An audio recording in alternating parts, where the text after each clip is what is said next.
SLS rocket, and we are still in our slow fill operations on the liquid hydrogen side on the core stage.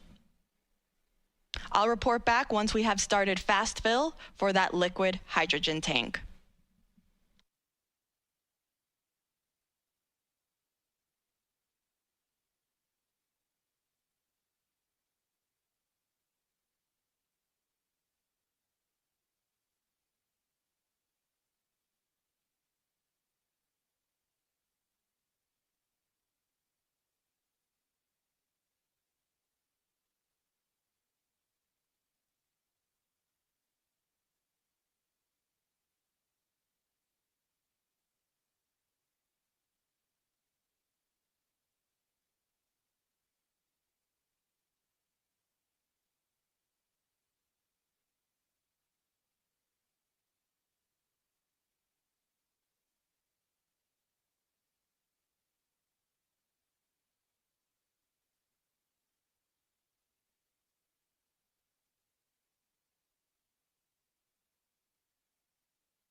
This is Artemis Launch Control. If you are just joining us, we are currently 9 hours and 23 minutes and counting from the opening of today's launch window for the Artemis II mission.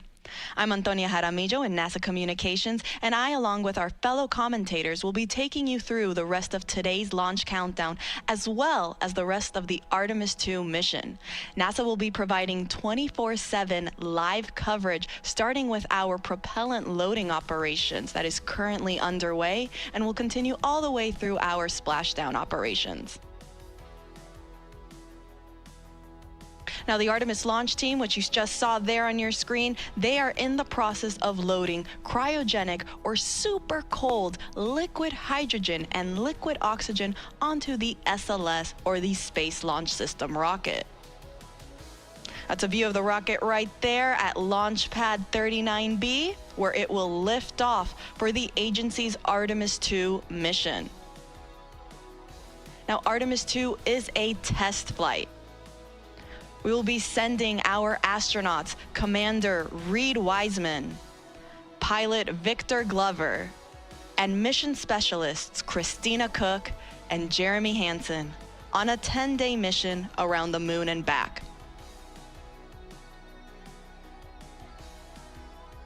Now, we are currently again underway with our propellant loading operations. We are in what is called slow fill for the core stage liquid hydrogen tank and fast fill for the liquid oxygen tank. Now, slow fill refers to slowly loading that propellant. This is done so that teams are monitoring how the hardware is receiving this super cold, hazardous propellant that is being onboarded on the rocket. Following slow fill, that then transitions into fast fill when we start loading that propellant at a much faster rate. So oxygen is currently already in fast fill, and liquid hydrogen will soon follow suit. Now, you can see there on your screen on the rocket, you can see maybe some little like checker marks that look to be on the solid rocket boosters. Those are the two nose cone shaped boosters in between on either side of the core stage. Now, what do those black and white checkerboards and squares and circles mean? Well, these are our photogrammetric markings. They serve as imagery references for the engineering photo and video documentation as for the post-flight analysis of how SLS attitude and its position relative to the ground structure during liftoff and ascent performed. So they're not just on there randomly, they do serve a purpose. And it is, again, for all of that post-flight analysis. Now let's take it back over to the firing room. And let's take a look at our launch team. You can see there you have Charlie Blackwell Thompson. She's right now walking around on the first upper level row. She is our Artemis launch director. She's currently wearing a green blazer, and you might see some other folks around the room also wearing green a lot. Why green? Well, at NASA, we love our superstitions and we love our traditions. And for the launch team, green is one of those fun traditions that they like to carry on. Green for them means go, so they wear green for good luck.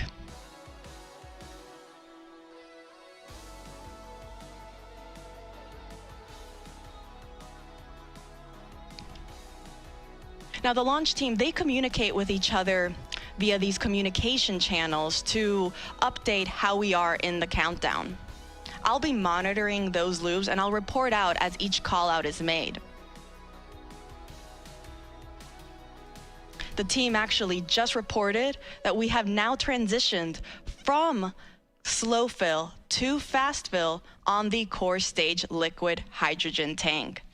This means we are now in fast fill for both liquid hydrogen and liquid oxygen.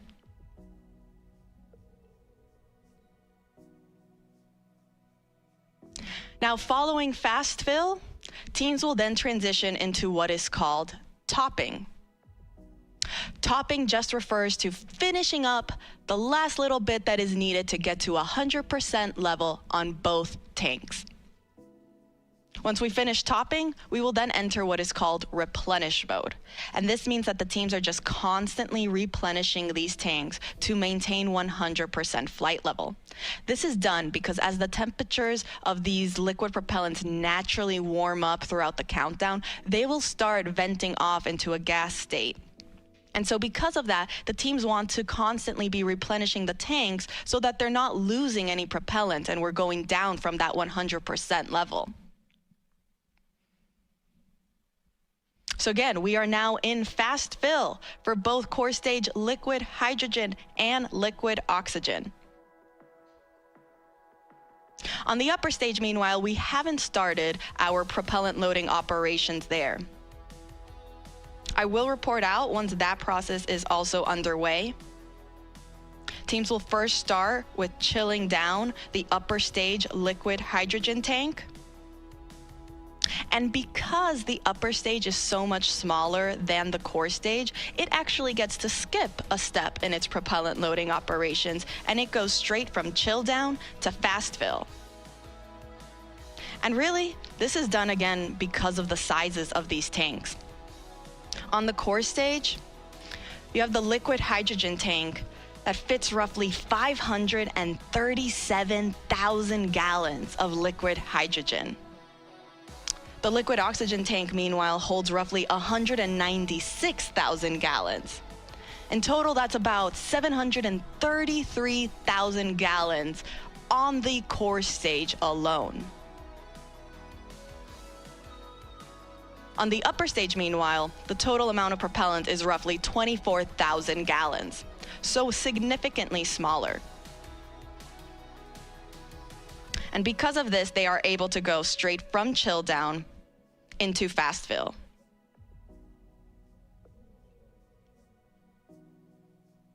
Now again, we have not started our propellant loading operations on the upper stage, also known as the interim cryogenic propulsion stage. I'll report out once that process is underway.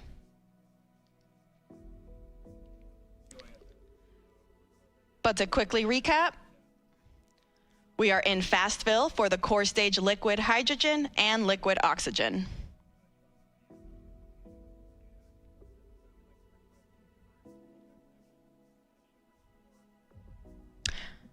Now, all of these tanks on both the core stage and the upper stage are going to feed the engines underneath those both stages.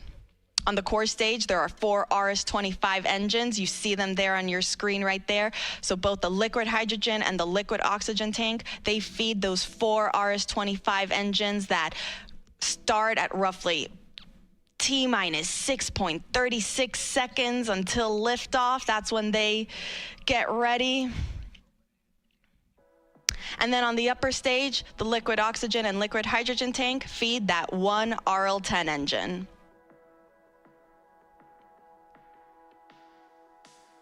Now, combined with the solid rocket boosters, SLS produces roughly 8.8 million pounds of thrust.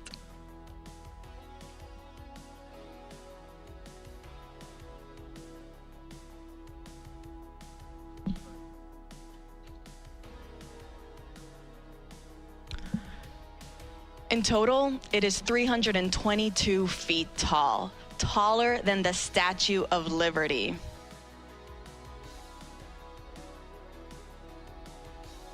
In fact, let's break down the rocket for you a little bit.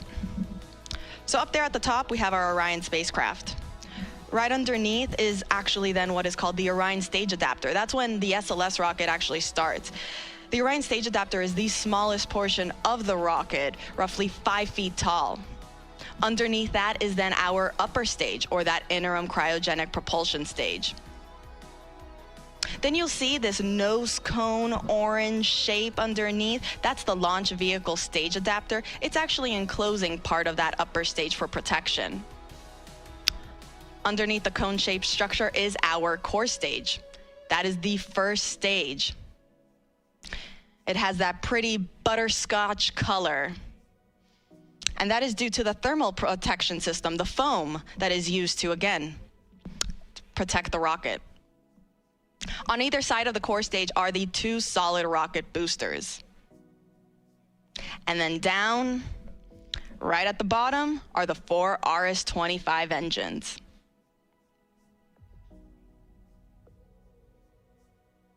All right, so we are in fast fill again for core stage liquid hydrogen and liquid oxygen. I'll report out when the next milestone is underway and when we start our upper stage loading operations.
This is Artemis Launch Control. We are currently 8 hours and 58 minutes and counting from the opening of today's launch window for the Artemis II mission. That launch window opens at 6:24 p.m. Eastern Time later today. Teams do have a 2-hour launch window in which they can try to launch, so if we don't launch right at 6:24 p.m., that is okay. You're looking at a live view of our Artemis launch team. They are in the process of loading liquid propellant on board the SLS, or the Space Launch System rocket. We're currently in the process of loading liquid hydrogen and liquid oxygen on the core stage of the SLS rocket. Now, the core stage is the first stage of that rocket. You can see there on your screen, it is the orange section in between the two solid rocket boosters. That's actually a great view of our rocket at Launch Pad 39B. I mean, you can see it is a beautiful day. We have some puffy white clouds, blue skies, all in all, very favorable weather. In fact, our launch weather officers, they've been predicting 80% chance of go for our launch window this evening.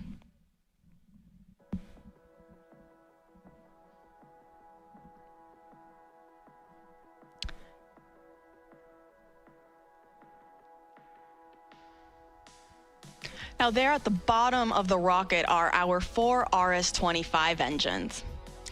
Each engines are roughly the size of a compact car. The solid rocket boosters, those are the 2 white rocket boosters and on either side of the core stage. Each booster is taller than the Statue of Liberty, and they also hold the entire weight of the rocket.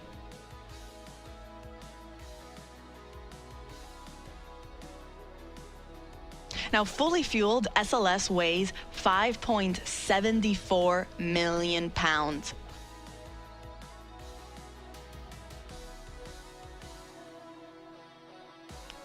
And again, you can see on your screen, you might see some gas that's being vented off underneath the rocket and the mobile launcher. The mobile launcher is that gray shape structure that is connected to the rocket.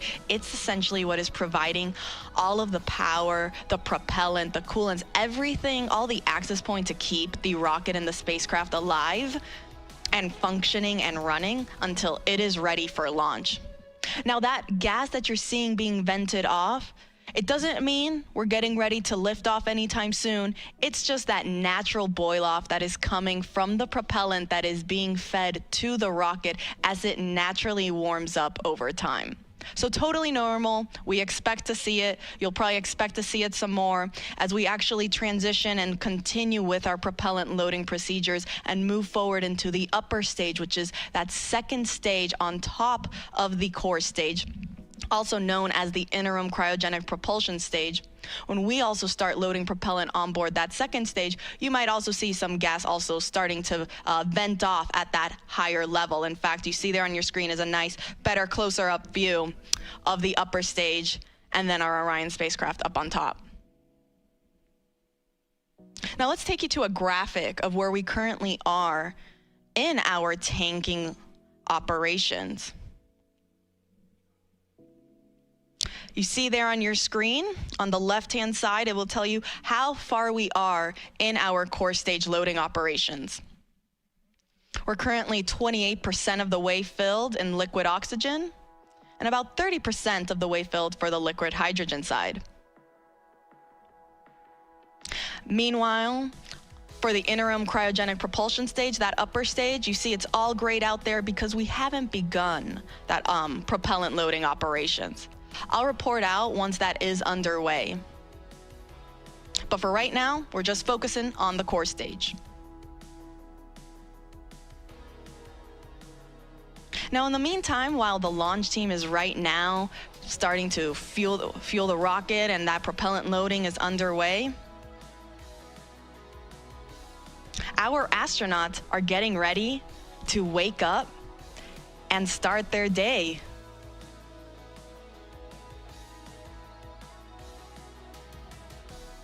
As a reminder, we will be sending 4 astronauts around the moon and back Commander Reed Wiseman, Pilot Victor Glover, and mission specialists Christina Cook and Jeremy Hansen will go on a 10-day mission around the moon. Artemis 2 is a test flight where we are going to test the life support systems with our flight crew on board. This is NASA's first crewed Artemis mission, and it will pave the way for our future Artemis missions for when we land humans back on the lunar surface.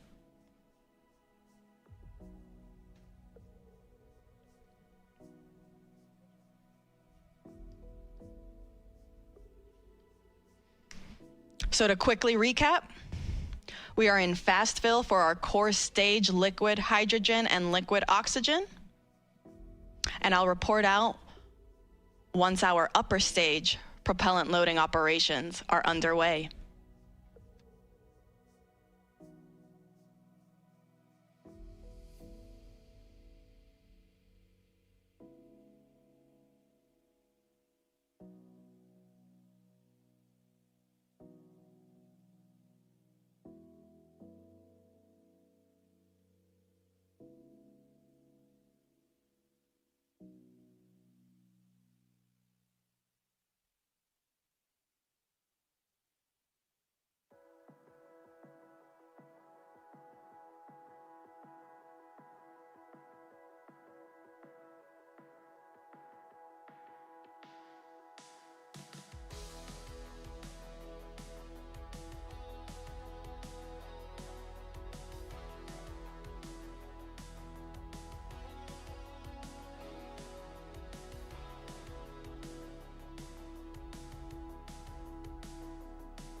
This is Artemis Launch Control. We are currently 8 hours and 45 minutes and counting from the opening of today's launch window for NASA's Artemis 2 mission.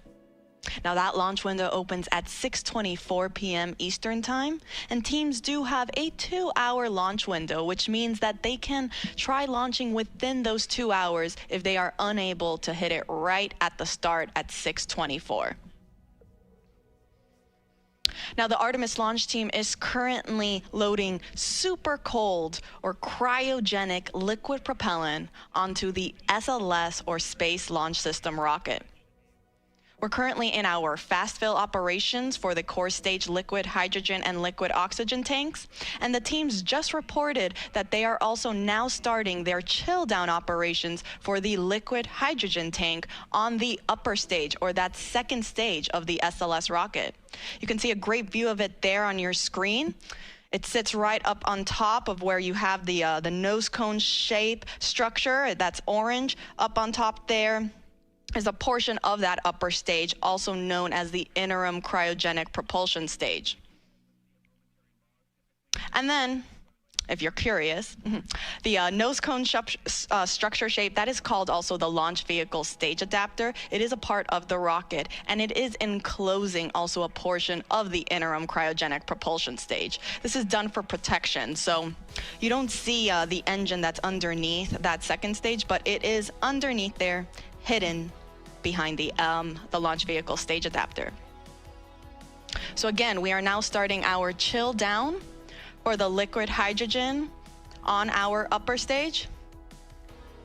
Following that, we will then transition into fast fill for liquid hydrogen on the upper stage. Meanwhile, on the core stage, that is the first stage of the rocket, fast fill is already underway. There's a great profile shot. So right underneath that nose cone shape is then that cylinder orange structure. That is the core stage. It is one of the tallest first stages of a rocket that NASA has ever used for any mission. It's roughly 212 feet tall. In fact, in total, the SLS rocket and Orion spacecraft sit at roughly 322 feet tall.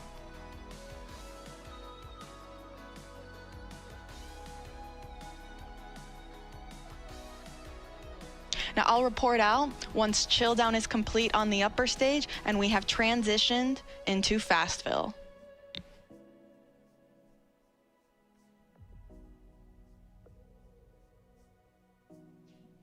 As a quick recap, Artemis 2 is scheduled to launch no earlier than 6:24 p.m. Eastern Time this evening. Teams do have a 2-hour launch window. And this mission will be sending 4 astronauts around the moon and back. We'll be sending NASA astronauts Reed Wiseman, Victor Glover, Christina Cook, and Canadian Space Agency astronaut Jeremy Hansen on a 10-day mission. They actually just got the go not too long ago to actually start waking up and officially start their launch day.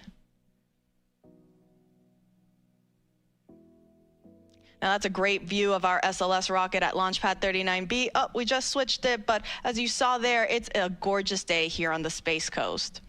We have some beautiful blue skies, some puffy white clouds. Our launch weather officers are predicting 80% chance of favorable conditions throughout our 2-hour launch window. Now, of course, if there are any changes or updates, we will make sure to provide those to you. In fact, NASA will be providing 24/7 live coverage of this entire mission, starting with our propellant loading operations, which is currently happening, and will continue all the way through our splashdown procedures.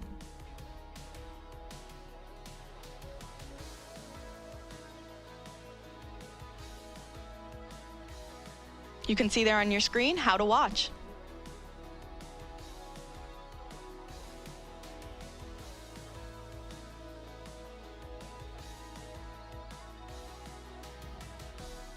Now, lasting approximately 10 days, Artemis 2 will send 4 astronauts to test the Orion spacecraft in a high Earth orbit before becoming the first astronauts to fly around the moon since the Apollo 17 crew in 1972.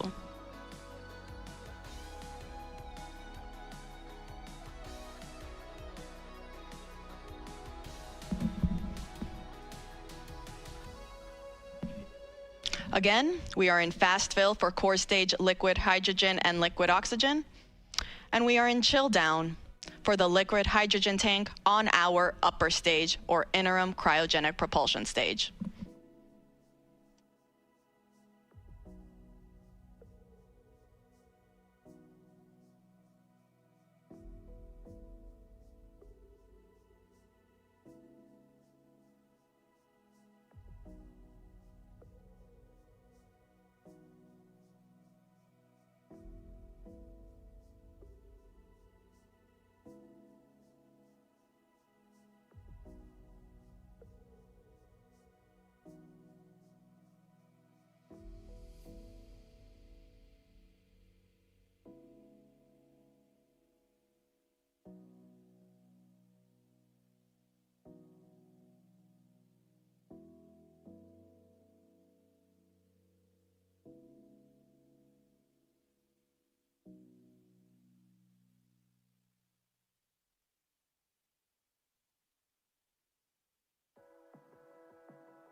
Good morning from Florida Space Coast. This is Artemis Launch Control. We are currently 8 hours and 30 minutes and counting from the opening of today's launch window for NASA's Artemis II mission.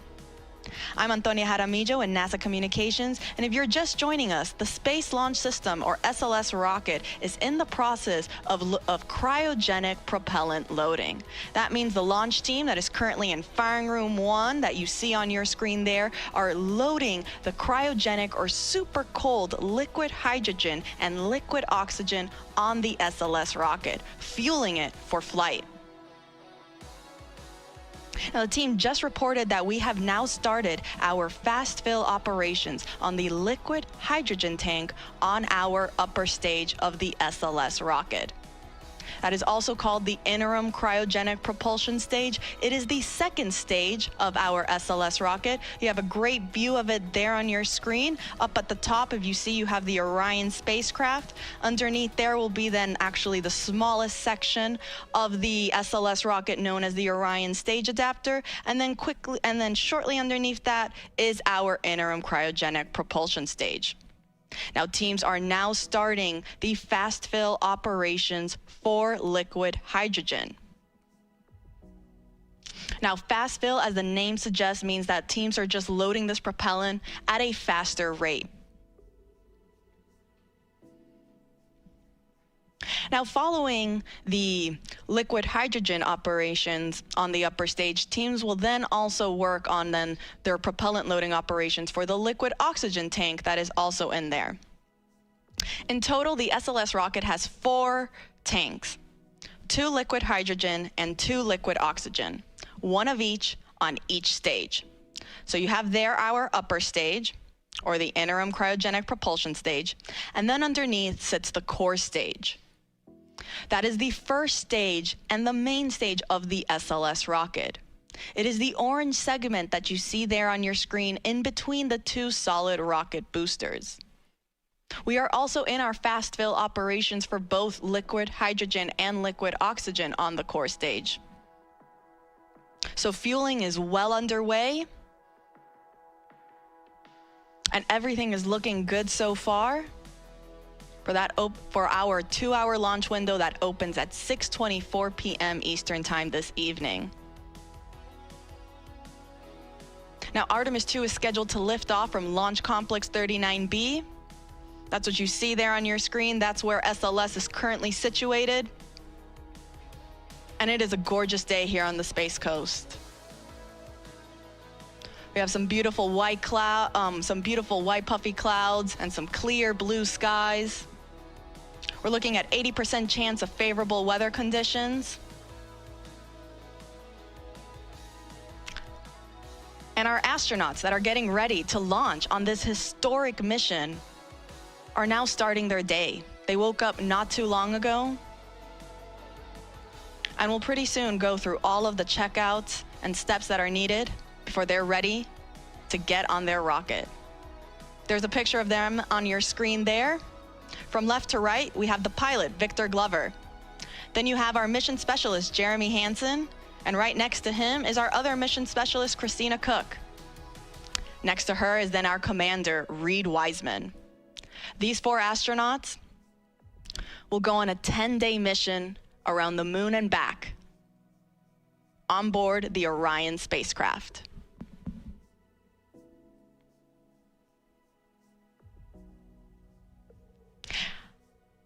Now, fun fact, you see again there, we were talking a little bit about the different sections of the rocket, and we mentioned briefly the Orion stage adapter. Now, the Orion stage adapter is the last section of the SLS rocket. It's what sits in between the interim cryogenic propulsion stage and the Orion spacecraft. And it's also what houses our secondary payloads, or these shoebox-sized CubeSats, that will be providing and conducting scientific experiments. They'll be deployed shortly after separation from the upper stage and the spacecraft, and they will go to their specific destination in space to conduct scientific data. Now, inside the Orion stage adapter, fun fact, our astronauts, so Reed Wiseman, Victor Glover, Christina Cook, and Jeremy Hansen, They actually got the opportunity to sign the interior of the OSA, or that Orion stage adapter. So their names are on that rocket.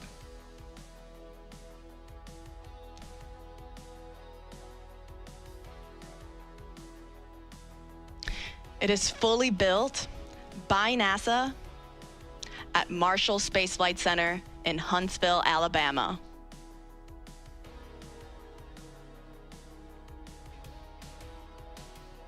Now going back to the upper stage, that interim cryogenic propulsion stage, it holds roughly 24,000 gallons of liquid propellant. The liquid hydrogen tank is approximately 17,000 gallons, and the liquid oxygen is roughly 6,000 gallons. Much smaller in comparison to the core stage, that holds roughly 733,000 gallons total. You have a 537,000 gallons of liquid hydrogen on the core stage tank, and then roughly 197,000 or 196,000 on the liquid oxygen tank. Fully fueled, SLS weighs about 5.74 million pounds of thrust. And now all these 4 tanks, the one on the upper stage and the one on the core stage, they feed, all those tanks, they feed into the engines at liftoff. So the core stage will feed the 4 RS-25 engines that you see at the bottom of your screen there. And the upper stage, meanwhile, will feed its 1 RL-10 engine that is actually enclosed by the launch vehicle stage adapter. That is the nose cone-shaped orange structure that you see on your screen there. It is actually hiding the RL-10 engine from our view. But this is done on purpose to protect the upper stage. So to quickly recap, we are in fast fill for liquid hydrogen on our upper stage. We have not started our propellant loading operations on the liquid oxygen tank yet. I'll report out once that operation is underway. And on the core stage, meanwhile, we are still in our fast fill operations for both tanks, for both liquid hydrogen and liquid oxygen.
This is Artemis Launch Control. We are currently 8 hours and 6 minutes and counting from the opening of today's launch window for the Artemis II mission. Now that launch window opens at 6:24 p.m. Eastern Time this evening. Teams do have a 2-hour launch window, which means that if we don't launch right at 6:24, they do have an additional 2 hours in which they can try to launch. Now the launch team, which we see here on our screen, they're currently in Firing Room 1 at NASA's Kennedy Space Center in Florida. They're in the process of loading liquid propellant onto the SLS rocket. Now, it's not just the launch team that's here in the firing room that is helping and is on console for today's launch, but we also have supporting teams across the country that are tuning into this countdown. One of those teams is actually the Artemis Mission Management Team. They recently just got here on console. They have a separate section and room. If you actually look, it's to the right-hand side of our launch director and assistant launch director, Charlie Blackwell Thompson and Jeremy Graver, respectively. Over there on the right-hand side where you kind of see that glass enclosure structure, in there is where our Artemis Mission Management Team will sit for the duration of today's countdown. Now, they just recently arrived on console. And apart from the mission management team, we also have the mission control team at NASA's Johnson Space Center in Houston and the SLS Engineering and Support Center at NASA's Marshall Space Flight Center. And this doesn't include the other several contractor locations that are also around the country supporting this launch and this mission.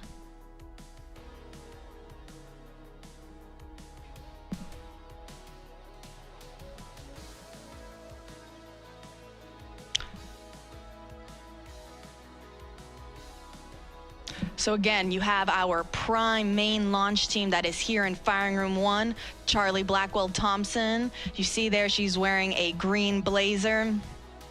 She's our launch director leading this team. But then there are also supporting teams that are also assisting the launch team throughout today's countdown. That includes the Artemis Mission Management Team, the Mission Control Team in Houston, and the SLS Engineering and Support Center at NASA's Marshall Space Flight Center, in addition to several contractor locations that are located around the country.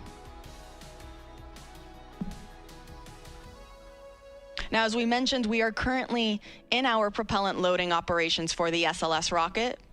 Teams are currently in fast fill for both core stage liquid hydrogen and liquid oxygen. The core stage is the first stage of the SLS rocket. Here's a great graphic where you can see where we currently are at in our tanking operations. And you'll see above the core stage, we have also started our loading operations in the interim cryogenic propulsion stage. This is the second stage of the SLS rocket. Now, we have not started loading liquid oxygen yet. I'll report out when that is underway. But in the meantime, we are good with, we are in the process of loading liquid oxygen and liquid hydrogen on the core stage and liquid hydrogen on the upper stage. I'll report out when we are now starting our liquid oxygen operations on the upper stage.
Welcome back. This is Artemis Launch Control. We're currently 8 hours and 1 minute and counting from the opening of today's launch window for the Artemis II mission.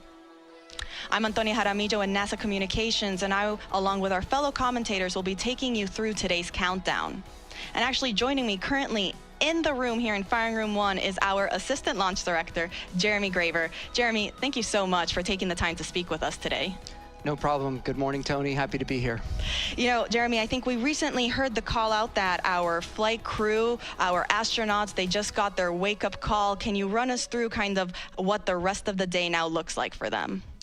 Absolutely, yeah. They were woken up just a little while ago. They'll get up, as most of us do on a busy, exciting day. Get up, they'll get their breakfast. They'll kind of get into the groove of the day. They'll go through multiple meetings and discussions just to understand where we are.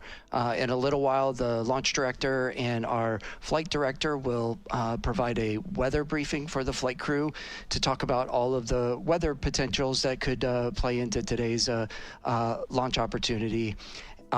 Once that's complete, they will then start getting suited up, and they'll head to the suit room, start doing all their preparations from a suit up perspective. As that's completed, they'll be checking with us to make sure that we're ready for them to come to the pad, and then they'll be on their way headed out to the pad in the Astrovan, ready to get out to Launch Pad 39B, get up on top of the mobile launcher onto the 274-foot level, go across the crew access arm into the White Room, and enter the Orion spacecraft. So we're really excited for those events later today. It is. It's a very busy and exciting day, like you mentioned. I hope they got some good rest and didn't, you know, wake up a bunch of times throughout the night. I know I certainly did, but just because of pure excitement, like you mentioned. Now let's shift focus back on the rocket. How's propellant loading going? Everything is going very well right now. As I stepped off console to come in here, the core stage LH2 tank was about 95% loaded. The upper stage is probably about halfway and moving towards their completion for LH2. The liquid oxygen side of the core stage is in fast fill as well, and proceeding well, and we will be getting into the upper stage LO2 loading in a little while. So all things moving per schedule and working towards that plan for the day. That is great news, and actually I think we just heard that they got the go for transitioning into that liquid hydrogen on the core stage 2 topping. So like you said, we're getting very close. Absolutely. That is exciting, you know. So can you tell us a little bit then about those upcoming milestones once we finish that propellant loading on all 4 tanks? Yeah, so it's absolutely critical for us to get into what we call stable replenish on all stages. And what that means is the liquid oxygen and liquid hydrogen tanks on both the core stage and the interim cryopropulsion stage, or ICPS, are fully loaded, and we are just maintaining that level of loading. And that's a very quiescent configuration for us, and that's required for us to be in that configuration to then be allowed to send the flight crew, our closeout crew, which is there to assist the flight crew getting on board Orion. We need to be in that stable replenish configuration to be able to send those crews out to the launch pad. And as we send those crews out, that is really our press and our push to launch. We'll get the crew on board. They go through a number of checks, communication checks, system checks, and then our closeout crew's job is to back out of the crew module, close all of our hatches, get us in configuration to be able to then the closeout crew to leave the pad, and that puts us in the configuration to allow us to proceed through the rest of launch countdown as we proceed down to our final hold at T-minus 10 minutes, where we do all of our launch polls and determine that we are ready to pick up with what we call terminal count, which is from T-minus 10 minutes down to launch at T0. And really excited to get to all of those milestones as we proceed through the day. We are all very excited. We're rooting for you guys, watching along. And as you mentioned, you know, the reason to get to all stages replenished first is because that's the point we're at the safest configuration to send people back to the launch pad, correct? That is absolutely correct. It is a very stable configuration. It's the safe configuration that we require to ensure that we're ready to send those crews out to the pad. Jeremy Graver, thank you so much for taking the time to speak with us today. We're rooting for you, wishing you the best of luck, and we'll let you get back on console. Excellent. Thank you, Tony. Appreciate it. Go Artemis. Go Artemis. All right, and so just to quickly recap, we are now in our topping phase for liquid hydrogen on the core stage. We are still in fast fill on the liquid oxygen side for the core stage, and also fast fill for the upper stage liquid hydrogen tank. I'll report back once we have entered our topping phase for liquid oxygen on the core stage.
This is Artemis Launch Control. We are currently 7 hours and 47 minutes and counting from the opening of today's launch window for NASA's Artemis II mission.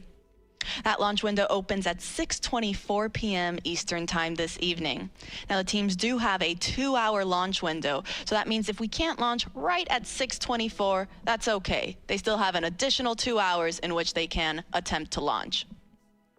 Now, currently, the Artemis launch team, which you see on your screen there, they are in the process of loading cryogenic or super cold liquid propellant onto the SLS, or the Space Launch System rocket. The teams actually just reported that we have completed loading liquid hydrogen onto the core stage of the rocket. Now, the core stage is the first stage of that SLS rocket.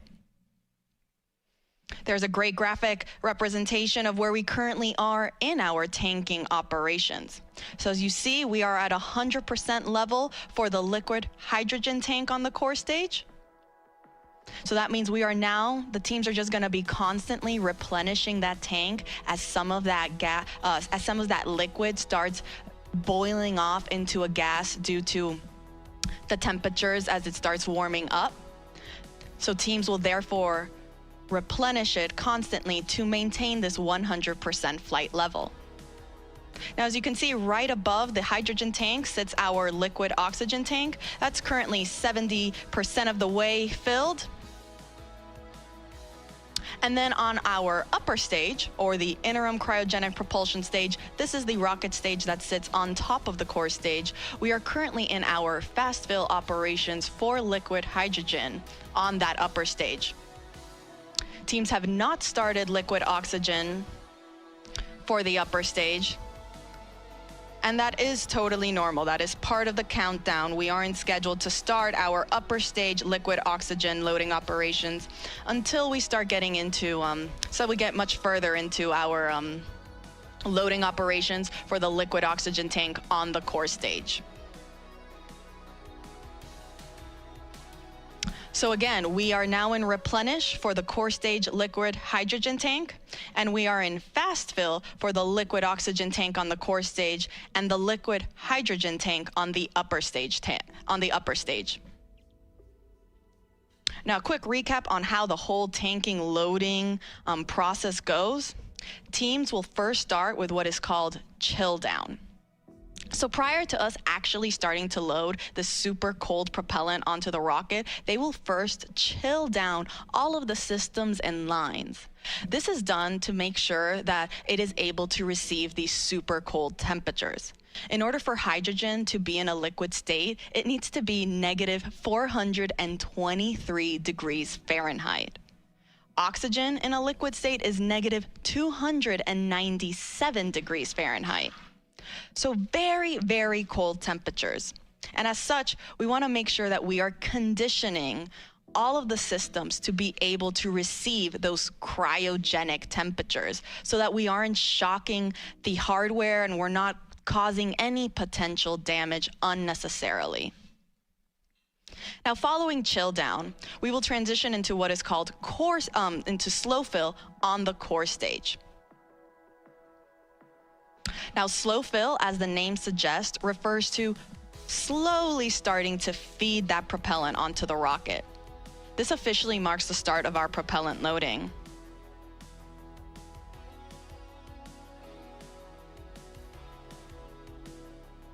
Teams actually got into slow fill for the liquid oxygen and liquid hydrogen tanks on the core stage earlier this morning, a little bit before 9 a.m. Following slow fill is then when we transition into fast fill. This is where we stay for the majority of our tanking loading operations. Similarly to slow fill, fast fill refers to loading propellant at a much faster rate. And that is currently where the liquid oxygen tank state is in. We are in fast fill for liquid oxygen tank on the core stage. Now, after fast fill, we transition into topping. This is the last little bit that is needed to fill the tanks to 100% level. Hence why we're topping it off. Following topping, we are now at 100%. And so now we transition into replenish mode. Replenish just means we're going to be constantly replenishing these tanks so that we make sure we are again at 100% flight level.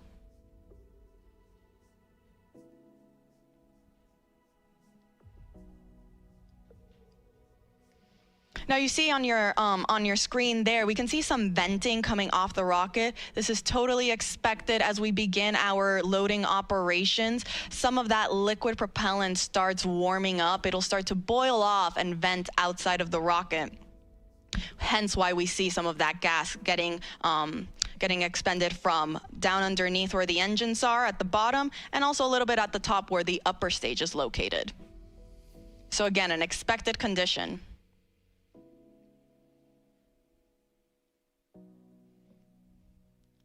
Now let's take you through the rocket a little bit. See up there on your screen, we have the Orion spacecraft. Underneath there is the Orion stage adapter. The Orion stage adapter is what houses our secondary payloads, or these scientific CubeSats. They're shoebox-sized scientific experiments that will go to space following separation from the upper stage and the spacecraft. It's also the smallest section of the SLS rocket at only 5 feet. Underneath the Orion stage adapter sits the interim cryogenic propulsion stage, or that second stage. Underneath there is our core stage, or the first stage of the rocket.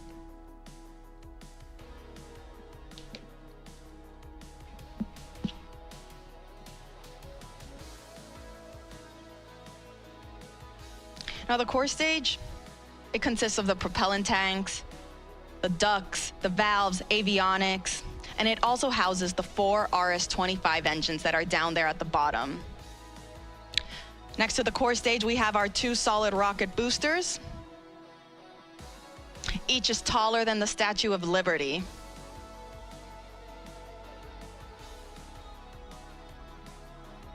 Now on those rocket boosters, you can see our NASA worm. The worm logo spans 25 feet end to end, or roughly the length of 1 booster motor segment. Now we actually have 5 segments each on each booster, so 10 segments total. It's actually 1 segment more than what was used during the space shuttle program. Now you should also be able to see some black and white markings around the rocket. Now these are used for imagery for the SLS engineering and support team that's based out at NASA's Marshall Space Flight Center in Huntsville, Alabama. They use this for imagery to track and guide the rocket after liftoff and during ascent. And it will also be used in their post-flight analysis.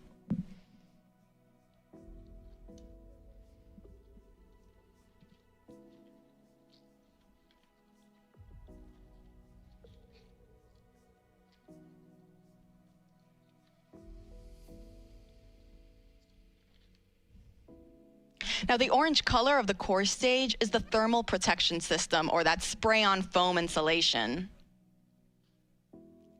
Now, this provides the thermal protection for every part of the rocket.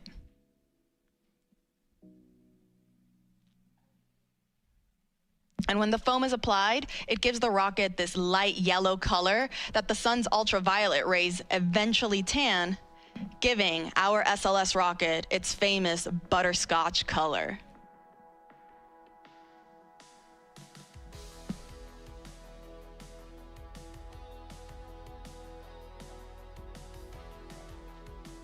So again, to quickly recap, we are in replenish mode for the core stage liquid hydrogen tank. We are about 75% of the way filled on our liquid oxygen tank on the core stage. But we're still in fast fill. I'll let you know when we transition into topping for the core stage liquid oxygen tank. And then on the upper stage, teams are also in fast fill for liquid hydrogen.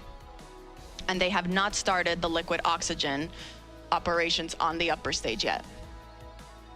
I'll make sure to report out all of these milestones as they're underway.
This is Artemis Launch Control. We are currently 7 hours and 30 minutes and counting from the opening of today's launch window for the Artemis II mission. That launch window opens at 6:24 p.m. Eastern Time, and teams do have a 2-hour launch window, which means that if we don't launch right at the beginning at 6:24, they do have an additional 2 hours in which they can attempt to launch. Our launch team is currently in Firing Room 1 at NASA's Kennedy Space Center in Florida and are in the process of loading cryogenic or super cold liquid propellant onto the SLS or the Space Launch System rocket.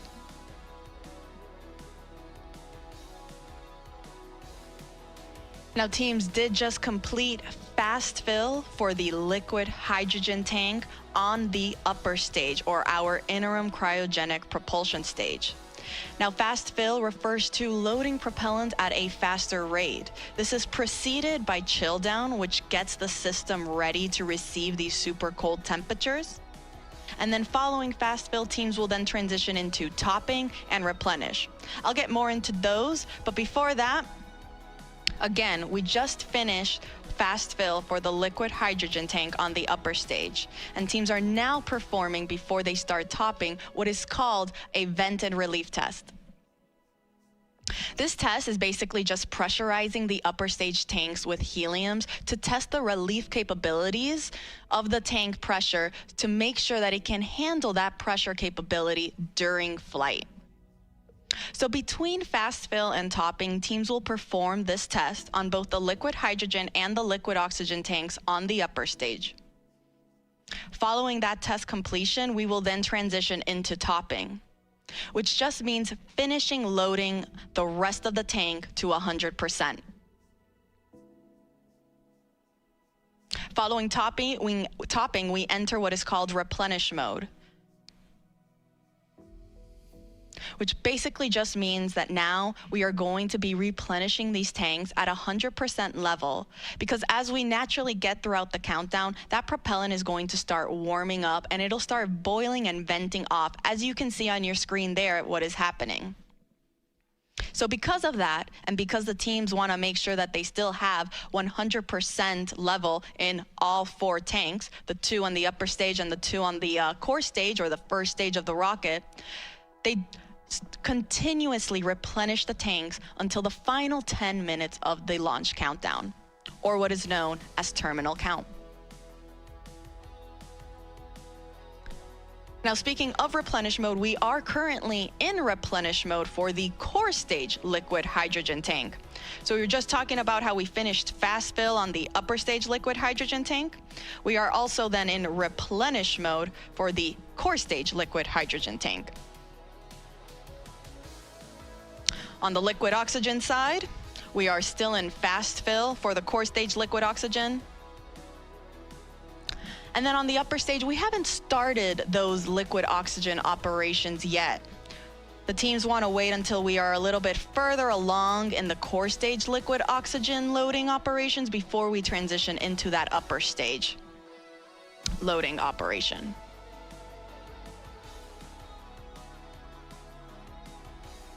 Now, in total, the SLS and Orion rocket and Orion spacecraft are 322 feet tall.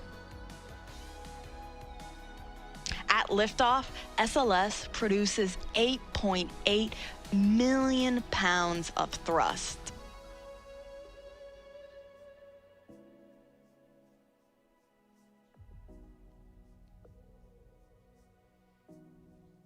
A little bit more than the Saturn V rocket that was used during the Apollo missions, which were roughly 7.5 million pounds of thrust to send those astronauts to the moon.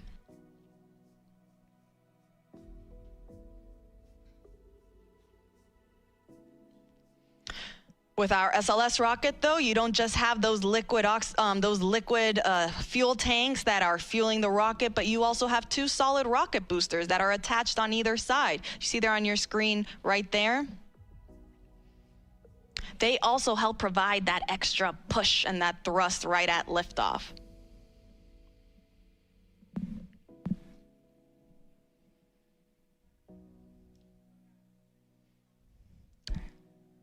Now, Let's go up a little bit on the rocket, go back to our upper or our second stage, our interim cryogenic propulsion stage. For those that have been following us along since Artemis 1, you might remember that the interim cryogenic propulsion stage for Artemis 1 provided the big push to send the Orion spacecraft on its way to the moon. For Artemis 2, however, it's going to be a little different. And the reason for that is because Artemis 2 is NASA's first crewed test flight, meaning we are sending astronauts on board this rocket for the first time. And because of that, we are going to have the capability to practice a bunch of different systems and tests and operations that we couldn't do if it were uncrewed. One of these operations is what is called the proximity operation demonstration. This involves the upper stage, or that interim cryogenic propulsion stage, and the Orion spacecraft practicing proximity maneuvers where the Orion spacecraft will practice approaching and getting away from the upper stage in a high Earth orbit. The reason teams want to practice this is in preparation for Artemis 3 and future Artemis missions for when Orion docks with our lunar landing systems. And so because of this, this means that the interim cryogenic propulsion stage will be separating from Orion much sooner. Meaning that following this demonstration, it will be Orion's European service module that will actually send the spacecraft on its trajectory to the moon. It will perform what is called the translunar injection burn.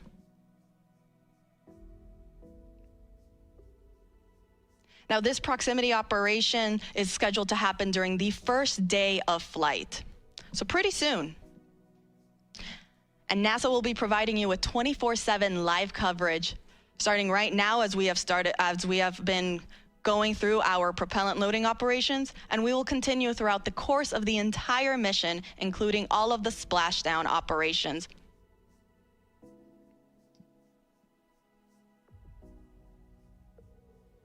Artemis 2 will send NASA astronauts Reed Wiseman, Victor Glover, and Christina Cook, and Canadian Space Agency astronaut Jeremy Hansen on a 10-day mission around the moon and back.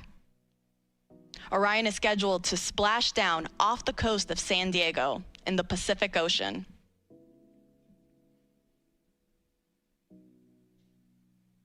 So to quickly recap, teams are in the process of performing a vent and relief test on the liquid hydrogen tank on the upper stage, following finishing their fast fill operations. Again, this test is to just test the tanks that they can handle the pressure that will be happening during this first day of flight. Following this test, we will then transition into our topping phase on the upper stage liquid hydrogen tank, and it'll then transition to replenish. On the core stage, meanwhile, we are still in fast fill for the liquid oxygen tank, and we are in replenish for liquid hydrogen. Now, this is a very, very big and important milestone to me because, again, for those that have been following us along, especially with Artemis 2, during our fast fill operations on the core stage liquid hydrogen tank during wet dress rehearsal 1, that was our first test of this Artemis 2 moon rocket where we tested loading the propellants on board. Teams experienced the liquid hydrogen leaks shortly after getting into fast fill during that first test. They then performed a second wet dress rehearsal where they did not see any major leaks. Tanking loading operations went very smoothly, and it was a very successful test. And so it's great to see that throughout today's countdown for launch, there also weren't any significant issues or leaks reported during our liquid hydrogen loading phase on the core stage. So we are now in replenish mode for liquid hydrogen. We're about 84% of the way on the liquid oxygen tank. And we're also almost there on the upper stage for liquid hydrogen. Now I'll report out once liquid oxygen operations for the upper stage are also underway.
Welcome back. This is Artemis Launch Control. We are currently 7 hours and 9 minutes and counting from the opening of today's launch window for the Artemis II mission.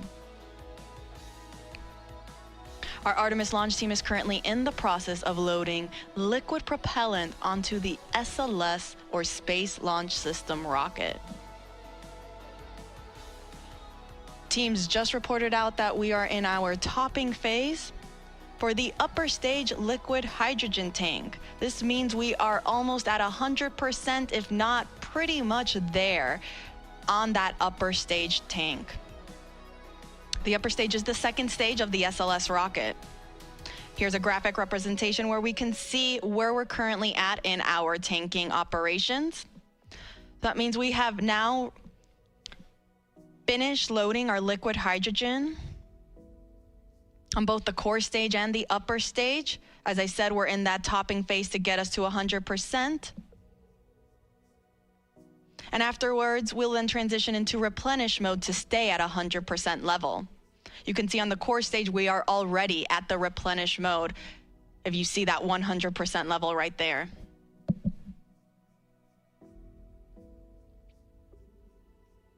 And we also just got confirmation that we are also in replenish for the upper stage liquid hydrogen tank.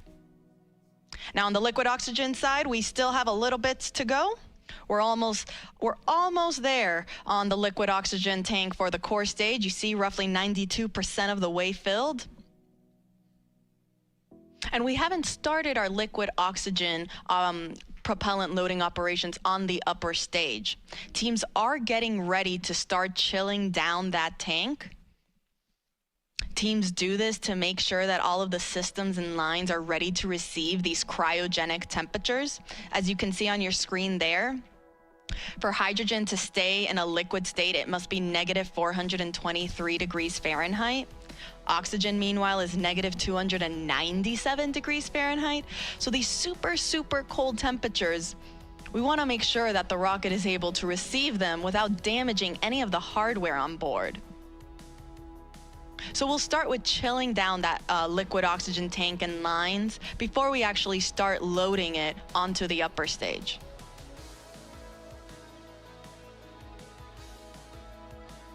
I'll report back once that step is underway.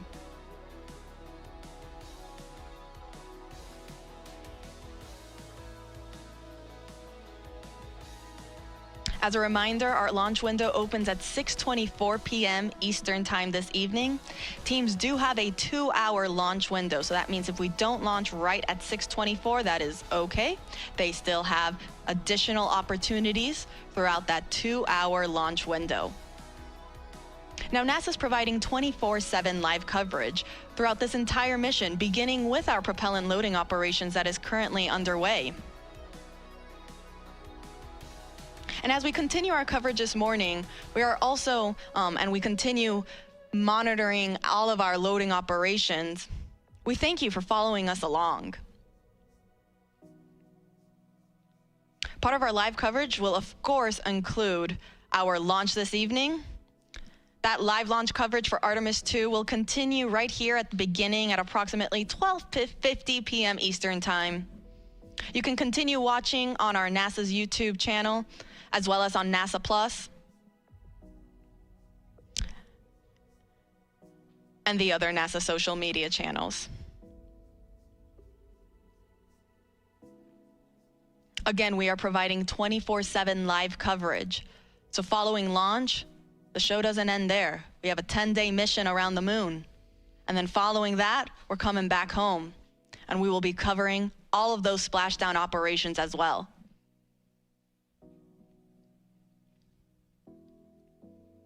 Artemis II is a test flight. It is NASA's first crewed Artemis mission. We will be sending NASA astronauts Reed Wiseman, who serves as the commander, Victor Glover, the pilot, and mission specialist Christina Cook. And then we're also sending Canadian Space Agency astronaut Jeremy Hansen, who serves as the other mission specialist for this mission.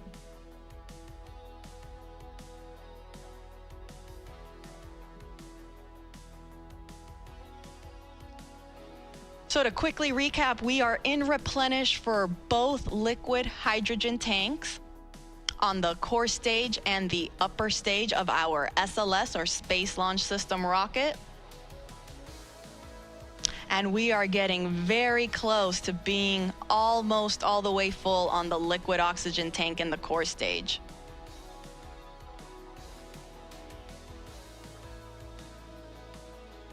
I'll make sure to report out once we start entering topping for the liquid oxygen tank in the core stage. Again, that refers to the last little bit that is needed to get us to 100%.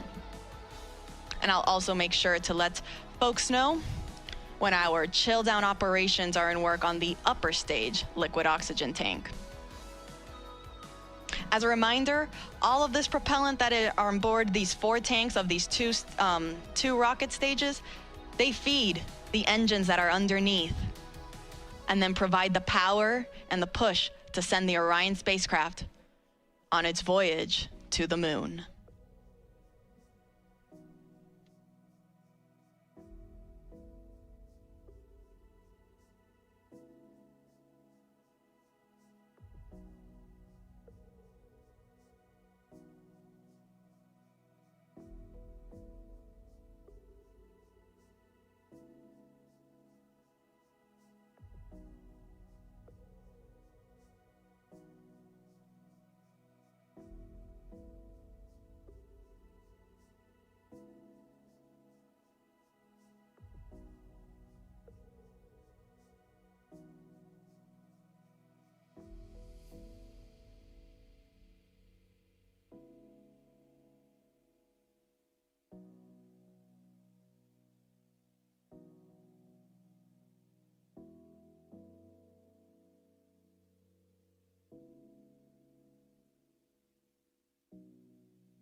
This is Artemis Launch Control. We are currently 6 hours and 49 minutes and counting from the opening of today's launch window for NASA's Artemis II mission.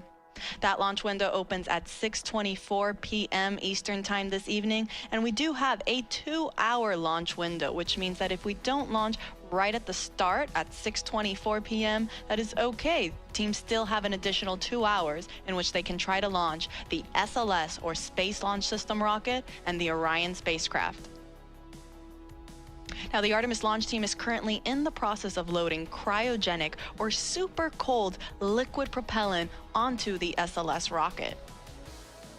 We are currently in what is called replenish mode for our liquid hydrogen tanks on board the SLS core stage and the interim cryogenic propulsion stage.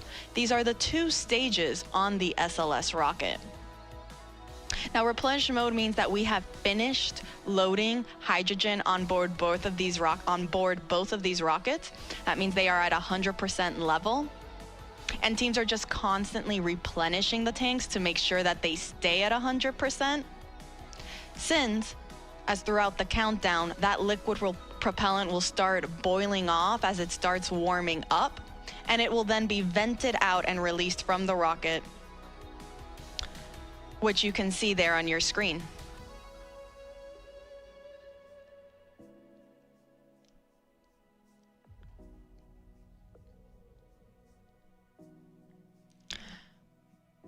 Now, on the liquid oxygen side, teams are now in topping phase for the core stage liquid oxygen tank. Topping is the in-between state of fast fill and replenish mode. Fast fill is where we spend the most of the time loading propellants. We load it at a much faster rate. Then once we reach a certain point, we will transition into topping to finish loading the tank to 100%. That is now where we are currently at in the core stage liquid oxygen tank. And following topping, we then transition into replenish. So we're in core stage liquid oxygen topping. We're in topping for the core stage liquid oxygen tank. And we are in replenish mode for both tanks on the liquid hydrogen, on the core stage and the upper stage. Now, meanwhile, on the liquid oxygen tank on the upper stage, teams just reported that they have now started chill down for that upper stage tank. This is the first step that is needed before we actually start flowing and loading that propellant on board. The reason this is done is to chill down the systems in line so they are ready to receive those super cold temperatures and not cause any potential damage to the hardware. For reference, oxygen needs to be negative 297 degrees Fahrenheit to be in a liquid state, and hydrogen, negative 423 degrees Fahrenheit. So very, very cold temperatures that the rocket is dealing with right now.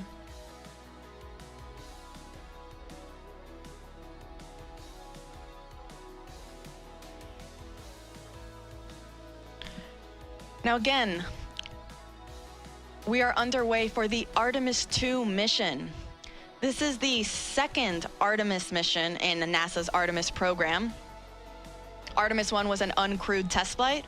Artemis 2 will be the first crewed test flight. This will be the first time we send astronauts on board our Orion spacecraft. We'll be sending our commander Reed Wiseman, our pilot Victor Glover, and mission specialists Christina Cook and Jeremy Hansen on a 10-day mission around the moon. Now, from the rocket side, there aren't that many changes from Artemis 1 to Artemis 2. Most of the major sections of SLS really remain unchanged. Some of the differences are more in the details to really just provide our astronauts with a better ride in space. Some of those include some optical targets that are now on the upper stage as visual cues during the proximity operation demonstration. This will be a test for the astronauts to practice maneuvering Orion and practice approaching the upper stage while it's in a high Earth orbit. Another improvement for SLS was an improved navigation system. Also, communications capability between the ground stations and the U.S. Space Force Space Launch Delta 45, which controls the eastern range. That is responsible for kind of helping dictate when we are allowed to launch here off the Space Coast in Florida.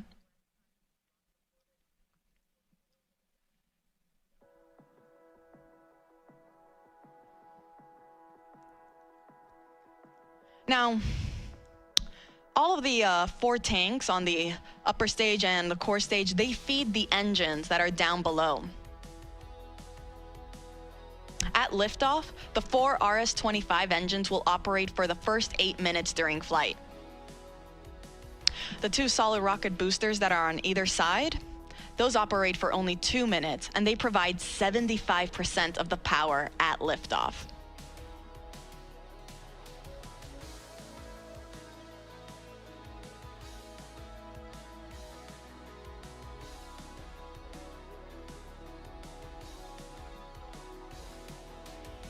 So to quickly recap, we are in replenish for our both liquid hydrogen tanks.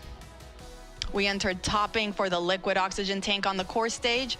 That means very, very soon we'll be in replenish mode for that tank as well. And we are in our chill down operations for the liquid oxygen tank on the upper stage. Pretty soon we will be entering fast fill. I'll report out when that is underway.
This is Artemis Launch Control. We are currently 6 hours and 38 minutes and counting from the opening of today's launch window for the Artemis II mission. That launch window opens at 6:24 p.m. Eastern Time this evening, and teams do have a 2-hour launch window in which they can attempt to launch the SLS, or the Space Launch System rocket, and Orion spacecraft. The Artemis launch team is currently loading cryogenic or super cold liquid propellant onto SLS. We are currently in replenish mode for both liquid hydrogen tanks on the 2 stages of our SLS rocket. We're still in our topping phase on the core stage liquid oxygen tank. That means we're just finishing it up. You can see there it looks almost all the way full. And following that, it will enter into what is also into its replenish mode as well.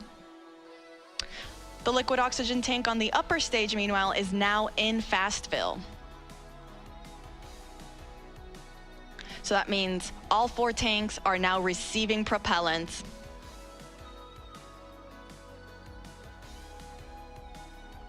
Following fast fill on the liquid oxygen tank for the upper stage, teams will perform that vent and relief test that they also did for the liquid hydrogen side on the upper stage. This test is again just to test the relief capabilities to make sure that the upper stage can handle the pressure that will be introduced at liftoff and during launch. Following that, it will then enter topping and will then go to replenish mode as well. Once we are in replenish mode for all tanks, that'll be the signal to the launch team to tell our astronauts that they are ready to start heading out to the launch pad and get on board their Orion spacecraft. Now, Artemis II is a test flight, and it is NASA's first Artemis crewed mission. That means this will be the first time that our astronauts, our Commander Reed Wiseman, pilot Victor Glover, and mission specialists Christina Cook and Jeremy Hansen, they will be the first to experience launch and flight atop SLS. The rocket hits a maximum speed of 22,670 miles per hour.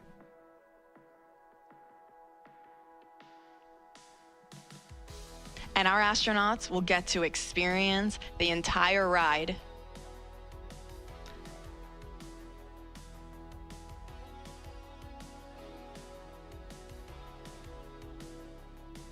So to quickly recap, we are in replenish mode for both liquid hydrogen tanks.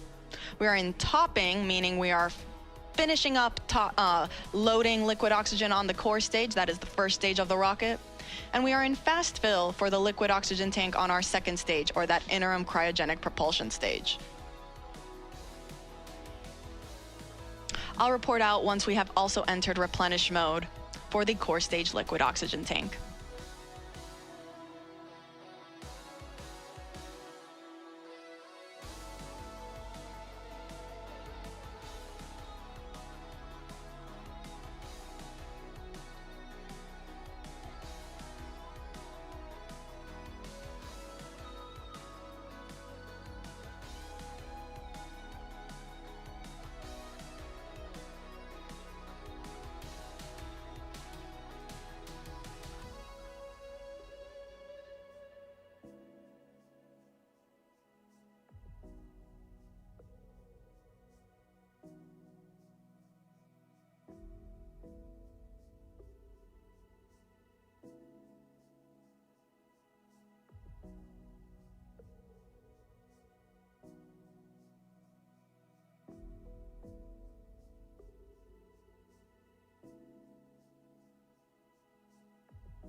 This is Artemis Launch Control. We are currently 6 hours and 22 minutes and counting from the opening of today's launch window for the Artemis II mission. The launch team is currently in the process of loading cryogenic or super cold liquid propellant onto the SLS, or the Space Launch System rocket. We're currently in replenish mode for both liquid hydrogen tanks on both the first stage and the second stage of the rocket. And then on the liquid oxygen side, we are in fast fill for the liquid oxygen tank on the upper stage. And then we are getting ready to get into our replenish mode for the liquid oxygen tank on the core stage. We are still in that topping phase, finishing loading the propellant tank to 100%, at which point then teams will transition into replenish mode as well, which just means that we are going to constantly be replenishing these tanks at 100% level. Now, today's launch window opens at 6:24 p.m. Teams do have a 2-hour launch window, which means if we don't launch right on time, they do have an additional 2 hours in which they can attempt to launch. For those of you just joining us, NASA will be providing 24/7 live coverage of this entire mission, starting with our propellant loading operations that are currently underway. Thank you so much for everyone that's been following along. Our live launch coverage of Artemis II will continue right here, beginning at approximately 12:50 p.m.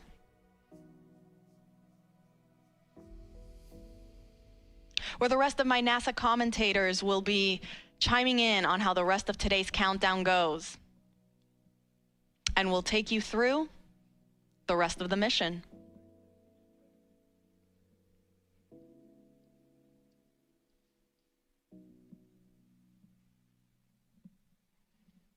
Now, astronauts on board SLS and Orion. You can see a photo on your screen there of our Artemis II crew. We have our commander, Reed Wiseman, on the right-hand side. Then we have our 2 mission specialists in the middle, Christina Cook, and then Canadian Space Agency astronaut Jeremy Hansen. All the way on the left is our pilot, Victor Glover. All 4 of them woke up not too long ago at around 9:25 a.m. this morning. Not a terrible wake-up call. In that time, they've been getting ready, having breakfast, getting some briefings. And they'll get one more briefing. It's the flight crew weather brief, where they'll get a status on where we are in the countdown, what the current forecast looks like. Following that brief, they will then start their suit-up operations before they go out to the launch pad and board their spacecraft.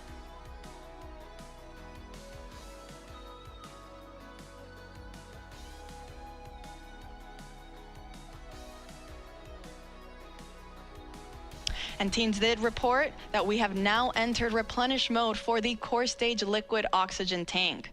So we are now in replenish for both liquid hydrogen tanks on the core stage and the upper stage. And we are also in replenish mode for the core stage liquid oxygen tank. On the upper stage liquid oxygen tank, meanwhile, we are still in fast fill. And I'll report out once then we transition from fast fill onto the next step, which will again be that vent and relief test. This is pressurizing the upper stage tanks with heliums to test the relief capabilities of the tank pressure to make sure that it can handle that capability during flight. Following that test, teams will then start topping on the liquid oxygen tank, and will then, after topping, will then transition into replenish mode as well.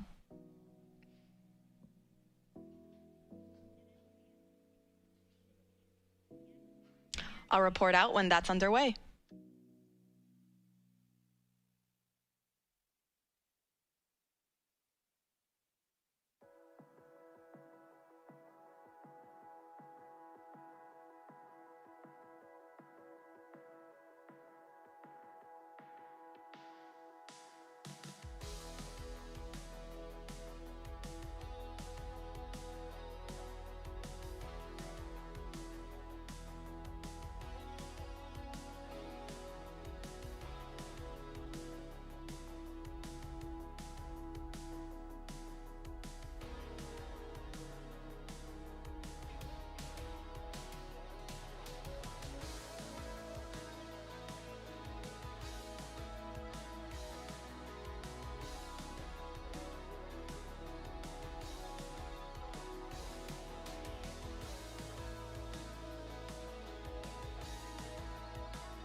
This is Artemis Launch Control. We are currently 6 hours and 8 minutes and counting from the opening of today's launch window for the Artemis II mission.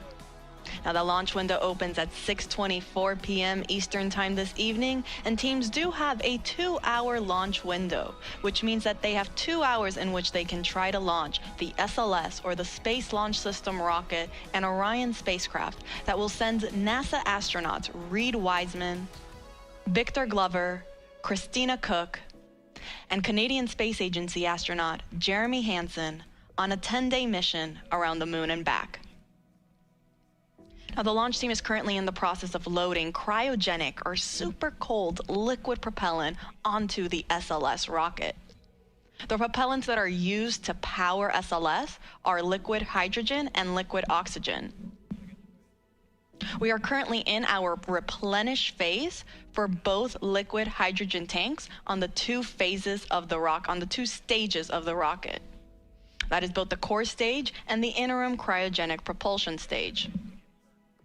Replenish mode just basically means that now these tanks are at 100% level, and teams are going to constantly be replenishing them as they start to warm up and boil off. You can see some of that gas that's being vented off the rocket there. That's normal. Teams totally expect to see that. And because of that, we have then a replenish valve to constantly be replenishing the tank with that liquid propellant. So we make sure that we are 100% level and we're not losing any propellants in the tank. The reason that you see some of that venting happening is because as we get throughout the countdown and the temperatures start to rise, that liquid propellant will become a gas. And so it'll start boiling off and then it'll vent outside the rocket. Hence the need for a replenish valve. So we are in replenish for both liquid hydrogen tanks. We are also in replenish for the core stage liquid oxygen tank. And we are in fast fill for the upper stage, or that interim cryogenic propulsion stage, liquid oxygen tank. Now, fast fill is the main portion of our propellant loading operations, where teams are actively loading that propellant at a much faster rate. Now, following fast fill, teams transition into what is called topping. As the name suggests, it just means to top off the tanks. And then following topping, we enter what is replenish. So once we are at replenish for the liquid oxygen tank on the interim cryogenic propulsion stage, we're going to enter what is called all stages in replenish. This means that all 4 tanks on the SLS rocket are fully fueled. And our astronauts are ready then to go and head out to the launch pad when they get the go from our launch director, Charlie Blackwell Thompson.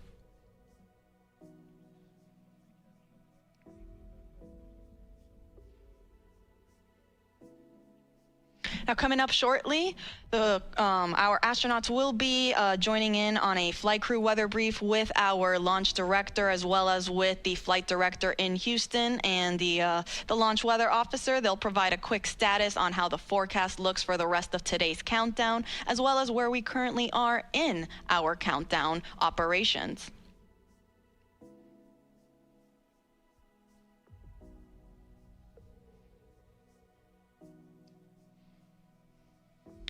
A little earlier, the launch weather officer did let our launch director know that we might get some showers in about 2 hours. However, there is no lightning threat, and they will plan on discussing this again during the flight crew weather brief. Currently, teams are forecasting 80% go for weather conditions during that 2-hour launch window.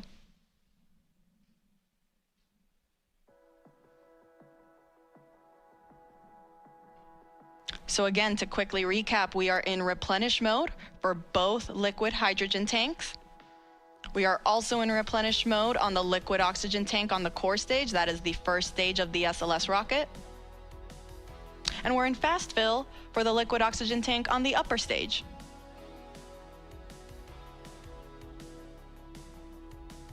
I'll report out when we have transitions from fast fill and onto topping.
This is Artemis Launch Control. We are currently 5 hours and 42 minutes and counting from the opening of today's launch window for the Artemis 2 mission. That launch window officially opens at 6:24 p.m. Eastern Time, and teams do have a 2-hour launch window, which means that they have additional opportunities if they don't meet the beginning of that window. Now, joining me is Artemis Launch Director Charlie Blackwell-Thompson. Charlie, thank you so much for taking the time to speak with us today. Oh, you're more than welcome. It's great to be here, Tony. It sure is. Now, we know that you just conducted a flight crew weather brief with our astronauts as well as teams and mission control and our launch weather officer. Do you mind providing us kind of how that went and what we can expect? Yes, the weather brief went really well. What we do during that weather brief is we give the flight crew a summary of where we are in our tanking, what's left, and of course we have our core stage and our upper stage fully loaded with LH2, and we're in replenish, and we are just finishing up our LO2, or liquid oxygen load, into the upper stage. We provided that status along with any non-conformances that the crew might be interested in, and then we went through the weather. And so our weather from our launch weather officer remains at a 80% likelihood of go today and a 20% chance of violation. We are watching some precip that is making its way toward the pad, but we expect that that is going to dissipate as we get closer to the opening of our window. So really good to hear the crew's voices and to talk through a day of launch ops. You know, it's something that we simulate, but there's nothing like the real day. Absolutely. I can only imagine, and it's great news to hear that we are still 80% go. Those are very, very favorable conditions. Let's hope it stays that way. You mentioned we're getting closer to reaching what is called all stages in stable replenish. That means that we will have all 4 tanks at 100% flight level. Charlie, can you walk us through then what are some of those upcoming milestones once we reach all stages replenish? Absolutely. So one of the big milestones when you reach stable replenish on all stages is you begin to send the closeout crew into the pad. And so we're just a few minutes away from getting into that, and we'll deploy them to the pad, and they'll start getting ready for the flight crew. And then, of course, shortly after that is the exciting milestone of seeing the crew walk out of the operations and checkout building and make their way to the pad. And that's certainly something that we've been waiting a very long time to see. It's going to be very exciting, I think, certainly for our team. It'll be exciting for our country, and it'll be exciting for people all over the world who are watching our crew head to the pad, knowing that we are just about 5 hours or so from launch. You couldn't have said it any better. This is very exciting for the entire world. We cannot wait for that moment when we see our astronauts depart their crew quarters and head to the pad. Charlie, thank you so much for taking the chance to speak with us today. We are rooting for you. We're wishing you the best of luck in today's countdown, and we'll let you get back on console. All right. Thank you, Tony. Appreciate the opportunity to chat with you, and go Artemis. Go Artemis. All right, so to quickly recap, we are in replenish mode for both liquid hydrogen tanks, and we are getting ready to also hit replenish mode on the liquid oxygen tanks for both of those. We will report out when that is underway.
This is Artemis Launch Control. We are currently 5 hours and 37 minutes and counting from the opening of today's launch window for NASA's Artemis 2 mission. Now, the launch team is currently in the process of loading cryogenic or liquid propellant onto the SLS rocket. You see our launch team there in Firing Room 1, and you actually can see our NASA administrator, Jared Isaacman. He just joined the room to greet our launch director, Charlie Blackwell Thompson, and our assistant launch director, Jeremy Graver. Now, to quickly recap, we started our propellant loading operations at 8:35 a.m. Eastern Time. That was after we had chilled down the core stage systems lines, and after we had been given the go from our launch director to start our tanking operations. So after 8:35, we started again slow fill. A little bit after that, at 9:25, our astronauts got their scheduled wake-up call. Following slow fill on the core stage, we then transitioned into fast fill. Once we were in fast fill for the core stage, we then started our upper stage loading operations. We started first with hydrogen. Started chilling down the liquid hydrogen tank on the upper stage at roughly 9:36 a.m. And then we got into fast fill at 9:51 a.m. Following that, we entered then our topping phase on the core stage liquid hydrogen tank. Topping refers to finishing off that last little bit to get to 100%, and then we transitioned into replenish. We did the same thing for the core stage liquid oxygen tank, as well as for the liquid hydrogen tank on the upper stage. Now all that's left is to enter replenish mode for the liquid oxygen tank on our upper stage, and we will enter what is called all stages replenish. This means that now all 4 tanks will be at 100% level. Once we reach this stage, this will be the signal for our launch team to let our astronauts know that they have the clear to enter the launch pad and go and enter their spacecraft. As a reminder, NASA is providing 24/7 live coverage of this mission. We started this morning at 7:45 a.m. and ran you through our tanking loading operations, and we will continue to do so throughout the rest of today's launch countdown. We will be beginning our live coverage in just a few minutes for that launch, and the rest of our commentators will make sure to take you along through today's countdown. You can see on your screen there how to watch.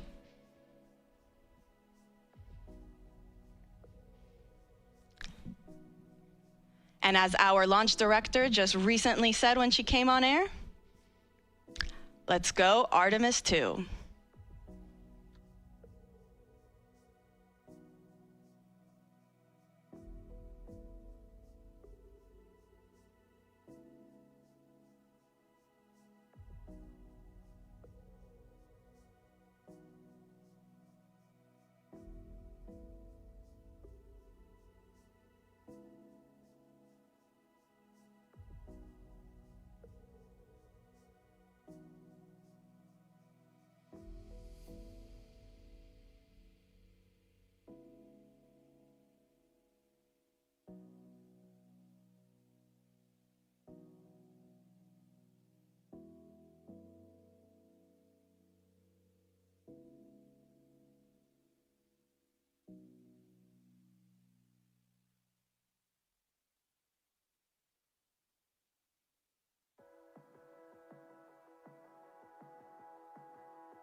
always going to the moon.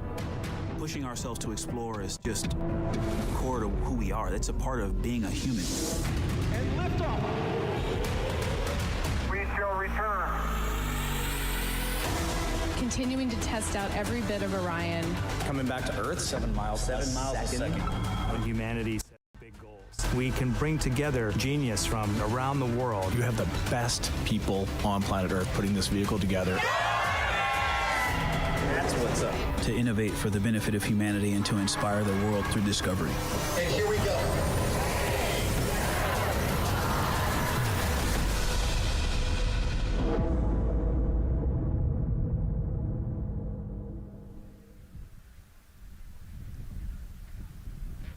Welcome, and thank you for joining us live from NASA's Kennedy Space Center, where we are beginning a new chapter in America's human spaceflight story. We are so humbled to have thousands of people here in person to witness this, and the many more watching online from around the world. I'm NASA's Megan Cruz, and this is NASA astronaut Nicole Ayers. Thanks, Megan. What a historic day to be here. What a historic day to be here. Obviously, for what we see right behind us here, the SLS rocket and Orion spacecraft on launch pad 39B. Artemis 2 is a nearly 10-day flight test to prove NASA can safely fly astronauts around the moon before attempting to land on it in just 2 years, hopefully. Yes, you know, like you said, it's a test flight, so we're going to put humans on this rocket for the first time ever, and we're going to test out the systems on board and hopefully get around the moon. And why does NASA want to return us to the moon? And we want to go back for scientific discovery, right? We want to create a permanent presence on the lunar surface. We want to be able to harness some of the volatiles or the resources on the moon in order to get us onto Mars later. So we're going to use the moon as a stepping stone to get to Mars, but also we're going to use the moon to learn so much about Earth and about the creation of the solar system. You know, the moon is this untouched witness mark for the Earth and the solar system. And what I really love is like all the things that we do to get us to explore our universe, all of that technology, all the jobs created to support that, it all benefits us here on Earth. Yes, definitely. I mean, getting this rocket into orbit takes, 8.8 million pounds of thrust, right? And it's the people on Earth who do that and who create that, the engineers, the scientists. There are so many people who make this mission happen. And so if all goes well, this crew could travel farther from Earth than any other humans before them and see parts of the moon no one has ever laid eyes on. And now, speaking of laying eyes, here we are in the suit-up room with the Artemis 2 crew. Yes. Looks like the commander's getting his comm cap on, so the communication cap. Looks like Victor's already got his on and the helmet going. He's just stretching out his wrist a little bit, right? Yes. And in charge of liftoff today is Launch Director Charlie Blackwell Thompson. She and her team are just across the street from us inside of the Launch Control Center. They kicked off continuous around-the-clock operations just before 5 p.m. on Monday and started fueling the rocket about 4 hours ago. They have a 2-hour launch window that opens at 6:24 p.m. Eastern Time, which our clock in the upper left-hand corner is counting down to. And, we just heard from Charlie Blackwell Thompson in our tanking coverage, which was the broadcast just before this one kicked off. And basically, she said weather is 80% go. Yes, 80%, we will take that. It's a little windy. There's some clouds building, but we're going to keep an eye on it, and 80% is a good number to keep moving today. Yeah, and what she said was a wave of showers are moving west, but they should be well past the pad by the time we launch again. Hopefully at 6:24 p.m. today. Hopefully. All right, so again, let's head back into that suit-up room. We see Reed Wiseman. He is the commander of the Artemis 2 crew, and Nicole, he is putting on what you guys are calling the communications cap, the comm cap. Yes, so it's a little bit for protection of his, of his head there, but also you can see the mic booms, and he's got ear cups there so he can hear, the rocket's loud. So you're going to wear hearing protection, but then we also want to be able to talk to Earth and talk to each other. So they're getting that settled, and then he will put the helmet on over that comm cap. That comm cap will also connect into the suit, which then eventually connects into the capsule through an umbilical there. So there's a lot of cords and wires. You can see them tuck in that cord under his chin right now. And so the suits they're wearing, they're called the Orion Crew Survival Suits, or OX suits. And so they're worn for launch and reentry or during high risk or emergency situations. And I think a lot of people, especially if they're have been following NASA for all these decades now, they're kind of thinking, hey, these look like the suits that our shuttle astronauts used to wear. There is a lot of resemblance here. That's true. Yeah, they are very similar. You know, NASA does a great job of leveraging the lessons that we learned from previous missions. So dating all the way back to Apollo, you know, some of our first spaceflight missions, we learned lessons about the suits and how to make them better, and we just continued to carry that through all the way into the Artemis mission. Time now to introduce you to some of our teams today. We have Gary Jordan at NASA's Johnson Space Center in Houston. He's going to be inside with the mission control teams, which will take over from Kennedy's launch control team right at liftoff. And then back here at Florida, there's Megan Carter inside Kennedy Space Center's visitor complex, Jasmine Hopkins at a launch viewing location, and then finally Daryl Nail inside the launch control center with the launch team. Now each is going to provide a very unique experience today, starting first with Daryl, who has been closely monitoring the launch countdown for us. Yeah, and welcome into Firing Room 1, a historic firing room here at the Kennedy Space Center in Florida. It's a pleasure and an honor to be here reporting what's happening as we lead up to countdown and liftoff of Artemis 2. So far, looking pretty good. You see the rocket out there on the pad. It is launch day, and we just got that crew weather brief that you were talking about from Launch Director Charlie Blackwell Thompson to the crew. It looks like a countdown at this point is in good shape, and that's great news. Fueling continues to track well. We just reached all stages replenish. And while we're talking about the fueling, let's talk about that tanking. Pull up the tanking graphic if we could now. That will give us an indication of where we are with tanking, and I can just tell you, as you see from this board right here, we are all stages replenish. So all tanks on board the SLS, the 2 liquid hydrogen, lower stage and upper stage, and 2 liquid oxygen, lower stage and upper stage, are at 100%, and that's exactly where we want to be. This kicked off at 7:30 this morning with a go for cryo load, and here we are roughly about 5 hours later, and we're fully tanked and now in replenish. The amount of propellant on board, roughly 733,000 gallons. That's about an Olympic-sized pool and a half. Huge amount of propellant. It's all flowed in there. The great news there, no leaks, no issues, and we're looking good at this point. So let's talk weather now. The weather, while it is favorable overall, it's not totally clean, and that was hinted at earlier when we talked about the storms. There is, of course, some onshore flow. Currently, our overall attempt percentage stands at 80% chance of acceptable weather conditions at the time of liftoff, which is going to be within our launch window. That's tonight from 6:24 p.m. Eastern Time until 8:24 p.m. Eastern Time. Winds are good. The lightning risk is low. But scattered showers still remain possible around the Cape and including near the pad. So the expectation is that there'll be some more active weather coming our way, but we're expecting it to push to the west. So the watch item is really any isolated shower that could briefly move through the area and trigger a constraint, especially for flight through precipitation. Well, you're looking now inside the astronaut suit-up room, and of course we got the 4 astronauts there. They talked to Charlie Blackwell Thompson today, and you know, everything looks good there. We're tracking one minor NC issue at this point. We'll talk, it's a non-conformance. We'll talk about that a little bit later in our next hit. But for now, again, looking good. And of course, our administrator for NASA is here in the firing room. He checked in with the launch director, chatted with her for several minutes, and he's here in the firing room, which is a good positive sign, of course, for the day. That's it for the firing room. We'll send it back now to Megan and Nicole.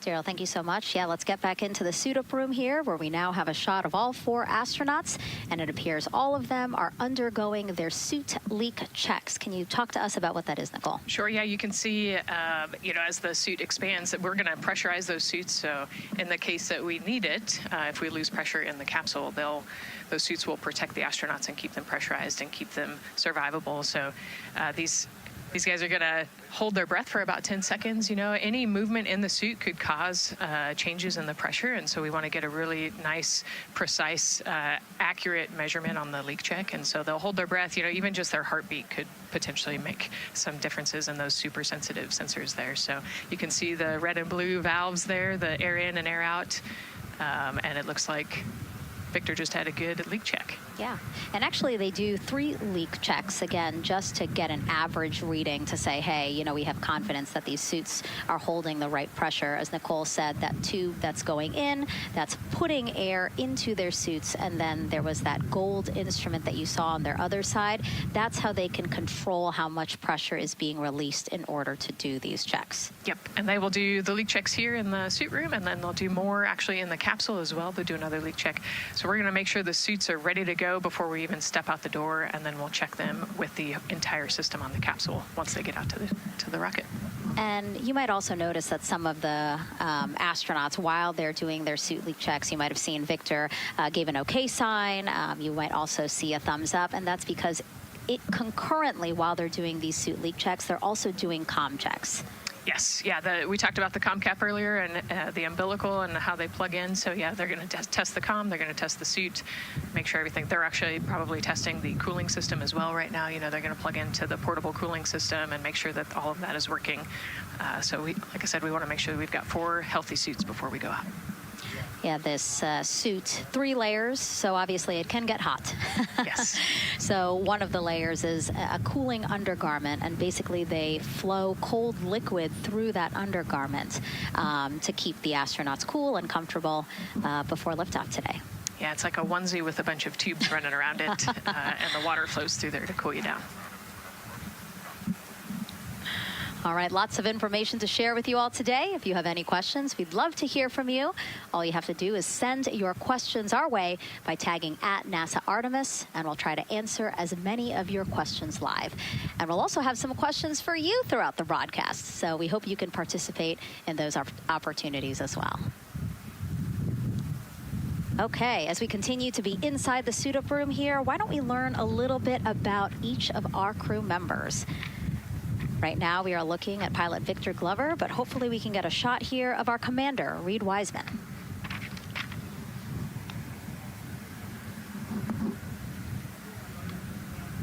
Now, Reed Wiseman is a Baltimore native. He's been in space once before as flight engineer for Expedition 41 aboard the International Space Station from May through November 2014. During the 165-day mission, Reed and his crewmates completed, get this, more than 300 science experiments in areas like human physiology, medicine, physical science, earth science, and also astrophysics. They actually set a milestone for station science by completing a record 82 research hours in a single week. He also served as chief of NASA's astronaut office from December 2020 to November 2022, and Reed has 2 daughters. Yeah, you know, I love, Reed is such a great leader. He was the chief of the astronaut office when they hired our class of astronauts. And so, you know, I think I have to publicly thank him for my job here today. But yeah, he's a family man, he's a good leader, and he's a great pick for the commander of this mission. Yeah, I think, you know, in talking through some of his other accomplishments, obviously he has leadership qualities that makes him prepared for commander of Artemis 2. Yes, yes, he does. He's a well-experienced naval officer and now NASA astronaut. And so now here we are, pilot Victor Glover. NASA selected the California native as an astronaut in 2013. At the time, he was actually serving as a legislative fellow in the United States Senate. His first trip to space was in November 2020 when he launched as pilot of NASA's SpaceX Crew 1 mission. That was the first operational mission of NASA's Commercial Crew program, which resumed launching American rockets from American soil to the International Space Station at the end of the shuttle program. Victor is a U.S. Navy captain and naval aviator who served as a test pilot, racking up more than 3,500 flight hours in more than 40 different aircraft. He and his wife, Deanna, have 4 children. Yeah, 4 children, a lot of energy, but that checks, right? Because when I think of Victor Glover, I think of a lot of energy, smart guy who's always excited and ready to go. And there you go, he's smiling in the suit room this morning. Oh yeah, he's a great guy. All of them are. This whole entire crew. They're just a good group of human beings, of leaders, of friends, family. You know, I have never heard anybody say anything bad about any of these 4. They're all so well accomplished, and they're also deserving of this opportunity to return to the moon. Yeah, and they're also humble, right? They're just standard humans going to the moon, but you would never know that when you talk to them in a normal conversation. And so it looks like Christina here has completed her suit leak checks as well, her communication checks too. Yep, they've already got her gloves off. They're getting ready to kind of hang out and relax a little bit, I think, before they walk out. She is a mission specialist for this mission, native of Grand Rapids, Michigan, was selected to the astronaut corps in 2013, so actually same class as Victor. She served as flight engineer on the International Space Station from March 2019 to February 2020. And during that time, Cook set a record for the longest single space flight by a woman with a total of 328 consecutive days in space. She also participated in the first ever all-female spacewalk. And before becoming an astronaut, Christina helped build space science instruments and led scientific field work in some of the most remote environments on the planet. Her hobbies include surfing, rock climbing, community service, yoga, travel, and photography. Again, so much. When does she find the time? That's a great question. You know, one of the things I love about Christina is that she's broken records and she's achieved all these milestones. But one of the things that she talks about is, you know, she just wants people to set goals and go work hard and do something that's meaningful to you. And she really hopes that her records are broken as soon as possible. She does it for her family, and she'll talk about all of her nieces and nephews quite a bit. So just, again, another example of just a humble human who's got a great support system in her family and excited for the mission. Yeah, she's always saying that she just wants the opportunity to push people farther, to push humanity farther, see what we can accomplish together. So, yeah. Again, all 4 of them say that. They're really in tune on what they think or what they feel like their role is in this mission. Yeah, I think their legacy is going to be, you know, providing the shoulders for others to climb on. Mm-hmm. And last but not least, first-time flyer, Canadian Space Agency astronaut Jeremy Hansen will fly to the moon as a mission specialist on the Artemis 2 mission. The London, Ontario native was selected as an astronaut in 2009. After that, he worked as Capcom at NASA's Mission Control Center in Houston. Capcom stands for Capsule Communicator, and that's the sole direct voice communicating with astronauts in space. He also participated in training exercises such as living on the ocean floor off the coast of Florida to simulate deep space exploration for 7 days.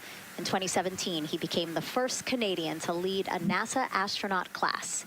He also enjoys getting out on a sailboat, rock climbing, and mountain biking. Jeremy and his wife, Catherine, have 3 children, and he actually got to hang out with them over the weekend. So the crew arrived here for launch at Kennedy Space Center on Friday, and then their family members arrived Saturday. Yes, yeah. They, as long as their family can quarantine with them, then they will stay, you know, quarantined in Houston, and then they all fly down to Kennedy Space Center, and then you get to spend the last few days with your close family and friends. We actually do a behind-the-glass visit with some of those other maybe extended family members that couldn't quarantine with you. But yeah, it's a quaint time here once you get to Kennedy Space Center. A great sign here, all 4 astronauts have removed their helmets. And that indicates again that all 4 have completed suit leak checks. And so, Nicole, what they're doing now is they have these pockets on their forearms. That's just somewhere where they can put personal items that they might want, right? Yeah, just kind of stowage pockets. You know, there's always something that you might need or want while you're in the capsule, and then also last-minute personal items if you want to put a couple things in there. So everybody kind of has their own unique stash in their pockets. And then another pocket has emergency equipment that they might need, right? Like a signaling mirror, things like that. Right, yeah, the suit is basically all in one. You know, it's got the oxygen bottles there on their right legs. You'll see in a different shot, they've got pockets with survival gear in it, and that is to keep them safe. So if they had to egress the capsule, either from the launch pad or from the water, then they will have all of the survival gear with them. They'll have about 10 minutes of oxygen as well from that bottle so that they can get to safety quickly and safely. We are now 5 hours, 3 minutes and counting from the opening of our 2-hour launch window, and we have our first questions from social media.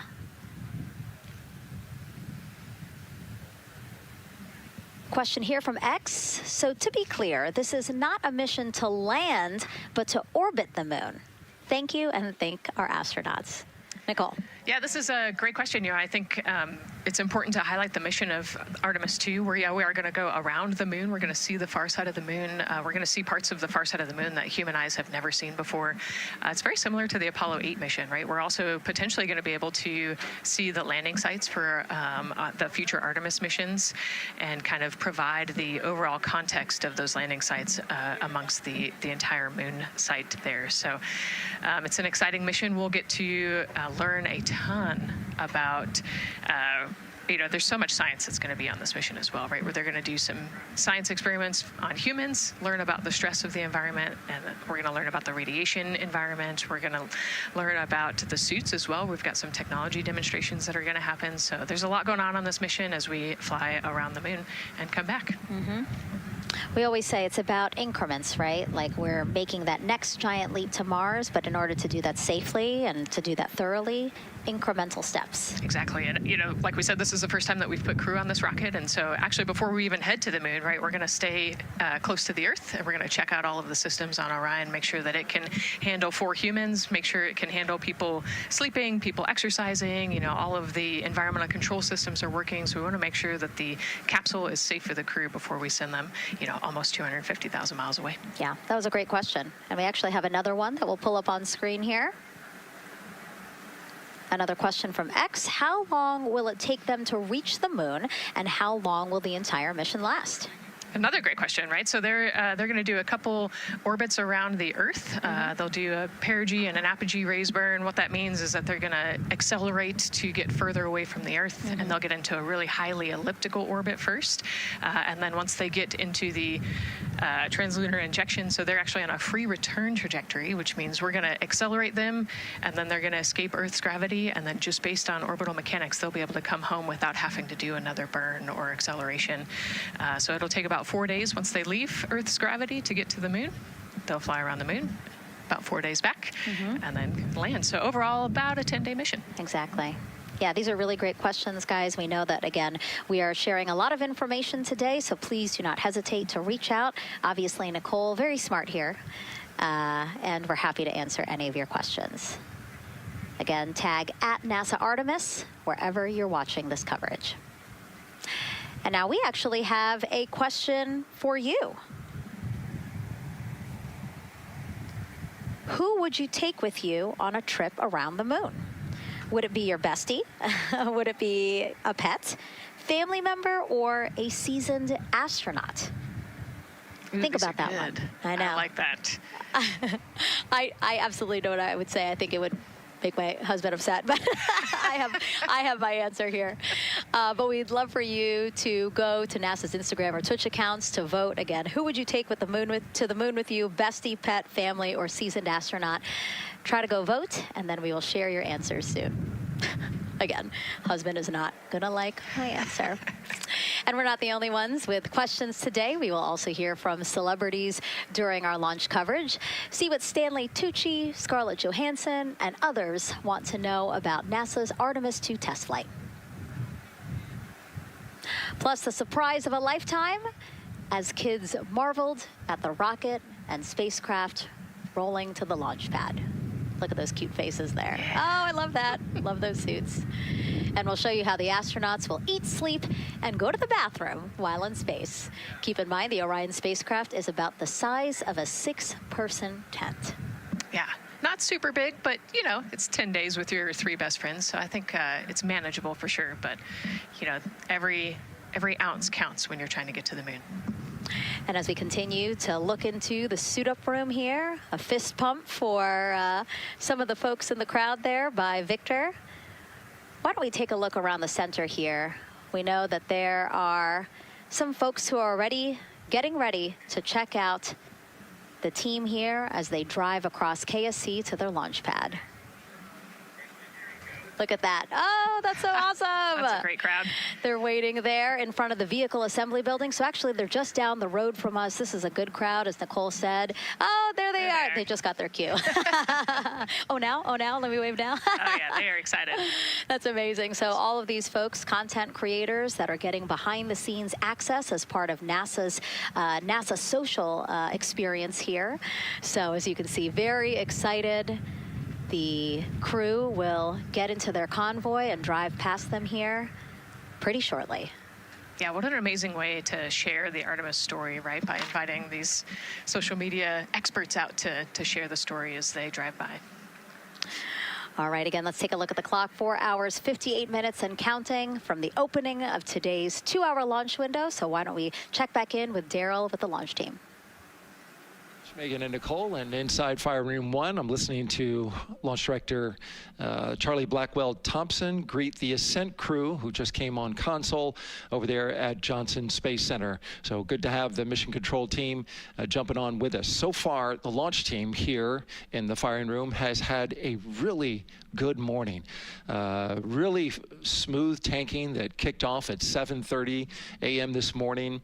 They got to all stages replenish just before 1 o'clock p.m. Eastern time, and it was an incredibly smooth tanking. That's great as we look here watching the crew and also with an eye on the rocket. Weather, of course, we've talked a little bit about that. It's favorable overall, 80% go for our 2-hour window between 6:24 p.m. and 8:24 p.m. We don't have an exact T0 right now because that's going to come to us closer when we get closer to launch, roughly about 20 minutes before liftoff. But it's going to be within that window and towards the beginning, provided everything continues to go smoothly along the timeline, and so far that's been the case. I mentioned that there was a small issue in my previous live hit that actually was incorrect. There was no issue. I've gotten the good data now that I'm on the headset and listening into the loops. Engineers, avionics engineers, are keeping an eye on a display unit inside Orion that's just running a little cooler than normal. It's not going out of limit. It's actually completely fine. But they just were noting the trend and reported that to the NASA test director. So they'll keep their eyes on that. But again, there was no LCC violation. And once they get the cover off Orion out there that's protecting it from the rain, they expect the temperatures inside the Orion crew capsule to stabilize. And with that, we'll send it back to the host desk with Megan and Nicole. Thank you so much, Daryl. Now, Daryl is inside Firing Room 1 in the Launch Control Center, or LCC, as you might hear it referred to, which was built in 1967 to support Apollo missions. In fact, Apollo 11, the mission that landed on the moon in 1969, that was called from the exact same firing room. NASA then upgraded the LCC to support shuttle missions, and now Artemis. You can see there a shot from when we supported shuttle. Now with Artemis, the primary launch team for today is in Firing Room 1, but there is actually support staff in Firing Room 2 as well. And together they will propel this ambitious test flight off Earth.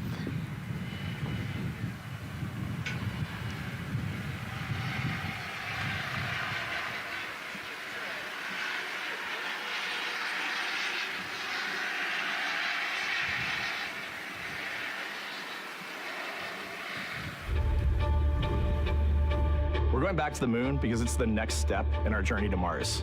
We need to go explore the moon. There's vast regions of unexplored areas with the coldest, darkest places in our solar system.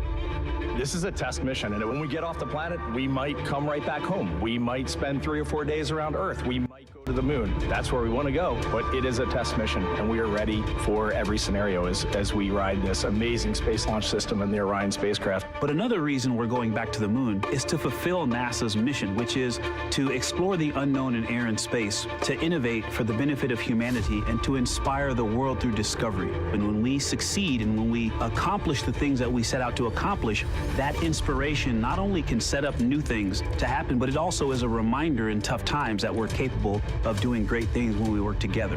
The thing I love about the moon is that it's not just a beacon for exploration and this platform of possibilities for incredible missions like this, but it has benefits. That's actually why we're racing towards it.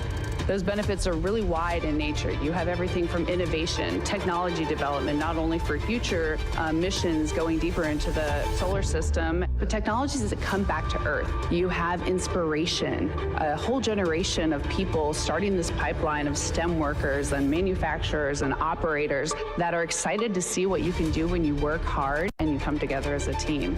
When I think about the four of us flying around the far side of the moon, seeing that Earth rise, taking images and video and sending them back to you, the feeling that I have inside is hope. We know that Artemis 2 is not the solution for humanity on planet Earth, but it is a contribution in the positive column. We hope that just for a moment that people will pause and say, wow, it's extraordinary when you look back upon the Earth with over 8 billion people, and you see this concrete example of what humanity can do, this extraordinary thing when we set big goals and we work together to achieve them. Now, Kennedy's launch control team takes us to liftoff, but then mission control at NASA's Johnson Space Center in Houston takes over. That's where we have our Gary Jordan embedded with that team. Hey, Gary. Hey, Megan and Nicole, it's great to be joining you from here in Houston, Texas.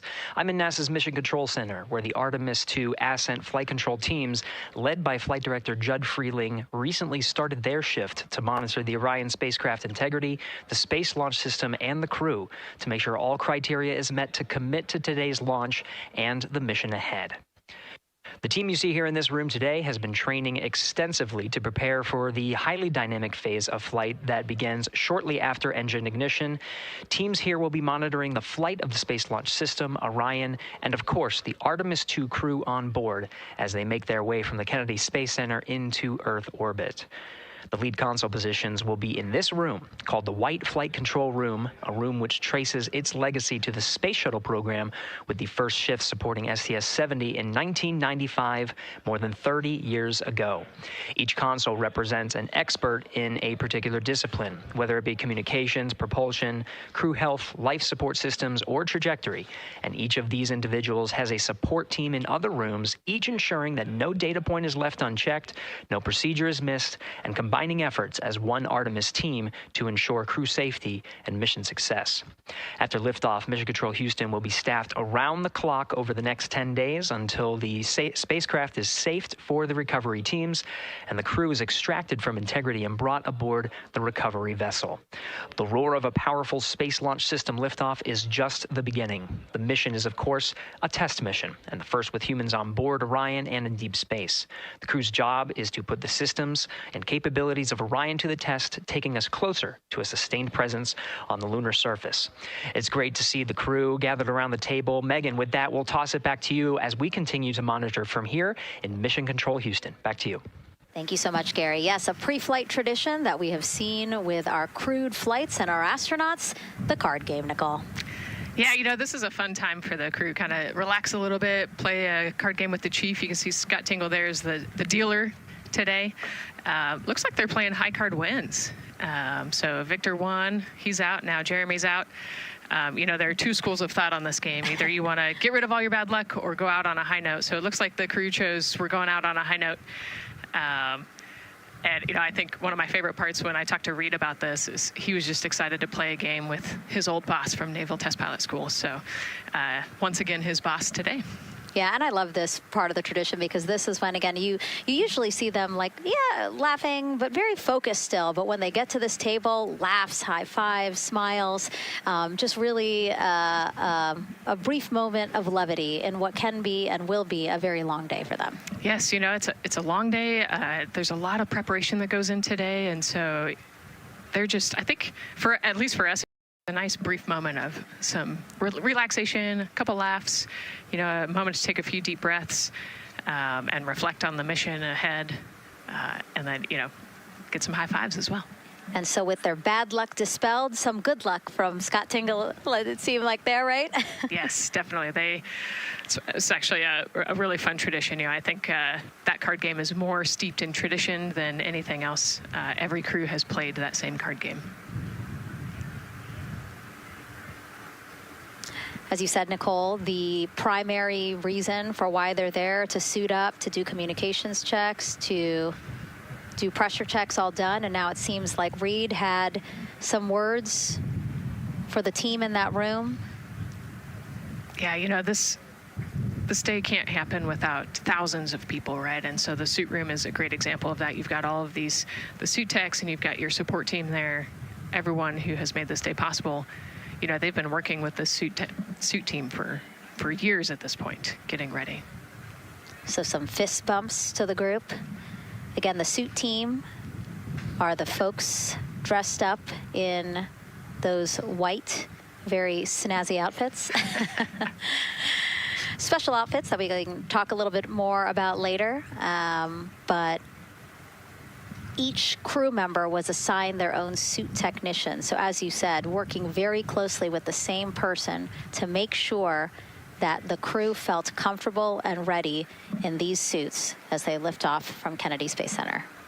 Right, and you know, each suit is slightly different, each person is slightly different, and so these suit techs know each individual super well. They know exactly how they like to get into the suit, exactly where things might get caught, or, you know, small adjustments that might need to be made. So they know their suit techs well, and their suit techs know them very well.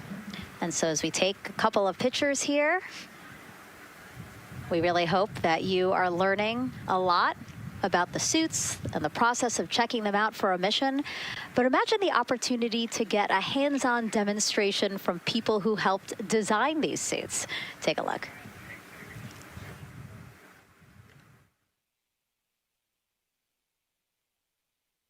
Does anyone want to try on one of the gloves? I love showing the kids the suit. I love how excited they get about space. Oh! So that would be... It just goes in there? We got to bring some stuff for them to actually put their hands in, and some of them were very excited because they want to be astronauts when they grow up. I would love to be an astronaut. That would be incredible. I'd like to be like an engineer that like maybe designs the suits. Whether it's the calm, the orange color, every aspect has an important function for our astronauts in space. It's going to be amazing seeing astronauts up close to the moon again. And that was a special event at Johnson Space Center. What we just saw there, obviously a big part of why this mission is so important to NASA, really just an opportunity to inspire everyone, especially kids, right, Nicole, to dream big and be curious. Oh man, yeah, the kids are so important, right? I love talking to kids. You know, they are the future of spaceflight. They are the Artemis generation. And, you know, if we could just inspire even one of them to go on to be a scientist or an engineer or maybe even an astronaut someday, that's a win. And now let's turn our focus to the rocket for a little bit. Powering liftoff will be, again, NASA's Space Launch System rocket right behind us. And to learn more about SLS, let's go to Megan Carter, who's at Kennedy Space Center's Visitor Complex at an exhibit dedicated to Artemis and the future of spaceflight. That's right, Megan. I am so excited to be over here at the Visitor Center, but not just because of launch. I get to introduce you to the moon board. This is obviously a very complex mission, lots of moving parts and pieces. So the moon board is going to allow me to break some of those things down for you just a little bit more in depth, starting with that SLS rocket. Now, the SLS, or the Space Launch System, very big, very powerful. It is going to be producing 8.8 million pounds of thrust at launch. And like I mentioned, very large, as you can see here, going to stand about 322 feet tall with Orion there on top, just a little bit taller than the Statue of Liberty. Now, there are many components that make up this rocket, so I'm going to point out just a handful that you're going to hear about a lot throughout this broadcast, starting with our boosters. These two twin solid rocket boosters are going to be very powerful. They are going to burn for the first 2.5 minutes of flight, and each one is going to stand 17 stories tall. They weigh in at at about 1.6 million pounds each. Now, I am going to jump back out and I'm going to show you a little bit about our core stage. That's going to be known as the backbone, essentially, of our rocket, and it is made up of around 5 components, starting with this engine section down here. This engine section is where our 2 propellants are going to be funneled down through our pipelines, and they are going to be mixed at 2 different temperatures, very complex processing, and they are then going to go on to feed that fuel to our 4 very powerful RS-25 engines. These are going to produce about 500,000 pounds of thrust each at launch, and they will burn for 8 minutes. All right, now jumping up here, we are going to take a look because I just mentioned those propellants. Obviously, we do need fuel, and that is why we have around 535,000 gallons of that liquid hydrogen. That's approximately about the same amount that you could fill an Olympic-sized pool, just to give you an idea. And then we're also going to have that liquid oxygen, and like I mentioned, there's going to be about 200,000 gallons for that one, and they are going to be funneled down through those lines that you see here on the side. All right, jumping up real quick, this is going to be our upper stage. That is where our core avionics are going to be stored, essentially the brains of the spacecraft. And then jumping out super quick, let's see if we can zoom in here, and we can. Those propellants I talked about are going to be stored at cryogenic temperatures. That means thousands of degrees below Fahrenheit, so they have to be kept very cold. And that, all those bumps and ridges there that you see, those are actually going to be an insulation spray that's going to help keep that rocket nice and cool, keep the propellants ready to go, and get us set up for success. Now, obviously, that was a very quick overview of our rocket. I have so much more to show you here on our moon board, but for now, I'm going to turn it back over to you, Megan. Thank you, Megan. A very impressive demo of the moon board, but also an impressive system, obviously. She mentioned 4 RS-25 engines on the core stage, and actually we have one right behind us here, used during the shuttle program, and I got to get a closer look at it with Space Launch Systems Engines Deputy Manager Philip Benefield. Okay, so Philip, in terms of size, shape, and function, what we see here behind us, exactly what we see on the pad. Absolutely, Megan, absolutely. So this is the RS-25 engine. Impressive. We have 4 of these on the bottom of the SLS rocket to propel the SLS rocket in Orion into low Earth orbit. And we've been seeing views of the pad throughout this broadcast, but you mostly only see the bell here. What's happening over here? Right, so this is generally what we call the power head section of the engine. So the purpose here is that it takes in the propellants from the vehicle tanks, the liquid oxygen minus 297 degrees, super cold stuff. The liquid hydrogen even colder, minus 423 Fahrenheit. There's 4 turbo pumps on the engine that pressurize that propellant up to 9,000 PSI in areas. It is all directed into the main combustion chamber where it is burned into hot gas that then is accelerated out the nozzle to produce thrust. When you say hot gas, what are we talking about? We're talking 6,000 degrees Fahrenheit gas. Wow, so we're talking really cold as liquids coming into the combustion chamber, and then it comes out as really, really hot gas. How do you design, how do you engineer something to control both extremes? Absolutely, it's very technically challenging. One of the main things here with the nozzle is that since you have the 6,000 degree Fahrenheit gas coming out, you have to cool that nozzle so it doesn't melt. And so the way the nozzle is constructed with these 1,080 coolant tubes. And so each of these coolant tubes flows a small amount of hydrogen. It keeps it cold, and so it doesn't melt during operation. Wow. I mean, all of the science that you're talking about, it is truly amazing that you guys designed this for shuttle, and yet you've reconfigured it, retooled it to be able to now support Artemis. What do you think about that? Yeah, I think that's really amazing, the fact that we were able to use the heritage hardware on the Space Launch System. The engine itself, developed through the Space Shuttle program, many upgrades to make it more reliable and improve the thrust as well. Perfect. Philip, thank you so much. I can't wait to see all 4 function. Same here. Thanks, Megan. Enjoyed it. And again, another idea and way that we are learning from what we've built upon and figured out all into this moment. Yes, with so much more thrust and capability, like we said, we learn all those lessons from previous missions, and we get to involve them here today.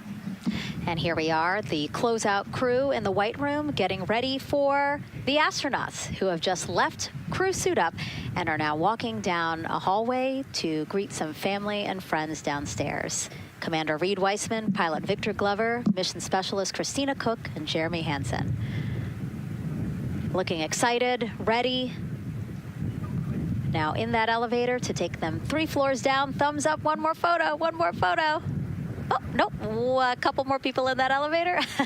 Those are important folks. They're going with them to the pad. Yeah, this is a fun elevator ride. Yeah. And, you know, actually you couldn't see them because they're off camera, but the support crew that's actually in crew quarters with us is right there waving goodbye and saying goodbye to you. So it's a really special moment to say thank you and say goodbye to the support crew at crew quarters. That's amazing. And so again, they will ride down 3 floors, and then soon we'll walk out the doors that you see underneath the banner there that says their names. These doors, the same doors that astronauts who have launched from Kennedy Space Center have walked out of since the Apollo program. Yes, and you can see another tradition is putting your patch on that archway as well. So I'm sure they did that over the last couple days. They did. It's actually it's so hard to see because there's so many of them, which is also great, but it's on the door frame on the right-hand side, the very, very bottom. Awesome. Great crowd here. A shot now of everyone who is waiting to greet the crew as they walk out of the operations and checkout building here at Kennedy Space Center and will board their ride to the launch pad. Yeah, this is a really great shot, right? Because you get to see a little bit of what goes on there. So you've got the close family that were in quarantine with them up close. They get to wave goodbye one last time. You've got a little bit of media in the background, and then you've got some NASA employees and a lot of the program managers off to the side as well to wave goodbye one last time and wish them luck. Yeah, it's a really nice moment. Again, they have had some quality time with family, but this is their final opportunity to say, see ya in 10 days. Yep, the last wave. And so there are different pens of people, again, as Nicole was alluding to, specific to the quarantine rules that you followed in order to be able to have that access, have that closeness with the crew. And then on the bottom left-hand side of your screen, the Astrovan. And that is going to be the crew's ride out to the launch pad. This modified Airstream motorhome can seat up to 8 people inside. It has a TV and sound system, and we know they plan to watch a video during their trip out, right, Nicole? Yes. So I think Top Gun is on the menu, yes. And then also Point Break, because you know Christina surfs, so I think they've got a pretty decent entertainment planned. So I love that. It gets them in the headspace, the right headspace, to really just enjoy the ride to space. NASA's history with Airstream dates back to the 60s when the company created a crew quarantine vehicle for when astronauts returned from the moon. This picture here, President Nixon talking to the Apollo 11 astronauts inside said quarantine vehicle. Then during the shuttle program, Airstream created the first generation Astrovan, a 27-foot motorhome that transported astronauts across KSC to their launch pad. And again, that is what we're going to see today. A very similar picture. Again, the orange suits, the Astrovan, very reminiscent of what we have done before and how we got to where we are now. Yeah, and it's a pretty cool ride. You know, you get about 20 minutes to get out to the launch pad and watch a movie, listen to some music. It's kind of an interesting, you know, and then along the whole way here at KSC, all of the employees from Kennedy Space Center come out. You can see in the background of the shot you're looking at right now, all of those employees and everybody lining the streets, waving and wishing them luck. I think this is an emotional moment for a lot of people because this is the last time where a lot of people will be with the crew, because once they get to the pad, there's only a handful of folks with them before launch. Yeah, definitely. This can be emotional for the crew, can be emotional for the families, of course. I mean, you know, I got to wave goodbye one last time to my sister, and when we walked out those doors, and yeah, it's surreal. You know, it starts to become much more real the closer and closer you get to the launch pad. 20 seconds now from when we expect the crew to walk out those doors. It must be really hard for them to patiently wait for these very specific milestones. You've got a whole group back there that's telling jokes and keeping it light. So.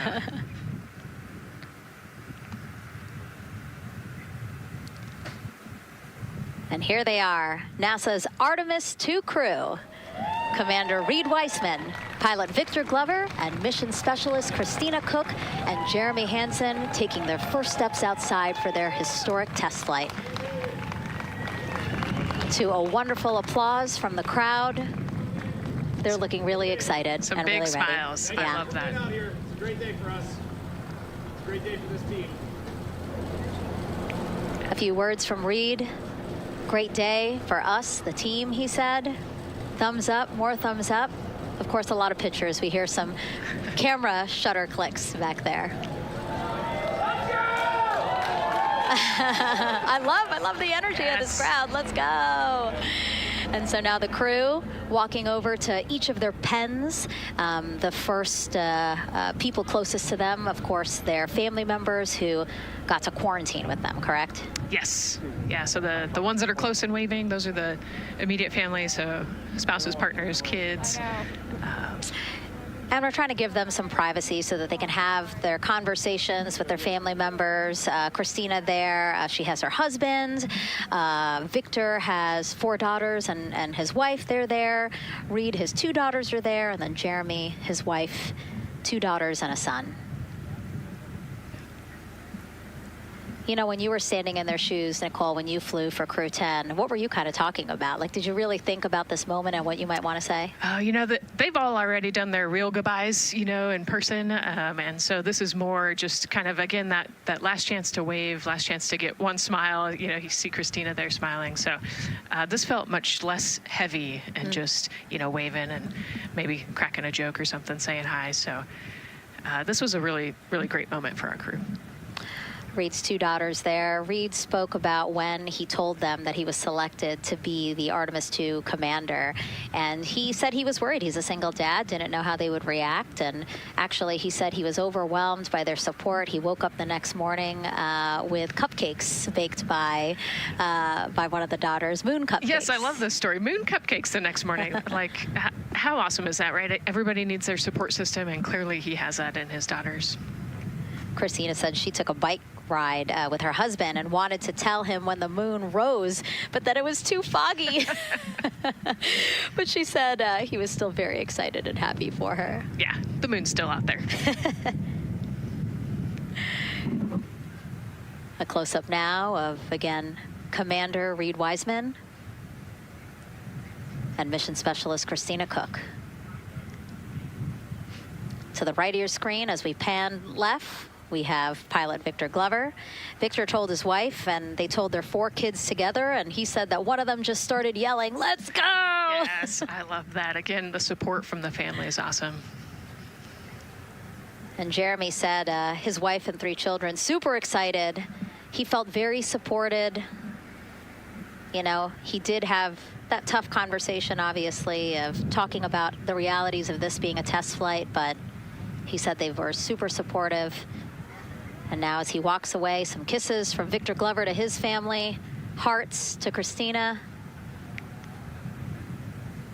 Jeremy being a gentleman, pausing so that Christina can take a nice photo without him. Hearts too from Reed there.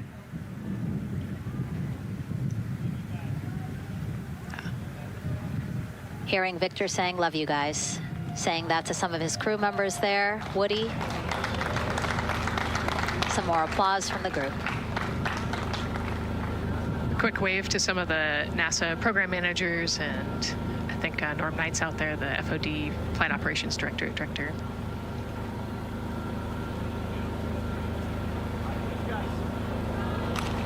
You heard Reed there saying, "Thank you guys," as the crowd picks up again with their applause, and the 4 of them step into their Astrovan. Looking at the clock, very on schedule right now. Again, according to the very detailed timeline of launch today, they are expected to drive off in about 20 seconds.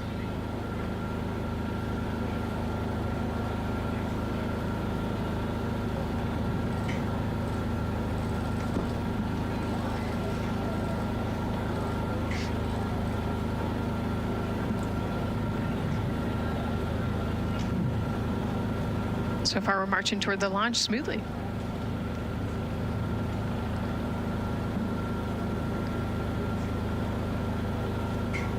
Do you think they're queuing up the video? Definitely. And that's why they haven't left yet? They're like, we can't go without Gotta get our your point snacks and movie break. ready. Yeah. Where's the popcorn?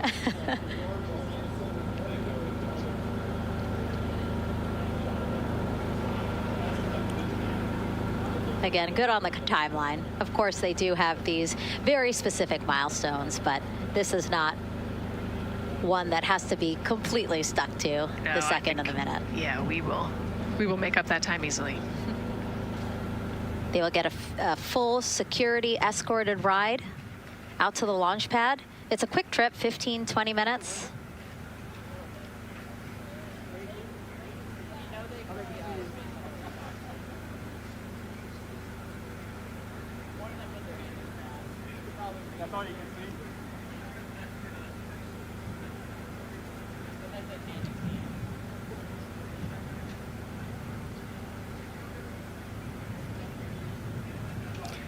The closeout crew at the pad still just getting everything ready for their arrival. Configuring Orion, right, Nicole? Yes, so they're probably laying out the seat restraints and getting all of the umbilicals set and ready to go so that when the crew gets there, they can ingress and start getting strapped in and connected to the capsule. And in our smaller box there, we have a shot of our administrator, Jared Isaacman. Bouncing around quite a lot today, was in the firing room right after the crew weather brief, saying to the crew that they are good for them to start suiting up, and now here to wish them well as they drive out to the pad.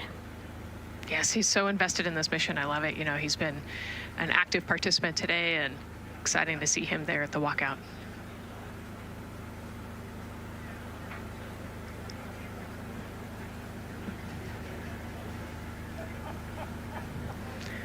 So in the van, they're probably getting hooked up to the portable cooling systems as well. So that would be my guess on the slight delay here, making sure everybody's situated, connected to cooling, and ready to go before they take off. Right, because the orange boxes, we didn't talk about it when we were in the suit-up room, but if anybody noticed, there are these orange boxes, and that's what provides the cooling to those thermal garments.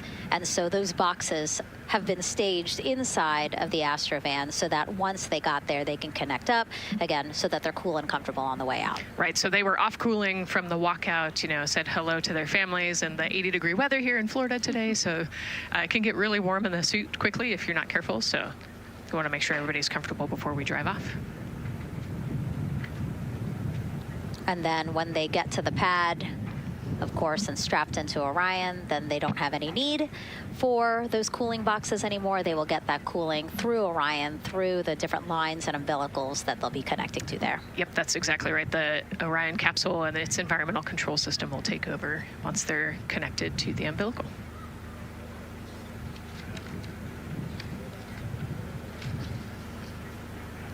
And so when we were watching them get into the elevator, I said, oh, there's a couple more people going in there. And they were, again, those folks in the white suits that we saw. Again, suit technicians. Yep.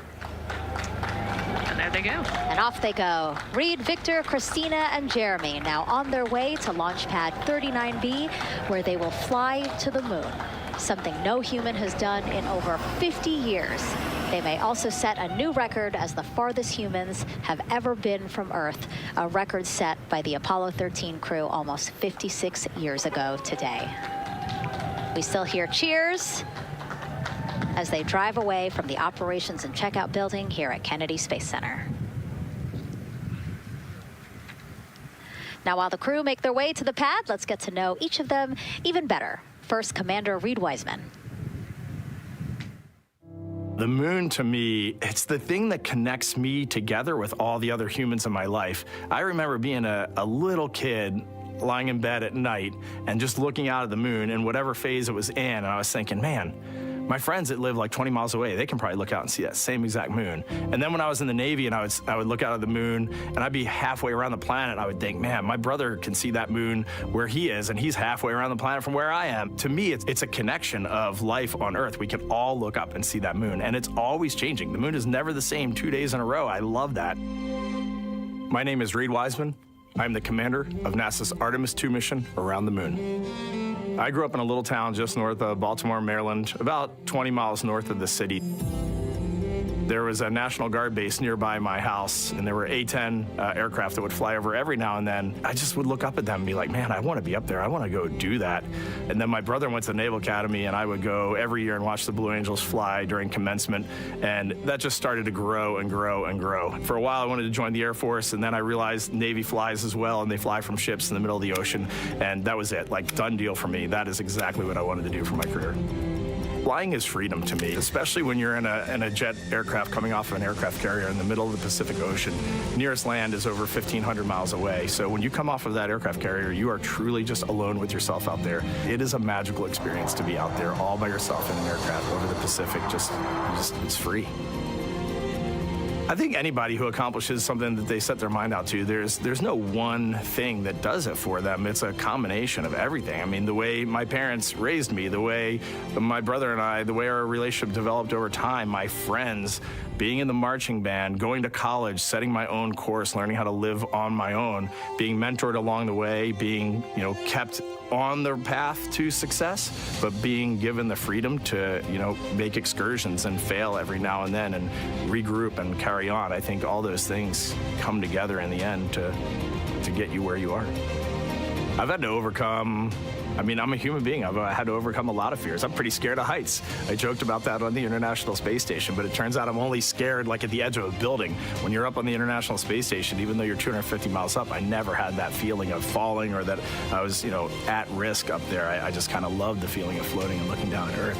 There have been challenges all throughout my life. By far, the biggest challenge was losing my wife in 2020 to cancer and now raising two daughters who are grown up now, but that's been the biggest challenge by far I've ever had to face. It is not easy. Being an only parent, trying to work a full-time job, and raising two kids is something that I think about every single day. I'm very proud of the work I've done. I haven't always done it well, but I've always shown up and tried as hard as I possibly can. And now Artemis II pilot Victor Glover and his journey to this history-making moment. I do wonder what it's going to be like when we are really far from Earth and can see it. The sensation of being so far away from everything that you know.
For the fence and trying to go get an engineering degree, not just go to college, but get an engineering degree and then go do something challenging and technical like flying.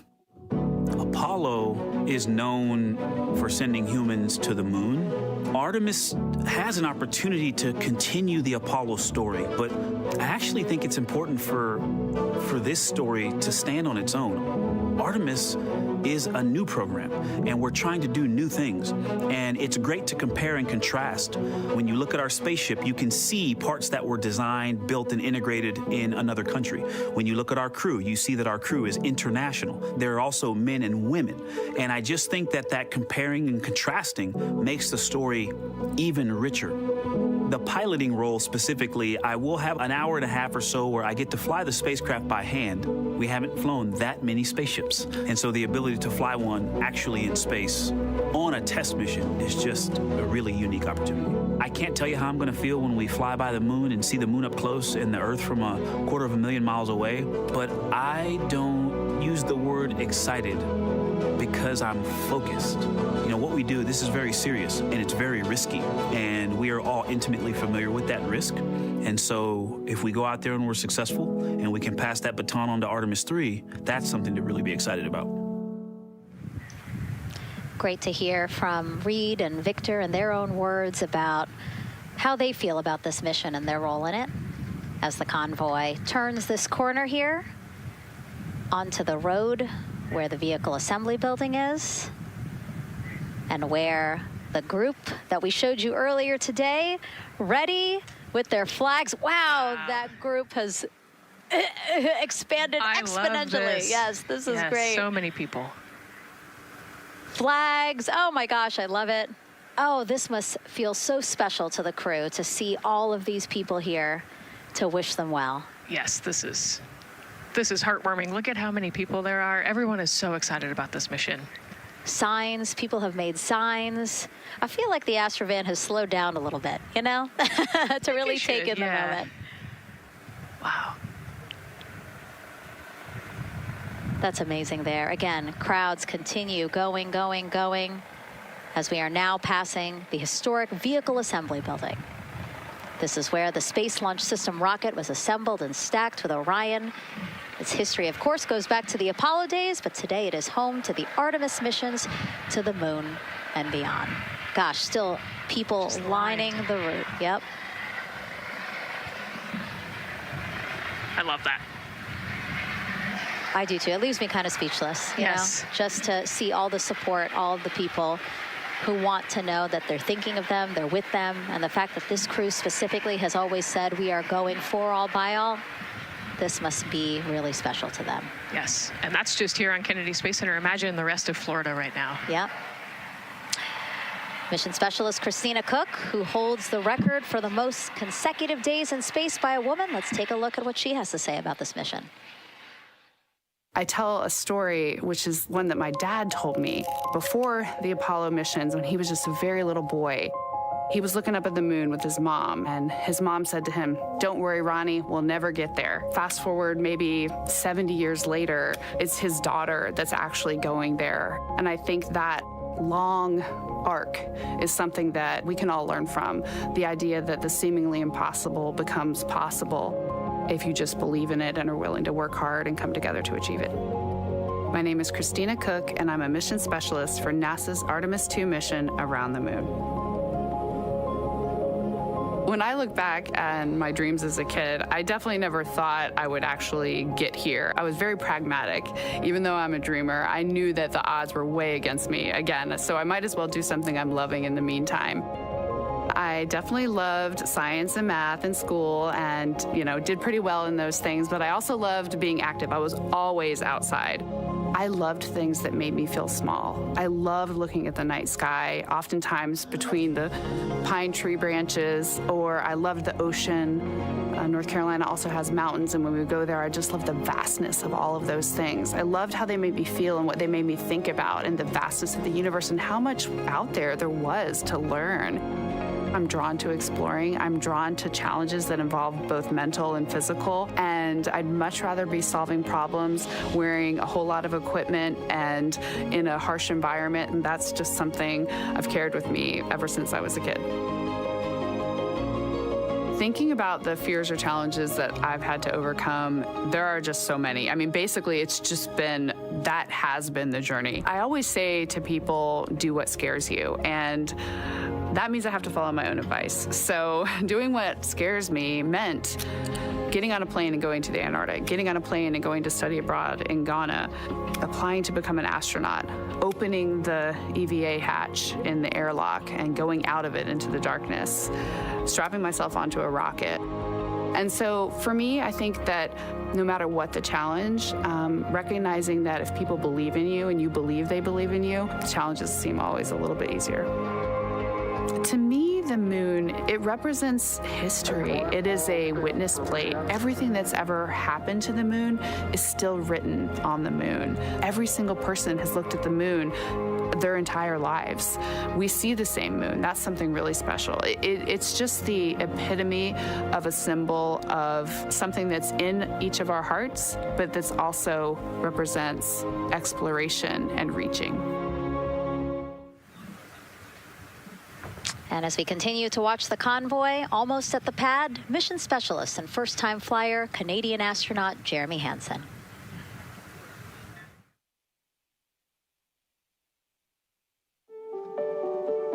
I have this very distinct memory of seeing an image of an astronaut standing on the moon. It's burnt in my brain because I went back to it so many times in my childhood, and I would look at that image, and I know it had a huge impact on me that humans had walked on the moon. My name is Colonel Jeremy Hansen. I'm an astronaut with the Canadian Space Agency, and I'm a mission specialist on NASA's Artemis II mission around the moon. My elementary school years, I grew up on a farm outside of London, Ontario. I spent as much time as I could with my dad on the farm.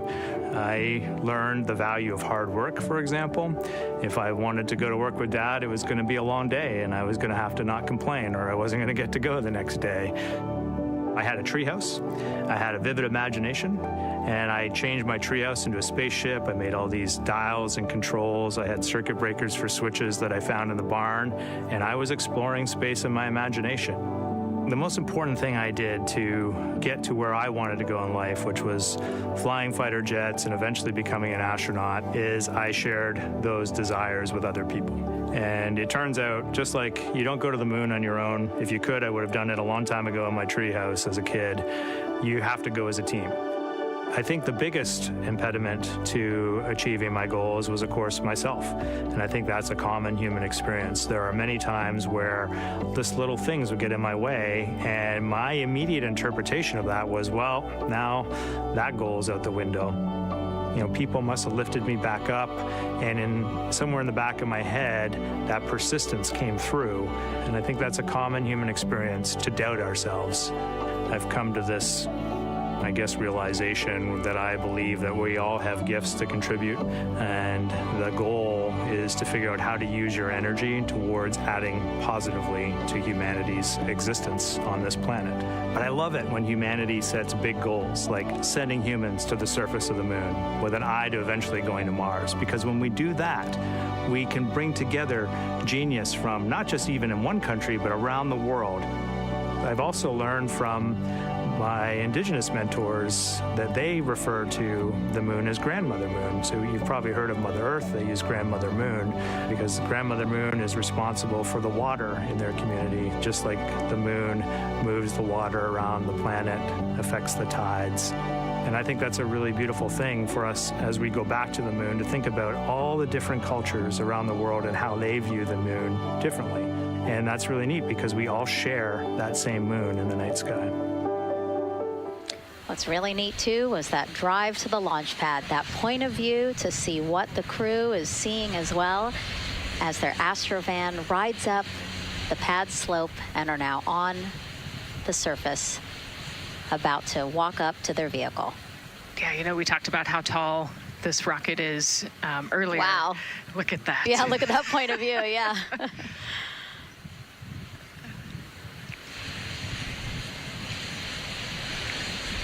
Pad 39B, another historic place here at Kennedy Space Center. Construction began in 1964, finished 3 years later.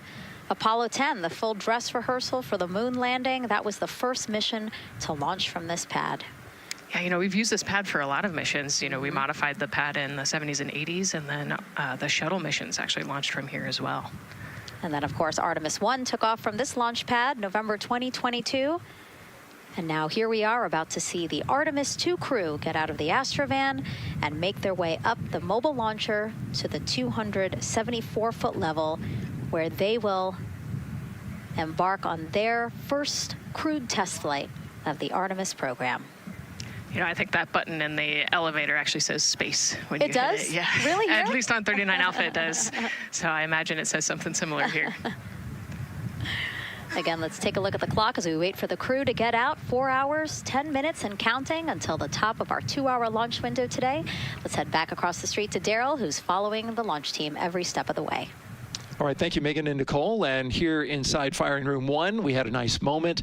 The launch director, Charlie Blackwell Thompson, NASA's first female launch director, standing up from her console, taking her cell phone and snapping photos as the Artemis crew that she had just given the go to leave the astronaut crew quarters, driving by, and of course going up the causeway until they got there to the pad. And now we see them coming out of the Astro van there and getting ready to ascend the launch tower. Well, we got a weather brief before they went out to the pad, and of course LWO gave a go. There could be some rain out there at the pad. It's already rained out there already. If you're in the area and you're watching right now, well, certainly you know that there's some rain in the area. There's going to be spotty showers that are going to be coming ashore here, and we expect that throughout our rest of our countdown. But we also are getting forecasts that there'll be some clearing as we get closer to our launch window. Big wave from Reed Wiseman there, and a thumbs up as the crew goes into the elevator to ascend the launch tower to go up to the level where they'll walk across the crew access arm and get into the white room. One of the things that you're going to start to hear now is from the crew themselves. We're going to be airing the Orion to Earth loop, which is the communications that's going between that crew and the launch team here as they walk them through configuring their various consoles as well as getting ready. A nice moment here, and I'll just pause to just look and see as the crew walks across the zero deck, as they call it, which is the deck that's right there even with the engines, and they're taking a moment to go over there and stand up and gaze up at the 322-foot tall SLS rocket. This was part of the plan for the Artemis II crew, and potentially a rocket that could help them make history to go farther from Earth than any crew has before. The farthest distance from Earth when they launch will be roughly around 248,000 statute miles. They're expected to go about 4,000 miles farther than the Apollo 13 crew did. And now they've headed to the elevator to go up. Again, I was talking about the loops. You're going to be hearing from the crew as they discuss with the launch team getting various systems ready to go. And then closer to liftoff, we'll hear the operational launch team loop brought forward ahead of the critical pre-launch polls and then the start of terminal count. And that should be right around L-25 minutes, right before the NASA test director gives their poll and the launch director gives her management poll, which happens at L-17 minutes. Right now, a lot of focus is on, of course, the closeout crew. They've made the way for the crew to get inside the spacecraft now and walk across that crew access arm, and there they are. They have been working on a tight timeline, but they are ready to go, and they are ready to receive the crew and start putting them inside their Integrity spacecraft. That's it from the firing room. We'll send it back to Megan and Nicole. And Launch Director Charlie Blackwell Thompson, again, we mentioned her a second ago. Her team have been training extensively for this moment since Artemis 1 launched in November 2022. Today, they have a message for Reed, Victor, Christina, and Jeremy.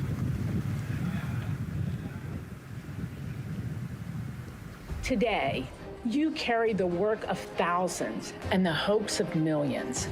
Every test, every simulation, every long day and night have led to this moment. This team is ready. The vehicle is ready, and you are ready. From the ground to the moon, Godspeed, Artemis II!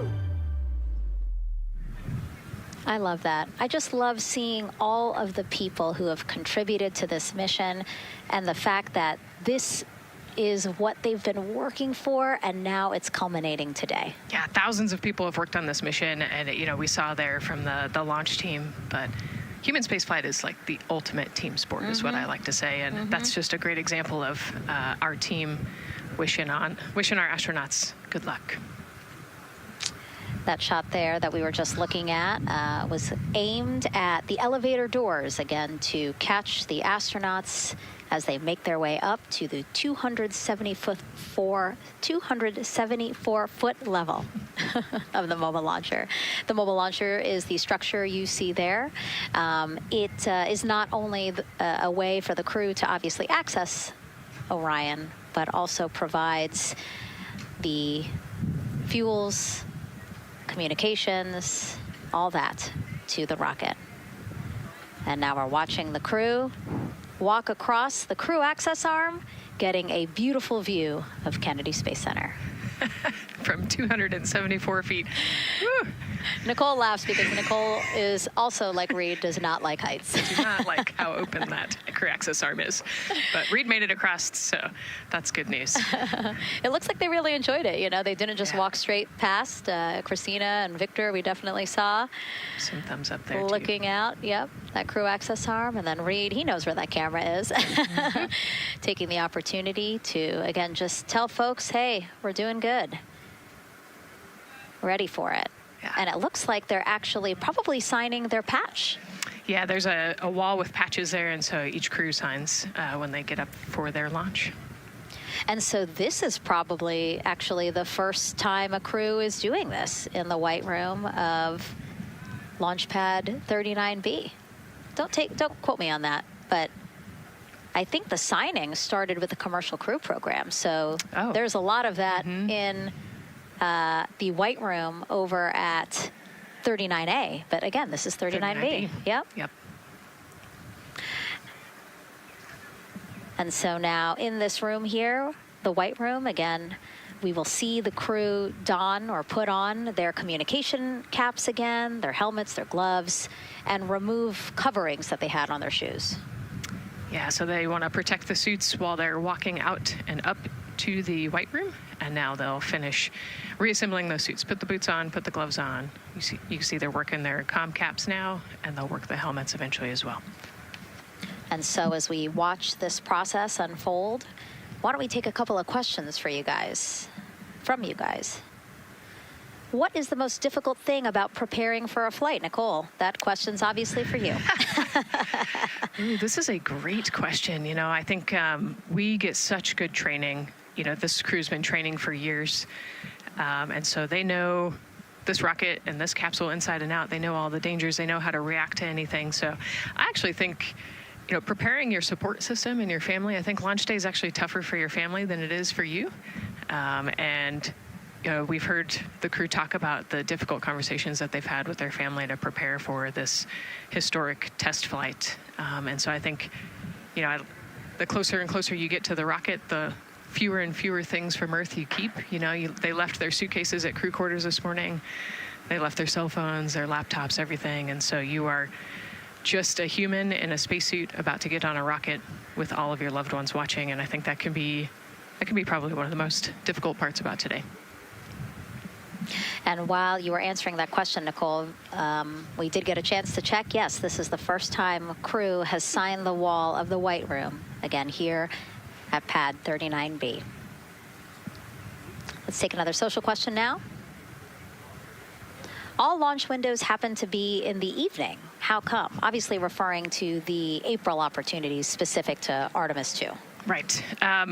You know, this is a complicated answer. I don't know that I would have the exact mechanics behind it, but it has a lot to do with orbital mechanics and where we are in terms of the Earth and the Moon relationship. And, you know, like we said, we're trying to get on that free return trajectory. And so it has a lot to do with when we can do the perigee and apogee raised burns and the translunar injection. So there's a lot of math that goes behind these launch windows and why they shift and move and why we just so happen to be in the evening for the April launch windows. Yep. You did answer it well. All right. And before we asked you guys a question, who would you take to the moon with you? Would that be a bestie, a pet, family member, or seasoned astronaut? Overwhelmingly seasoned astronaut. So, Nicole, you and I are going to the moon. Was that your answer as well? That was totally my answer. Again, like I thought my husband would not like that answer because he'd want to come along too. But I think if asked, he would also say seasoned astronaut. So that's fair. you know, like we said, there's a lot of training that goes behind it. These guys can react to anything that comes their way. And so, yeah, if you don't have all that training, maybe you do want someone that's a little bit more experienced. Yep. So correct answer, everyone. And now we have another question for you. What do you want to know about living in Orion?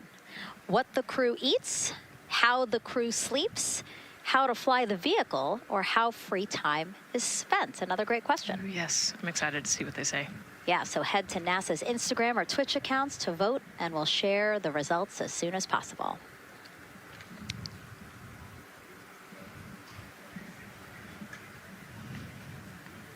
And while you're doing that, remember to also sign up to be a virtual guest for this mission. Just go to the link we'll pull up on your screen. As a virtual guest, you will get mission-specific information, notifications of any schedule changes, and curated resources straight to your inbox. You will also receive commemorative stamps for your virtual passport after launch and splashdown. Again, we really, really want you guys to engage with us, engage with this mission, come along with us for the ride. So yeah, take advantage of these opportunities to be a part of it. Yes, it's a mission for all. And so back in the suit, no, not the suit-up room, the white room. Well, they're suiting up. You can see why I might have slipped that up. So they are continuing to put on gloves. Reed and Jeremy look like they've been checked. Again, they've put on their gloves, their helmets.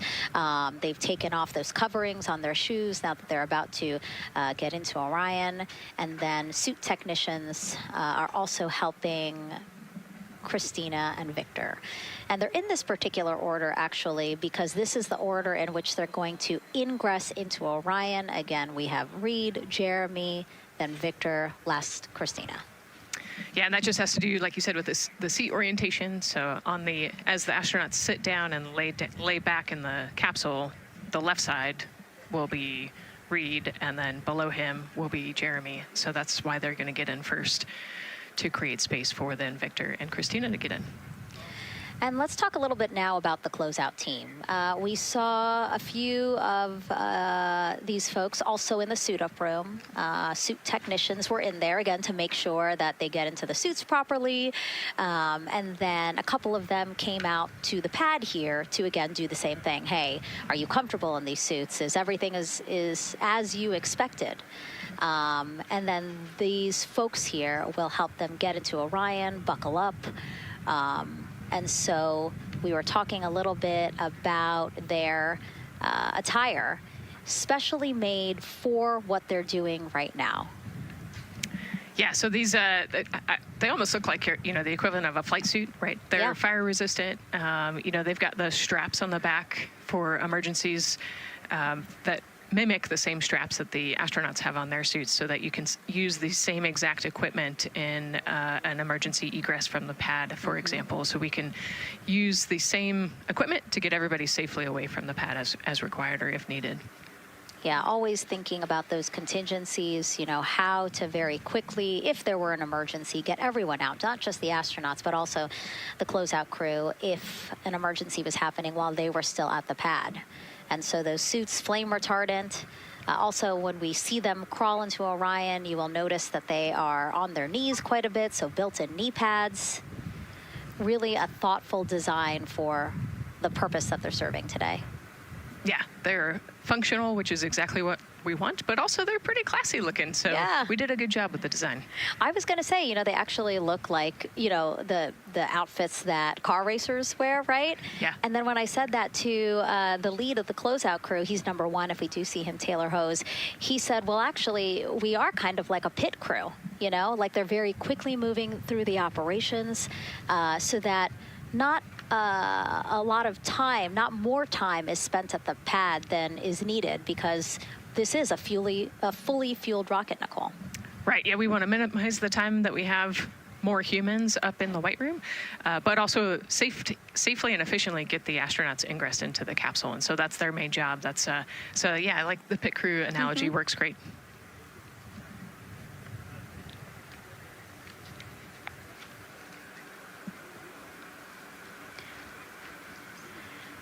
And so, Nicole, as we get ready to see them ingress. I know you'll be, again, an invaluable source as we talk through this part of the launch countdown, because you've been inside a mock-up of the Orion spacecraft. And I know that because you texted me a photo that you took, this selfie in the mock-up, and little did you know I was going to put it in this broadcast.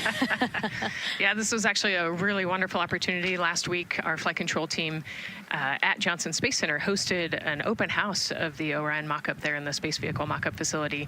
And so I got to spend some time in the capsule with some of the flight controllers who are actually sitting on console right now, and talk to them about everything inside the mock-up. So you can see I've got a bump cap on. It's like a small hard hat. There are a lot of, metal corners and things, and we are still squishy humans at the end of the day. And so they want you to be careful while you're moving around in there. But I got to see, how the crew will ingress. I got to look at the umbilical and the seat straps, and I got to see, the emergency equipment and the stowage and the toilet. I got to see it all. Got to talk about everything. It was pretty cool. It was a really great time. Michael and Bruce were great with me. They answered all of my questions. Yeah, because it's really good to be able to give that perspective because, and as you guys will see, yes, we do have cameras inside Orion and we'll of course take you in, but it doesn't give you a true feeling or idea of how big the space is, how things are configured. Again, like when we see them go in, they're actually on their backs. Yep. So again, it's just hard to really get a sense of the inside there, but Nicole is going to really help walk us through that. Yeah, you said they're on their backs and you have to somehow get there, and so they're actually going to almost barrel roll onto their shoulder to get onto their backs and their feet up on those leg rests. Actually, Andre's holding onto right there. You can see Andre number 2's inside getting everything ready for them. And actually, those leg rests for the pilot and commander seat will come off once they get into orbit to create some more space for them. And it looks like we're getting ready to ingress here. Yep, thumbs up from Reed. Everybody configured with their suits, and so in we go. They actually get inside by walking backwards. That's the easiest way to get in, right, Nicole? Yeah, so he will step down right over the flywheel or the exercise equipment that they've got in there. We'll talk to that in a second. And then you actually step down right on top of the toilet area backwards. You can see him going now. Oh, and he's already turned around and walking in. You can see Dre's protecting his helmet and his visor there from all that metal. Yeah. It's a tight squeeze. But they've done this a lot, so Reed's already all the way across the capsule. Yeah, that was fast. Impressive, Reed. Impressive. That's why you're the commander. Oh, a heart there from Jeremy again. Yep, Canada. Yeah. Canada is about to get into Orion. And so you mentioned Dre. Why don't we talk a little bit about him? So that was NASA astronaut Andre Douglas. And he is actually one of the backup crew members for the Artemis 2 mission. He trained alongside the primary crew and will step in and if any of the 3 astronauts are unable to fly. Yeah, Dre's actually a classmate of mine, so fellow fly. Oh, yeah. Yeah, so we've worked very closely together. It's exciting to see him in this role. Yeah, Virginia native, selected as an astronaut candidate in December 2021. He completed his training in March 2024 and was subsequently named as the Artemis 2 backup crew member just months later in July. Before joining NASA, Andre worked at the Johns Hopkins University Applied Physics Laboratory, where he specialized in spacecraft systems engineering. His work focused on the systems that help spacecraft know where they are and how to get where they need to go. So obviously critical for missions to the moon. Yeah, he's a wicked smart guy. He's got like 15 degrees, I think, or something. Oh, my. So. And so now here we are back inside Orion, where the closeout crew, each one with either Reed or Jeremy. So it looks like Andre is with Reed. And this is a camera shot of behind Reed's head. So Reed, while Andre is buckling him in, that's a 5-point harness, Reed was configuring his control panel. Yeah, the displays. We're getting the displays ready so that they can monitor all of the systems and monitor the launch as they go. Christina there signing the wall.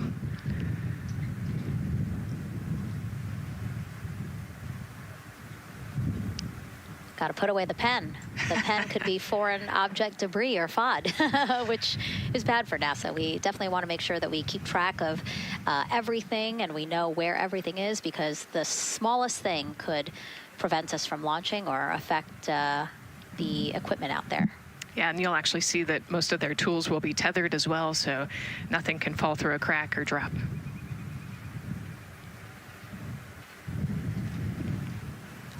And so as soon as Jeremy and Reed are good to go in their seats and connected to their communication umbilicals, as Daryl had said before, we will start hearing the loops, the audio mission loops, specifically Orion to Earth 1, which is the communication loop that the crew communicate on to the different teams supporting launch today.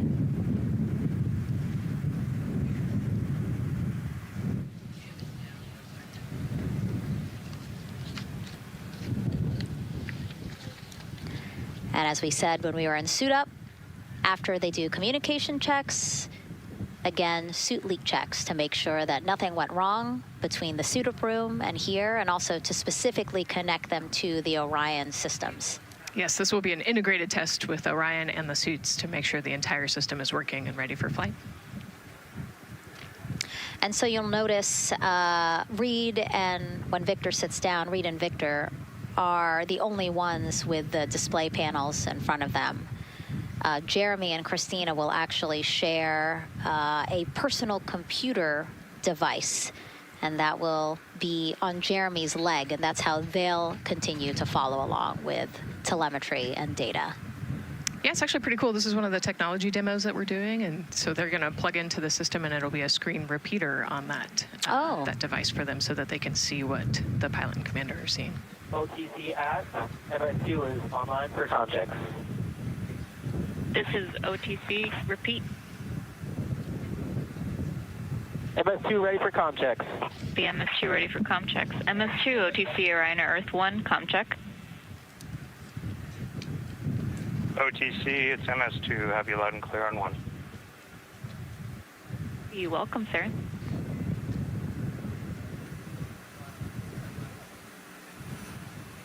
And so that was the Orion test conductor speaking with Jeremy Hansen, again, mission specialist 2 for this mission. So his communication check over, you heard him say 1, Orion to Earth 1, has been completed, a successful test.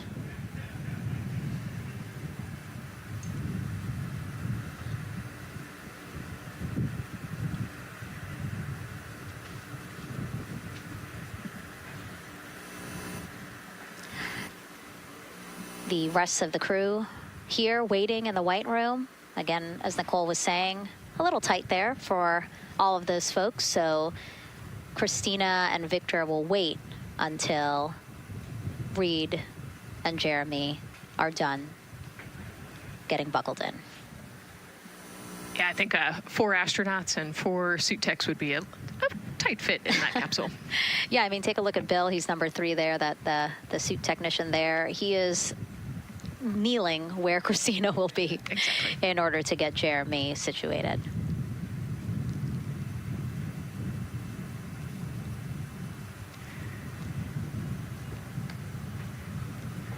OTC ask, commander's ready for comm checks.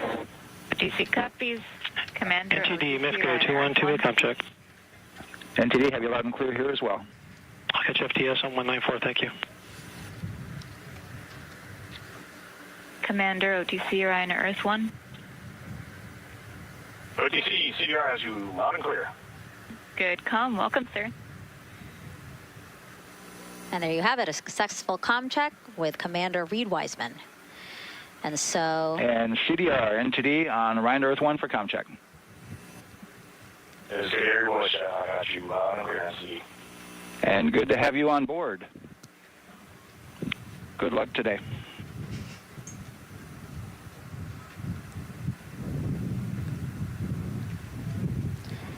And so now these 2 closeout crew members will finish up what they're doing here. Again, Nicole, walk us through what is happening here. They're connecting umbilicals, is what we said. Yeah, they're strapping them in, so they're getting their restraints connected. It's a 5-point harness with a quick release, and then they're connecting the umbilical, which has 4 different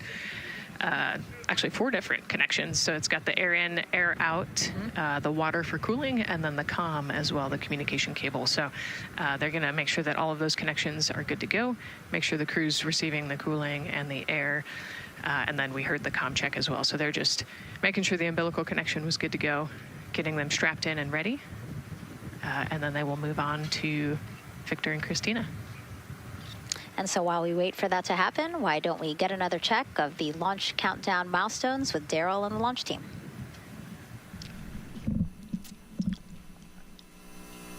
All right, welcome back into the firing room 1 here, where some of the launch team is having some pizza that was brought by the administrator. That was nice of Administrator Jared Isaacman to bring that by for the launch team to enjoy. We're L-3 hours and 44 minutes and counting as you can see the crew ingressing into the spacecraft. There are a number of things that are happening on the timeline. Of course, the closeout crew, they liken themselves to like an F1 pit crew, working quickly, methodically, carefully, as they go through their procedures to get the astronauts ingressed. Overall, there's a little bit of timeline pressure, right? There's only a certain amount of time as you see the astronauts going into Orion, only a certain amount of time that they can spend on their backs.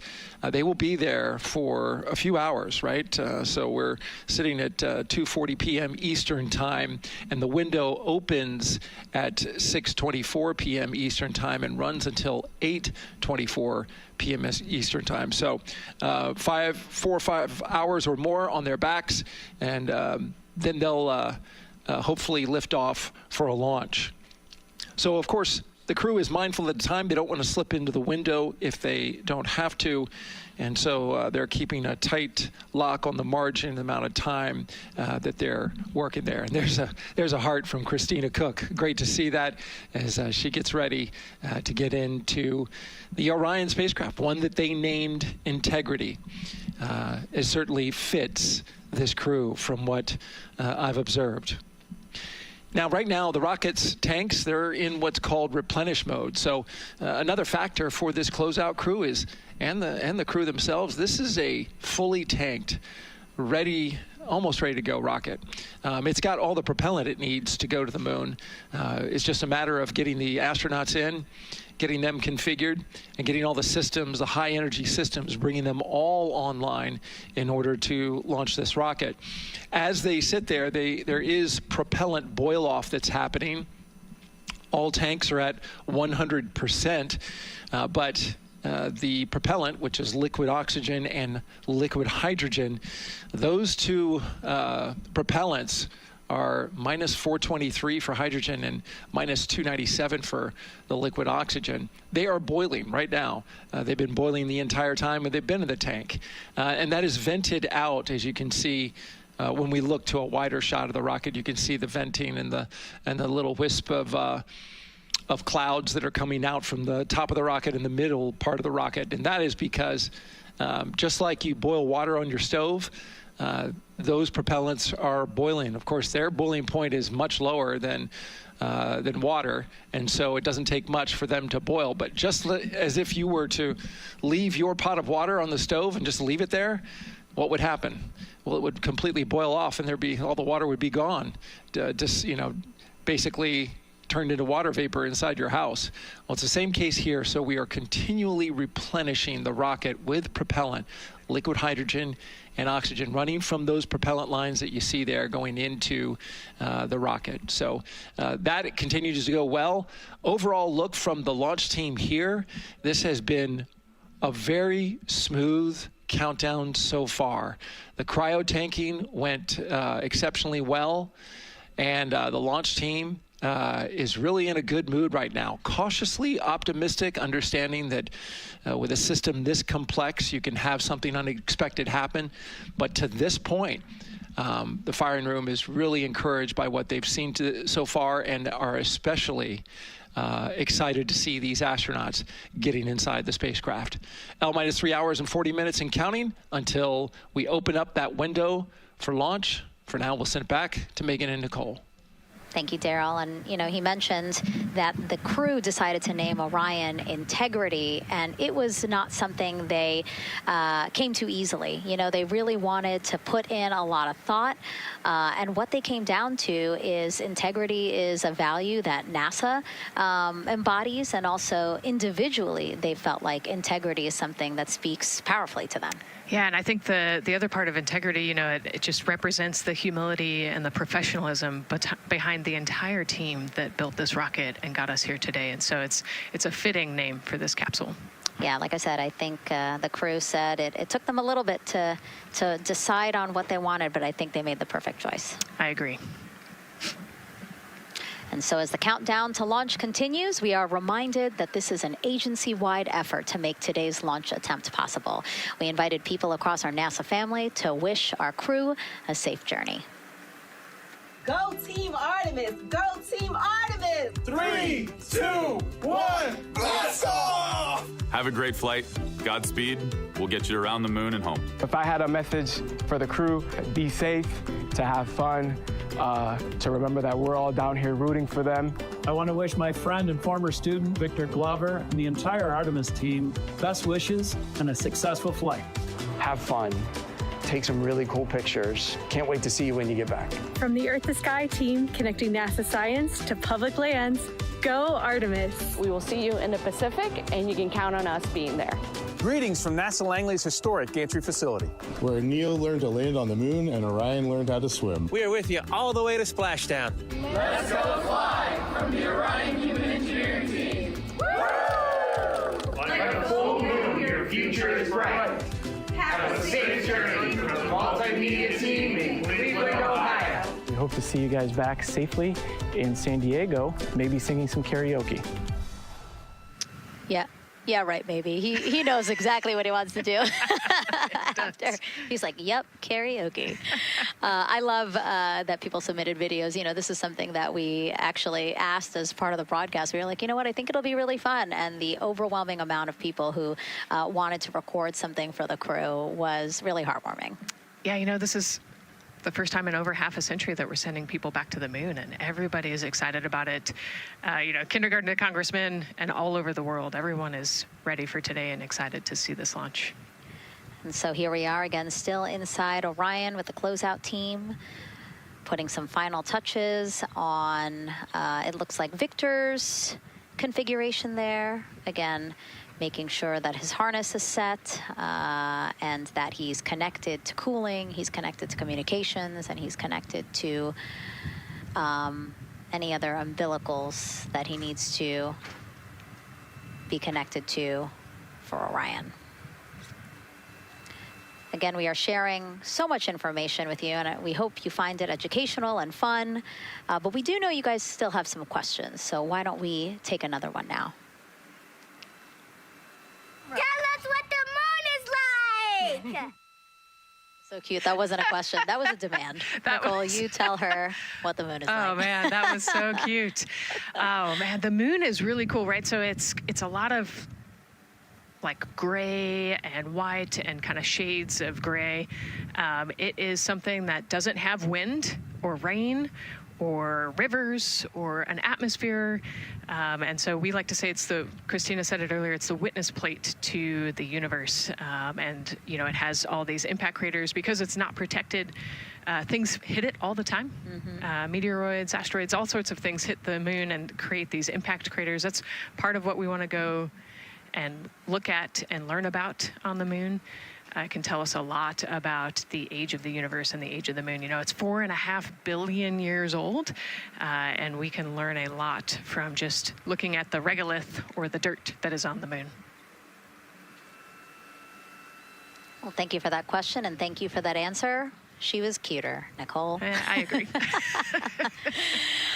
And then earlier today, we wanted to ask you, what do you want to know about living in Orion? And we told you to pick between what the crew eats, how they sleep, how they fly the vehicle, and how free time is spent. And the winner, most of you wanted to know how to fly the vehicle. And we are going to be doing that. Yes, we are. That's a great question, and actually, part of what we're going to go do. So the rocket is fairly automated, right? There's a countdown, and the whole system knows when it needs to ignite the engines. But we are going to do some manual piloting throughout this mission. Once they launch and they separate from the ICPS, they're actually going to do a rendezvous and proximity operations demonstration. So what does that mean? They're going to take that portion of the rocket and they're going to try to fly closely to it. And so they will actually take manual control of the Orion spacecraft and try to get nice and close to the other portion of the rocket that had just separated. And so you can see actually a little bit in the view that you have right now. So for Reed, the left-hand person, his right hand, there's a kind of a joystick, if you will, on the right side. And then on the left side, there's something similar. And so they've got, translational and rotational hand controllers in order to command the rocket in different axes. Yeah, it's really exciting. I mean, Victor said it himself, like one thing that he's really looking forward to is piloting Orion manually. So we'll get to see that during our continuous coverage. Again, we are covering this entire mission. We started with tanking, and we will go all the way through splashdown, so you will see what Nicole was just talking about, that proximity ops demonstration, where the crew will pilot Orion manually.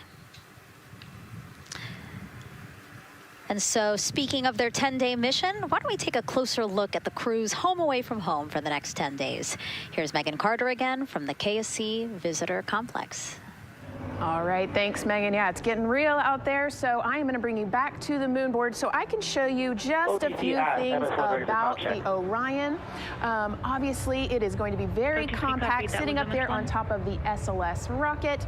Very compact, like I mentioned, over 355,000 pieces. So let me show you a couple key components, starting with these three fairing panels right there.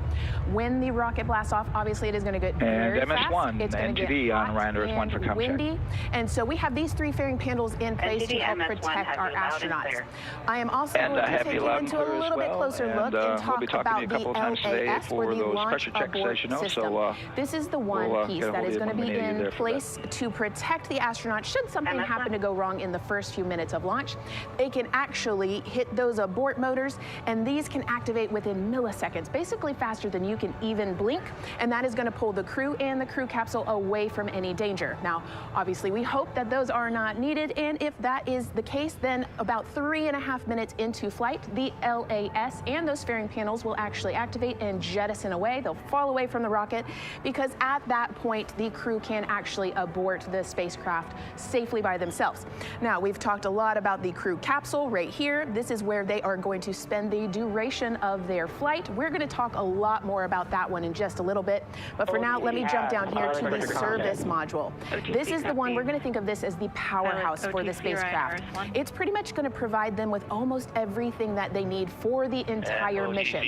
Temperature control, removing the carbon dioxide, providing them with oxygen, so much more. You can also do course corrections and things like that. So, super quick breakdown, but as you can see, all of these components together are going to make the spacecraft one that is built not just to fly, but to protect, sustain, and bring those astronauts home.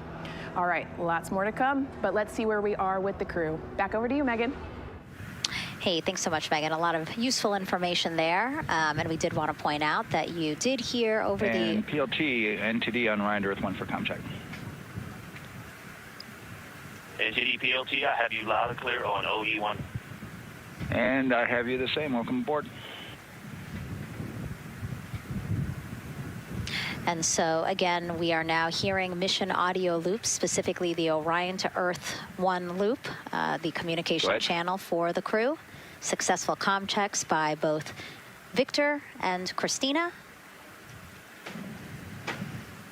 CDR, OTC Orion to Earth 1. CDR. Yes, sir. Configure ARS to shoot mode per EPROC 10.1.1. Crew ingress and vehicle pre-launch config, step 1. 10.1.1, crew ingress and vehicle pre-launch config, step 1. Going in work now. And so see, now we are privy to some of the countdown procedures that the team is asking for the crew to do.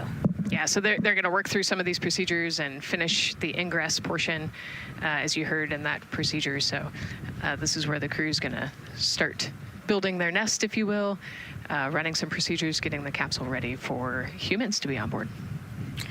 And now look at the clock, 3 hours, 30 minutes and counting until the opening of our 2-hour launch window. And we are pretty good on time. We are as we are expecting in terms of when ingress will be wrapping up soon. And so now let's bring Gary Jordan, again, our commentator inside of Mission Control at Houston. Gary, let's check in with you about mission preparations. Hey, Megan, thank you. Yes, we're following along here in Mission Control Houston. OTC copies. And we'll stand by for those con checks.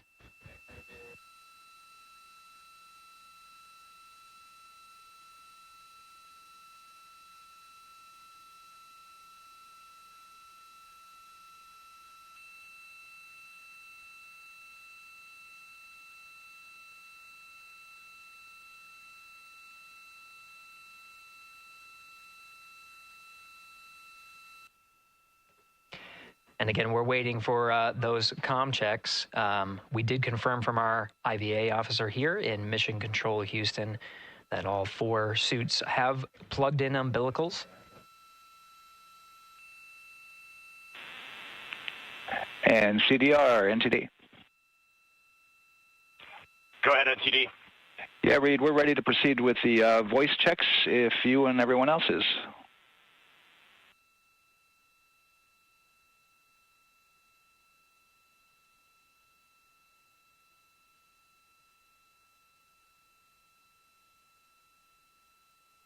NTD, Integrity Crew is ready for voice checks. I copy that. And Integrity for the entire crew, comm check on Orion to Earth 1. CDR. PLT.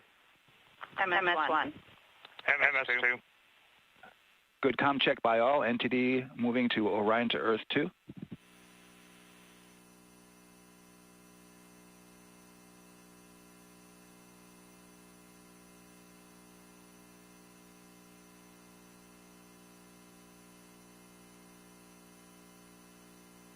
CDR. PLT. MS1. MMS2.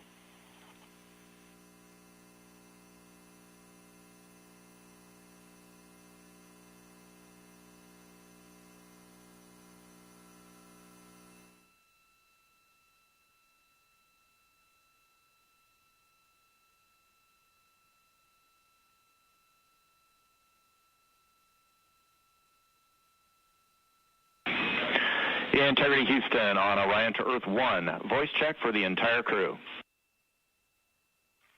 CDR. PLT. MS1. MS2.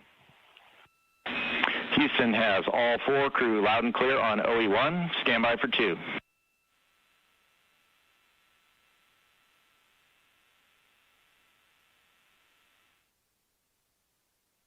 Your initial word was broken, Stan?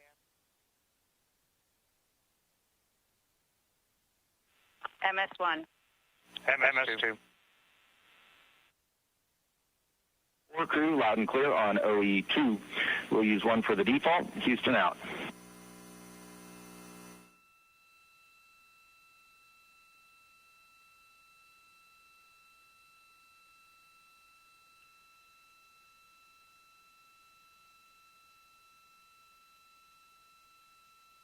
And CDR, NTD? CDR.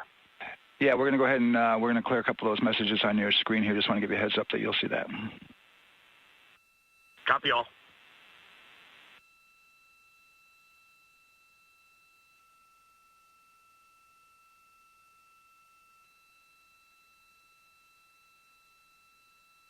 CDR, OTC, Orion to Earth 1. CDR. Yes, sir. Perform crew suit leak checks per 10.1.1. crew ingress and vehicle pre-launch config steps 2 through 4. Annunciation of LCC O-ARS-001 will occur.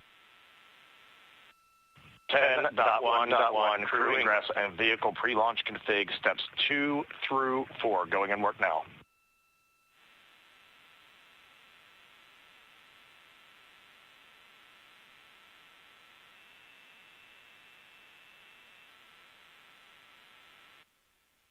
This is Mission Control Houston. We are following along as the 4 crew members of Artemis 2 work through their voice checks, then the umbilical connections and various pathways to get communications from all of the... Refresh on your screen.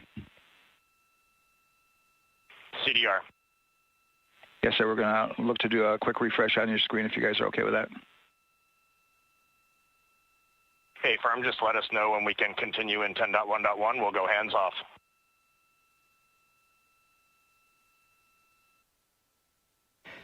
10.1.1 referring to the procedures that they have through the various phases of ingress and some of the checkouts needed to prepare for today's launch. Here in Mission Control Houston, the IVA or Intravehicular Activity Officer will be confirming the leak check status and watching as the suits pressurize to once again confirm that the suits are in a good configuration ahead of launch.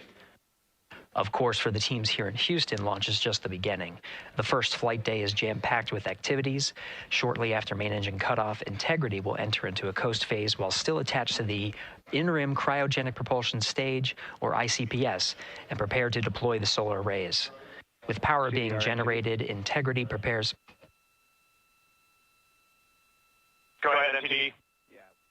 With that refresh, and you got to go to proceed with your 10.1.1.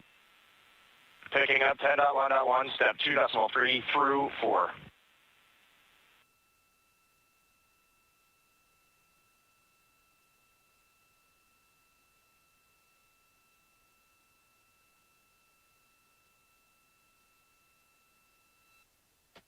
Picking up the procedures, the crew again working through the various steps to prepare for launch, standing by for seat.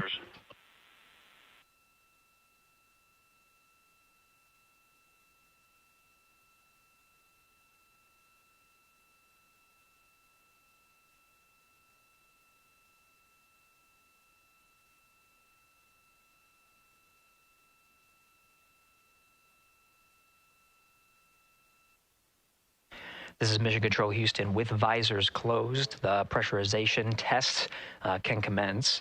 We'll stand by for word of a good leak check on all 4 of the crew member suits for the Artemis 2 mission. Again, this is the very beginning of a very busy flight day for our 4 crew members. After launch, they have a series of burns to prepare for. The first major burn being the perigee raise maneuver that allows them to continue in low Earth orbit, and the next being the apogee raise burn that puts them in a high Earth orbit. This is an orbit that takes them around the Earth for nearly a day, 23.5 hours to be precise, and allows the teams, including the astronauts and the flight control teams, to check out critical systems ahead of committing to the next day's translunar injection. But before they even call it a day, Integrity will separate from the ICPS, and the crew will command.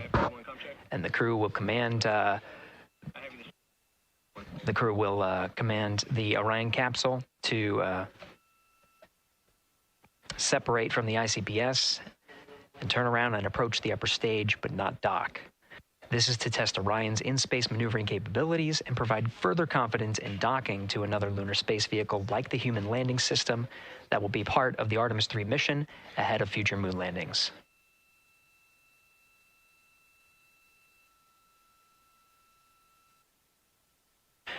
These are just a few of the highlights of the very first of 10 flight days as we await for confirmation of good leak checks inside the capsule Integrity. And there's a lot more to this mission. A reminder that this is, of course, a test flight. The purpose here is to demonstrate procedures, systems, and life inside Orion on a mission around the moon for the first time, and give further confidence in the capabilities that are charting a return to the lunar surface.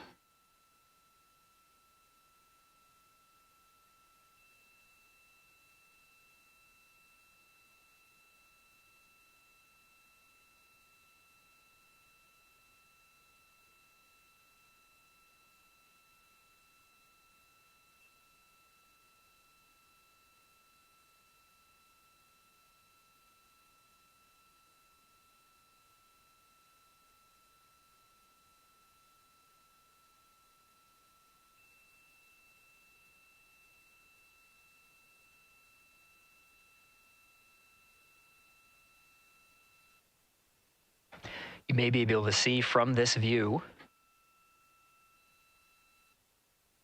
the suits themselves inflating. This is, again, a pressure check.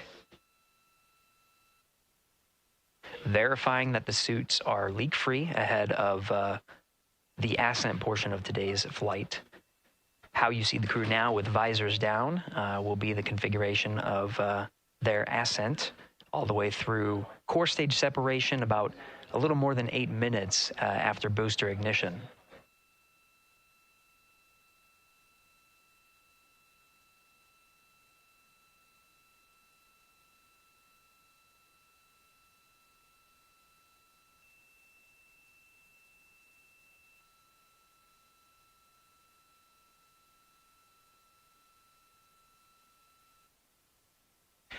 All right, here in Mission Control Houston, we are continuing to follow along, standing by for confirmation of good leak checks. In the meantime, there are no showstoppers here in Mission Control Houston.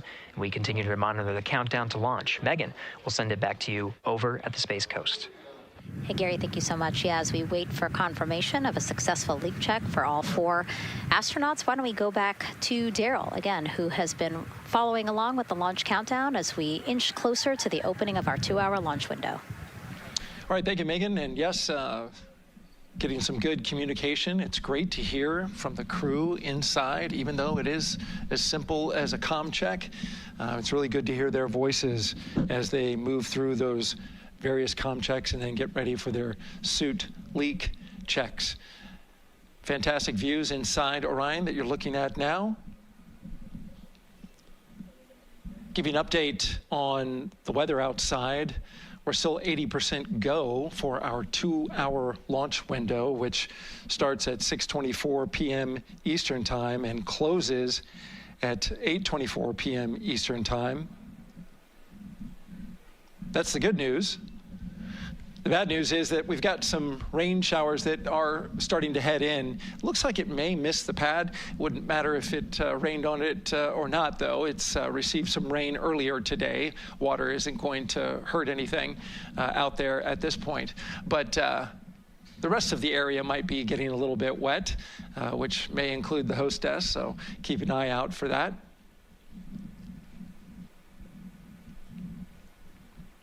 As we're watching with the astronauts inside the Orion Integrity spacecraft, you'll be hearing more and more from them, especially Christina Cook, who is Mission Specialist number 1. She not only is going to be making history. All crew, visors open, suit loop leak check complete. OTC. Okay, there you heard the suit leak check complete. They check those suits for leaks in astronaut crew quarters. They check them again inside the spacecraft. As you can see, the closeout crew, our astronaut support person moving around, turned off the camera, and so now we're looking from outside the Orion spacecraft, looking towards, oh no, let's see, get oriented here. Well, there we go. Back inside, we've got the view. But basically what I was saying about Christina Cook is that she will have the role of reading. CM is ready for closeout, performing video sweep using drag-on camera. OD.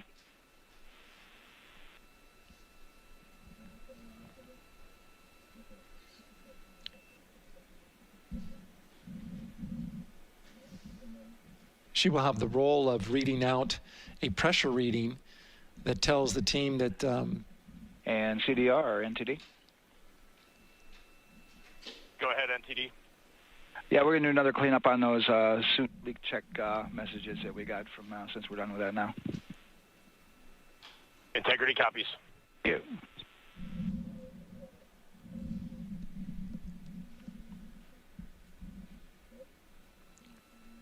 And that's communication going between Orion Commander Reed Wiseman and NASA Test Director Jeff Spaulding.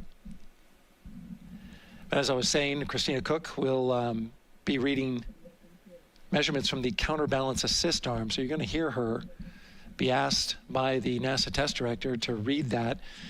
That CBA, counterbalance assist arm, it's mechanically latched by the closeout crew using tools, but there's a hydraulic assist It's pneumatically opened and closed, rather, with a pressure assist that helps open it up. Not only that hatch, but also the last hatch. There's 2 hatches there that we'll see that will be closed, but this is in case of an emergency out there at the pad. If the crew, for some reason, needed to exit quickly, then they would exit the spacecraft by pulling that lever, which would open both hatches. Those hatches are heavy. The Orion hatch is hundreds of pounds. ATC cameras 1 and 2 both set to record. OTC copies.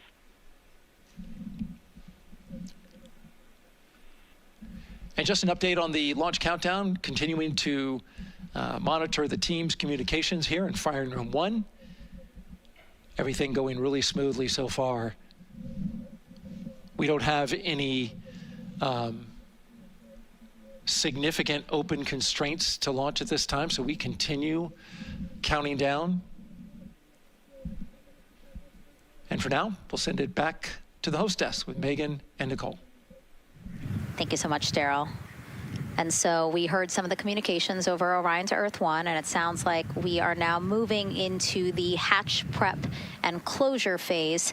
We will now start to see the closeout crew getting out of Orion soon so that they can start getting ready to, again, close up Orion, close the 2 hatches, and then get out of the pad. Yeah, the closeout team will take the hatch seals off, and they'll inspect the seals, make sure everything's ready to go, and then do a few last-minute configurations before they close that hatch. And then, like Daryl talked about, then Christina will have a role in looking at the CBA there. So. Yeah, you might have heard them say over the loops again that drag-on camera. So basically, it's a camera that they can move around, and you might have seen it in a couple of our shots already. But they will take that camera and literally go and inspect the seal that. There's 2 seals, actually, 2 seals that go around the entire area of the hatch just to make sure that everything looks good. And that camera feed is being directly shown to NASA teams who need to monitor that. Yeah, they want to make sure there's not a single hair or piece of dust on those, make sure that there's no damage and everything's ready to go so that the seal, they will do a leak check on this hatch seal as well. Make sure it passes. Yeah, and we'll know they're doing that because we will actually see one of the closeout crew members with a hand pump, and they will pressurize, again, just the seals, and they have to see if it will hold pressure for just a minute. And if it does, then they will go ahead to pressurize the entire Orion spacecraft. And then that, again, is to make sure that the spacecraft is holding the right amount of pressure. And that one's a lot longer. It'll take them like 8 minutes. Like it takes time to pressurize it, then they have to hold pressure, and then it takes time to depressurize it. Right, and they want to measure the difference in pressures at the beginning and end of that and make sure that it holds the right amount of pressure so that when they get to the vacuum of space, obviously the capsule holds its pressure. Yep. Okay. Well, again, as we continue to watch operations that are happening at the pad inside of Orion, why don't we go over to Banana Creek? It's one of our viewing locations here at Kennedy Space Center. They will have a spectacular view, and we actually have NASA's Leah Martin there chatting with a big group of people surrounded by a lot of folks on bleachers there. Hey, Megan, yeah, tons of people out here today, thousands of people gathering at Banana Creek to enjoy NASA's next big mission and humanity's next great leap today. It's a gorgeous day, and I'm joined here actually by some people who are probably the only people on center who are a little bit more excited than me to see this rocket lift off. Where are you from, and why are you here? So we're from the University of Tennessee, Knoxville. We're a group of 7 aerospace senior engineering students traveling here with Josh Dobbs, former quarterback of the University of Tennessee, with his extraordinary Dobbs Foundation. Now, you were actually telling me a little bit earlier, you're here local, you're from Orlando. What's it like being an aerospace engineer and then having the opportunity to come back here to the Space Coast and see this mission lift off today? It is absolutely amazing. I feel like The little 9-year-old girl inside me is so excited. Like, I'm from around here. I grew up watching launches in my backyard, and so this seems like such a full circle happy moment for me. Now, you are an aerospace engineer looking hopefully to join the workforce in the future. How does it feel to be here and see firsthand what that work does? It's just so cool to see what I've been working for the last 4 years and then 12 years before that just actually be physically happening in front of me. It's something I never dreamed of as a kid. And I'm actually joined here by the astronaut himself, Mr. Josh Dobbs. Now, you have a history with NASA as well. You did an externship here. And how did that kind of play into your passion for aerospace and then the foundation that actually provided this opportunity for these students today? 100%. So I spent a month here around the Artemis 1 mission, which was a tremendous opportunity to learn about the space program and also what's next. And so to be back here for Artemis 2 and unfortunately, Artemis 1 went in the middle of the season, so it's surreal to be here for Artemis 2. And with my foundation, like, the goal is to be able to take advantage of the opportunities that I've had and pass them along to the future of the industry and give them the opportunity to see what all their hard work can accumulate into. So it's an honor to be here. We're really appreciative of all the engineers and all the hard work that's gone into this moment, and we're excited to watch history happen today. Absolutely. And as a group, I think if you guys had one well wish for the team today, what would you say? I think we can all join together and maybe say, go Artemis. Go Artemis. That was a fun interview, and again, just so neat to see all the people who are here. I mean, still hours before liftoff. Not even hours before liftoff, but hours before a 2-hour launch window. So people just really committed to being here and seeing it in person. Yeah, you can see the Banana Creek is already buzzing. Yeah. There behind Leah. You could hear the chatter in the background. It's an exciting time. Yeah, you could tell that it's a lot louder than we noticed because we just have very good mics, but you know, she's obviously yelling over a huge crowd there. So super fun, super exciting. And yes, I hope that we all get to see liftoff here shortly. Okay, so as we know, Victor, Reed, Christina, and Jeremy will have their hands full during their mission. So for some of their test flight objectives, let's go back to Megan Carter at the moon board. All right, as we have seen from those camera views, their capsule is very compact, obviously. So let me show you a few cool things about this piece. The Orion capsule is going to only be about 16.8 feet in diameter and a whopping 10.5 in height. Think of it about the same cubic feet as 2 minivans. So obviously every piece of that capsule has been planned with purpose. And a really great example of that is going to be these seats that we have seen that live view of. Now, these seats are going to be out for launch, re-entry, and splashdown, but in between, they are stored in between to give them more room for daily activities and things like that.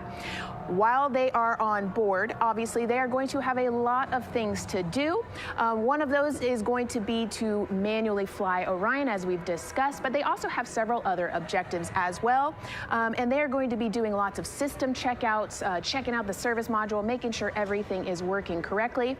They're also, like I said, going to have a chance to manually fly. Now, this was taken during one of their training simulations, but as you can see here, they will have advanced flight displays, hand controllers, touchscreen interfaces, so much to work with and practice with as well. Now, while on board, they will also have the ability to eat those shelf-stable meals that are designed specifically for microgravity. I think I saw somewhere that one of their meals is going to be mac and cheese and brisket, so that makes the Southern me very happy. All right, but they are going to have also some time to look at some things like power and propulsion. They will have 3 key propulsion systems that are going to help power Orion as well. And speaking of power, I want to bring you back to the service module real quick because I wanted to point out these 4 solar panels. These are going to take about 18 minutes to unfold like giant wings, and they're going to stretch 62 feet from end to end, and these are going to help power the service module and in turn provide what the crew needs for their journey. So as you can see, spacecraft is built specifically for what we need and to guide them and get them home safely. All right, back over to you, Megan. Thank you so much, Megan. You know, it's taken thousands of people many years to get to us to where we are today. Let's meet some of the people of Artemis who've made this flight test possible. I am the Artemis Launch Director. I'm the Orion Crew Survival System Manager. I am the Artemis II Chief Training Officer. I'm the SLS Launch Integration and Mission Operations Lead. I am the Recovery Director. And I'm Boeing's Core Stage IPT Leader at Kennedy Space Center. And I am the Artemis II Entry Flight Director. And I'm the Closeout Crew Lead for Artemis II.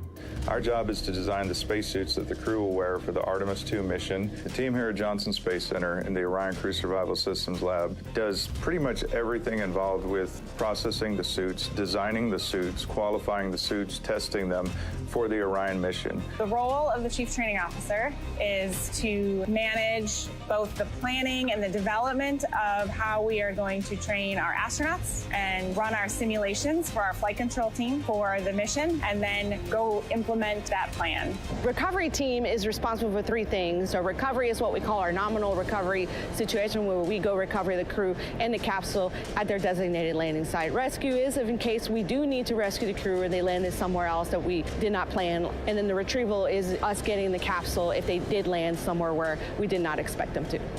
My job on SLS is to manage the operations architecture on the SLS program. One of the specific things that we do is support launch operations. It means a lot to be a part of this Artemis team, to show the next generation in seeing what may come. I am responsible for our core stage processing at Kennedy Space Center. My team is responsible for that core stage, and it's our responsibility to make sure that core stage is safe, built correctly, and there's going to be 4 of our astronauts, and it's going to get them to their ride around the moon. I've been a flight director for over 10 years now. I worked on the Artemis I mission, and after that mission completed, I was assigned as the entry flight director for Artemis II. I can't wait to see the hatch open after splashdown. That's when we know that our mission will be complete and the crew will have safely returned to the moon and back to Earth. Closeout Crew is responsible for getting the astronauts up to the white room, getting their helmets and gloves on, getting them into the vehicle safely, connecting all their umbilicals, making sure they're ready to go for launch, and then closing the crew module hatch. The reason we do this is to expand mankind's knowledge. If I can be a part of that, doing anything, I want to do that. The launch director role really is to step back and kind of take that big picture view of launch. How are we doing on any NCs? How are we doing on our timelines, our procedures? Artemis II is a beginning. It's going to inspire a new generation. It's going to uncover science. It's going to serve as a pathway to places that we have never been before. And to meet more people of Artemis, you can head to the link we're going to put up on your screen there. Just, again, really nice to see all the faces that have put in the work, the time, the hours, the dedication to get us to today. Yeah, so many professionals that worked so hard on this mission. And what was really fun to see is, you know, we interviewed Taylor Hose, closeout crew lead, as he said, and that's who we are now seeing inside of the White Room as they are getting ready to close out Orion and close one of 2 hatches. We have the side hatch of the crew module as well as the launch abort system hatch, correct? Yeah, the astronauts are in the capsule. They're ready to go, and now the White Room is very busy as they're getting ready to close both of those hatches. That's a great shot right there where you can see them. Almost looks like they're doing that hatch seal inspection that we talked about.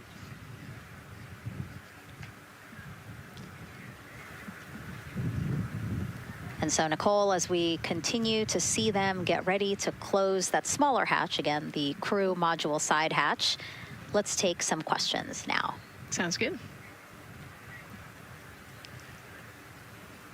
A lot has changed since Apollo, and I have a few questions about what's next. What part of the moon are we exploring through Artemis, and what are some of the key points that NASA needs to consider when planning missions like this? Were you expecting to see Scarlett Johansson? I think that took you. Yeah, I mean, took you aback. We've talked about this, but everybody has an interest in this mission. You know, it's humanity trying to explore and go back to the moon. And I love this question. You know, what part of the moon are we going to? You know, eventually we want to get to the polar regions, the South Pole specifically. We think that there are volatiles there, so water ice, something that can be harnessed as a resource as we create the permanent base on the moon and then try to get onto Mars. But getting to the moon is a tricky mission. You know, we're going further than we have in a long time. And, you know, on the International Space Station, we're 250 miles from the Earth. And so we're pretty close. We resupply that spacecraft pretty often with cargo missions. But the further and further you get away from Earth, the more you have to think about the lack of cargo, the comm delay. You know, there's a communication delay the further away you get. And so there are different and unique problems as we continue to explore further and further out into the solar system. And there is so much to learn about the moon. So it's no surprise that, yes, even though our goal is to have a moon base at the lunar South Pole, the lunar South Pole is not the main focus of this lunar flyby. So instead, the crew is going to be focused on observing the far side of the moon.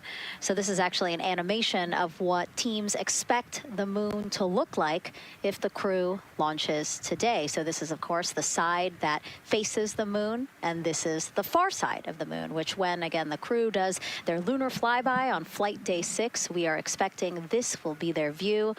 What an amazing view and an opportunity. Yeah, you know, there's so much to learn from this particular mission, because obviously we're not landing with this mission. And so they actually potentially could see the South Pole and kind of scope out what our landing regions look like in the context of the entire moon. But also they're going to see parts of the lunar surface that have never been seen before by the human eye. And so they're going to take these detailed notes. They're going to record themselves talking about what they see.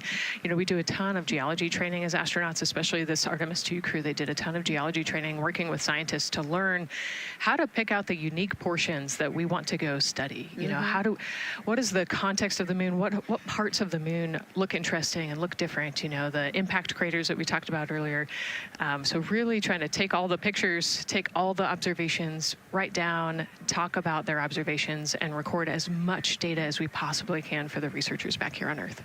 Yeah, it's so important to, yes, we're all talking about what they hope to do during this 10-day mission, but you really do have to think about all the training that goes into this. I mean, you have 4 crew members who won't, you know, have the support the way that they've been having this. I mean, they'll be talking through communications, but you know what I mean? It's just them and the moon, right? So they need to be fully aware and equipped with everything that they'll need to do to be able to accomplish the objectives that we hope to accomplish during this mission. Right, and their specific flyby around the moon, you know, the lighting will be different and the path will be different depending on when we launch. If we launch today, it would be different from tomorrow. And so, you know, they actually had to learn the geography of the moon so that they can orient themselves when they're on the backside of the moon, because they're not going to have communication. You know, they're just going to have a, I think, 45+ minute blackout while they're, while they're on the far side of the moon. And so they themselves have to know what things look like on the moon, how to orient themselves, and how to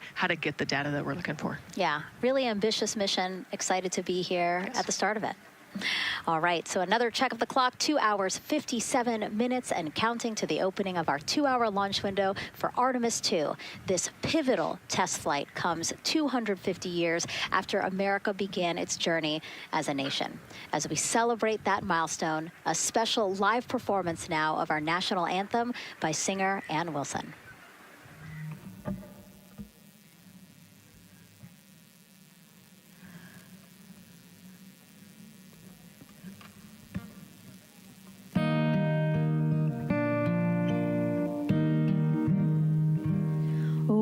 Say, can you see by the dawn's early light what so proudly we held at the twilight's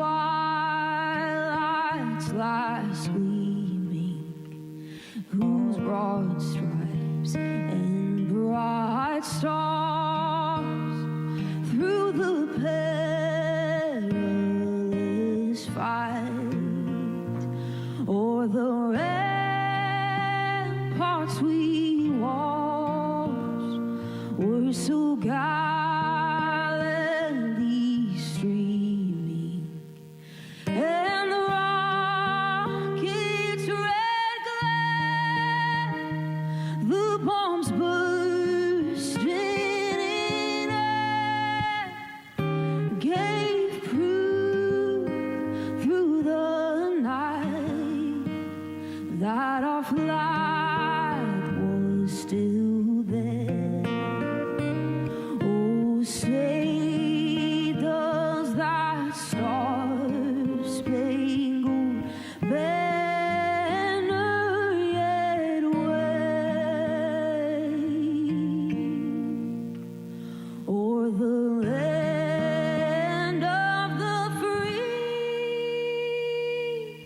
in the home of the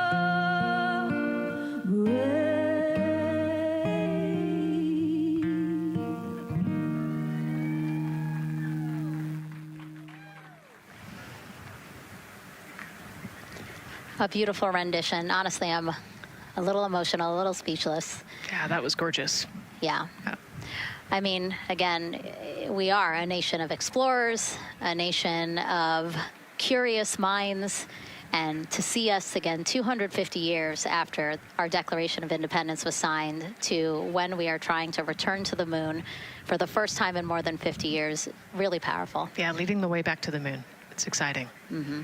And that's so important to us. You know, we do want to be the leaders in exploration, but we definitely know we can't do that alone. You know, we often hear NASA leadership say that, you know, this is not something one nation can do. This is something that is a collaboration of nations, and that's why we have European countries. We also have Canada, again, joining us on this ambitious test flight. Yeah, of course, you know, it goes back to the old proverb, if you want to go fast, you go alone. If you want to go far, you go together. And we want to go far. We want to get onto Mars eventually, and so we're going to get to the moon first, and you can't do that alone.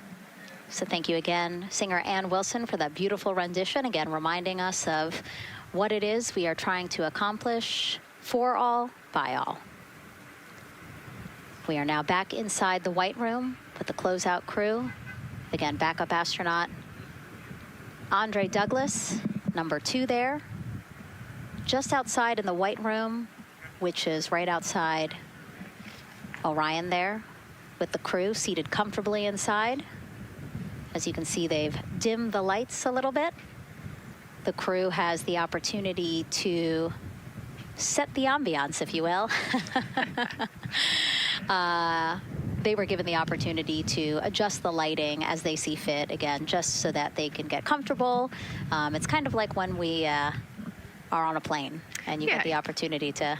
Sure, yeah, you don't want the bright lights in your eyes. Also, you want to be able to see the screens well, or see the, you know, the tablet on Jeremy's knee well, so they're going to adjust the lighting to what makes sense for the mission. And we saw in that very quick shot there, our best camera view of the 2 hatches is actually that drag-on camera, like we were saying, that kind of moves around. So sometimes it's hard to show that. So there you have it.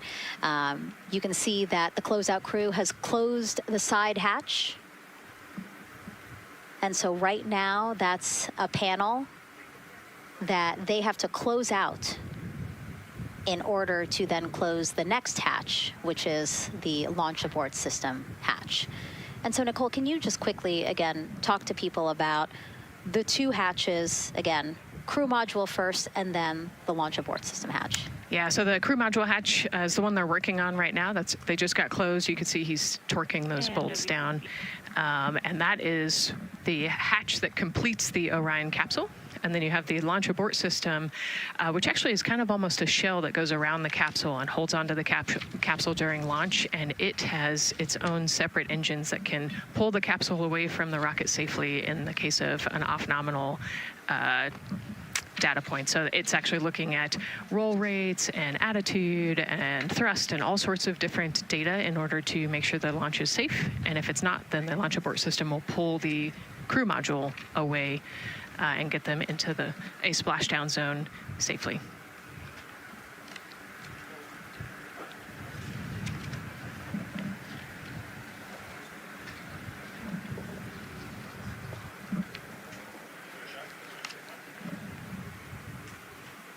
And as we wait for the crew to complete closing that side hatch of the crew module, let's head over back to Banana Creek, where we have Leah Martin standing by with the person who designed this mission's zero gravity indicator, named RISE. It was 2nd grader Lucas Yee from California. Hey, Leah. Hey, Megan. Yes, of the many special guests we have with us today, I think one of our most exciting guests is Lucas, who's joining us, like you said, all the way from California. He and his family actually worked this as a group project to design the zero gravity indicator. Lucas, can you tell us a little bit about your design? Yeah. So you named him RISE. Can you tell me why you picked that name? It was very remote, representing the Artemis 2 launch and Earthrise. And yeah, that's pretty much it. So were you really excited to find out that you won the competition and that your zero gravity indicator would be going to space? Yeah. So how does it feel? We're actually just across the river right now from Artemis. We can see it from where we're standing. How does it feel to know that design you created is actually currently on that rocket just a couple hours away from going to space? Really, really, really, really, really, really, really surprised and very happy. And very happy. Now, Mom, you were telling me on the way over here that it was kind of hitting you what was happening. Tell me a little bit about that. It's definitely very surreal to be here in person. It's definitely very surreal to be here in person. That Commander Weissman said that it's for all and by all. That we couldn't have said it better. We're just very grateful to be here. Super, super excited. And we're so excited to have you here too. Now, Oliver, this is your first launch too, is that right? Yeah, that's right. And how does it feel to be here just a little bit away from watching the first group of astronauts in your lifetime on their way to the moon? It feels like very, very happy and surprised. So if you had one word of encouragement or something to say to the crew who's sitting on that rocket right now, what would you say?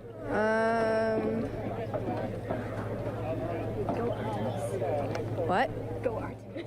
Go Artemis. Go Artemis. Thanks so much, Megan. I would say have a nice trip. Yeah. You would say have a nice trip? I did hear that answer. I would say have a nice trip. You know, Leah, that was a hard question. You know, it's really hard to come up with a spot what to say to the crew who's about to make history today. Yeah. And so the Artemis 2 crew, again, ZGI, Zero Gravity Indicator. It's a plushie, a soft toy that is brought in to the spacecraft with astronauts so that it can be a visual indicator for when we have reached the weightlessness of space, right? Yeah, you saw a little replica there that Lucas had, and then in some of the views in the cabin view, you could see it swinging and hanging earlier. So I think actually Jenny was the one who installed it into the capsule. Oh, really? Yesterday, yeah. So. Oh, we have to unpack a lot here. We got to talk about Jenny, who we will get to here in a second. But then, yes, we will also go back into the capsule so that we can show you where the ZGI is now. But the ZGI was chosen by the crew after a contest where the crew asked for submissions. They got submissions from around the world to, again, design their ZGI that is going with them to the moon. It's kind of like any other road trip. You need clothes, food, a map, your favorite toy. Really. Except this toy has a job to do up there because this is a zero gravity indicator. While not a scientific instrument, this safe and soft object tells the strapped-in astronauts that they've reached weightlessness. For Artemis 2, the crew wanted a one-of-a-kind ZGI, so we asked you to come up with it.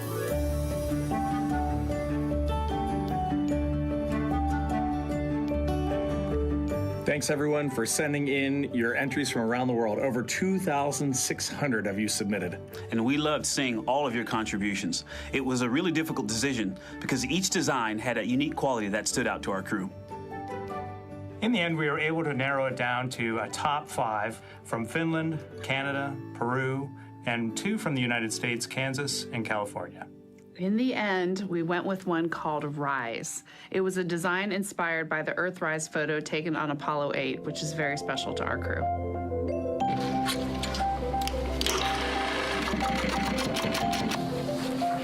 With the winner chosen, next came the task of bringing it to life here in the Thermal Blanket Lab at NASA's Goddard Space Flight Center.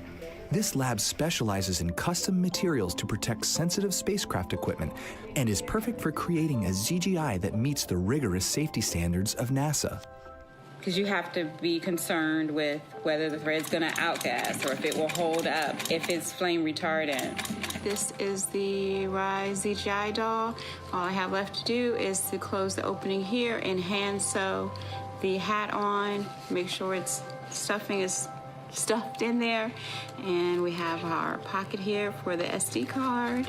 And on that tiny SD card will be millions of names submitted to virtually join the crew aboard Orion. Got Rise. Not the real one, obviously, but this is a replica. I mean, so clever for Lucas and his family to design. Yeah, I love that he replicated the famous picture that we all love of Earthrise. And then I love that the bill represents the space in between the moon and Earth. It's just such a cute and wonderful way to represent this mission. Yeah, and again, Earthrise, very important to this crew. It harkens back to the picture that was taken by the Apollo 8 crew where they saw Earthrise. And so very appropriate since, again, now here we are going to see Earthrise again with this mission. Yep. So yeah, so this is little Rise here. And then you heard in that video that there is an SD card that is zipped inside with the real ZGI with the crew. So get this, more than 5 million people submitted their names as part of NASA's Send Your Name to Space campaign. And actually, Christina said that her niece and nephew's names are inside that SD card. How cool is that? Her nieces and nephews are going to go with her. Yeah. Love this. Love that people are engaging in such a cool way. And actually, if we take a look back inside of Orion, we can actually see the actual ZGI inside with the crew. As we said, the purpose of zero gravity indicator is to show when we've reached the weightlessness of space. Now, I know that it's probably dark in there because, as we said, the crew decided to just dim it a little bit for them. But here again, as we see, Reed on your left, Victor on your right. Below Victor, or next to Victor, again, because they're on their back, it's a little weird. It's a little hard to explain their orientation. But between basically Victor and Christina is where Jenny Gibbons has placed the zero gravity indicator. And Jenny, who, again, Nicole just brought up, Jenny is one of the backup crew members. So we mentioned how Andre is the backup crew member for the NASA astronauts. Jenny is the backup crew member for Jeremy. Yeah, Jenny's one of our Canadian astronauts. And yeah, so she's been also helping with preparations for today and helping get the White Room ready, get the capsule ready. And she's actually going to be a Capcom for Artemis 2 as well. Yeah, she's from Calgary, Alberta, completed astronaut training in 2020, mechanical engineer, combustion scientist, and actually before becoming an astronaut, she was an assistant professor. So again, another very well-accomplished person on the team. And I know the Artemis 2 crew has really enjoyed working alongside both Andre and Jenny. Yeah, actually, Jenny was our EBQ mentor when I went through our ASCANner initial training. So she helped us with all of our spacewalk training, which was kind of cool as well. Okay, and there we have Andre again, number 2 with the rest of the closeout crew team there. Why don't we get another check with Daryl and see how the launch countdown is going.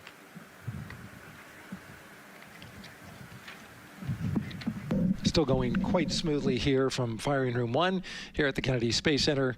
Launch team working no major constraints to launch, which is great news.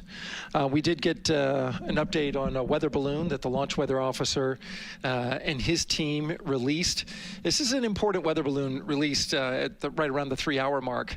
And what it told us is that winds are around 10 to 11 knots in the upper parts of the atmosphere. That's important information for the launch abort system should the astronauts need the LAS. This would, of course, pull the Orion spacecraft off the top of the rocket in case there were an emergency, and then take them offshore to a water landing in the Atlantic Ocean. And so the winds are pushing onshore. And because they're pushing onshore, the launch weather officer is keeping a close eye on the strength of those winds, because if the Orion were to come off the top, and it's powered by 3 rocket motors, which can propel it or pull it especially fast off the top of the rocket, it would go up into the air thousands of feet and then splash down in the water. And if you've got wind pushing against it, you don't want that spacecraft to come back and land on land. So they're watching that very closely because of the onshore flow. That onshore flow is also what's giving us a little weather action down to the south of us along what's called the beach line, 528. We got a whole lot of people out there. We're getting ready to watch the Artemis 2 historic launch. Well, they just got a good soaking. Line of rain showers, I should say, passed through that area and soaked the place.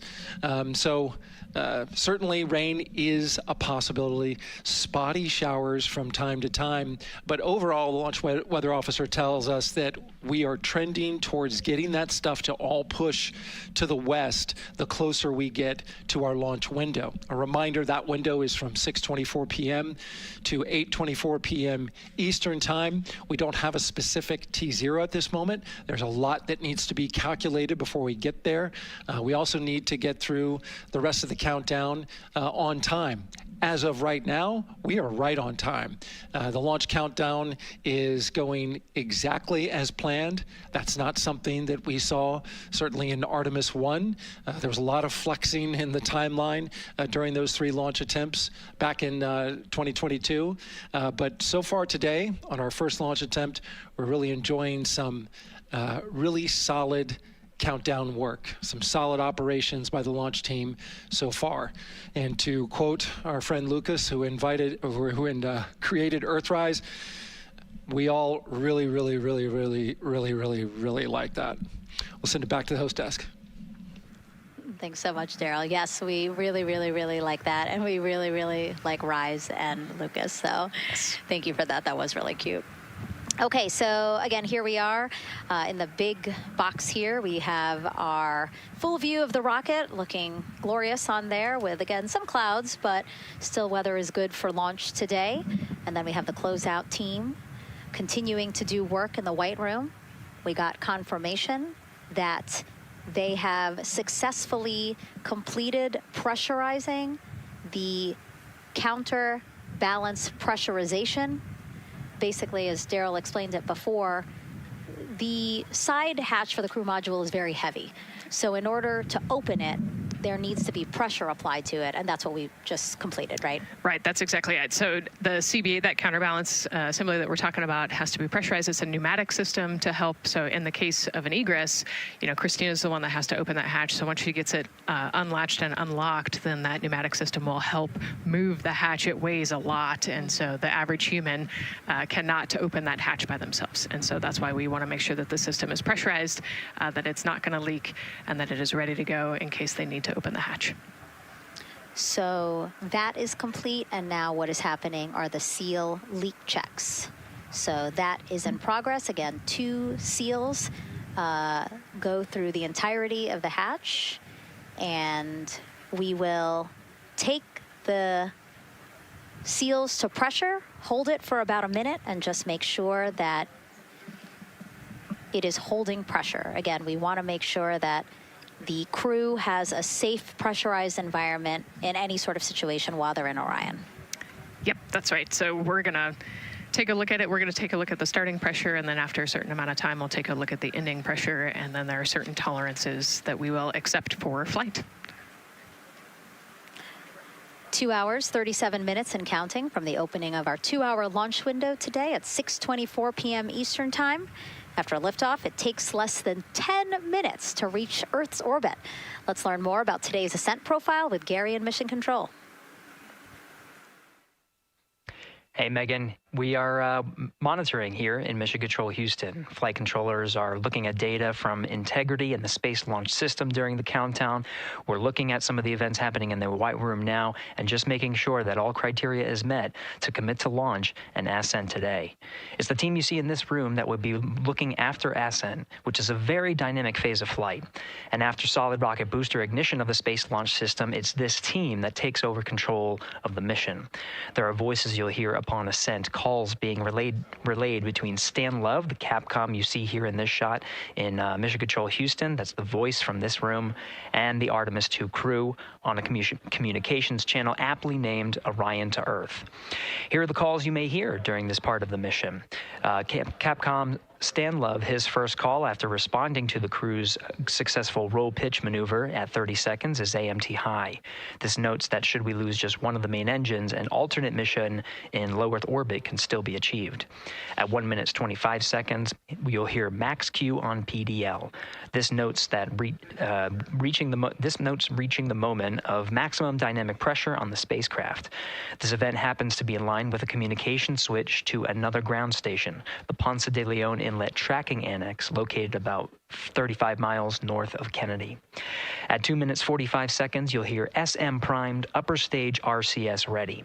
This means that the European Service Module propulsion system that's prepared for the next phase of aborts after the launch abort system jettisons, and the reaction control thrusters on the inner rim cryogenic propulsion stage that enable pointing and maneuvering are ready. At 3 minutes 50 seconds, you'll hear voice check on TDRS at the Kármán line. At this point, the launch abort system has jettisoned and revealed the Orion capsule underneath. This check verifies that the now exposed Orion antennas have a good signal over the tracking and data relay tracking and data relay satellites, which is part of a geosynchronous satellite network and the same assets that are used aboard the International Space Station. This communication switch happens to be at the Kármán line, a widely recognized boundary about 62 miles, statute miles, or 100 kilometers above the Earth's surface, where the air is too thin for conventional aircraft to fly and marks the point where our astronauts leave Earth and enter space. At 5 minutes 16 seconds, you'll hear the call 3-engine press. This notes that if one of the 4 main engines on the SLS core stage were to fail, 3 engines can carry the crew to a nominal main engine cutoff and proceed with the expected mission timeline. This is an important call that gives more assurance of continuing today's moon mission. At 7 minutes, you'll hear expect nominal shutdown. You'll hear this call should the main engine performance be as expected up to this point. Shutdown plans can vary and may impact G-forces experienced by the crew or future burn plans, but a nominal shutdown is more indicative of continuing the mission on the expected timeline. At 7 minutes 30 seconds, you'll hear AOA open. This notes crossing into a new abort profile. At this point, an abort would use Orion engines to escape the core stage, and the altitude and velocity are enough to make it 1 lap around the Earth and aim for a splashdown in the Pacific Ocean instead of the Atlantic. And then, of course, shortly after 8 minutes, you'll hear nominal MECO. You won't hear MECO right away. Teams here wait until the core stage has separated and the trajectory is confirmed as expected before that call to the crew. Now, this ascent profile is approximate, as there may be calls that move a few seconds depending on the trajectory, and of course these are the calls and times for a nominal trajectory. Teams in this room have been training extensively to prepare for any and all scenarios, and they are confident and ready to take this crew into space today. In today's pre-brief, the flight director, Judd Freeling, expressed his confidence to the team, citing the hundreds of simulations to prepare for this very moment. These are the calls you'll hear during ascent less than 3 hours from now. But now we'll turn our attention to the countdown to launch and send it back to you, Megan, at the Space Coast. Thanks so much, Gary. Now, one of today's 4 astronauts, of course, Canadian Space Agency astronaut Jeremy Hansen. Let's go now to Jasmine with her next guest.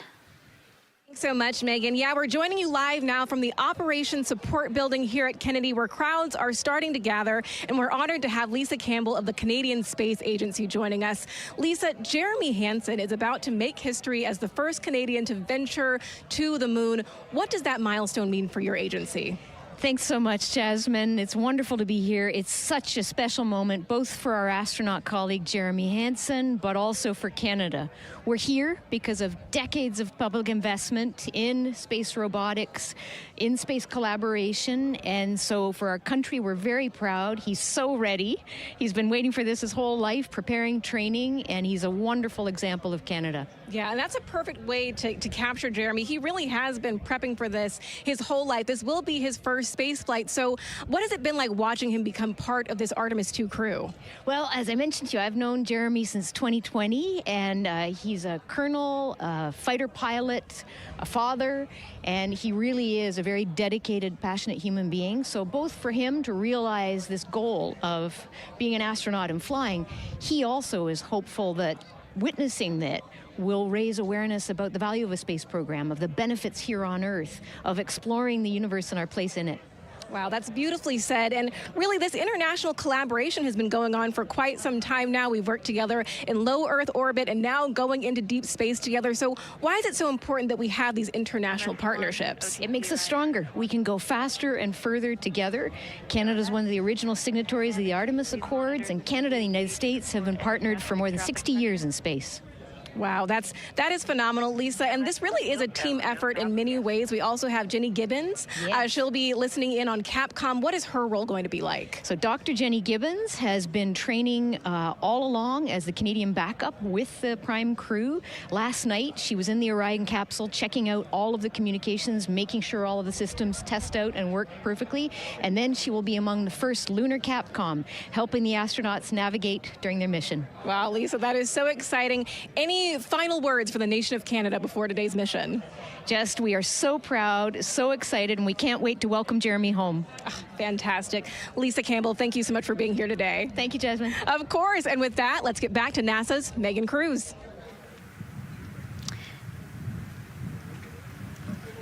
And right now,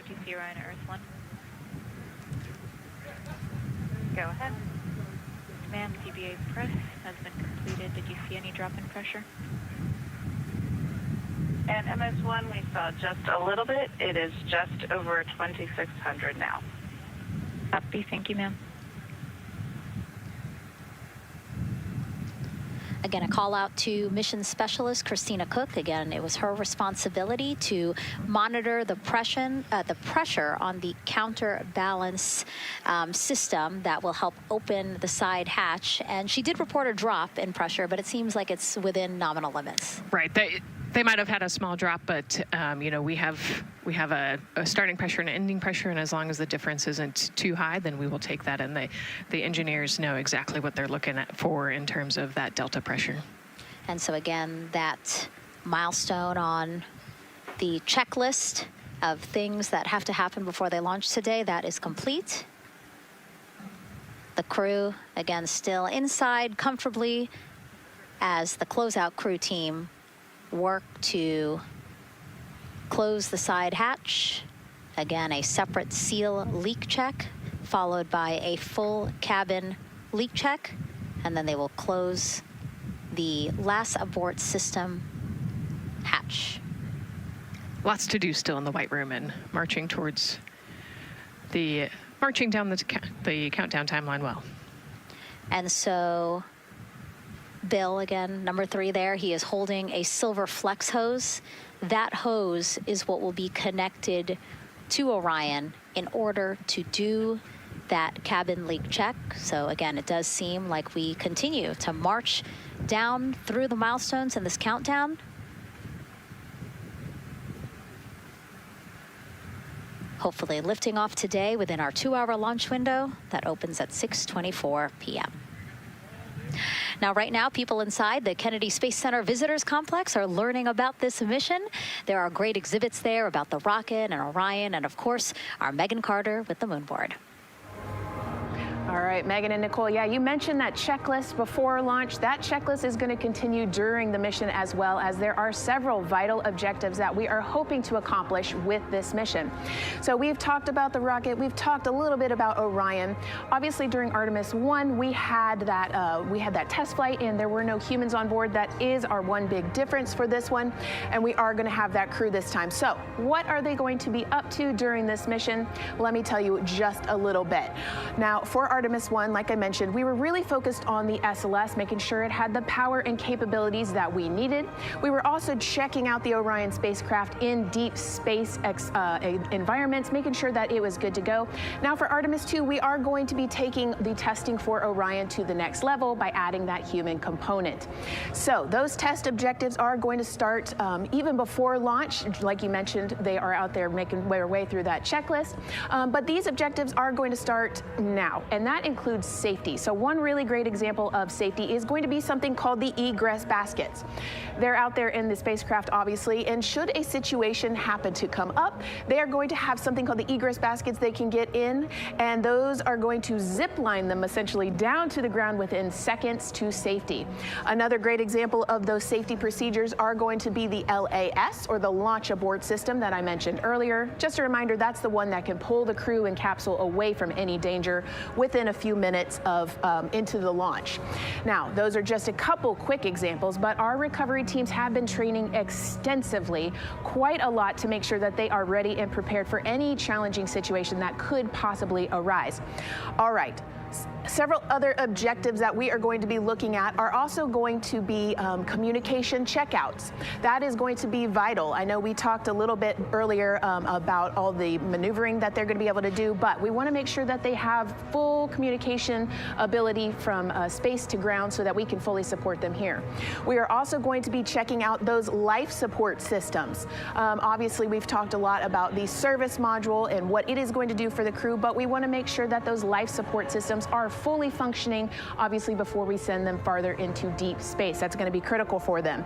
So on top of being able to maneuver the spacecraft and check everything out, we are also going to be making sure that everything is fully functioning. So as you can see, big part of this mission is to make sure that the spacecraft, the hardware, and all the operations are working and that the data is going to make sense. And speaking of recovery, we are also going to have the opportunity at splashdown to recover that launch or that flight data, and we're going to be able to take that back, analyze it, and make sure there are if there are any enhancements we need or changes we need to make before our next missions, we'll be able to do so.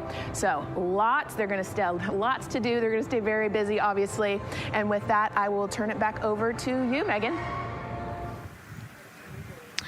2 hours, 25 minutes and counting, and the crowd, check it out, continues to grow at our Banana Creek viewing location.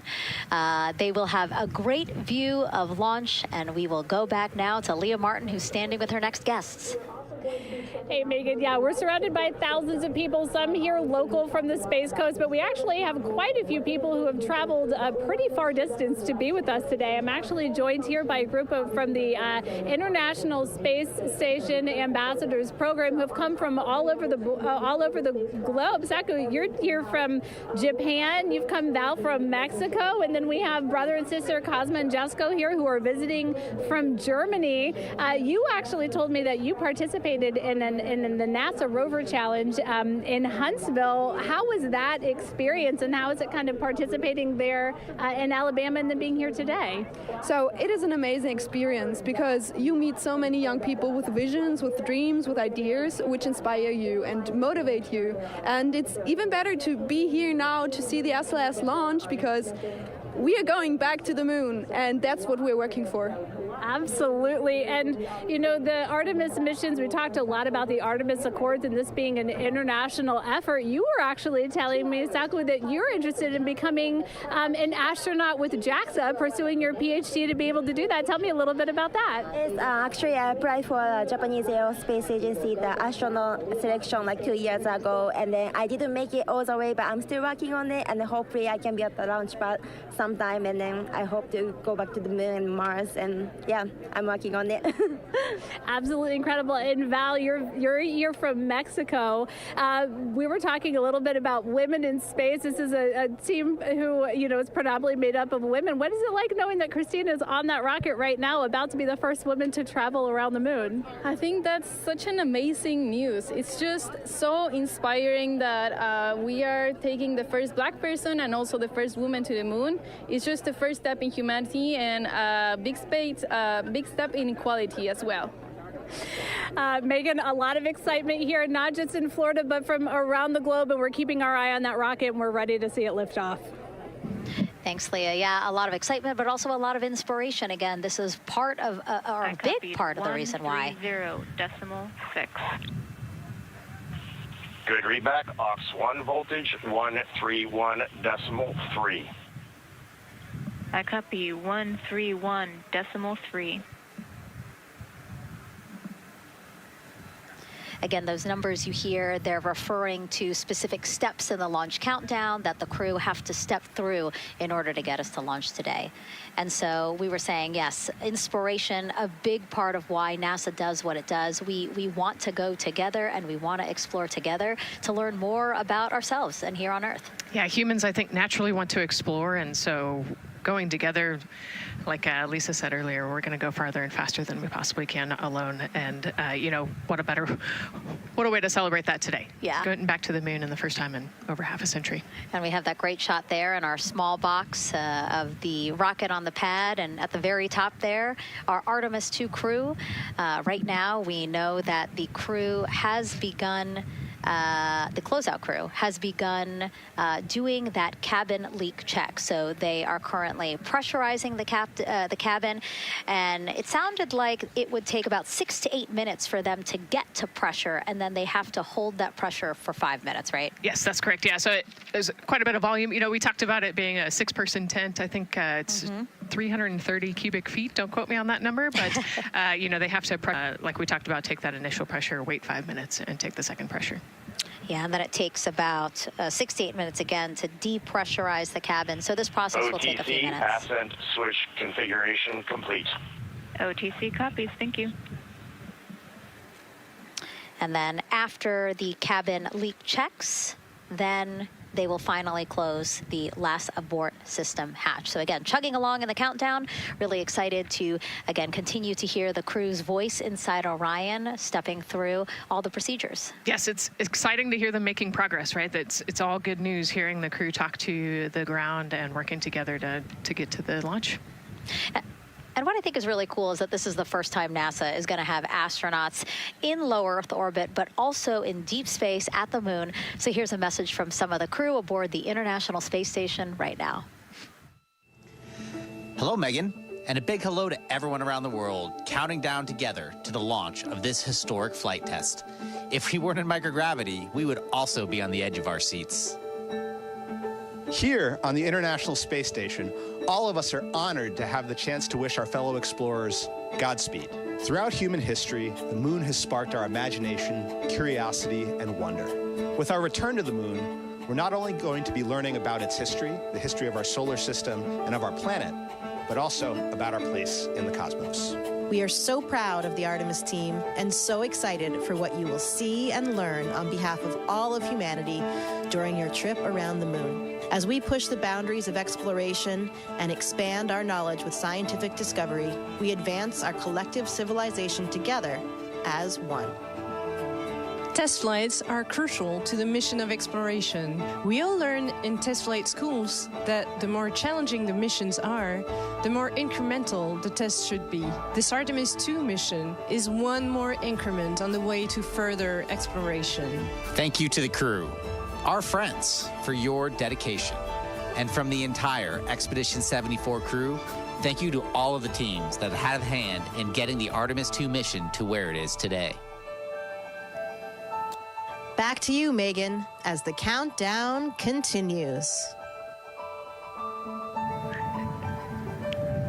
Oh, I love that so much. I just love seeing them there. And again, you have to remember the International Space Station is an orbiting lab. We learn so much there, and we're going to learn so much more from Artemis 2, because this isn't just a test flight. It's an opportunity to learn more about the moon, deep space, and how humans can live and work so far from home. So here are some of the science objectives that NASA hopes to accomplish with Artemis 2.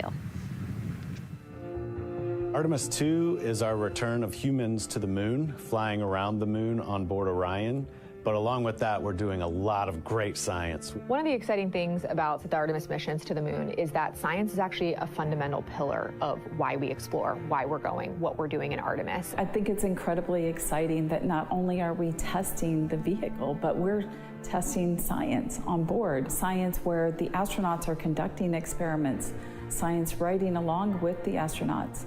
We have astronauts looking outside the window and really observing the lunar surface. It will help us understand the deep space environment. It will help us understand how that environment affects our astronauts, our systems, and life in general. So deep space is a challenge for us because you have to leave Earth's protective magnetic field. Here in low Earth orbit, the crew members are protected from some of the harmful radiation. Going to the moon, they'll no longer be protected, so they'll have a higher radiation exposure. Much like Artemis 1, we have so many radiation sensors and detectors that are inside the capsule so that we can fully understand and appreciate the radiation environment for protecting our astronauts. In my hand here, I'm holding a tissue chip model. This is the exact design that's going to be flying alongside the astronauts. We'll be collecting samples from each of the crew members explorers, and we can make these organ chips out of the astronauts themselves. So every crew member will have their own avatar on board, and then upon return, we can evaluate that deep space radiation environment and what that compares to the astronaut themselves. Not only are they going to help change the course of medicine for the astronauts, but revolutionizing that on Earth as well. We're looking at sleep, we're looking at team dynamics, we're looking at how you interact with the environment.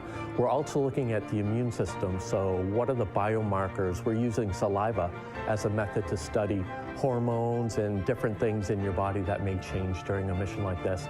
And then finally, how do we function after microgravity, being close to the moon, then returning to Earth. Which will ultimately help us achieve our goal of getting humans to Mars. And then on top of that, we have an opportunity to look at the moon from deep space on the far side for the first time in over 50 years.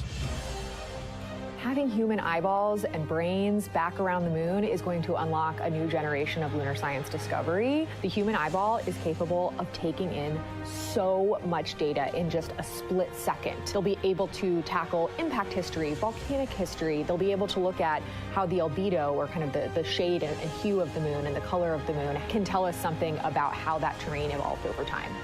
We're integrating science in ways that have never been integrated into human exploration before. We have a front room mission control flight controller position called the Science Officer. We have a brand new science back room where it's basically our brain trust of lunar scientists and geologists supporting the crews of the future. And Artemis 2 will allow us to really test how this works so that future missions are really set up for success. We'll also be deploying some CubeSats. They're small shoebox-sized spacecraft of their own. They're each provided by another country, one of our partners. As they conduct their research, they'll complement what we are doing at the moon with Orion. It is so incredibly exciting to be a part of this mission. And it has been, really one of the privileges of a lifetime. I can see the work I'm doing benefit crew members right now and benefit the crew members in the future. So it's incredibly exciting and it's very rewarding. As this rocket launches humanity off of the Earth, we'll be setting the stage through our science to prepare humanity to leave Earth and explore the solar system. And what we learn during this and future Artemis missions to the moon will eventually get us to Mars. Here's Jasmine Hopkins again, now with Nikki Fox, Associate Administrator of NASA's Science Mission Directorate.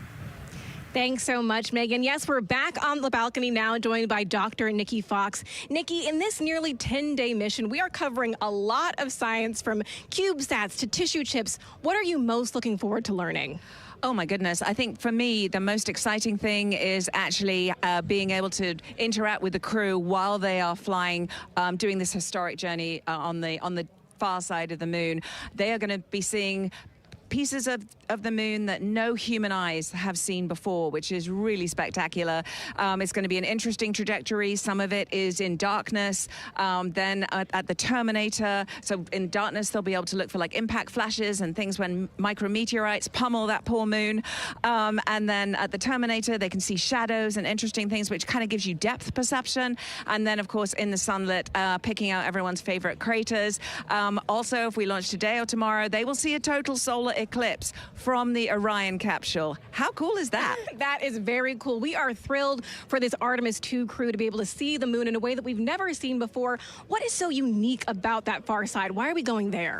I mean, honestly, it's just, it is unique. It's very different to the near side of the moon. The actual sort of terrain, the morphology, it's very, very different. And so it will be very exciting to see that as we're going past that. Absolutely. And Nikki, we are performing a lot of science at the moon this year, actually, not just Artemis 2. Can you speak to the commercial lunar landers we're planning to send? Yes, we are very, very proud of our commercial partners as they take our payloads for us to the lunar surface. And very excited. Next one up is Blue Origin's Blue Moon Mark 1 going. It's got some science on it. It's got the scalps that went on the Blue Ghost. So we'll be able to sort of look at that plume as it's coming down onto the lunar surface, and then also the laser retroreflector that will be the array that's up there too. So even on that first test flight, packing it with science as much as we can. Wow, Nikki, so much science. It's hard to keep track of everything. But the unique thing about Artemis 2 is we're sending crew. Can you speak to the importance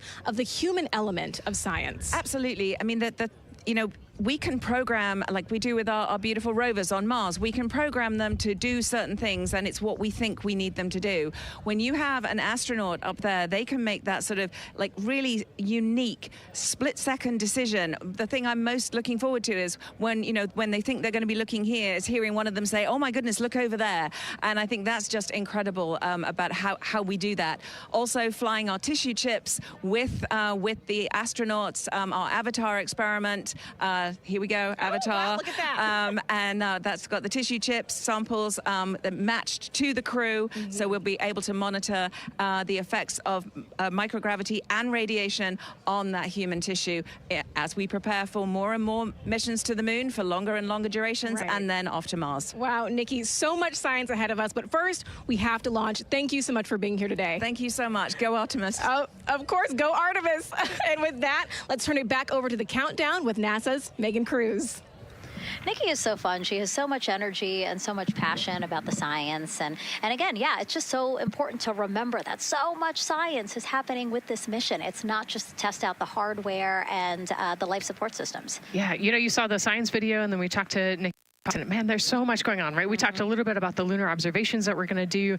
And then, you know, she talked about, made a really great point about, you know, the human eye can pick things out that, that a camera or a robot can't necessarily pick out. And so that's why we're sending humans. But also, we're not just doing the lunar observations. The Avatar, like, that's a really cool experiment. You know, they took blood samples from the crew, and then they used those stem cells to make bone marrow and create those little Avatar chips, which is like, feels like scientific, you know, sci-fi movie stuff.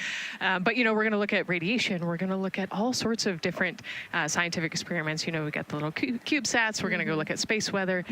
Lots going on. Yeah, even collecting some of the astronauts' saliva. You can learn a lot about the body through the saliva. So just really a lot in a small amount of time in a small capsule. Yeah, you know, it's scientific discovery. That's why we go back to the moon. Yeah.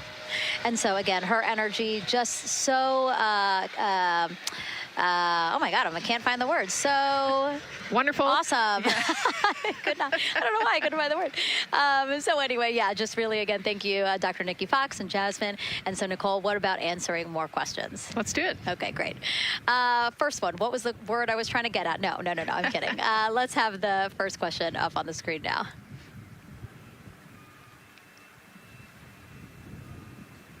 I know we got them.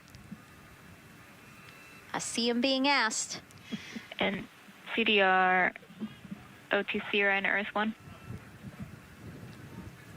Go. For your awareness, scrubber cycling is about to be restarted. Integrity copies.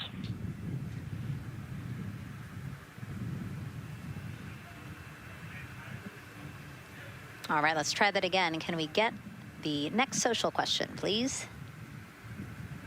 What are the G-forces experienced by the Artemis astronauts during launch and reentry?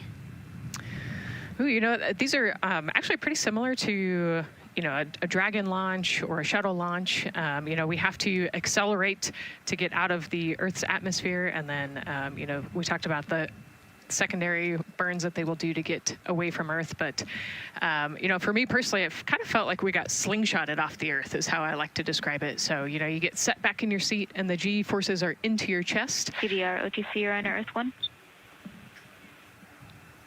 Go ahead. Moon leak check complete. The cabin is going to be vented to flight pressure momentarily. Integrity copies. That's fantastic news. Yeah. Again, so the spacecraft is holding pressure as expected, and so now they will depressurize it, which will take about 6 to 8 minutes. Exciting. Yes.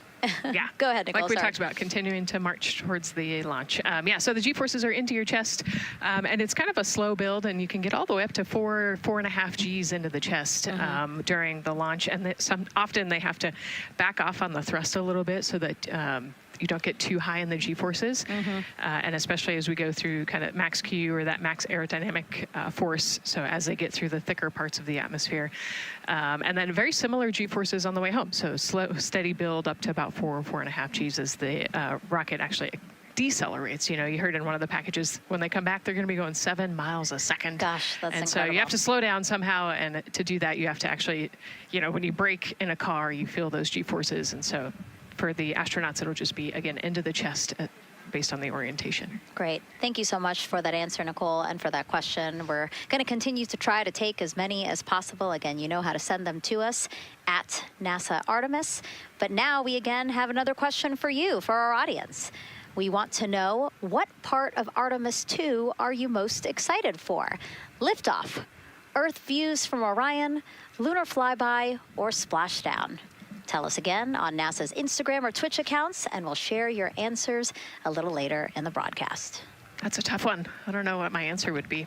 I know. I don't know either. I'm excited for it all, but that's a cop-out. All right, now let's head back over to Banana Creek. Again, the crowds there, really excited. People coming from all over the country, from around the world. Why don't we get another check with Leah Martin to see who she's caught up with now? Well, Megan, we were a little while ago talking to some students from around the globe. Today, we're actually talking to some local students who are from right here, locally, Merritt Island in Titusville. We talk a lot about the Artemis generation and about the students who are going to become the next generation of dreamers, of engineers, of scientists and technologists. And I'm actually standing with a group of those students here today. Our local high school has actually implemented a really neat new program in the spirit of being able to create these pipelines for employment and engagement. Can you tell me a little bit about what Merritt Island High School is doing? Sure. Well, this is a new program, first of its kind here at Florida. And basically what we're studying is astronautics and aviation, kind of blended the two together. We have flight simulators in our lab, but students are also learning about engineering, aerospace engineering, and we're trying to make all kinds of pathways available for them, trying to give them opportunities to see which pathway they might want to be interested in. So, yeah, it's just a great opportunity for them to learn about space. We just finished doing a whole model rocket build where the students took CAD software, developed their own rockets, put them together, and launched them right from our school. So it was very exciting. Incredible. And then another local high school, Titusville, you guys also have a similar but slightly different program. Yes, we do space mechatronics with advanced manufacturing, preparing students to build and manufacture things to automate, do automation to build things on Mars and things like that, or locally too. Now, you told me that you're actually trying to figure out a little bit what you want to do when you're done your freshman in high school. What things are you learning in your class here that are really kind of tweaking your interest in the aeronautics field? So we're building a lot of things with like metal and how we're supposed to do it on the rockets. We're also doing computer programming, which would help with NASA and like programming and coding. Absolutely. And you were actually telling me that I think were telling me that you're interested in becoming a pilot. We talked a little bit about the pilot who is on board the rocket right now. How is this program preparing you for your future? I mean, it's teaching me everything that I know about aviation, and it's really inspiring that I get to learn it in a classroom, like locally as well. It's amazing. I love it. And then you were also telling me you're taking this class. What's the most interesting thing you've learned? I really like the whole design part of it, like actually like engineering, like because I want to be an engineer. Engineering the products we use when we build stuff, that's definitely my favorite part, learning how to use those kind of softwares. Absolutely. Well, Megan, when they're seasoned NASA employees, you'll be able to say that you saw them here first when they were still in high school. Back to you at the desk. I can also say that they have fans. Nicole Ayers here. As soon as that girl said that she wants to be a pilot, Nicole went, yeah, why is that something that's so thrilling for you to hear? I mean, I love when kids in high school have goals and they set their goals high and they want to go do something. You know, the kid who wanted to be an engineer or a pilot, like, I love that. You know, find something that you're passionate about, go work hard at it, and go get good at it. Yeah, and speaking of passion, I mean, we definitely have a whole bunch of people here passionate about what NASA is doing here. Again, the lawn behind us just filled with media from around the world, making sure that they can help tell our story to everyone who is interested in hearing it. So back here in Florida, of course, we have NASA leadership also keeping a close eye on launch operations. Let's go now to Jasmine Hopkins, who is standing by with Lori Glaze, Acting Associate Administrator of NASA's Exploration Systems Development. Thanks so much, Megan. Yeah, we're honored to welcome Dr. Lori Glaze to the balcony now. Lori, this is our very first time having crew on an Artemis mission. How does that feel, and how does that change our overall approach to the mission? It's a really good question, and it really came home today when we were watching the crew walk out, and then we saw them get into their van and go out to the pad, and we've been watching them getting into the crew module. And so we've really put an enormous amount of rigor into assuring the safety of our crew.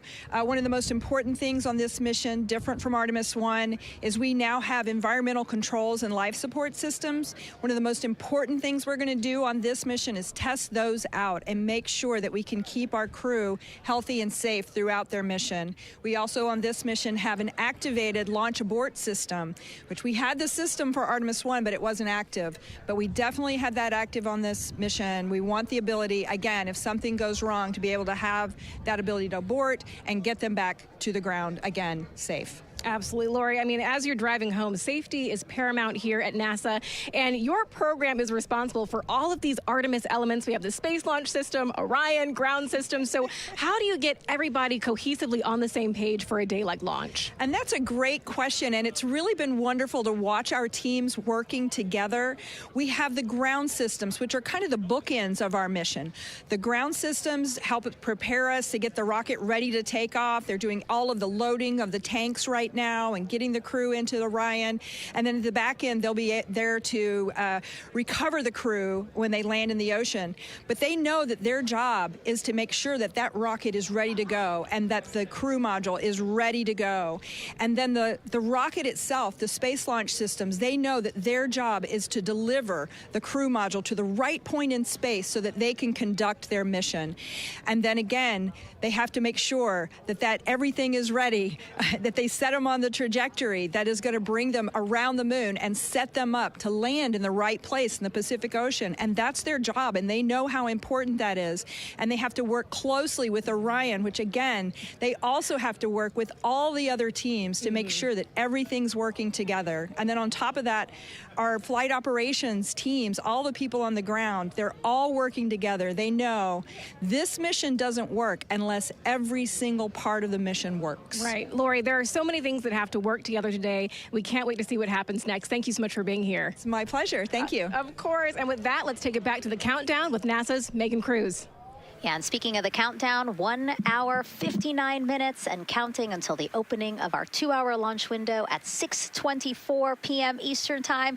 This is a shot of Jetty Park. It's a nearby popular viewing location of rocket launches, and it is so great to see how many people are here. I mean, this is a Wednesday. Like, people had to take time off of school and off of work, but it's something that they felt like they wanted to do, to be here. Yeah, you know, I think just based on the chatter on the airplane ride yesterday, half of my airplane ride Really? They were coming to see the launch. You know, everybody's excited and traveling from all over the world to come see this launch. And it really is a great day. We had some sprinkles here in the crowd, but for the most part, I mean, it's just a beautiful day to witness history.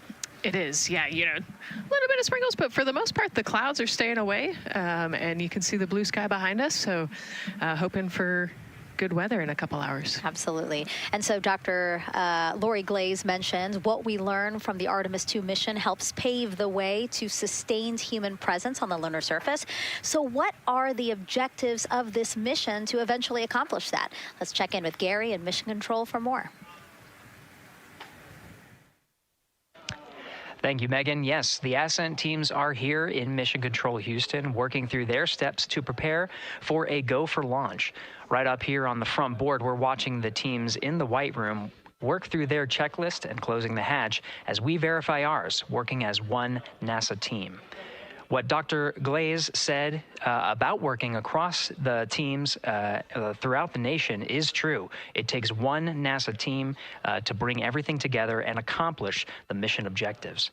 The Artemis 2 is designed as the first crewed test flight of NASA's Artemis campaign, sending astronauts into lunar space to validate systems, operations, and human performance ahead of a more complex lunar landing missions.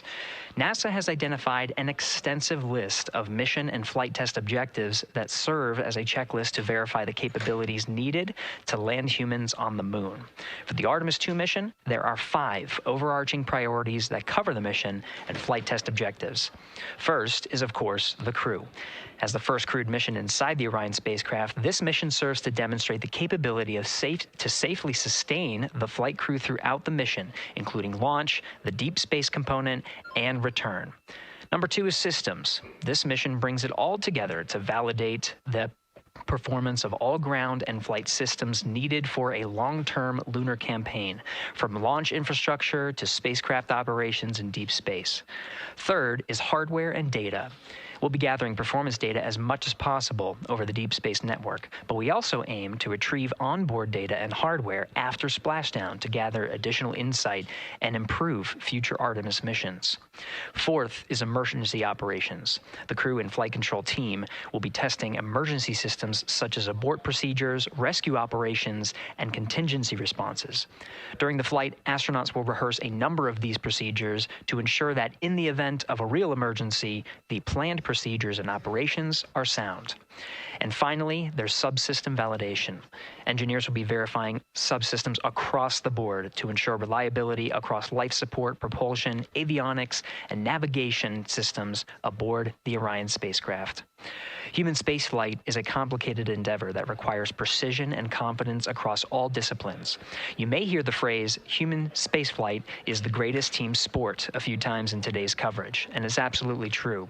Not only does it need mastery of specific components, but the integration extends across thousands of people and facilities around the world to come together and make it all work.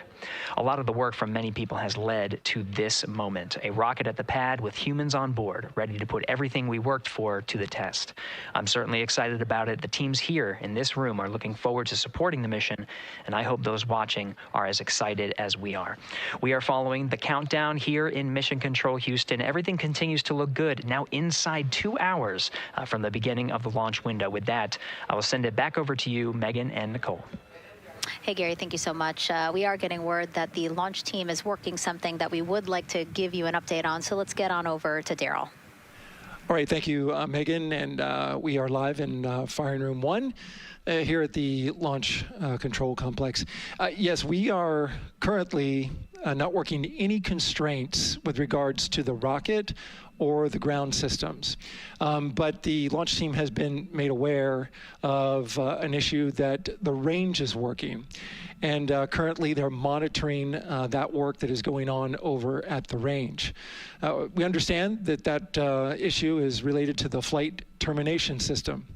Now, the flight termination system, just to give you a quick explainer, every rocket has a flight termination system. It's the system that the Eastern Range here uses in order to send a destruct signal to a rocket in case it veers off path. So it's a very critical, important safety component in terms of how the range keeps the public safe here.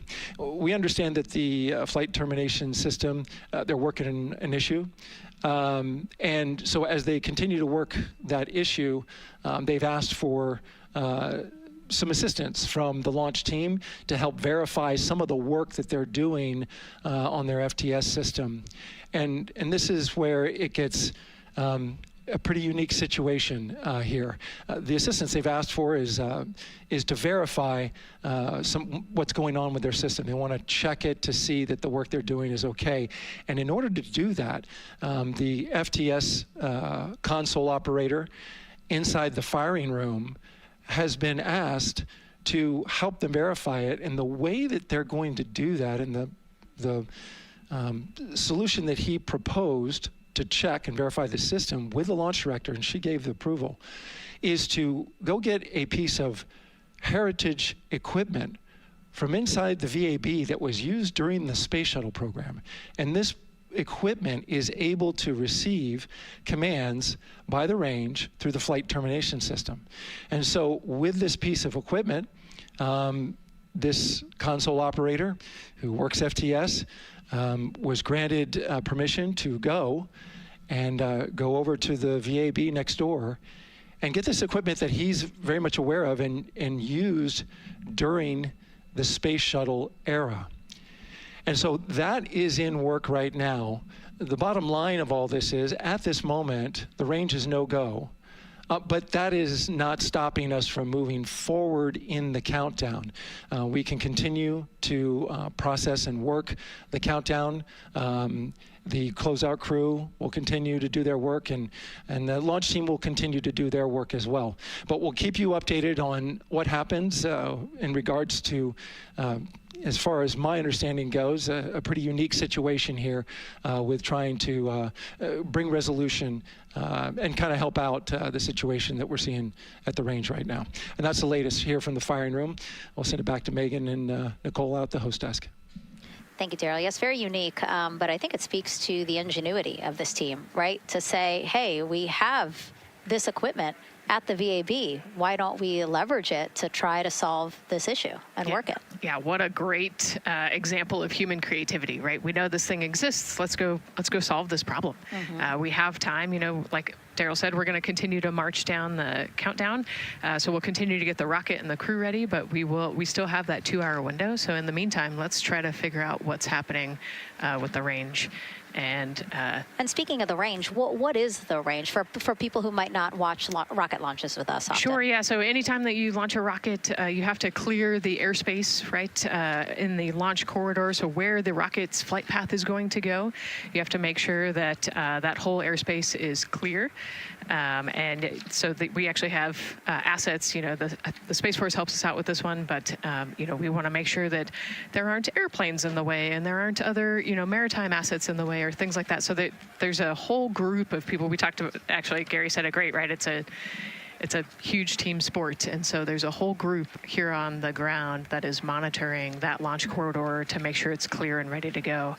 And so if they're having issues, then we definitely can't launch this rocket. We don't want to launch blind into a corridor that we can't see. Yeah, because as Daryl said, I mean, it is very important, the flight termination system, needing to activate it in case of an emergency. So yes, something that we will closely be monitoring throughout the countdown, and hopefully, again, won't be an issue, that they can fix this issue by going to the heritage hardware that's in the vehicle assembly building. Right, what a great idea.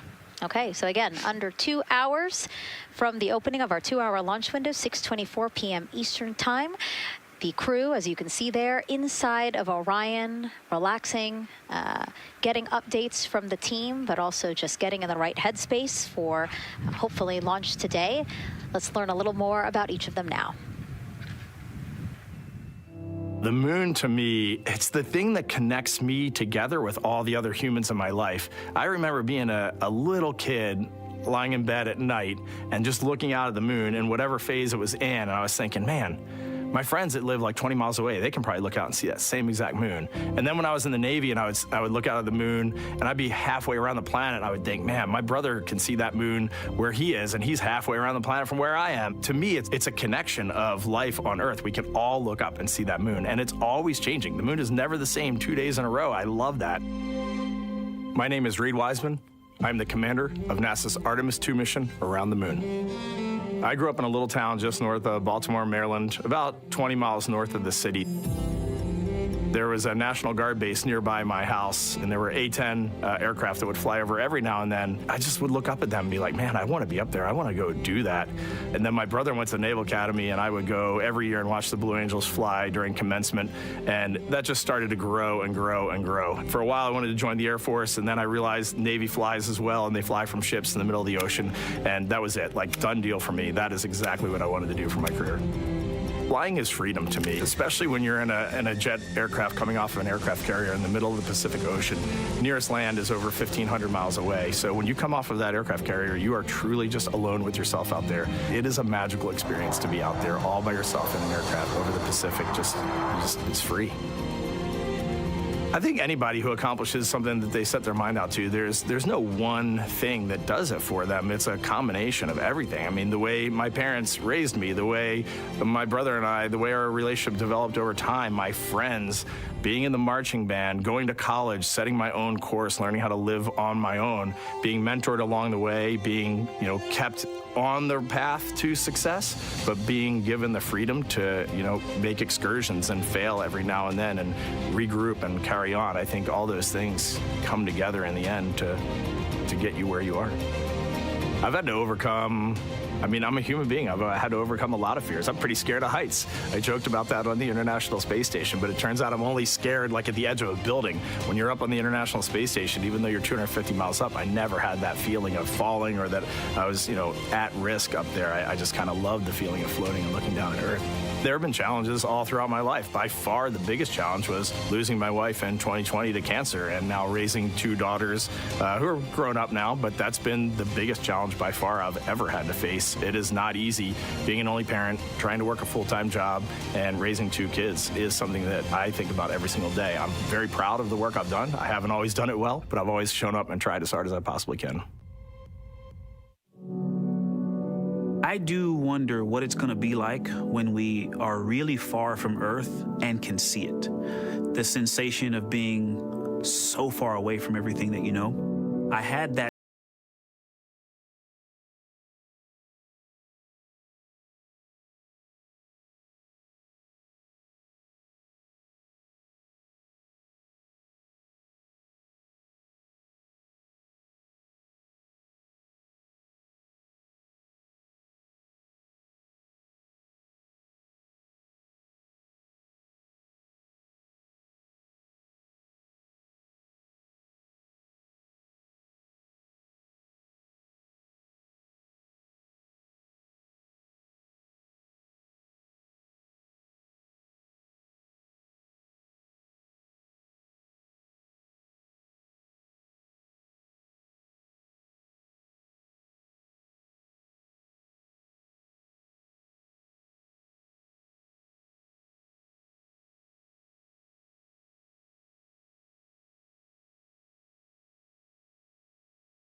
And then go do something challenging and technical like flying.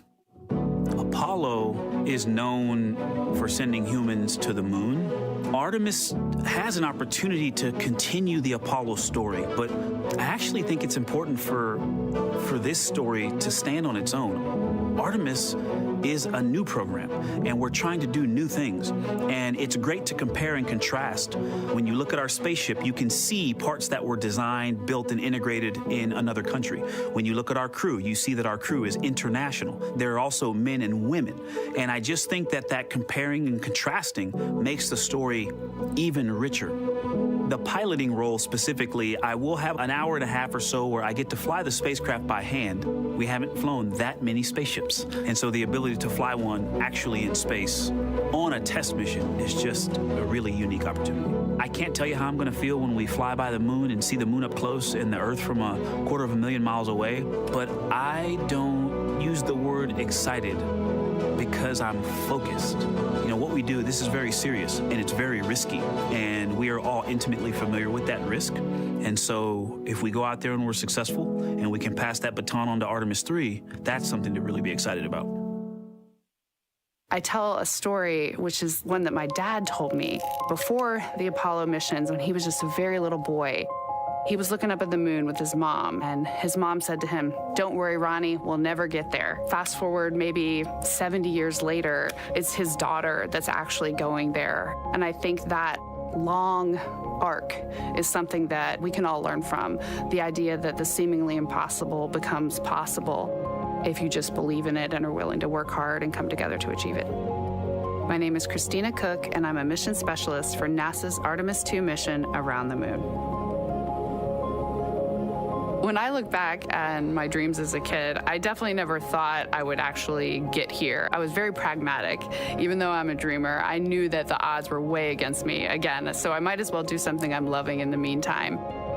I definitely loved science and math in school and, did pretty well in those things, but I also loved being active. I was always outside. I loved things that made me feel small. I loved looking at the night sky, oftentimes between the pine tree branches, or I loved the ocean. North Carolina also has mountains, and when we would go there, I just loved the vastness of all of those things. I loved how they made me feel and what they made me think about, and the vastness of the universe and how much out there was to learn. I'm drawn to exploring. I'm drawn to challenges that involve both mental and physical, and I'd much rather be solving problems wearing a whole lot of equipment and in a harsh environment, and that's just something I've carried with me ever since I was a kid. Thinking about the fears or challenges that I've had to overcome, there are just so many. I mean, basically, it's just been, that has been the journey. I always say to people, do what scares you. And that means I have to follow my own advice. So doing what scares me meant getting on a plane and going to the Antarctic, getting on a plane and going to study abroad in Ghana, applying to become an astronaut, opening the EVA hatch in the airlock and going out of it into the darkness, strapping myself onto a rocket. And so for me, I think that no matter what the challenge, recognizing that if people believe in you and you believe they believe in you, the challenges seem always a little bit easier. To me, the moon, it represents history. It is a witness plate. Everything that's ever happened to the moon is still written on the moon. Every single person has looked at the moon their entire lives. We see the same moon. That's something really special. It's just the epitome of a symbol of something that's in each of our hearts, but that's also represents exploration and reaching. I have this very distinct memory of seeing an image of an astronaut standing on the moon. It's burnt in my brain because I went back to it so many times in my childhood, and I would look at that image, and I know it had a huge impact on me that humans had walked on the moon. My name is Colonel Jeremy Hansen. I'm an astronaut with the Canadian Space Agency, and I'm a mission specialist on NASA's Artemis II mission around the moon. My elementary school years, I grew up on a farm outside of London, Ontario. I spent as much time as I could with my dad on the farm. I learned the value of hard work, for example. If I wanted to go to work with Dad, it was going to be a long day, and I was going to have to not complain, or I wasn't going to get to go the next day. I had a treehouse, I had a vivid imagination, and I changed my treehouse into a spaceship. I made all these dials and controls. I had circuit breakers for switches that I found in the barn, and I was exploring space in my imagination. The most important thing I did to get to where I wanted to go in life, which was flying fighter jets and eventually becoming an astronaut, is I shared those desires with other people. And it turns out, just like you don't go to the moon on your own, if you could, I would have done it a long time ago in my treehouse as a kid, you have to go as a team. I think the biggest impediment to achieving my goals was, of course, myself. And I think that's a common human experience. There are many times where just little things would get in my way, and my immediate interpretation of that was, well, now that goal's out the window.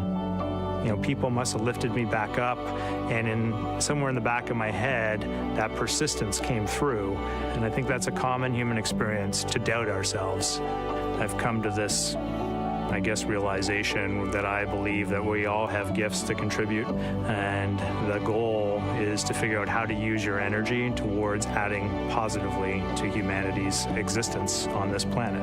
But I love it when humanity sets big goals, like sending humans to the surface of the moon with an eye to eventually going to Mars, because when we do that, we can bring together genius from not just even in one country, but around the world.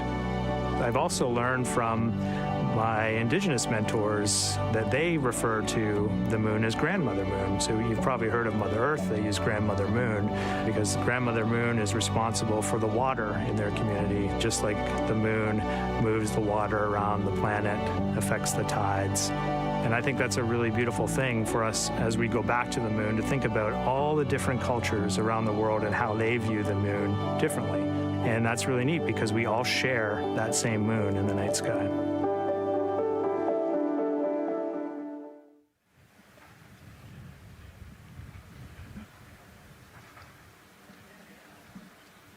One hour, 38 minutes and counting until the opening of the Artemis II launch window today, 6:24 p.m. Eastern Time.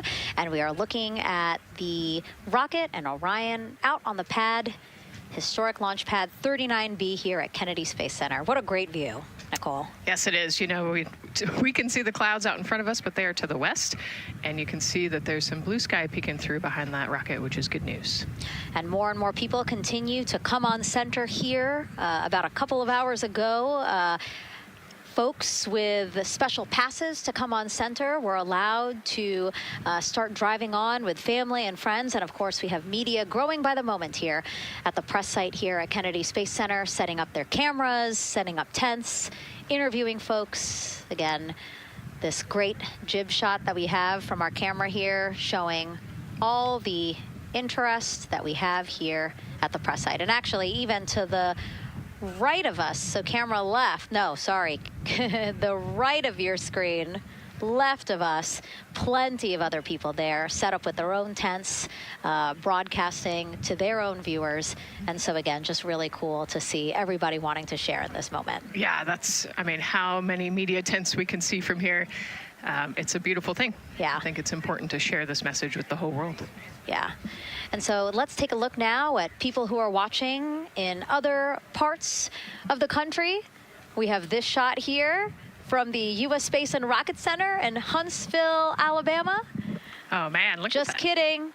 Museum of Flight, Seattle, Washington. So sorry. Hello to you over there. Sorry, I thought that you were in Alabama. But here you are from Seattle, Washington. Again, the Museum of Flight. They must have had a special event to bring people there to watch, as well as a special event here. Now, correctly, the U.S. Space and Rocket Center, Huntsville, Alabama. Of course, they would have a lot of people here, and I'm sure this crowd will grow when we get closer to launch. Marshall, the home of the SLS rocket. Yes.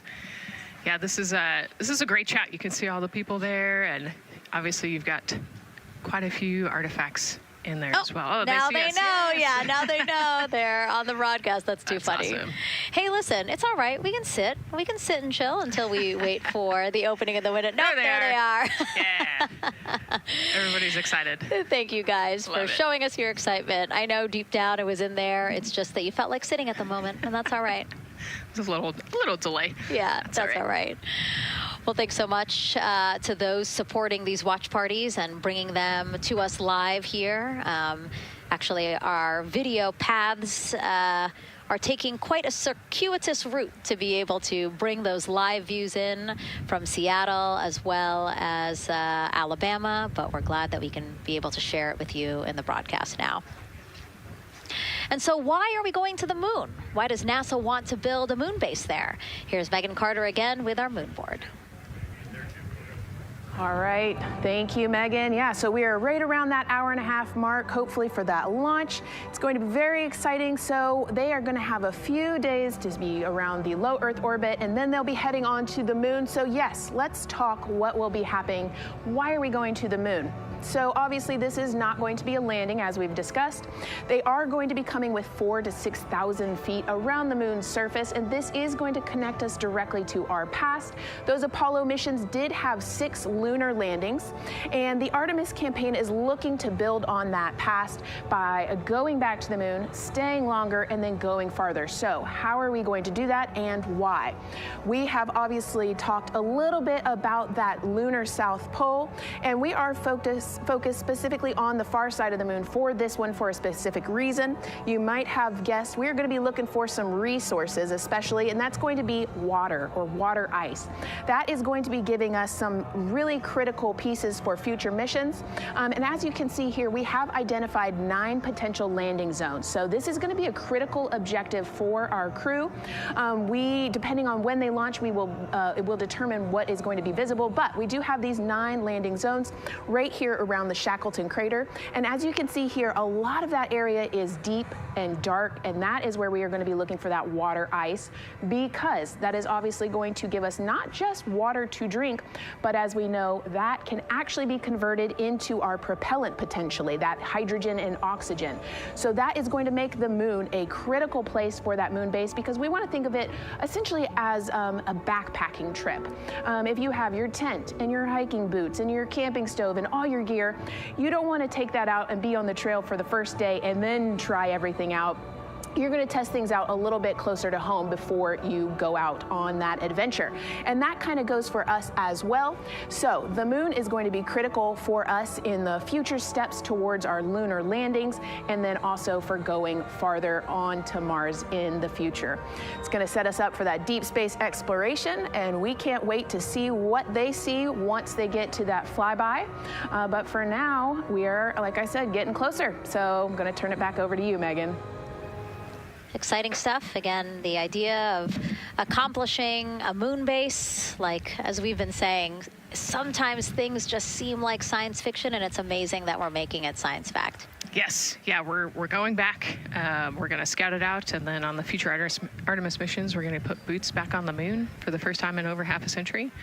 But we're going to stay, and we're going to learn from the moon, and we're going to, you know, as Megan talked about, the water ice, and harness that resource, and, you know, not only learn from the moon about Earth and about the solar system, but also figure out how we get to Mars from the moon. And so what we're seeing now back inside the White Room with the closeout team, they are removing basically fixtures that protected the crew module hatch while they did work around it, right, Nicole? Yep. Yeah, so anytime that you're moving around and working, there are some sensitive sensors and parts of the crew module that we don't want to kick or bump into, and so it's easier to just put a guard up while you're working in there and then take it down later. And so this is a visual cue for us that the team is getting ready to close the last hatch, again, the launch abort system hatch. Can you tell us about what the LAS is? Yeah, so launch abort system, this is, you know, we have the crew module, and then what sits out on basically on top of the crew module is the launch abort system, and it has its own motors, so that we'll arm it about 5 minutes prior to launch, and then it stays with the crew module until about the Kármán line, so that 100-kilometer point in space.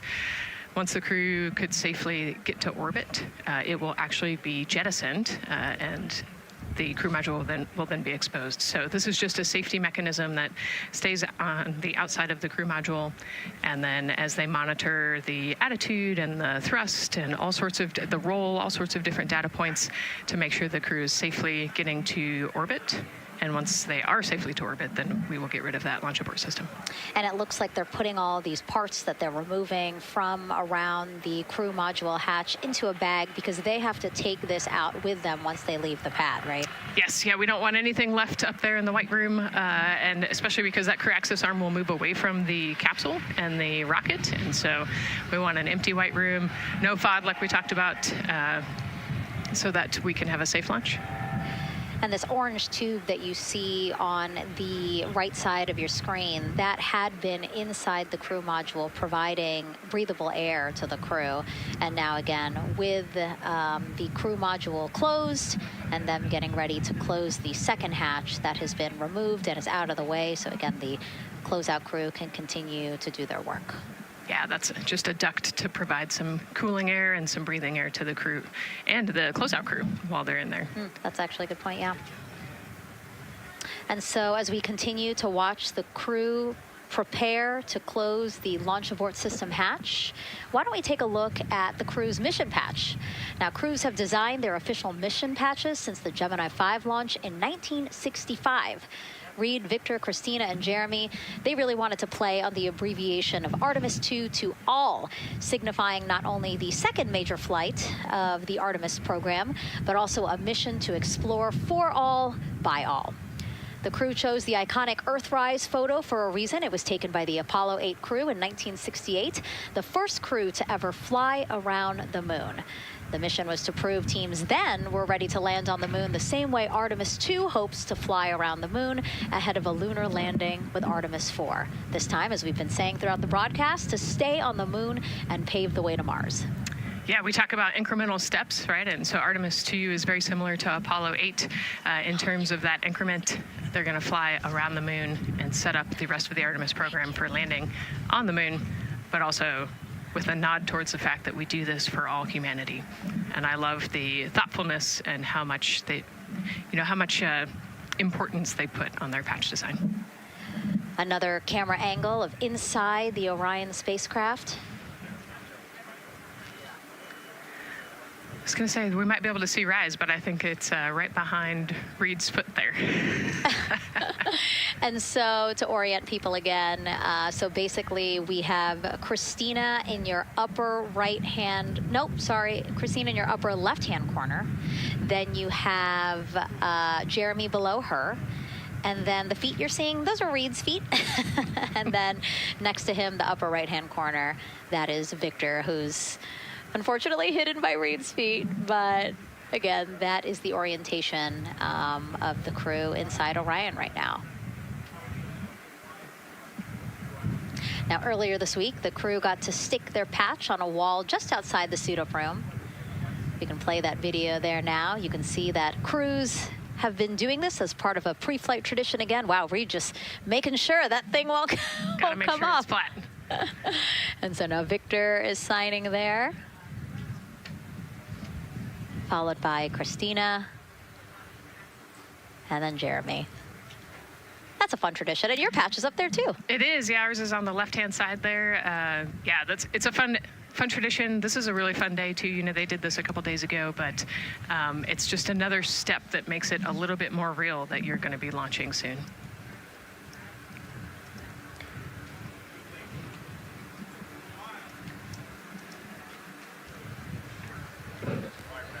Again, we talked a little bit about this before. The basically like a computer there on Jeremy's leg, a way for him to just check out the data, see some of the data that also Reed and Victor are getting to see, but in those much bigger displays for Orion. Right, yeah, it's basically a tablet on his leg, and it's actually plugged into a cord nearby that allows him to have a screen repeater so he can see what they're looking at. And it looks like he's taking notes. Can you talk a little bit about what that is? It's part of, all of them have like a little procedural book, right? Right, yeah, so they have what we call a knee board, and they'll have blank pages to take notes on. They might have a cue card or procedures, or they can be kind of custom built to what each crew member wants for their knee board. This mission, of course, built by people and companies in all 50 states, as we've been saying throughout the broadcast, and with our international partners as well. Let's take a look at some of the people playing such a big role in today's test flight. What we're doing here is a collaborative effort of hundreds of thousands of people. This is about the parts, the hardware, the software, the services, all coming together to make that mission possible. My dream for this space program is that we would not just push the boundaries, but that we push them together. And liftoff of Artemis 1. We rise together, back to the moon and beyond. It takes a team to do great things. And Artemis has an incredible team. We have international partners. We have commercial partners and industry partners. It takes unity to accomplish great things, and that's what this mission's all about. We're not sending our money to the moon and lighting it on fire. We're putting that money right back into the economy in ways that benefit everybody. So every dollar that comes out of the Treasury that goes to support this mission goes back into the Treasury 3 times. What is very important to me is that we do it the right way, and that we do it with our values, that our industries grow, that our communities grow, that our families are healthy and safe and have amazing things to work on. Then we're going to build machines to go even further onto Mars. That is our generation, the Artemis generation, that defines the starting point of our exploration future. I just want to say thank you to all of the hands that have touched a part of this program and the hearts that have moved everyone to this goal, because we're going to the moon and we're going beyond. One team. One team. One team. One dream. What I really like about that package is, again, just reminding people that this is spurring so many jobs across the country. Yeah, across the country and across the world, right? The whole world has a part of this. The Artemis Accords are signed by over 40, 50 different countries. And so, yeah, we're taking all of the taxpayers' money and we're putting it right back into the jobs here in the U.S. And the money, too. You know, when we have more disposable income because we have good paying jobs, that's money that goes back into our economy as disposable income. So really, it is just an ecosystem that NASA is proud to be a part of. Right. And not only is it about the money and the economy, right, but it's also about the science and what we're going to learn and exploration. You know, on top of all of those things, we benefit the economy as well. Obviously, Nicole is a wealth of knowledge. We're very lucky to have her. We're going to be tapping into that knowledge throughout the broadcast, and we have been for now close to 4 hours. So thank you, Nicole. I hope you're holding up okay. Yeah, I'm loving it out here. It's been great. Let's learn a little bit more about Nicole. Her first mission to space was actually last March. She launched from here at Kennedy Space Center as pilot of NASA's SpaceX Crew 10 mission to the International Space Station. And what a beautiful launch that was. She spent 148 days in space conducting science experiments that could benefit us on Earth. For example, one studied the physics of liquids, which could help researchers deliver medicines more effectively. She also conducted an almost 6-hour spacewalk to help upgrade the orbiting lab's power system.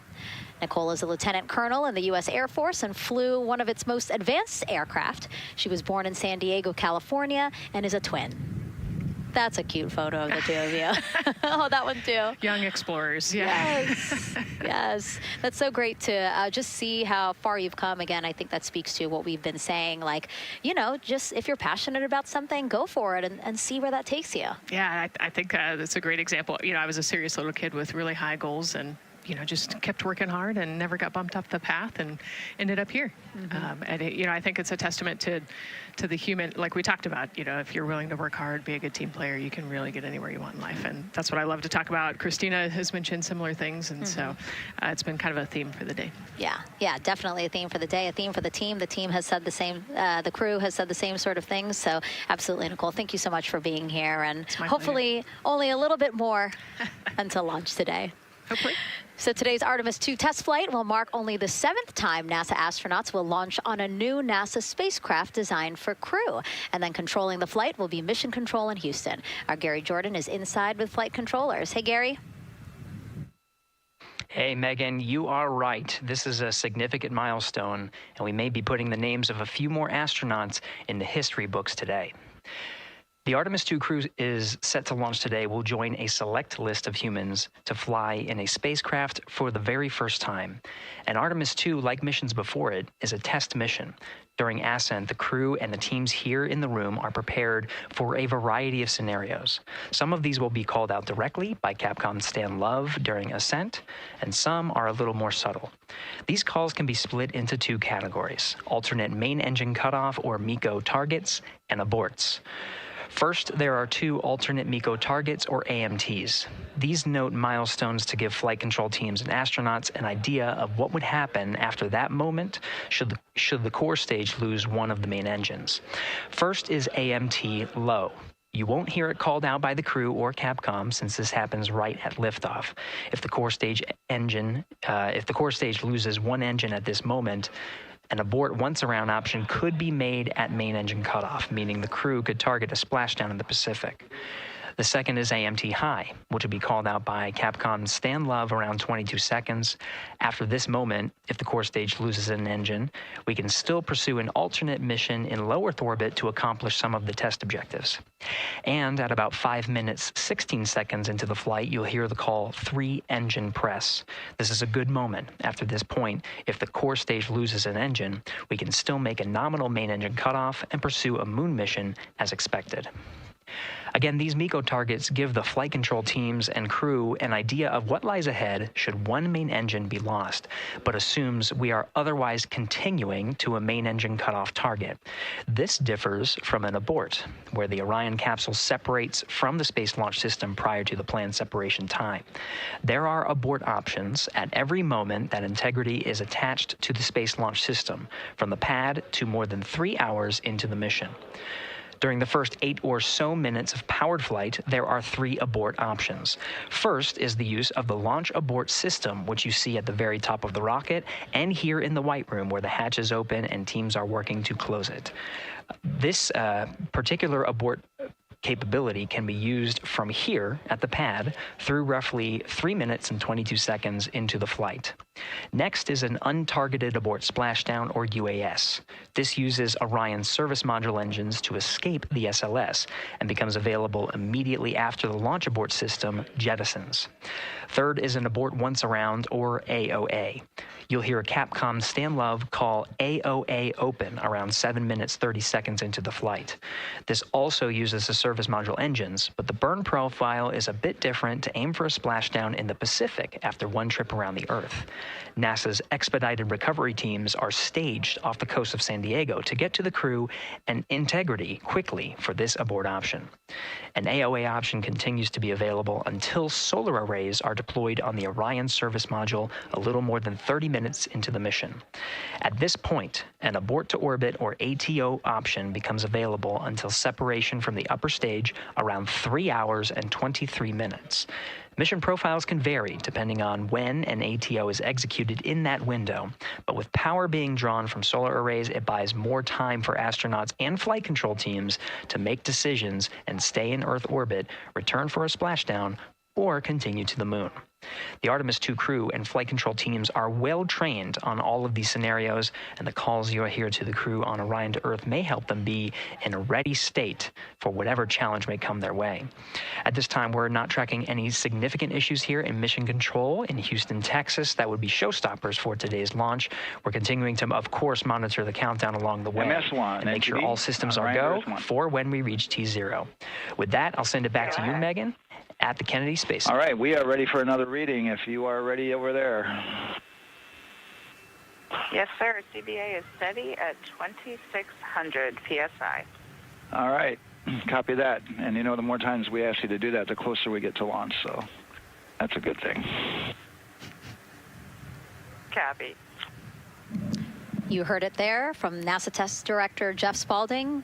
The more that they keep on asking her how the pressure is holding in the counterbalance assembly mechanism is a good thing, because it means we are getting closer to launch. So that's amazing news over the loops that we just heard on Orion to Earth 1. Again, that communication channel with the crew. But now I want to get back over to Daryl with the launch team. He has an update now on the flight termination system that the team was tracking. All right. Thank you very much, Megan. And we're getting an update now from the launch team as we speak.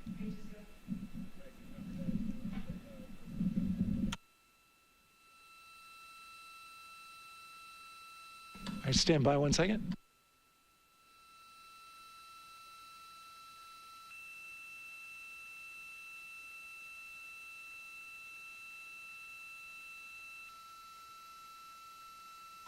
Okay.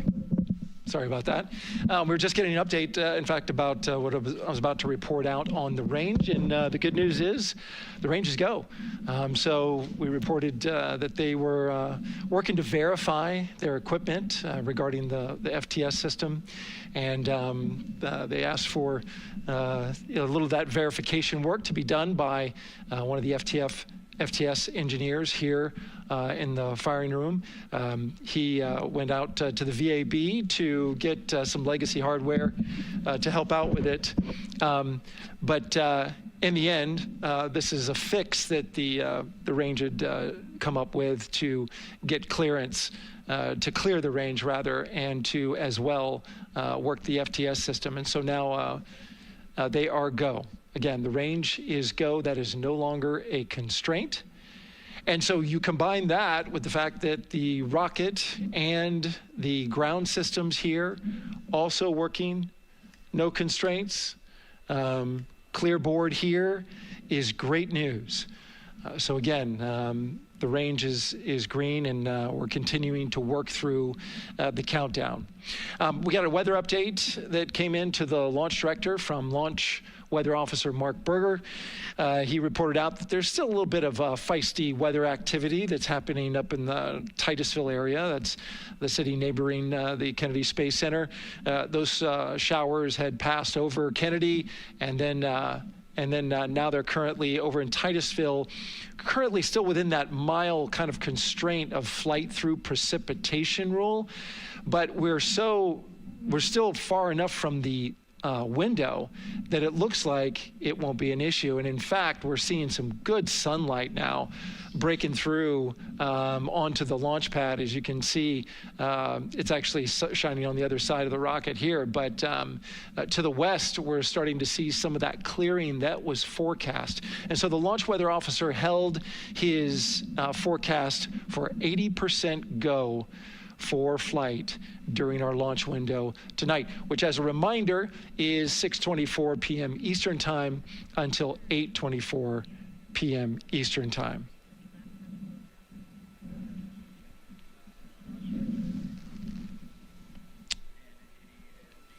And we're also hearing that the last hatch closure, as you can see in the bottom corner of your screen, they're starting to work on that. That's the launch abort system hatch. There are two hatches, the crew hatch and the launch abort system hatch, and the closeout crew that you see right there, right on time with their work as they go to shut.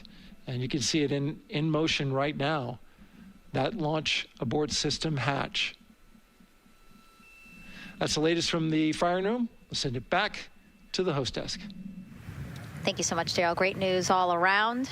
And yes, we did just see them close the last hatch. And now we are looking at a live view of Banana Creek.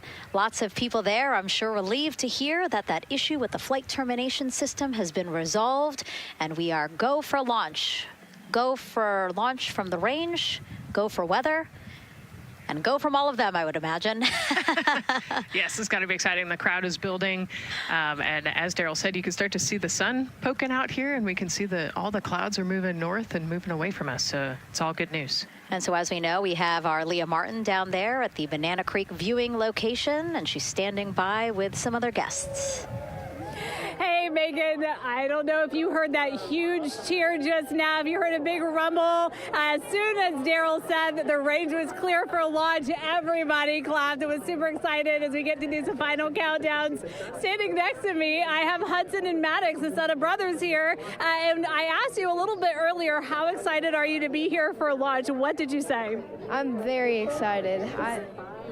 It's our mom's birthday, and not a better way to celebrate right now. I asked you on a scale of 1 to 10, how excited are you? Would you say? 11. Yeah, 11. I'm very excited. Super excited. Yeah. So, Megan, we've been watching the launch broadcast here and hearing some of the questions that you and Nicole have been asking and answering. And I actually wanted to ask these two kids, if you could take a 10-day trip around the moon and take 3 people with you, who'd you take with you? Well, I'd take my dad and my mom. And I mean, I don't know, probably my best friend. I'd just say one of my friends, Oh, one of your friends. So brother got left out. Who would you take? That was just what I was thinking. My dad and my mom and my best friend. That's a pretty good answer. Your brother can get his own trip to space, right? Yeah. So I'm actually joined here also by Dad. Now, you were sharing with me that a lot of the work that you've been doing over the last several months has been prepping the launch teams, our engineering teams, our ground systems teams, to get ready for launch, to be mindful and to be in this moment. How does it feel to be standing here knowing that the people you've worked so closely with are doing what they're passionate about, or doing what they were born to do, moments away from launching this rocket? I mean, this is an exceptionally happy moment for us and all of us and the people that are, about to take off on this historic trip here. And I'm grateful to know that we've helped in some way, shape, or form to help them stay steady and calm, in such an exciting time within the agency. And so to just be here and witness it and know that, they've got some tools to help them stay calm and steady is everything to us. So. Fantastic. Well, Megan, we are standing by ready to go, and we're ready to cheer this team on. Thanks so much, guys. And yes, Leo, we did hear that cheer. That was very exciting. I think the vibe over there is they're celebrating, they're having fun. And here, once they heard that we're go for launch, everybody had to run back to the camera and work. It's a little bit of a different vibe, but I definitely think that people are excited, especially as we see now live inside of the White Room at the launch pad. The closeout crew has closed the launch abort system hatch. You saw there, we took it live. Took a lot of them, I think all of them, except for one. I think it took all 3 or 4 of them to push that hatch door close. And then they felt around the perimeter of the door to make sure that everything was sitting just right. Right, yeah, we talked about how heavy the crew module hatch is. This hatch is just as heavy probably. And so, you know, they're working the closure here. And working those connections, and you can see, yeah, there's still 3, 4, 5 people that we can see in the White Room. It takes a lot of people to get this these hatches closed and this rocket ready to launch. Mm-hmm. And so the next step in the countdown is that this team will start closing out the White Room. So basically disconnecting things, stowing things, making sure that when they leave, there is nothing that isn't supposed to be there. And really, then at that point, it's just all 4 of the crew member, Victor, Reed, Christina, and Jeremy by themselves at the top of the launch pad. Yeah, and then eventually that crew access arm will move away, and then it'll really just be them up on top of that rocket. Mm-hmm. Yeah, your eyes lit up when I said that. That's exciting. It is. It is. Yeah, we had a moment, we talked a little bit about my fear of heights, but most of our crew is afraid of heights. And so there was a moment where I realized that it was just us, you know, 100 and some odd feet up and no crew access arm, and may or may not have said something that made everybody go, huh. Were you wondering to yourself, what? How did I get here? We're pretty far up. That crew, again, bringing that drag-on camera. That camera is a handheld camera that is a live look for teams who are remotely watching these operations closely. Again, verifying that things are as they should be before the crew starts, the closeout crew starts leaving the White Room. You see them checking their procedures. You can see they're covering the ends of those hoses. That's to protect those hoses from FOD. So we don't want any dirt or anything to get into those while we transport them and stow them. So you can see Andre there working to close out the hoses as well while they're cleaning up the White Room. And so they'll tape that close. You just saw number 5. Number 5 holding some tools. Again, we'll stow those away. You have to account for everything. Obviously, you know, they did have tools out. They did have procedures, paper, notes out. Like, all of that has to go. Yes, and you can even see on number 3's hat, he's got a string that's connected to his suit there. Mm-hmm. That's, again, just to make sure that we don't lose anything. If, you know, gust of wind or you get knocked or something, you don't want to lose a single thing in the White Room. So everything is tethered, everything is accounted for, and everything is protected. The crew now, another live view of them inside Orion. Jeremy, Christina, and Reed and Victor on the right side of your screen. What do you think they're thinking right now, Nicole? Oh man, just over an hour to launch. You know, there's probably a little bit of a lull right now, monitoring some systems, but you can see Reed's got his feet crossed. So I think just trying to relax and, you know, pass the time by maybe thinking through the items that they're going to monitor through the launch, you know, the different jobs that each of them have throughout the launch. And once they get to orbit, you know, this first day on orbit is actually really busy for them. Mm-hmm. They've got, you know, 2 burns that they have to monitor. They've got to get the system set up, and they've got to get the cabin set up. So there's a lot going on in the next 24 hours for this crew. I think they've got a couple sections where they get to take a nap, but I don't think they get a full night's rest for quite some time. So, yeah, you know, going through what's next. And so as we say that, I mean, imagine what it would be like to live in a spacecraft for 10 days. Let's take a look at what life will be like in Orion. Artemis 2 is our first crewed mission back to the moon since the Apollo program. A lot of the focus of Artemis 2 is really checking out systems to be sure that we're ready and well positioned for continued human exploration. My name is Susan Baggerman, and I'm the Chief Health and Performance Officer for the Orion program and the Artemis 2 mission. And this is 10 Days in Orion.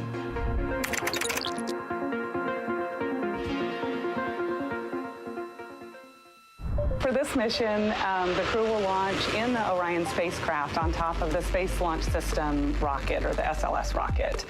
Once they've launched and achieved orbit, they'll continue on checking out many of the different critical Orion systems, check out some of the critical medical systems, and be sure that we understand how the crew would do that successfully within the volume of Orion.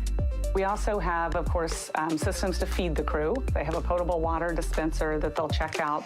And then we also have a food warmer, kind of looks like a suitcase that the crew can use to heat their food. They're also going to check out the flywheel system. We'll have the crew perform some initial exercises. Part of that is to ensure that the flywheel is actually working, but part of it is actually to be sure that our environmental control systems are actually working. For sleeping, the crew will sleep in sleeping bags. Some crew members like to be very tightly bound up, and some like to float very free. They'll use the toilet for the first time and be sure that it's able to flush. While they're on their journey, they'll do some testing that they quickly don their suit just to be sure that we would be ready in the future for an emergency. They'll also check out our radiation shelter. If we were to have a solar particle event, we would be asking them to take stowage out of the stowage bay and put it in some specific locations on the vehicle, basically for it to serve as shielding.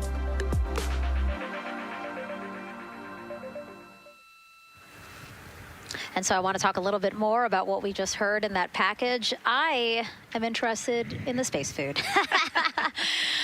So Reed, Victor, Christina, and Jeremy have a pretty big menu to choose from, so that's really cool. We're actually going to pull up a graphic now that kind of shows you some of the food that they're going to have with them on their 10-day journey around the moon. We know of more than 10 types of beverages. There's coffee, a mango peach smoothie, apple cider, lemonade. So those all sound delicious. And now I've just remembered I haven't eaten lunch. They're actually not too bad. I actually have a mango peach smoothie with me today. No way. Yeah. So you can see they come in these little packets here, but it's just kind of a dried powder that you add water to. So this would actually, you'd add 175 milliliters of water and let it sit for 2 to 5 minutes, and then you can stick a straw in it. You saw in that package they put a straw on the top septum portion there, and then you can drink it. And so this is the packaging. This is food that you brought up with you, or that you had while you were at the ISS. Yes. Yeah, actually, this is all food that we have available to us on the standard, what we call the standard menu on the space station. And so actually the graphic there showed quite a bit of the standard menu that they're going to take with them. So let's pull space it back food up, is space actually. food. Yeah, we can use the food that we have been using. You know, our food lab at Johnson Space Center actually creates that food, and then they stabilize it and they package it for us and everything. So they do a really wonderful job out there. We've got different types of food. You know, you can see I've got this is a soup, tomato basil soup, so thermal stabilized. It's already hydrated, so you just throw it in that food warmer that we talked about, and then you can eat it. But then we also I have some shrimp cocktail here that's, you know, irradiated, so it's in a package that protects it. I'll show you. I've got a brownie too. That's probably my favorite one. But are we eating it? We might, if you're. Yes. Look, see, they want us to eat. I don't know what happened, but it worked out. With what we were saying here. So it's in an outer package to help protect it against, you know, radiation, and then it's in this inner package. And so this cosmic brownie, actually, the trick, Ann McLean, my crewmate, taught me. The trick is you got to put this in the food warmer and get it nice and warm, and then you can get it. But so what we do is we just take scissors and you open it up, and then it comes right out. So these brownies are nice because they don't have a ton of crumbs, and so you can actually just eat it pretty easily in space. You know, if you imagine, that would not happen in space. It would not fall. But yeah, so we've got all sorts of things that you can actually eat. The menu's pretty good and pretty diverse on the space station, and then as you saw, pretty diverse for Orion. Nice. Yeah, that's amazing. And again, here's a look at the crowd that's starting to continue to grow here as we get closer and closer to launch. We are now under an hour from the opening of our 2-hour launch window at 6:24 p.m. Eastern Time. And so let's take some questions from social media. We haven't taken some of those for a while. You put that brownie away, Nicole, or I'm going to steal it. Nicole, we have another celebrity who submitted a question. Let's take a look. Okay. A quick question for the Artemis crew. What food from Earth would you bring with you into space? And why would it be lasagna? Because that's the greatest food. Again, not really a question. Yeah. Because he was like, it's lasagna. It's got to be lasagna. You know, there is lasagna on Space Station, and it wasn't too bad. Probably not my favorite food of all, but yeah, lasagna's not a bad option. It's a high-calorie meal. If you're trying to, carb load for a spacewalk or something, it's a great option. Yeah, I remember Christina saying that her favorite food on the menu, and actually, she was saying that she was getting in trouble because people kept on saying, you can't eat mac and cheese every day, Christina. We mentioned the mac and cheese and brisket earlier. Man, I would put those two on a tortilla. That would be great. That sounds delicious, delicious. Well, thank you so much, everyone, for sending in those questions. For everyone from a 5-year-old that we got a question from to all the way to Roy Woods Jr. there, a comedian. So thank you so much. And if you're just joining us, welcome to the Space Coast of Florida, where we are counting down to liftoff of Artemis 2. You see a beautiful aerial shot there of our rocket on the pad. For the first time in more than 50 years, we are sending humans to fly around the moon and back, and we're taking you all of you with us on this next chapter of human spaceflight. I'm NASA's Megan Cruz, and this is NASA astronaut Nicole Ayers. Great to have you here, Nicole. Yes, this has been a beautiful day. Excited. We're continuing to march towards this launch. Yeah, and if all goes as planned, this crew could travel farther from Earth than any other humans before them and see parts of the moon no one has ever laid eyes on. How exciting. Yes. Exciting is an understatement, I think. That's true. We're going to see the far side of the moon for the first time by humans in a long time. It's important. And as the crowd again builds behind us, more activity that you're seeing here at the Kennedy Space Center press site. We also have a ton of people gathering around the world to watch this history-making moment. So let's take a look at those watch parties now. Oh. That crowd has grown. We checked with them probably like 30 minutes ago, and it was half that. But again, as we get closer and closer to launch, we are seeing more and more people gather together, wanting to experience this together and not just in a vacuum at home, Yes, this is so exciting. Look at all of those people. Man. And now here we are back in Seattle, the Museum of Flight. Again, people gathered there to show their kid. We see someone walking in the second row there. His first crewed launch to the moon. How exciting. That is exciting. Hello, everyone. Woo. Oh, that's so great. And now let's get you up to speed on what's happened so far. Again, we are now within an hour of the opening of our launch window. So what has been happening so far today? Well, a lot. After waking up and grabbing a bite to eat, our Artemis 2 crew suited up inside the historic crew quarters, a tradition that dates back decades. Teams helped them into their custom Orion crew survival suits, and just like other crews before them, they gathered around a table for a card game to pass the time, but to also burn off any lingering bad luck before they walked in the footsteps of every NASA astronaut launching from Kennedy Space Center since Apollo 7 in 1968. They walked outside the Neil Armstrong Operations and Checkout Building to greet a crowd of family, friends, supporters before getting into their Astrovan for their security-escorted ride out to historic Launch Complex 39B. They got a close-up look at the SLS rocket, then walked across the crew access arm and climbed one by one inside their Orion spacecraft. After that, teams conducted final checks with the crew before closing both hatches, the crew module hatch, as well as what you're seeing there, the launch abort system hatch. And now we are back live at the pad where the closeout crew is getting ready to leave the White Room. They are now tethered, Nicole, because they are about to move some pieces that connect the Orion spacecraft to the White Room, correct? Yes, there's kind of what I would call a shroud. You can see them working that there. So it is actually connected, so that way the gap between the crew access arm and the crew module, and well, I guess that's the LAS there, is covered. but they're about to remove that so that the crew access arm is not connected to the rocket in any way, so that it can retract here in the next few minutes. And for how we're looking with the launch countdown milestones, let's go to Daryl Nail in the Launch Control Center. All right, thank you very much, Megan. And as you can see there, the finishing touches, as you've been talking about, to the LAS, which brings me to that subject, because we currently are hearing the launch team is working an issue that was reported out with the LAS. At least there's an issue apparently with a battery on the LAS. The engineer who is in charge of the launch abort system, sits on console here, reported that a temperature for one of the 2 LAS batteries is out of range. And although it's not a constraint for launch right now, it would be when that temperature is checked inside of T-minus 6 minutes, which is inside of terminal count. So right now, the team is working some troubleshooting on this issue. Going to follow, of course, along closely with what they learn. But again, a battery temp for one of the 2 batteries on the LAS is out of spec, and the team is working to understand, first of all, whether or not this may be a sensor issue, or is there an issue with the battery itself. So again, looking into it, troubleshooting and researching as we speak. With regards to the weather, we did get some good news there. Launch Weather Officer Mark Berger reporting to the launch director that the weather chances have now improved for the window. We are up to 90% go, which is great news. Again, 90% go.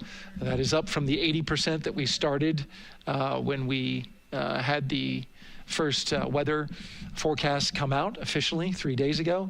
And so that is great. And for anybody who's here in the launch area knows that is certainly viewable. They can see that by just looking up.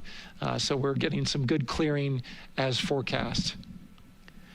And then just a reminder for those people who are watching the launch from the nearby area that if you're watching on an internet-enabled device, just remember that there may be a little bit of a delay. Can't tell you how much of a delay, but since it's on an internet device, sometimes this broadcast might be a little behind what you're actually seeing. So just keep that in mind as you are watching. Don't wait till the last second to run outside if you're inside your RV or your camper or your house.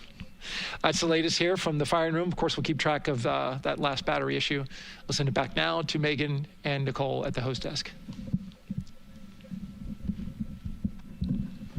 2 of them there had to be tethered to the inside of the white room, because obviously now we have detached the white room from the Orion spacecraft. Yes, that view is quite something. Yeah, spectacular. Yep. Oh, no, I'm sorry. I forgot. Nicole's scared of heights. An astronaut afraid of heights is actually not uncommon, as we've learned today.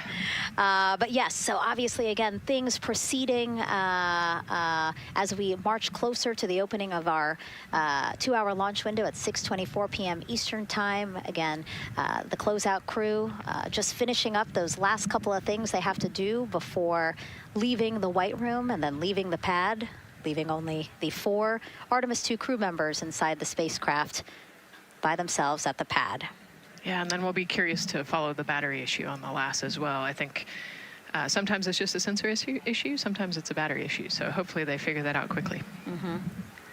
And so if we can take a shot of the crew inside the capsule, if one's available, why don't we talk a little bit more about each of them?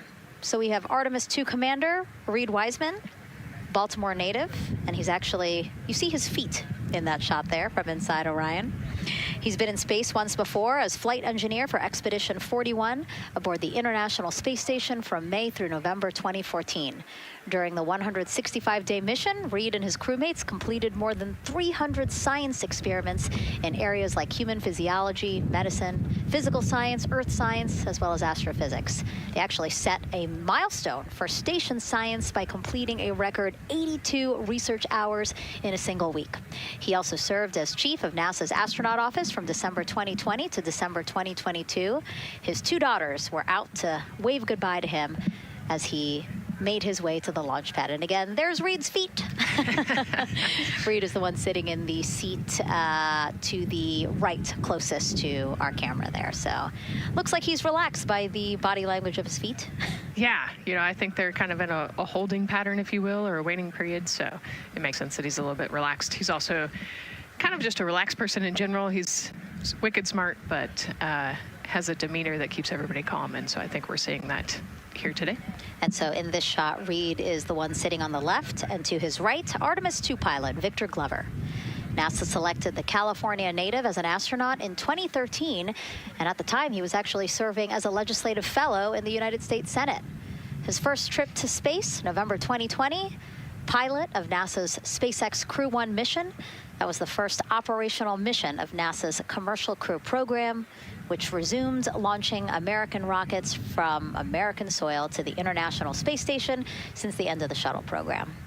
Victor is a U.S. Navy captain and naval aviator who served as a test pilot, racking up more than 3,500 flight hours in more than 40 different aircraft. So again, he probably feels pretty at home in the pilot seat of Artemis II. Yeah, I think he does. He got to say goodbye to his wife and 4 kids. Again, those were the family that he had here at Kennedy Space Center before the 4 of them drove out to the pad. Yeah, and you can see there, we talked about Victor's energy earlier, and you can see him working through, pushing some buttons on the displays. Looked like he was pulling up a procedure, so he's following along and ready to go, looks like.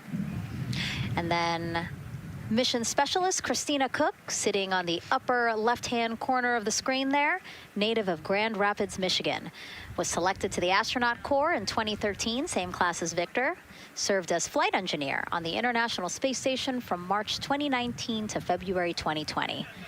During that time, she set a record for the longest single spaceflight by a woman with a total of 328 consecutive days in space. How cool. She also participated in the first ever all-female spacewalk. And before becoming an astronaut, Christina helped build space science instruments and led scientific fieldwork in some of the most remote environments on the planet. Her hobbies include surfing, rock climbing, and community CDR, service, yoga, and photography. Go ahead, NCD. There's a couple of suppressed overvolt messages. We're going to go ahead and clear those off your screen. We see them and we copy. All right. NASA test director. We're still working here, trying to get through everything. So we're getting close, and then trying to talk that other issue that we just picked up a little bit ago. But I think work-wise, we're doing really well. Sounds good, NTD. We're doing great on board. Glad to hear it. NASA test director giving an update to the crew. Some messages flashed on their displays. Just wanted to say that they didn't have to worry about that. We're going to clear that. And that also just reassuring the crew, again, that they are tracking and working the issue with the launch abort system battery. Yeah.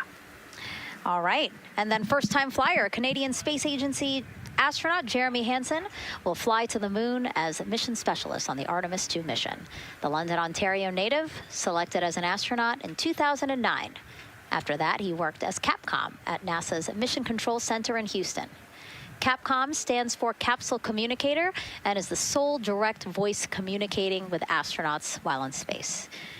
Jeremy also participated in training exercises, really cool ones, like living on the ocean floor off the coast of Florida to simulate deep space exploration for a week. In 2017, he became the first Canadian to lead a NASA astronaut class. He also enjoys getting out on a sailboat, rock climbing, and mountain biking. He has a wife and 3 children. And he's the one that you see bottom left-hand corner of your screen. I know, I'm trying to see what he's doing there. Christina's looking too. And so there is your Artemis II crew inside the Orion spacecraft. And this is actually the 7th time NASA astronauts will launch on a new NASA spacecraft designed for crew. And if you're wondering about the first 6 crewed test flights, here they are. All systems are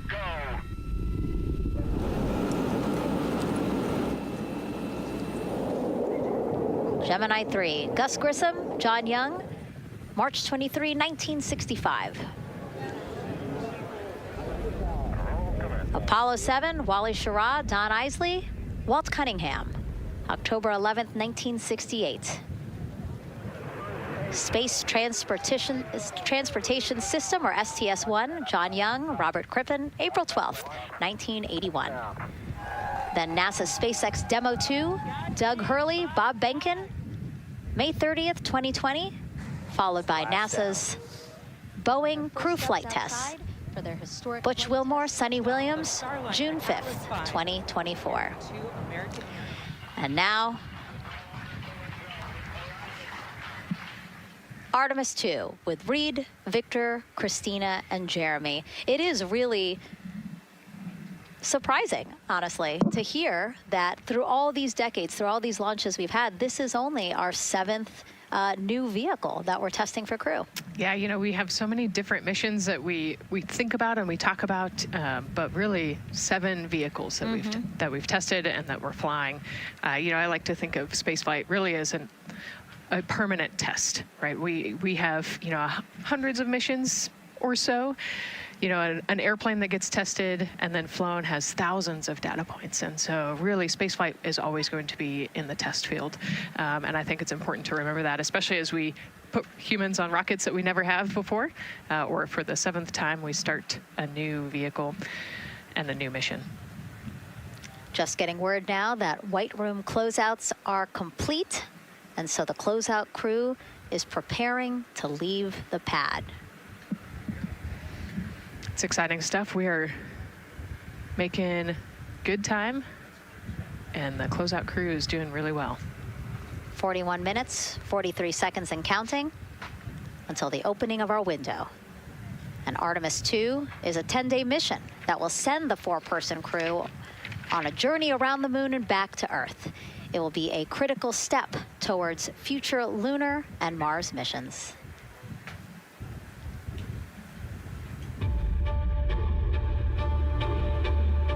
We're going back to the moon because it's the next step in our journey to Mars. We need to go explore the moon. There's vast regions of unexplored areas with the coldest, darkest places in our solar system. This is a test mission, and when we get off the planet, we might come right back home. We might spend 3 or 4 days around Earth. We might go to the moon. That's where we want to go, but it is a test mission, and we are ready for every scenario as we ride this amazing space launch system in the Orion spacecraft. But another reason we're going back to the moon is to fulfill NASA's mission, which is to explore the unknown in air and space, to innovate for the benefit of humanity, and to inspire the world through discovery. And when we succeed and when we accomplish the things that we set out to accomplish, that inspiration not only can set up new things to happen, but it also is a reminder in tough times that we're capable of doing great things when we work together. The thing I love about the moon is that it's not just a beacon for exploration and this platform of possibilities for incredible missions like this, but it has benefits. That's actually why we're racing towards it. Those benefits are really wide in nature. You have everything from innovation, technology development, not only for future missions going deeper into the solar system, but technologies that come back to Earth. You have inspiration, a whole generation of people starting this pipeline of STEM workers and manufacturers and operators that are excited to see what you can do when you work hard and you come together as a team. When I think about the 4 of us flying around the far side of the moon, seeing that Earth rise, taking images and video and sending them back to you, the feeling that I have inside is hope. We know that Artemis 2 is not the solution for humanity on planet Earth, but it is a contribution in the positive column. We hope that just for a moment that people will pause and say, wow, it's extraordinary when you look back upon the Earth with over 8 billion people, and you see this concrete example of what humanity can do, this extraordinary thing when we set big goals and CDR entity to achieve them.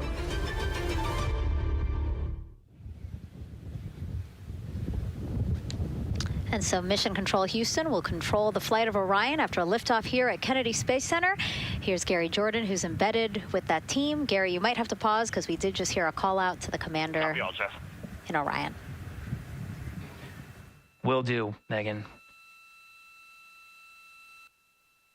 I think that was Commander Reed Wiseman responding to prepare for some of the next steps. We are now holding at the T-minus 10-minute hold. Expected a 30-minute hold. So we are well on the countdown. We are well on the timeline to meet this L-minus time and launch towards the beginning of the window, but continuing to track progress along the way. Again, I'm here with the Artemis II flight control teams in Mission Control Houston. The team in the room behind me has been monitoring the countdown and verifying their own mission-specific launch criteria of the Space Launch System, the Orion spacecraft integrity, and its crew. During the final poll before launch, if all looks good from each of the flight controllers in this room, Flight Director Judd Freeling will report a go for launch from Houston Flight. Upon liftoff, teams here take control of the mission and communicate with the crew while they fly on the Space Launch System. This phase of flight is highly dynamic, and each console position has a dedicated and important role of looking after critical systems. You'll hear calls from Capcom and NASA astronaut Stan Love in this room to the Artemis II crew as milestones are reached during the more than 8 minutes of powered flight on the core stage. Liftoff and ascent are just the beginning. This room will be staffed around the clock over the next 10 days to oversee every moment of the mission through splashdown.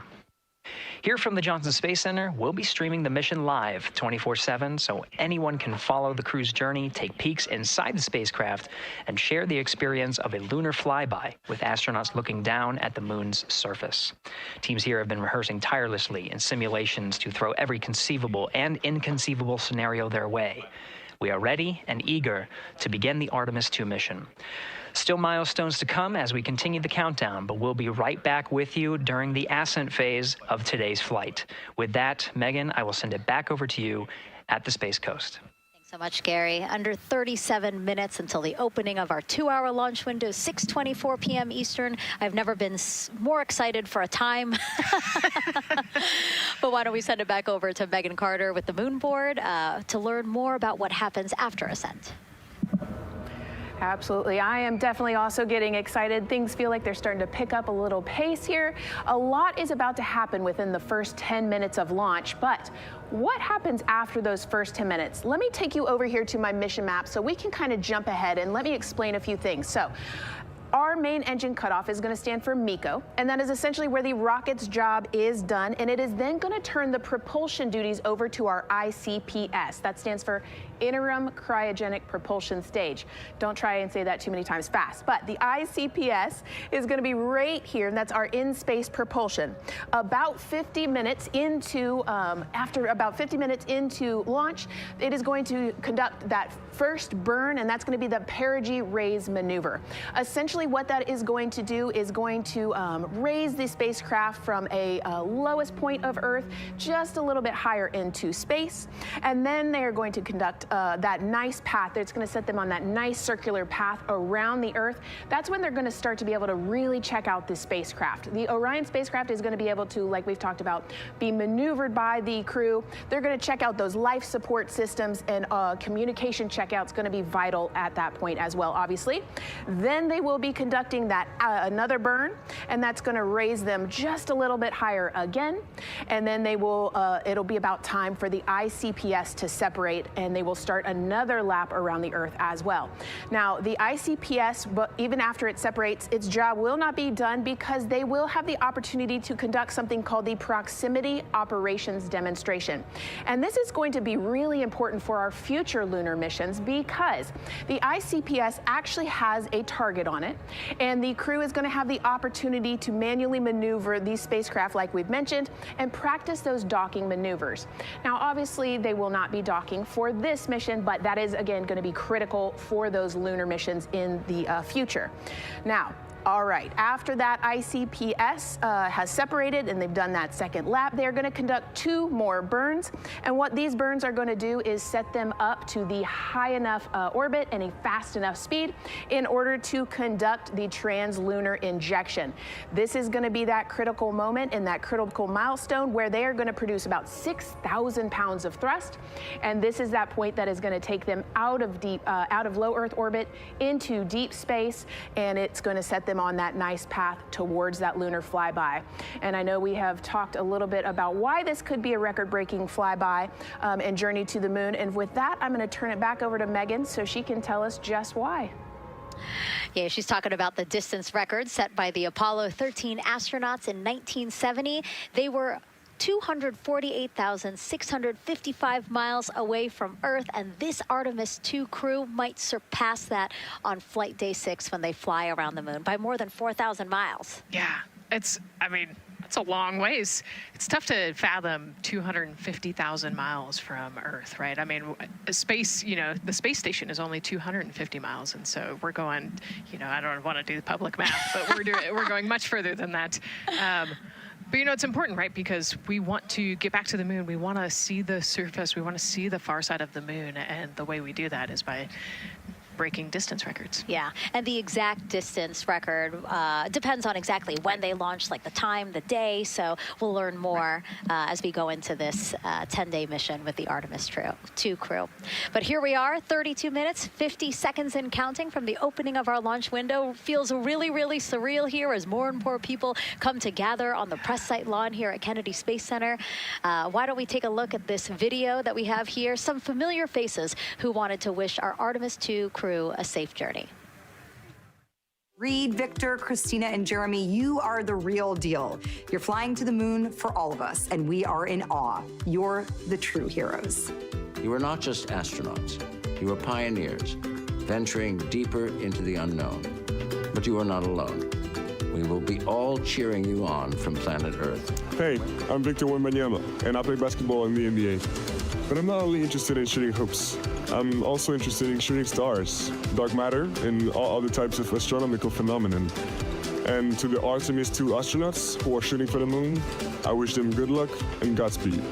Hi, everybody. I'm Ryan Gosling, and I play a biologist who goes to space to save the planet in the film Project Hail Mary. But the Artemis 2 astronauts are going to space for real, and they will travel farther from Earth than any humans in history. Sending all our best wishes to the Artemis 2 crew. I just want to say how proud I am of each of you and how inspired you make me. But it's not just about me.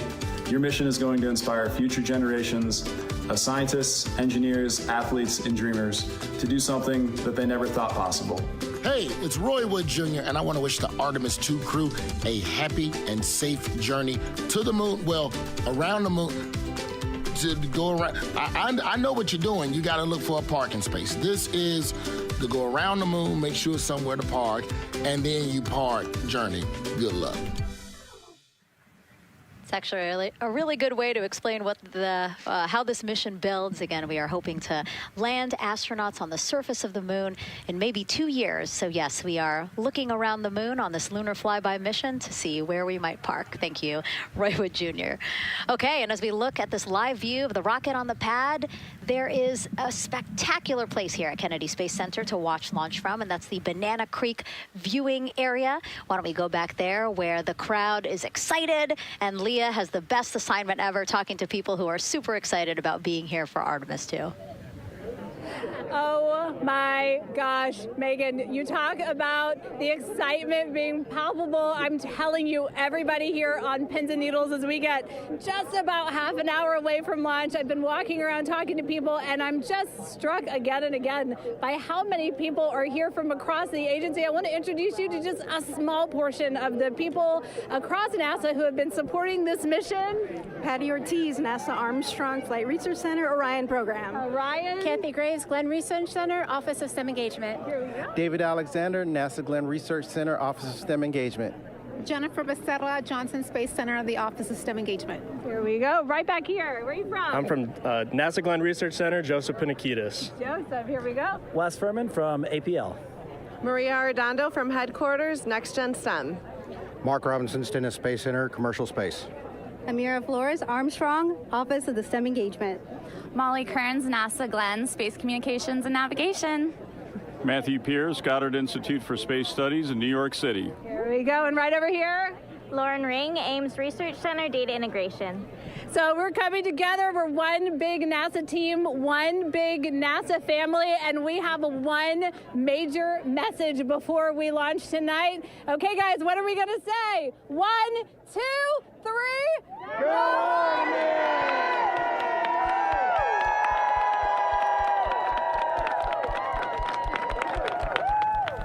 Oh my gosh, that made me so emotional. That was so inspiring to see. I mean, wow, yeah, that was great. I mean, just to hear everybody say their position, what they're doing to support this mission is amazing. And I'm sure this was something that really rang true and resonated with NASA's Administrator Jared Isaacman, again, to see the workforce come together to do the work and then to be here for launch. So why don't we actually go over to him now with our Jasmine Hopkins at one of our other viewing locations. All right, Megan, thank you so much. The energy here on the balcony is honestly becoming electric as we get so close to launch. And now we are thrilled to welcome NASA Administrator Jared Isaacman. Jared, we're really entering a golden age of exploration. How will Artemis 2 set the pace for the coming years? Well, I mean, Artemis 2 is the opening act, right? This is the test mission. This is getting very comfortable with the SLS rocket, the Orion spacecraft. No humans have ever flown on this before, right? And we're going to put it through its paces. We'll go into Earth orbit for a little bit, make sure Orion's doing okay, and then we are sending them, right? We're going to send them farther into space than any humans might have gone before, 250,000 miles away, and it's going to set up for the subsequent missions. That's why we're going into the golden age of science and discovery right now, because you're going to see a moon rocket launch in 2027 when we do our testing with the lander. We're going to go for the landing on Artemis 4 in 2028. And in parallel, we're going to build the moon base, right? And that is going to be filled with science discovery and tech demonstrations that's going to support the enduring presence we're trying to create on the surface. Absolutely. So honestly, history-making years ahead of us, you know, with Artemis 3 and 4. But first is Artemis 2. What will be our single greatest takeaway from this mission? Well, I'll tell you, I mean, after ignition, to me, the moment that I'm going to be most excited for is splashdown. There's no question about that. Good shoots coming down off the West Coast. But look, I think the takeaway from this is gaining extreme comfort in the Orion spacecraft, right? I mean, this is very different than what we've done for more than a half century, right? I mean, the velocities that spacecraft is going to re-enter at, it's going to be new territory for us. We want to get our arms around that completely. So I would say the performance of SLS plus Orion is everything on this one. We want to make sure we do it in as a safe way as we possibly can, understanding what we are undertaking right here, bring our crew back, learn as much as we can from the vehicle, set up for Artemis 3 in 2027. Right. And Administrator, we've actually had a pretty young audience today here, some kids running around the balcony. How do you hope Artemis 2 inspires that next generation? You know, I talk about this all the time. Like, you know, one of our overarching KPIs that we should always be tracking is the number of people living and working in space. Well, you know what's another strong number 2 on that one? It's the number of kids that are dressing up as astronauts for Halloween, so that they grow up, that they're inspired to want to join in this grand endeavor, whether they come work with us here at NASA or they join in industry, but they're helping humankind venture out farther, pursue all the secrets of the universe. Yeah, I think we'll see a lot of kids dressed as astronauts this year. And finally, Jared, you've really made it a personal mission to get to know the people behind the work at NASA. Do you have any final thoughts, any final words before today's history-making launch? Yeah, well, one, I want to express a lot of appreciation. I'll tell you what, the 4 astronauts on top of Artemis 2 know this. It takes an army to pull a mission together like this, right? Across all 10 of our centers, all of our commercial partners, the international partners that come together to make this possible. My sincere appreciation for everyone who is currently working the mission right now, so getting them ready for launch, that will be watching over them in mission control, recovering this crew when they splash down off the West Coast. I have complete trust and confidence in your abilities. And everybody else who's not directly working on Artemis 2, Artemis 3 is coming up next year. When this mobile launcher gets back in the VAB, we're going to start stacking. Wow, plenty of excitement ahead of us. Jared Isaacman, thank you so much for being here. Thank you. Thanks for being here. Of course. All right. And with that, let's get back to the countdown with NASA's Megan Cruz. Under 25 minutes and counting from the opening of our 2-hour launch window, and take a look at all these people behind us. I literally, every moment I turn around and I see the clock, I am like, Oh, wow. Oh, wow. There are more people and less time. Yes, exactly, which is a great problem to have. Yes. Now, this first crewed test flight of NASA's Artemis program coincides with the 250th anniversary of our country's founders signing the Declaration of Independence. Exploration is a part of America's DNA, and it continues now with our return to the moon. 250 years ago, 13 colonies laid the foundation for the greatest and most enduring democracy in the history of the world. One driven by courage, faith, and freedom. From that moment, we became a nation defined not by where we stood, but by how far we were willing to go. We conquered vast frontiers, invented tools that shaped a modern world. We found light in the dark, and we rose from the earth. Faster, higher, farther. We pushed beyond the sky and into the unknown. We carried our courage into the cosmos, and we planted the American flag on the moon, the defining achievement of American superiority in space. Today, our curiosity stretches farther than ever. American robots search ancient rivers on Mars. New telescopes unfold to glimpse the first stars. And a new generation prepares to return to the moon, this time to stay. For 250 years, America has carried the light of humanity forward.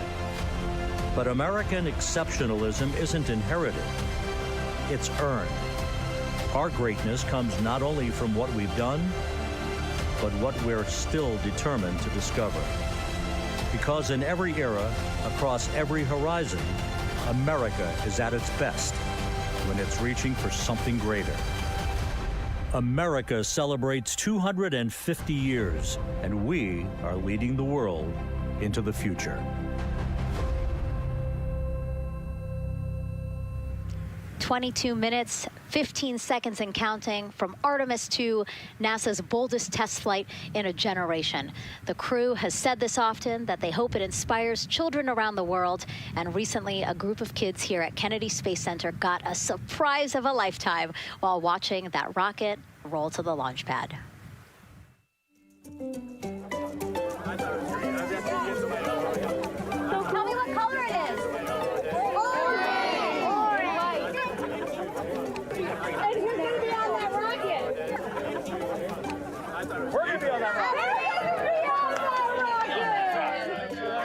I could make it a little bit longer. Did you see it? Okay, so everybody's looking at the rocket because it is kind of cool and impressive. One of the coolest things happening over there right now, though, is it's on top of a giant tractor. Doesn't all food come in like tubes? It's in these like little plastic bags. You have to like rehydrate it. Sushi. There's not. I haven't seen sushi in space. It's probably hard to keep that back. Sushi mashed together. My favorite part was this one little girl. She had a question. She had patiently held her hand for a long time, and Christina turns to her and says, "Okay, what's your question?" She just goes, "I forgot." It was like, that's a perfect little kid moment. I just love. Wait, are you my mother's cartoon astronauts? What? Say that again? Never mind. It's a little hard to say. Go Artemis! These two? Yeah. Put it on. Yeah. There you go. I like your dabbing astronaut back there. It's just so fun to see the enthusiasm, the energy, and a little bit of chaos. 3, 2, 1.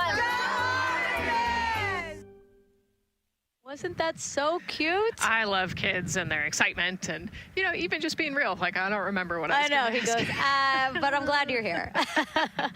Now here we are, Space Center Houston. The crowd has exponentially grown throughout the day. We started showing you live shots from in there probably an hour ago. And now take a look at all the people there getting ready to witness history together. It's something really special to be able to witness something like this together. Yeah, you know, we've heard from celebrities and officials and kids, and, you know, it's amazing. People from all around the world came here today to Florida to watch, so it's something, it's hard to put into words, just how much support for this mission we're seeing today. And great news, too. Remember, the team was tracking an issue with the launch abort system battery. They appear to have cleared that issue, so we are go for launch. Yes, it's exciting.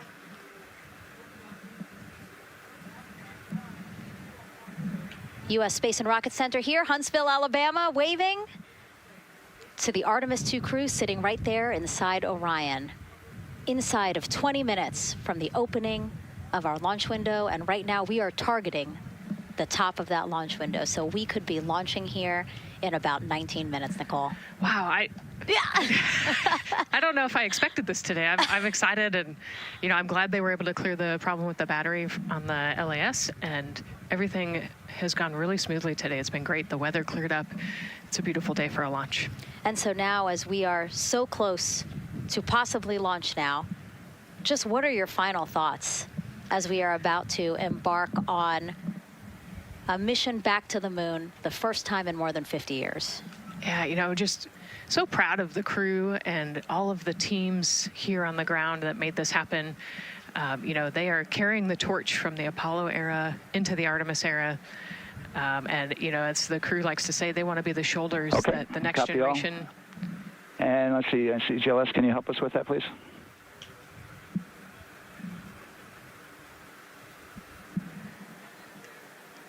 They want to be the crew wants to be the shoulders that the next generation can climb on. 001. I think it's in their patch. We're going for all. It's in the name of their capsule, integrity, representing humility and the professionalism of everyone that got them there today. So proud of them. We love them. We're excited for them. And we cannot wait to see what they see. Just leveraging everything we've learned so far as an agency, taking us from Apollo now to the launch pad here, 39B, with Orion and SLS poised to again fly us into the history books. And before we leave you now here at the host desk to get back into operations, we just wanted to answer one question for you guys. We asked you earlier on today, what are you most excited for? And we asked you to go vote on Instagram and Twitch. Instagram, you guys said launch. Twitch, you guys said lunar flyby. So I think you guys will all be very excited since we are now about 17 minutes from the opening of our launch window today. And so with that, as we approach terminal count, let's send it back to Daryl Nail in firing room 1. Daryl. All right, thank you, Megan and Nicole, and just want to give you an update on the launch abort system that you just reported that they cleared. They believe, they're convinced, this is an instrumentation failure. So there are 2 batteries on the LAS. The LAS, of course, and with the help of my 2-year-old son's model rocket, Daniel said I could use this, so it's okay. The LAS is right here. It's the tower above Orion. Orion capsule is inside of here. It's used to pull Orion off the rocket in case the rocket is something's going on with the rocket, either on the pad or in flight. 2 batteries are bad. Well, I'm sorry, one of the 2 batteries reported an out-of-family temperature, and it was very much out of family. And so they checked their data going back into the vehicle assembly building where they recharged the batteries and worked on them. And they have good, solid data, they reported, that tells them that this is an instrumentation failure, that there's something wrong with the sensor. And so they took it before the mission management team, which has to accept the risk, any changes to launch commit criteria, which this would be one, and they all fully accepted it. So now we are clear as far as that constraint is concerned. And one quick thing as we count down now, we are getting into the final minutes before liftoff. There's a 2-hour window. We haven't quite set the T0 yet, but this is a list of the cutouts. There are 150 cutouts that are included for this 2-hour launch window, and that's important. They're in very small print. That's important because there's basically 16 minutes inside this window that they cannot launch. And these are because of small things flying in orbit. There's a lot more things in orbit than there were back in Artemis 1 when we had 35 to 40 cutouts. So that for that reason, because of these 156 cutouts, they're going to be managing the launch window as we go forward. So they may have to wait out one of these cutouts. They range in time between 2 seconds to 23 seconds, but you'll hear the NASA test director talk through that. We're getting ready to merge that loop from NASA test director Jeff Spaulding.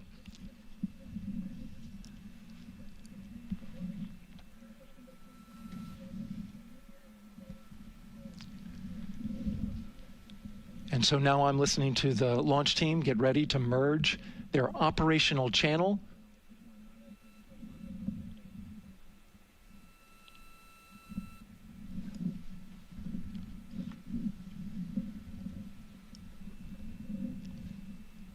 We're now entering one of the most consequential phases of launch day, and that's terminal count, the final 10 minutes. And OTC, NTD on 212 for comm check. Good comm. How me? I hear you the same. STC? 2. GTC? GTC is on 212. All right, copy that. NASA Test Director Jeff Spaulding confirming communications with his team.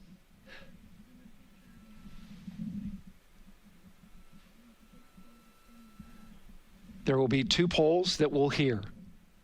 One from Spaulding, the NASA test director, confirming the ground systems and the launch team are ready to proceed.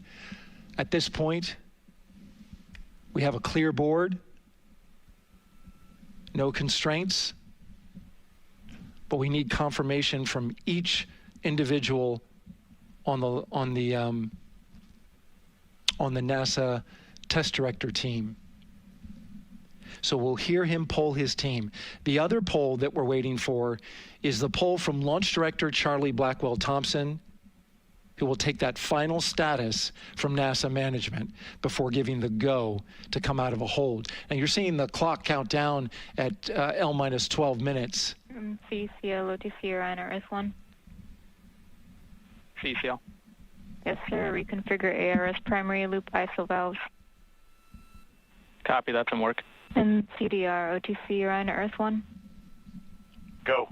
ARS loop ISO valves are being closed at this time. Integrity copies. NGDLP. Go. Yes, I had a discussion with sea ice and with MER manager regarding the observation the sea ice had a few minutes ago. They were able to confirm with BCI photos that the condition that they observed has been there since 2025.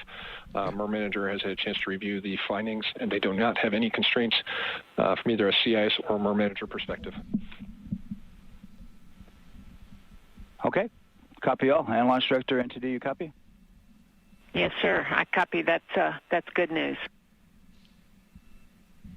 OTC, CCL 212. OTC. ARS primary loop isolation valve configuration is complete. Copy.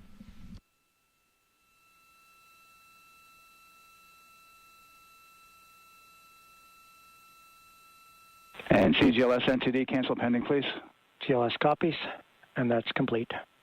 All right, and for all personnel, we got a little bit more work to do before we pick up the clock, and we're about a little over a minute from getting to T-minus 10 minutes, but we've canceled the resume time there, and then we'll pick it up after we get through all of our work and anything else that we need to do to get through the remainder of count. So we'll continue working that to get to our T0 today.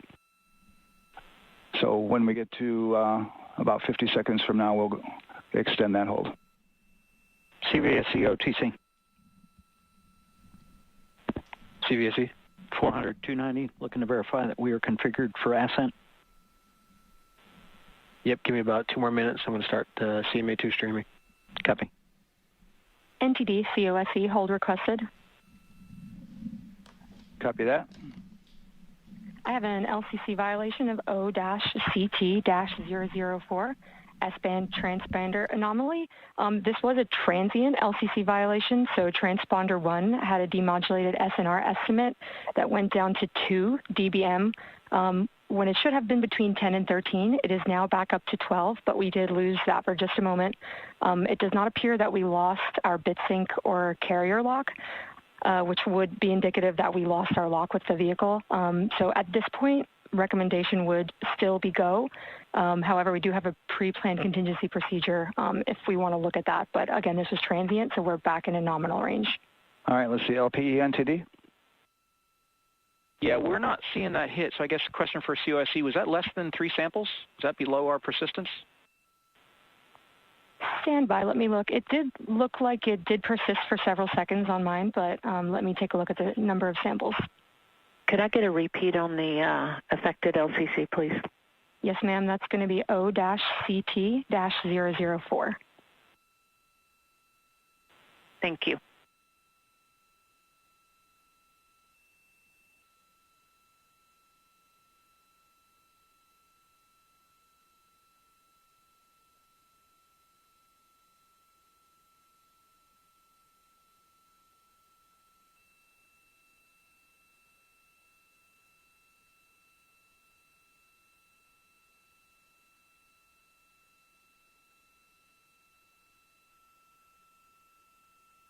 Yeah, us taking a look at the data right here, looks like that was a single sample. Yeah, copy that. RFTS does report that they also lost lock for about 5 seconds. So I would love to ask KUS and see if they also lost lock with the vehicle for any extended amount of period.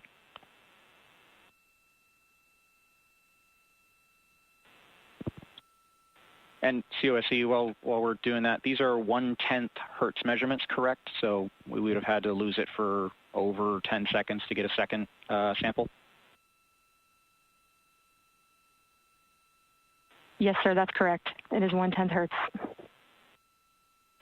Yeah, so from our perspective, the allowance is effectively up to 30 seconds, up to 3 samples based on the 1/10 hertz.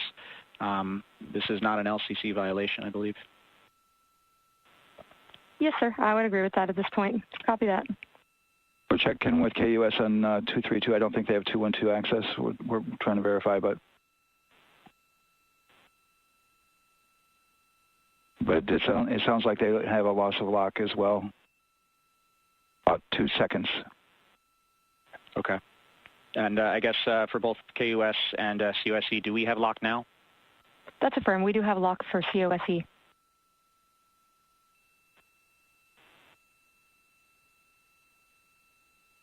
Yeah, so from the integration console perspective, we did have a temporary loss there within the allowable, and per the requirement, let's go.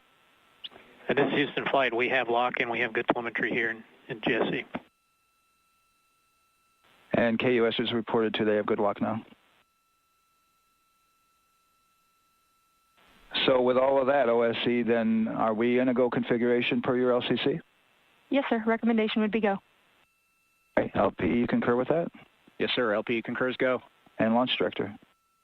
Yes, sir. Launch Director concurs go. All right, and I'm going to go ahead and just verify everybody has everything else complete, Launch Director, and if we do, we'll be ready to pick up the poll at that time, unless there's something else that you're aware of. No, sir. Let's verify all our work is complete, and I would like one last check of our constraints list. All right, let's see. OTC, are you still waiting for ComConfig, or are you... That is affirmed, sir. Okay, is that your only open item? Yeah, OTC, this is CVSC. That 400 step 290 is complete. Copy. Okay, so OTC, you're complete with all of your work? That's affirmed. All right, copy that. STC? STC is complete. And GTC? GTC is complete. Okay, excellent. All right, and LPE, just want to verify we have no open constraints at this time. No open constraints. We have a clear board, sir. Okay, tracking the same here. And Launch Director, with that, we are clear and ready to pick up the launch readiness poll with your go. All right, sir. I am go for the poll. All right. And for all personnel, this is the NTD conducting the Artemis 2 launch readiness check. Verify ready to resume count and go for launch. OTC. OTC is go. STC. STC is go. GTC. C's go. MCO. TO is go. Safety Console. The Safety Console is go. LPE. LPE is go. RTD. RTD is go. Houston Flight. Houston Flight is go. ROC. ROC is go. And CDR. Crew is go. Copy that. Thank you, Reed. And Launch Director, NTD, our launch team is ready to proceed at this time. All right, NTD, I copy all. At this time, I'll perform my poll. Attention on the net. This is the Launch Director performing the final poll for launch, verifying no constraints, and go for launch. EGS, Program Chief Engineer. Artemis Chief Engineers are go. Copy, thank you. EGS, Chief Safety Officer. The Artemis CSOs are go. Copy, thank you. Range Weather. Launch weather is go. Thank you, LWO. And Artemis MMT Chair. MMTs go. Thank you, John. And Integrity Launch Director. Good Air Voice, Charlie, PLT. Thank you, Charlie. This is Victor. We are going for our families. MS1. This is Christina. We are going for our teammates. MS2. This is Jeremy. We are going for all humanity. All right, Charlie, your Artemis 2 crew is go for launch. Full send. I copy that. Reed, Victor, Christina, and Jeremy. On this historic mission, you take with you the heart of this Artemis team, the daring spirit of the American people and our partners across the globe, and the hopes and dreams of a new generation. Good luck. Godspeed, Artemis 2. Let's go.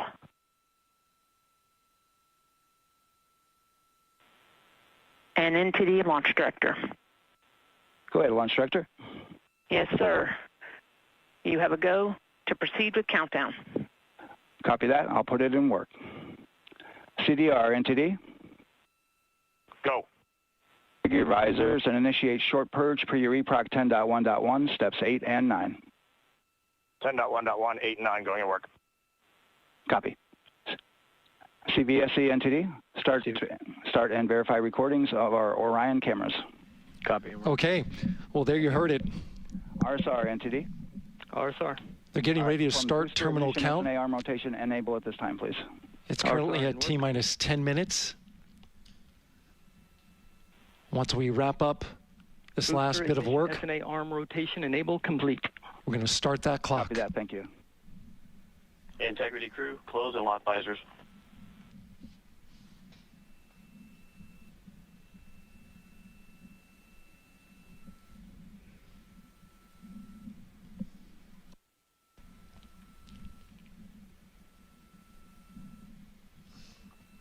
You heard an issue, worked in real time with telemetry lock on the Orion.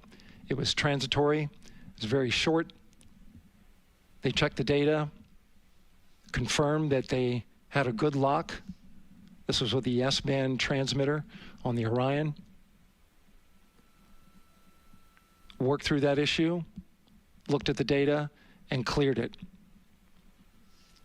All with the world watching. Impressive work by the launch team. So we have a 2-hour window, which starts in just a few minutes at 6:24 p.m. Eastern Time and goes until 8:24 p.m. Eastern Time. And ECL NTD will be waiting for your verification on the short purge. ECL copies. And for all personnel, once we get that short purge verification, we'll verify that we are clear to go, and then we'll proceed with the terminal count.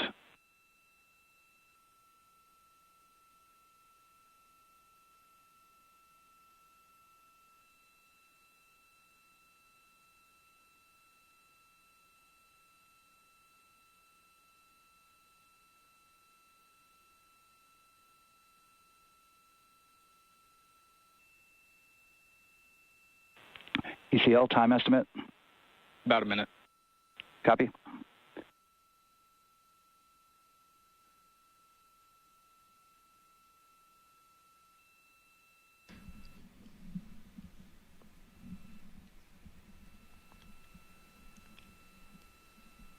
So we're going into the launch window, but not by much, it looks like. Just wrapping up some final work. And once that's completed, you'll hear NASA Test Director Jeff Spaulding ask for the ground launch sequencer operator to go ahead and start the clock. The ground launch sequencer is an application software. It runs on top of the launch control system in the firing room, acts like a conductor of an orchestra, executing hundreds of commands in precise order and timing. It's all autonomous. Entity CCL 212, short purge initiations verified. All right, copy that, and we're verifying our constraints.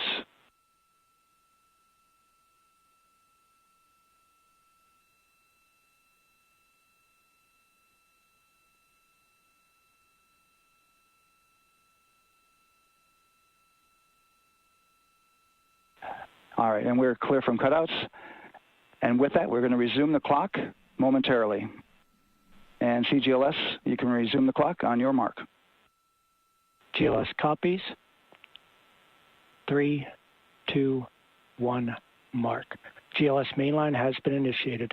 T-minus 10 minutes and counting.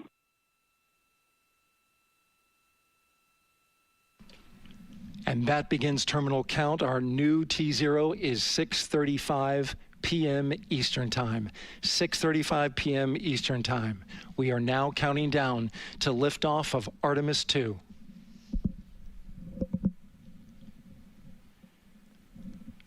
From now on, you're going to hear two voices on the loops. If everything goes nominally, NASA Test Director Jeff Spaulding, who's directly managing the launch team, and Alex Bendelos, the GLS operator who closely monitors the software. He has the ability to stop and restart the countdown.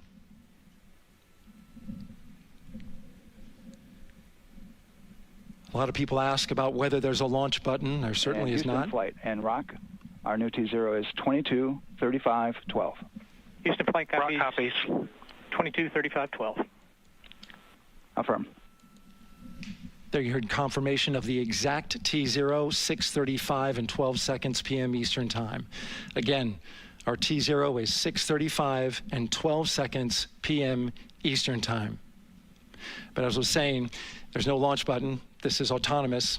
But there is a button that keeps you from launching, and that button allows the GLS operator to pause the countdown outside of terminal count and during terminal count and submit a hold to the next holding point. So the clock won't stop right away. If there's an issue, we'll go to the next stable holding point. This is how GLS configures the rocket and ground systems to a stable point where they can stop the countdown if that's needed. But right now, we are counting down. Our next big milestone, looking to retract the crew access arm. GLS is go for crew access arm retract. And there you see the crew access arm moving away.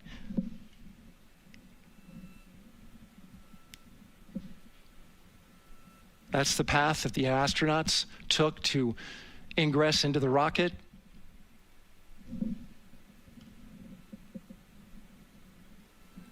Until this point, that was their way off the pad if they needed to evacuate. But now with that arm retracting, the backup transitions to a launch abort system, and they'll begin arming that shortly.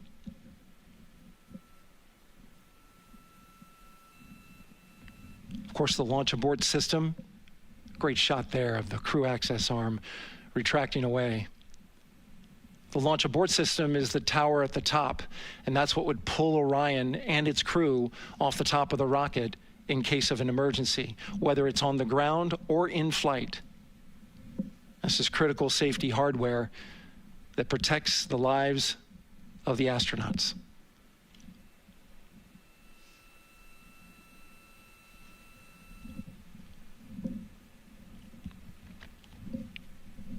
Starting at T-minus 6 minutes, the GLS will start bringing that and other high-energy systems online, starting with core stage pressurization.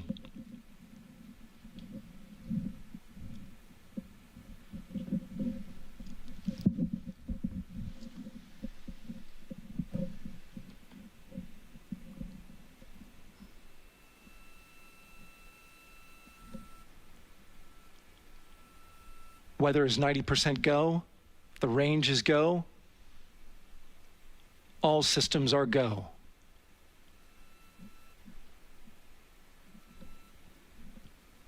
GLS is go for core stage tank pressurization.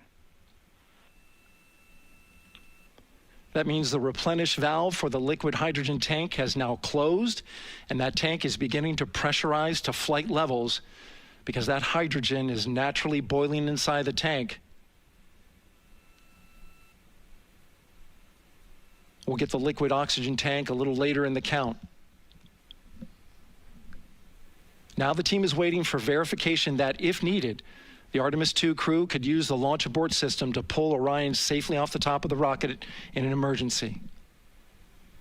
Let's listen in for that call. GLS verifies last capability available. And CDR, do you copy?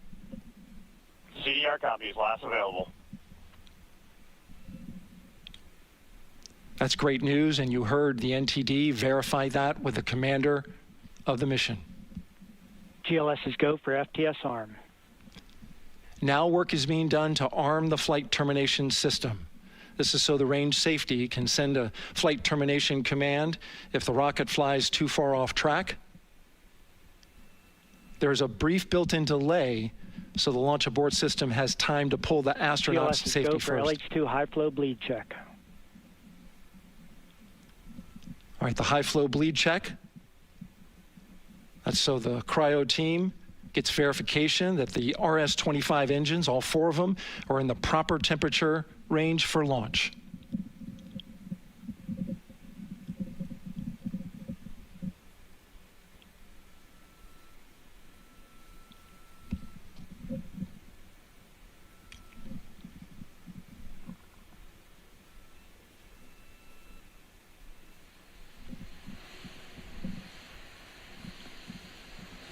GLS is go for core stage APU start. Core stage APUs start. Those are auxiliary power units, high-speed turbines which provide pressure to hydraulic pumps that steer the RS-25 engines. We're going to see a gimbal test a little later at T-minus 2 minutes and 30 seconds. This is what allows that to happen.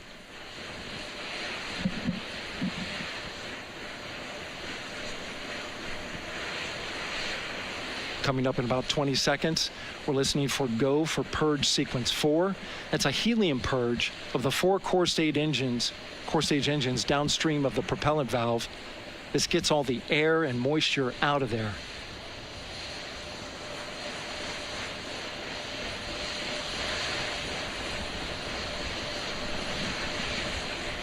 GLS is go for purge sequence 4. Moving through the milestones. All is looking good.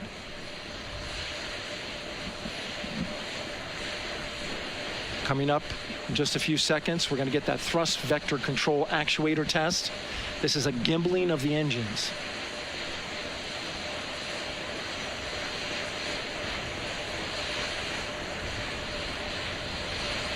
There are the 4 RS-25s, 3 of them Shuttle Heritage, 1 of them built from shuttle parts. And there you see them moving.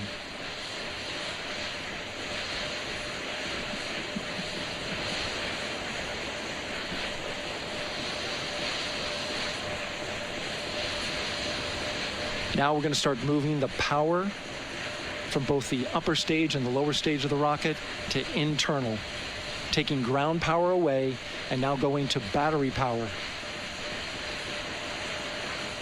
GLS is go for upper stage to internal power. All right, power is removed from the rocket's upper stage, the ICPS, and it's been switched to battery. Same milestone for the lower core stage coming up at T-minus 1 minute and 30 seconds. Right now, the 4-person Artemis II crew is 248,000 miles away from the moon. And if all goes well, they will fly by it in 6 days. GLS is go for core stage to internal power. All right, there's the rocket's core stage, which houses 3 flight computers, is now on its own power. There's no more hold time because there's no more margin on these batteries. So we would have to recycle back to T-minus 10 to recharge if we had a hold.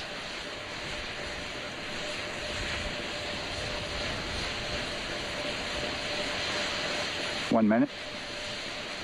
Right now, the rocket does not know what the T0 is, but coming up at T-minus 33 seconds, control shifts from the ground launch sequencer to the rocket's onboard autonomous launch sequencer, or ALS.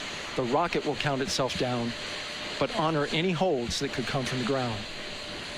Now, shortly after liftoff, Houston will take control of the rocket, and my colleague Gary Jordan will take over commentary. GLS is go for ALS. Great call out. The rocket is on its own. 4 brave explorers ready to ride the most powerful rocket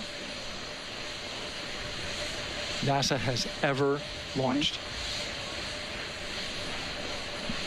Sound suppression water is flowing. 15. And here we go.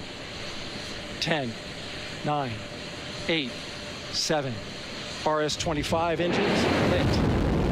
4, 3, 2, 1.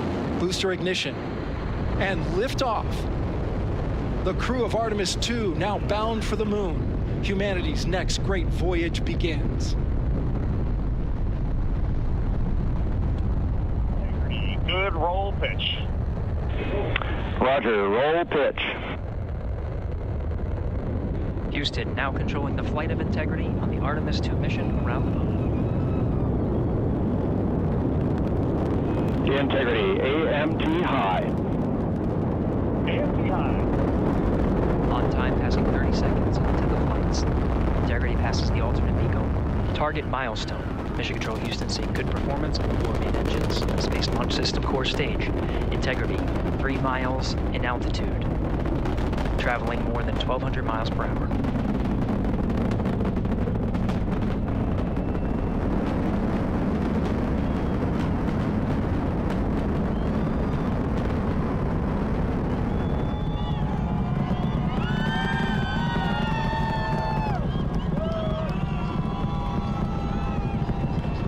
Mission elapsed time, passing 1 minute, approaching max Q. On, Ponce de Leon. Stan, we have you loud and clear on Ponce de Leon. Have you the same. Communication signal transfer confirmed as Integrity and its crew go supersonic. Approaching 90 seconds into the Artemis 2 mission. Integrity is 14 miles in altitude, 8 miles downrange, traveling more than 2,600 miles per hour.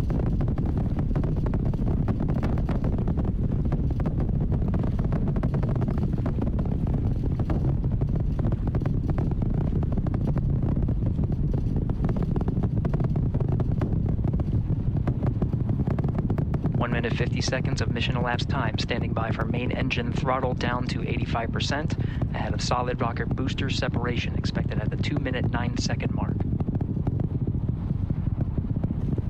We see throttle down.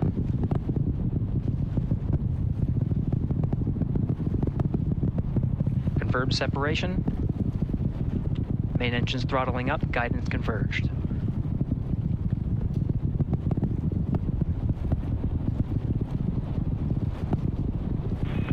Integrity, guidance converged, performance nominal, upper stage RCS ready. Copy all, Stan. Integrity, SM priming complete. SM priming complete.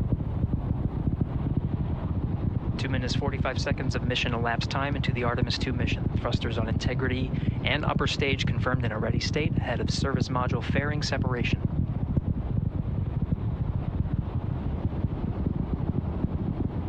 3 minutes into the flight. Integrity, 49 miles in altitude, 78 miles downrange, now passing 5,000 miles per hour.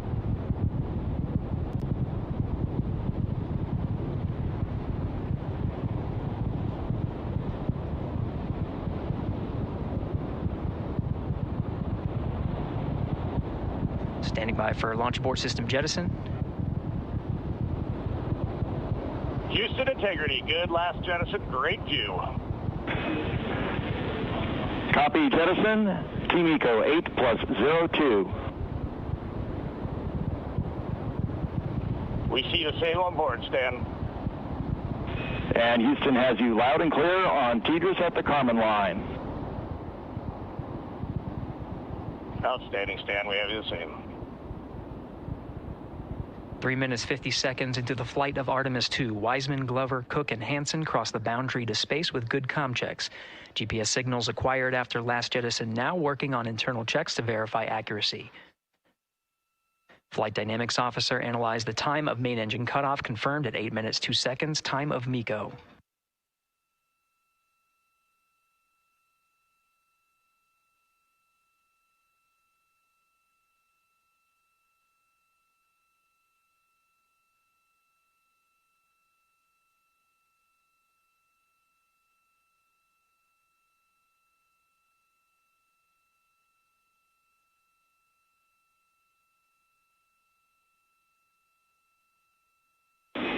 Integrity, GPS processing.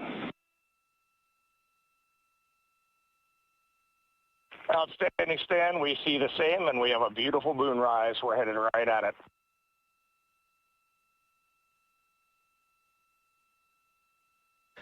Approaching 5 minutes into the flight, Commander Reed Wiseman confirms he has visuals of his destination. GPS guidance, navigation, and control software finishes internal checks and sends to navigation channels. Integrity, 3 engine press.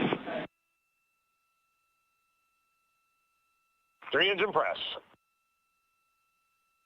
On time, now passing 5 minutes, 20 seconds of mission elapsed time into the Artemis 2 mission. At this point, 3 good main engines are all that's needed to carry Integrity to a nominal main engine cutoff target. Though at this time, we're seeing 4 good engines here in Mission Control Houston. Integrity, 75 miles in altitude, 330 miles downrange, approaching 10,000 miles per hour.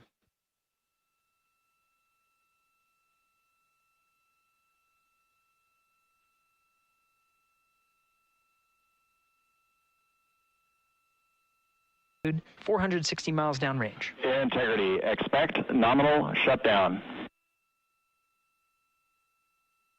Integrity copies nominal shutdown.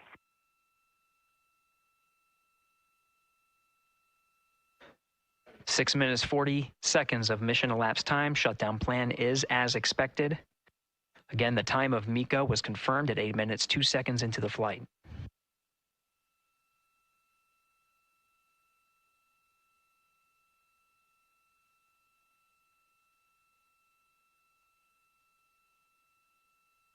Seven minutes of mission elapsed time. Throttling down as we approach the abort once around option. Milestone at the 7 minute 30 second mark. Now 84 miles in altitude, 650 miles downrange, traveling more than 15,000 miles per hour. Integrity, AOA open. AOA open. The window is now open for an abort once around option that would target splashdown in the Pacific Ocean. Still following nominal ascent at this time.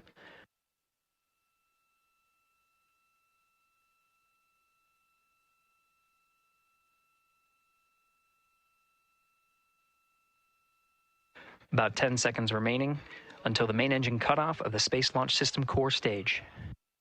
Standing by for confirmation of MECO and core stage separation.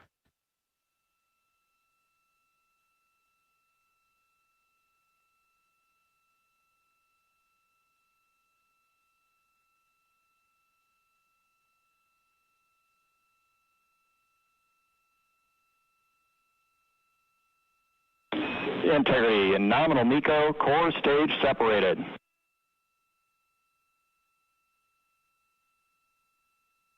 We see the same on board, Stan.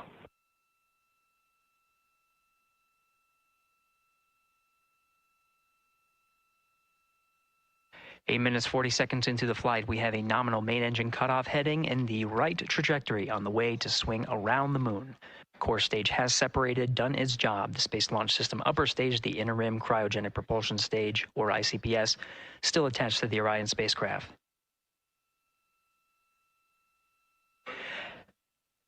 9 minutes of mission elapsed time. Integrity crew of Reed Wiseman, Victor Glover, Christina Cook, and Jeremy Hansen now in orbit around the Earth at the beginning of their journey to the moon.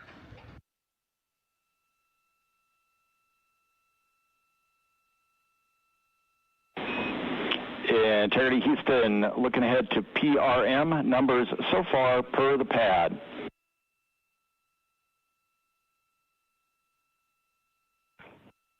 Copy that, Stan. Numbers for the pad.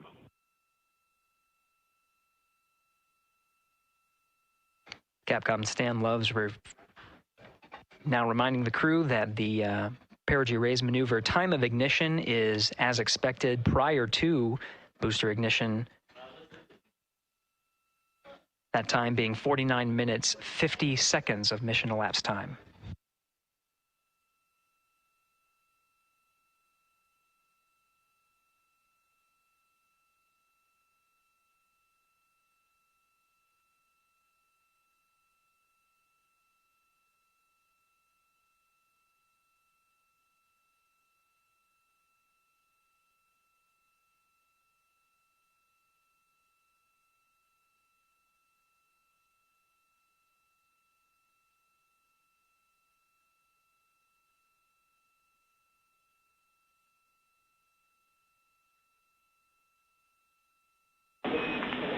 Integrity, good. NEDs deploy.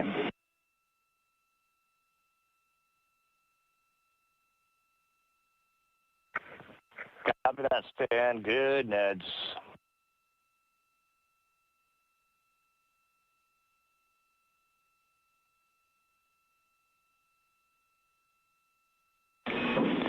And Integrity Houston for PWD setup. Just a reminder, halfway open on the secondary. We copy that, Stan. Halfway open.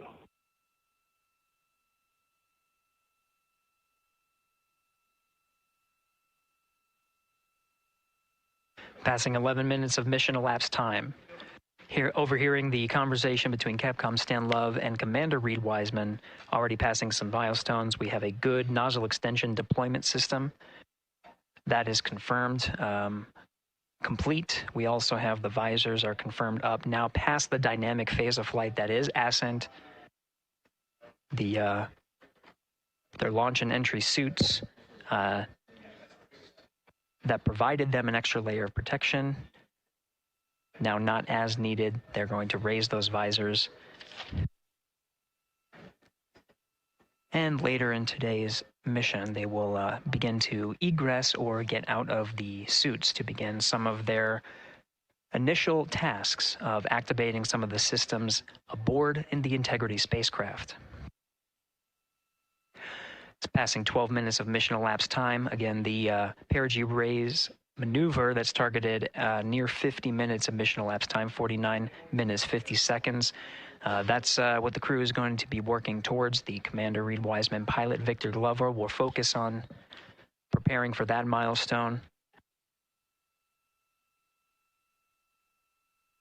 In the meantime, mission specialist Christina Cook and Jeremy Hansen will start some of the activation of environmental control life support systems. You may hear confirmation of their activation over the Orion to Earth communication network.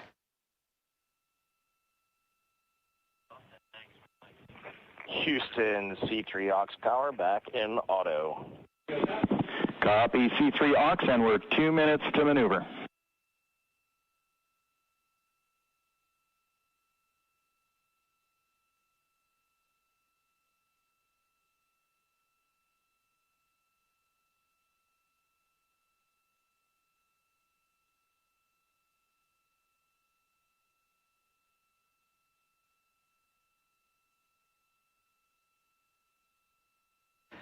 "13 minutes and 30 seconds of mission elapsed time. We're going to continue to follow the crew of the Artemis 2 mission. They are beginning their journey around the moon to verify the systems that will take us to its surface. An incredible ascent. Artemis 2 is underway. Reed Wiseman, Victor Glover, Christina Cook, and Jeremy Hansen begin their journey to the moon. Still milestones to come up as we await solar array deploy and the critical burns that will get Integrity into high Earth orbit around the Earth before engines are fired to get us around the moon. We'll keep tabs on Integrity and its crew from here in Mission Control Houston. But for now, we're going to send it back to you, Megan and Nicole at the Kennedy Space Center. Very jealous to hear how the launch experience was over on the Space Coast. Yeah, Gary, if people are just joining us, welcome back to the Space Coast, where we just saw Artemis 2 lift off 14 minutes ago. And wow, what an amazing launch, and an emotional one, too. As soon as the rocket lifted off, Nicole, you had tears in your eyes, I had tears in my eyes, and we had all these people around us cheering. It was amazing. Yeah, the energy was wonderful. I mean, it was a beautiful launch. You know, we've got 4 friends and family members headed to the moon. It's pretty amazing. Yeah. How does that make you feel as someone who, you know, is an astronaut as well, but also, as you said, friends? Yeah, so proud of them. You know, man, we don't have the words in the English language to describe this kind of an event, and pride, love, so many emotions. You know, they are truly breaking some barriers, and hopefully, you know, as Gary just said, they've got a long day ahead of them, so wishing them well on everything. But so far, what a beautiful launch to watch. Yeah, to be returning to the lunar orbit in more than 50 years. Maybe they go farther from Earth than any other humans before them. Maybe they see parts of the moon that we've never seen before. I mean, what a great start to what could be all of these milestones that we break in just a 10-day mission. Yes, what a way to welcome in the Artemis generation. Yeah, how do you feel? I mean, we saw some beautiful shots we were covering of course, the rocket, of course, the Earth falling away as we continued up into our ascents, but also some of those crowd shots where we saw young and old, just emotional, overcome by this history-making moment. Man, we are going back to the moon for all, and we saw that today. We saw that in all the crowds. And yeah, you guys just saw that view, the sunrise or sunset, I guess. They just made it over the crest of the Earth, and you could see the sun peeking over. One of my favorite views from space, and I can't imagine what they're looking at now, and I can't wait to see what they're looking at in about 5 or 6 days. Yeah, and you know, I know a lot of people are like, you know what, I'm surprised this launched on the first try, because we know, like any little thing, we have to be keeping safety in mind, and we want to make sure we're ready to go. But we were ready to go, and I think it surprised a lot of people. What a wonderful surprise on this Wednesday evening. It did, you know, and it kind of surprised me as well. But you know, it's just a testament to the team here that has been working so hard on Artemis. You know, Artemis 1, we learned a ton of lessons. We learned a ton from the wet dress for Artemis 2. We were able to go in, fix those things. We even had a couple mishaps today, not mishaps, but a couple, you know, anomalies today that the team creatively came up with solutions for. It's just a testament to the teamwork that gets us to the moon. And so we can continue to watch Christina, Reed, Victor, and Jeremy on their way now to the moon in Earth's orbit, and awaiting the next in-flight milestones, deploying Orion's solar arrays. So why don't we get back in with Mission Control and Gary. Hey, thank you, Megan. Again, we're following along in the action. It is a long day. They have a number of procedures they need to get to immediately in their timeline. And Integrity Houston, cross-tie is on board per the ETSI-DEM. We copy, Houston. Thank you.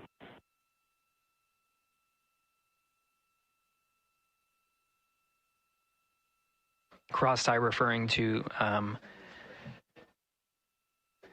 flight controllers here initiating a connection between some of the batteries aboard the Orion spacecraft, allowing for an even distribution of power.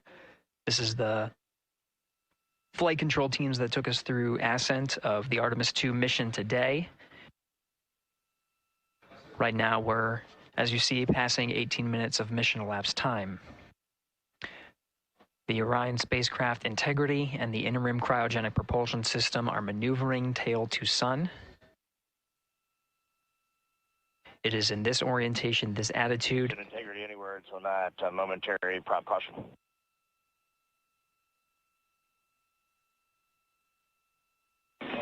And Reed, no action. We're looking at it.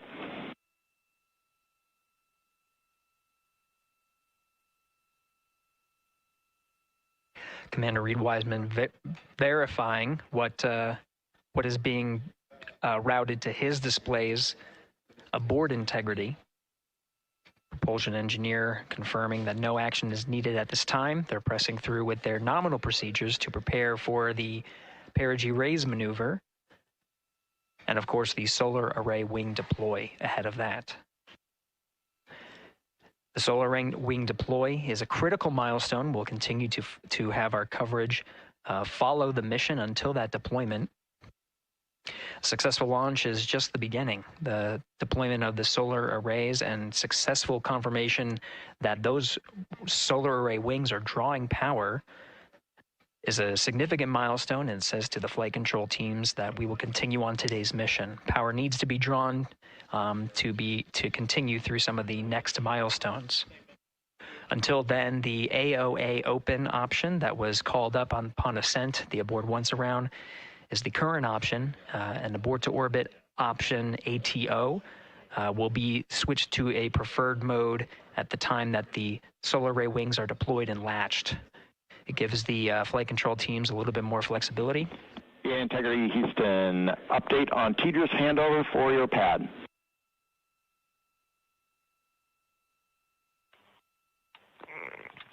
Give us just 1 minute. And Stan, you can read it. Ike is ready to copy. Roger. TDRS handover east to west expected 1 second earlier at 5:1 minutes 26 seconds.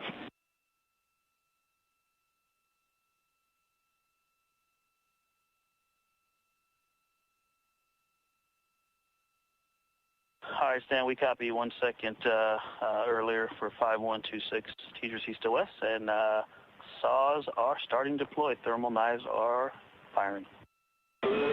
We concur. Thanks for the report.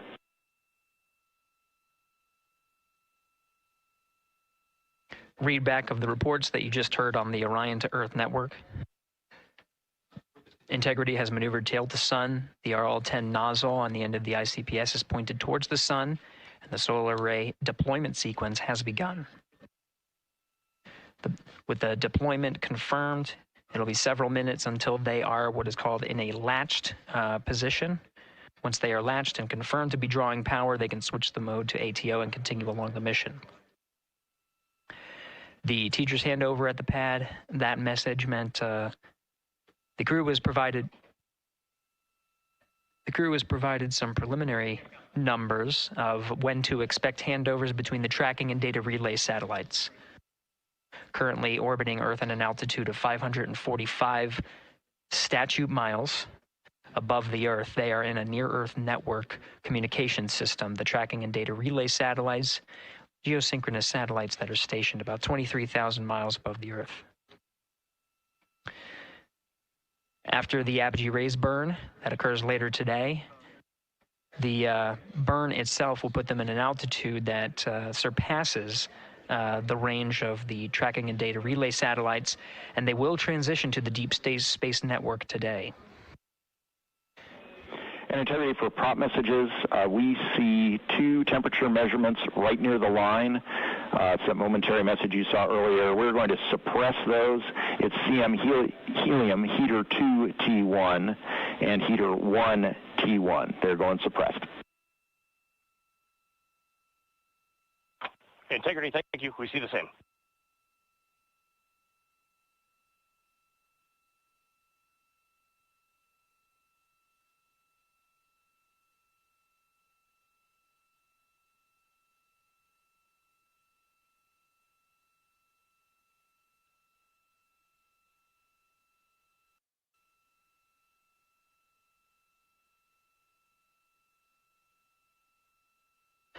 This is Mission Control Houston, passing 23 minutes of mission elapsed time into the Artemis 2 mission.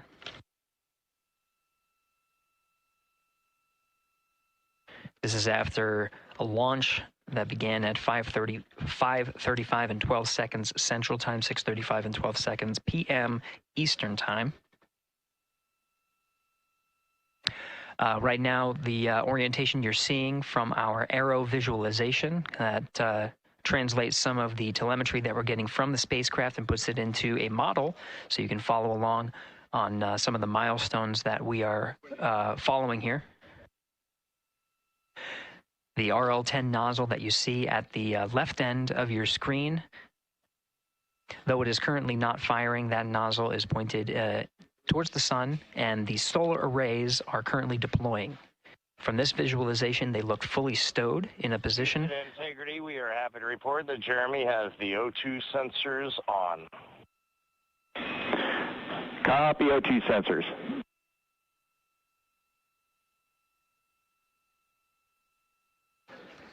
Again, Commander Reed Wiseman and pilot Victor Glover overseeing the deployment of the solar arrays. And we'll follow the attitude maneuver changes ahead of the first burn of the ICPS engine, the perigee raise maneuver. Integrity Houston, we see 4 saws deployed and latched, ready for ATO preferred. Yeah, we're almost there in the procedure stand, and we see the same thing. And Integrity Houston, we are seeing a 7-second miscompare between the MET on Orion and ICPS. We'd like you to read us the MET from your center status bar and for the ICPS on StackSum.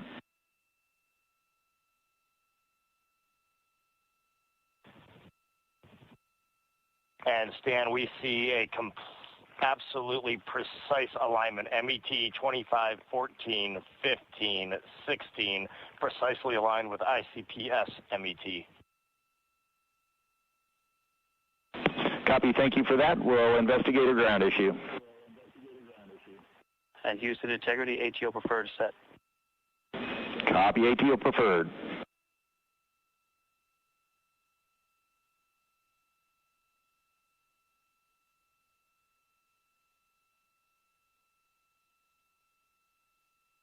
This is Mission Control Houston, 25 minutes, 45 seconds into the flight of Artemis 2.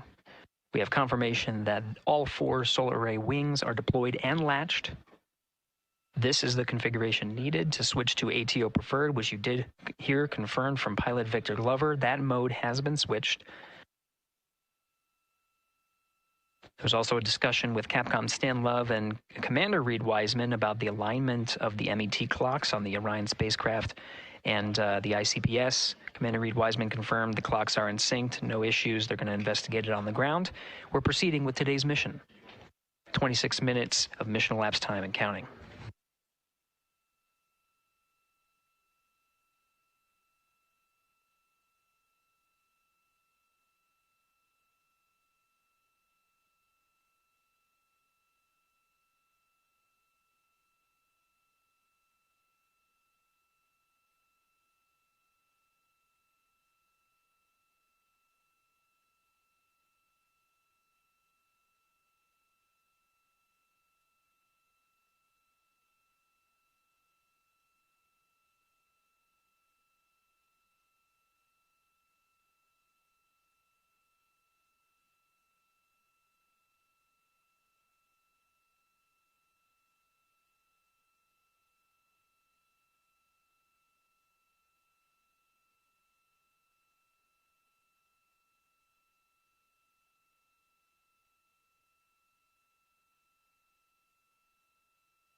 This is Mission Control Houston. We're approaching 28 minutes of mission elapsed time into the Artemis 2 mission.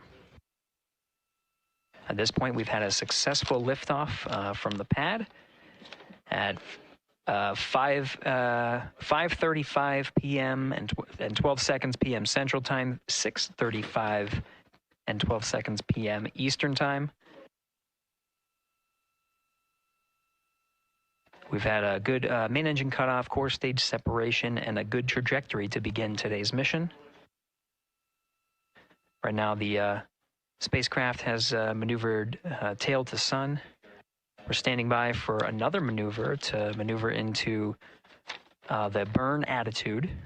This is where the RL-10 engine of the ICPS is pointed in the correct orientation for the perigee raise maneuver. We did hear confirmation that the perigee raise maneuver time of ignition has been confirmed per the pad, which means it was the predicted time prior to liftoff. Integrity for GNC, we're taking channel 1 to unfiltered and to BFS. Okay, Stan, we're watching. Go ahead.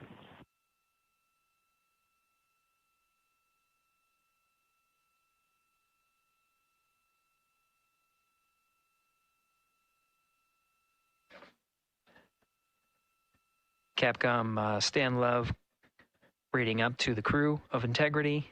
They will switch the navigation source from Channel 1, standing by for confirmation that that switch has occurred.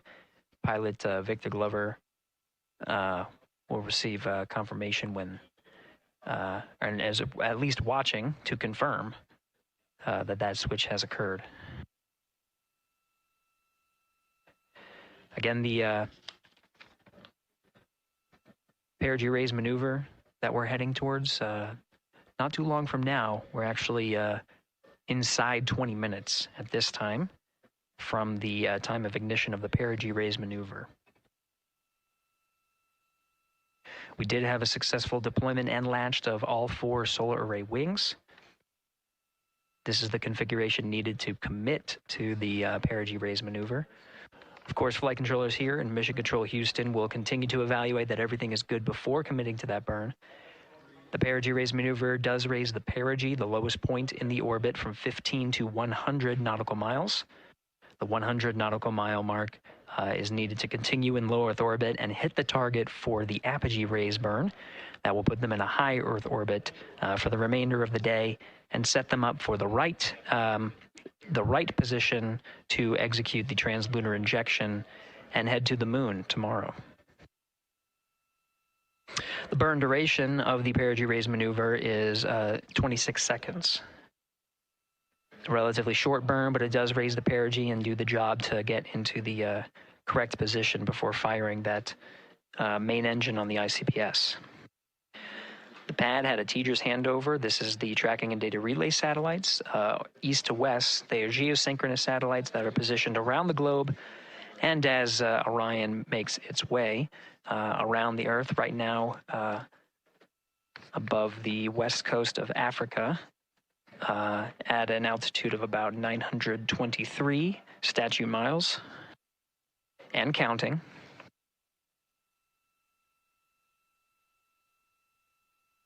The perigee raise maneuver is not executed at the perigee. It is rather executed on the, actually closer to the apogee. But what it does is it raises the perigee on the other end of the orbit to 100 nautical miles.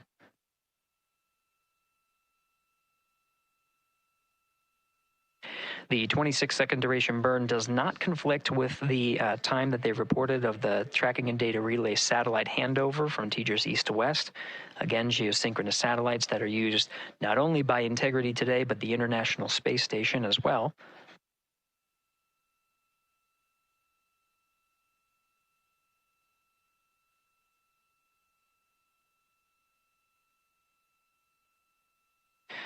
That time of handover is 51 minutes, 26 seconds.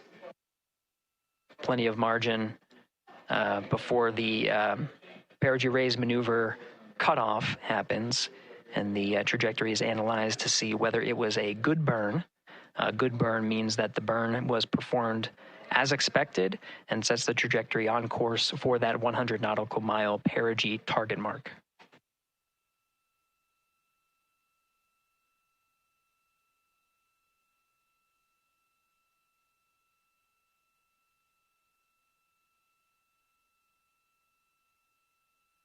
Again, for those sticking with us on NASA Plus and following along on our coverage, we will continue to follow and to cover the mission until, actually, we'll continue to cover the mission 24/7.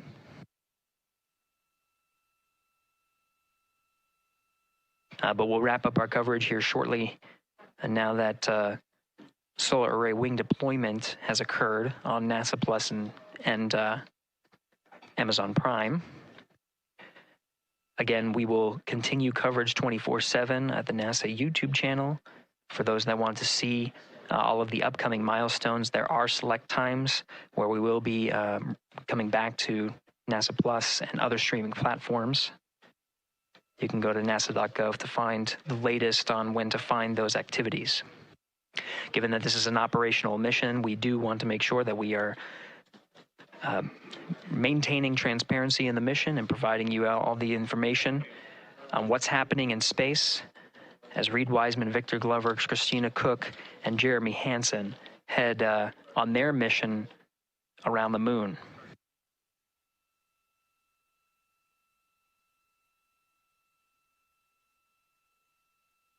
Inside Integrity at this time, again, the solar array wings have deployed. The Integrity is maneuvering to its burn attitude ahead of the execution of the perigee raise maneuver.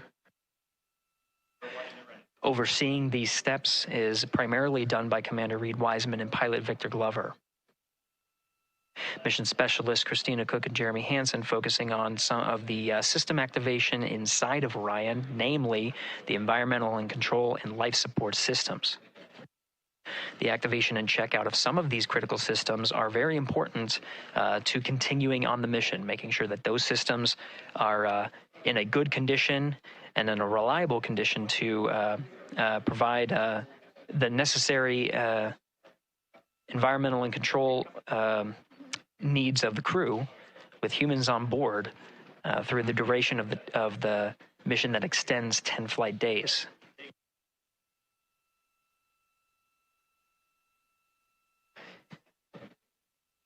Standing by for an update to the perigee raise maneuver time of ignition.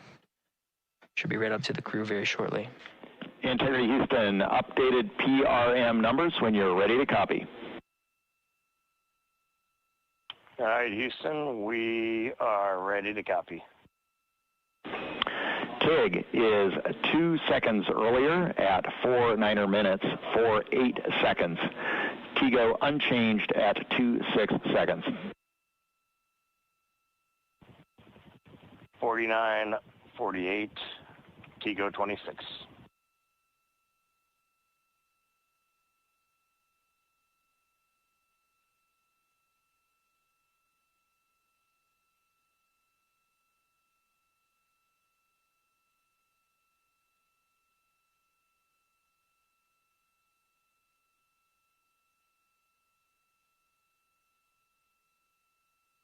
This is Mission Control Houston. With that update, we are approaching a little more than 13 minutes from the time of ignition of the perigee raise maneuver. That time updated to be 2 seconds earlier was 49 minutes, 50 seconds of mission elapsed time. We'll now move to 49 minutes, 48 seconds. The duration of the burn, that's what was referred to as the TGO, will still remain at 26 seconds. Relatively short duration burn, again, just raises the perigee of the orbit today.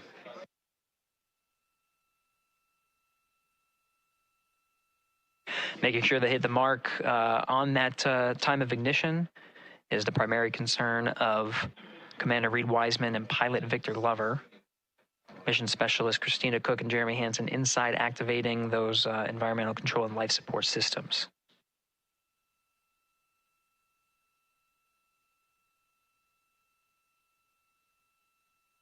At this time, all 4 crew members are wearing the launch and entry suits. Integrity Houston, for Optimus on the PCD, we have time update instructions when you're ready.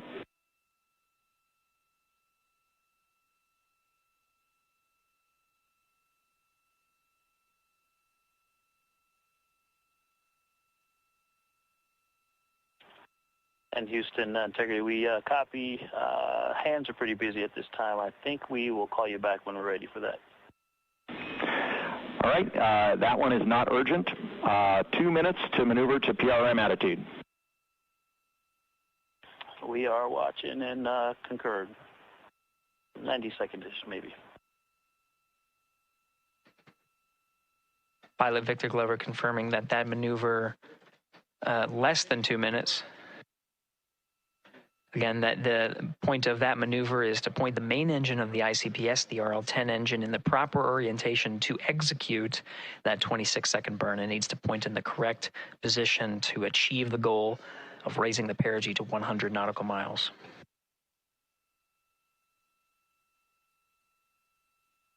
You heard some of the environmental control system activations over Orion to Earth. Jeremy Hansen activated the O2 sensors They'll be measuring the cabin of Orion.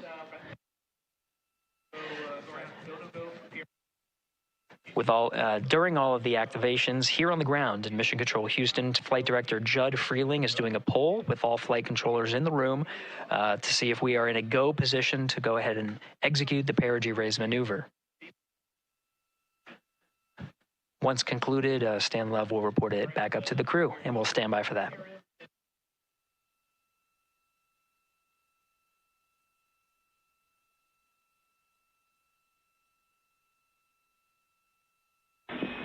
Integrity Houston, MCC polls go for PRM pending attitude and saws.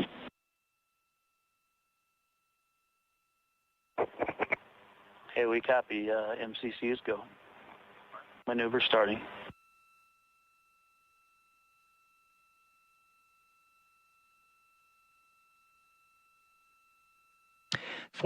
Minutes of mission elapsed time. The maneuver to the burn attitude has begun. The maneuver also is paired with reorientation of the solar array wings that have been deployed. They will have various positions throughout the duration of the flight. Of course, solar array is meant to maximize the draw of power from the sun. So when deployed, we're in a biased solar array wing configuration that was called solar normal. This allows for the greatest surface area of the solar array wings to be drawing power and powering up those batteries of integrity, of which a cross-tie was enabled between the four batteries, the four battery buses that are inside of Orion. However, for the perigee raise maneuver, the solar array wings will be put into a position to take on the loads imparted by the ICPS main engine when they execute the 26-second burn.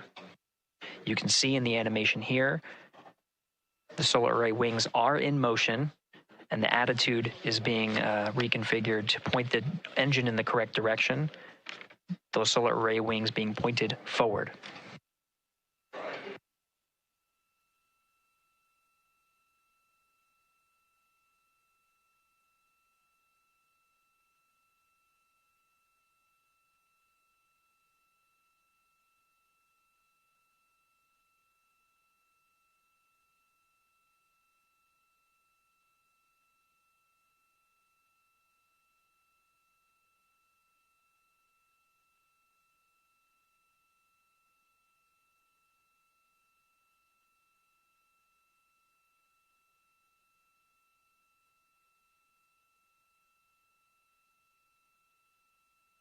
You're getting a live look inside the Artemis 2 mission flight control room. The team you see here oversaw the ascent of our four astronauts inside Integrity, launching at 6:35 and 12 seconds p.m. Eastern Time. Now again, this room will be occupied 24 hours a day, 7 days a week, with flight controllers shifting on 3 shifts to oversee 24/7 operations of Artemis 2 while in flight. We will cover that live on the NASA YouTube channel, and we'll be covering that around the clock as we begin to wrap up our coverage here on NASA Plus. Before I do want to send it over to our colleagues at the Kennedy Space Center. And to my colleagues, it was a pleasure to join the teams at the Kennedy Space Center and be a part of such a historic launch. Here in Houston, again, we're turning our attention to the mission. And for now, we'll say farewell and thank you to our colleagues there for today's launch coverage. We'll see you again soon for Splashdown. This is Mission Control Houston, sending it back over to Megan and Nicole at the host desk. Thank you, Gary. And yes, it was such a pleasure to be a part of this historic mission that started right here at Kennedy Space Center. It was such an amazing sight to be a part of.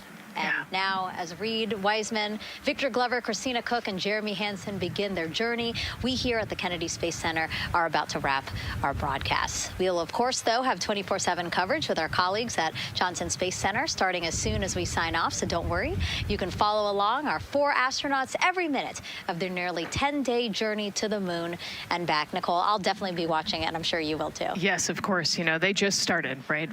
The launch was beautiful. This was a historic day. They're on their way back to the moon for the first time in over half a century, but they've got a lot of work ahead of them, and so we're excited to see what they have to do and excited to test out the Orion spacecraft. This is a test flight after all, and we're excited to see what we can learn from this mission.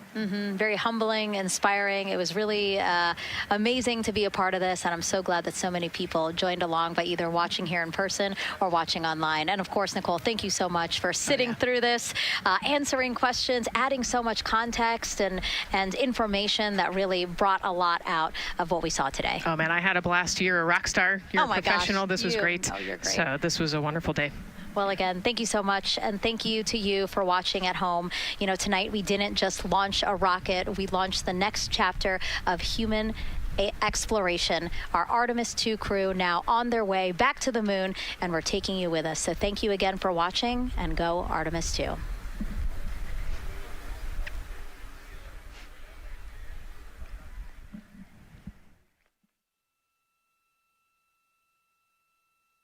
All 4 astronauts, and it appears all of them are undergoing their suit leak checks. Yes, a pre-flight tradition that we have seen with our crewed flights, the card game.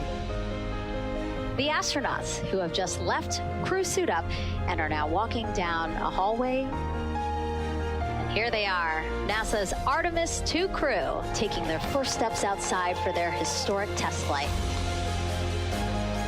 And the 4 of them step into their astrovan. And off they go.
About a little more than 1,300 statute miles above the Earth, just east off the coast of Madagascar. So we have, you can see the Terminator line right just west of the Philippines and the west coast of Australia, where we'll start to get some sunlight again. Now we're just seconds away from the time of ignition. We have ignition.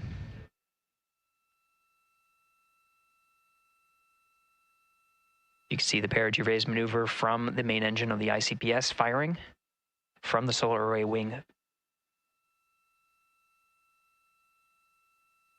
Standing by for confirmation of cutoff.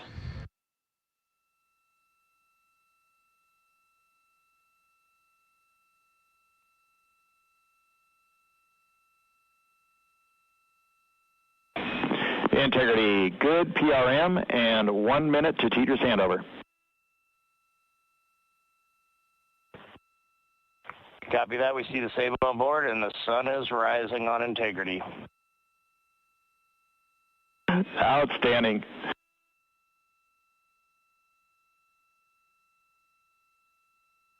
And with that first burn of the interim cryogenic propulsion system has been completed and put the crew on the right trajectory to get them to the moon. Houston, there are Integrity for toilet setup, step 2.5. Go ahead. Yes, there was not an installed oxon inlet filter, even with empty oxone in the hose when I opened up the filter.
This is Mission Control Houston. Again, we had a good perigee raise maneuver that sets us on course to execute the next major burn, the apogee raise burn.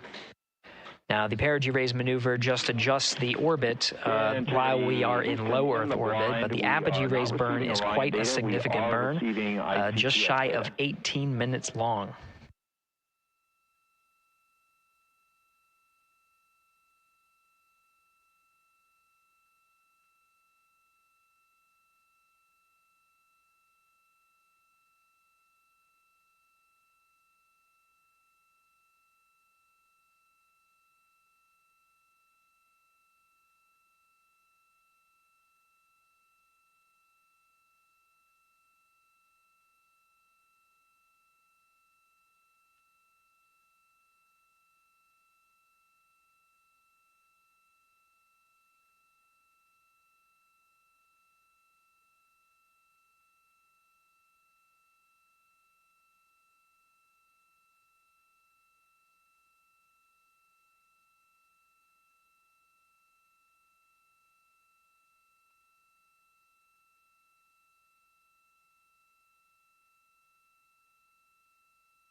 Integrity Houston, on TDRS West, White Sands is receiving data. Houston is not. We're still troubleshooting.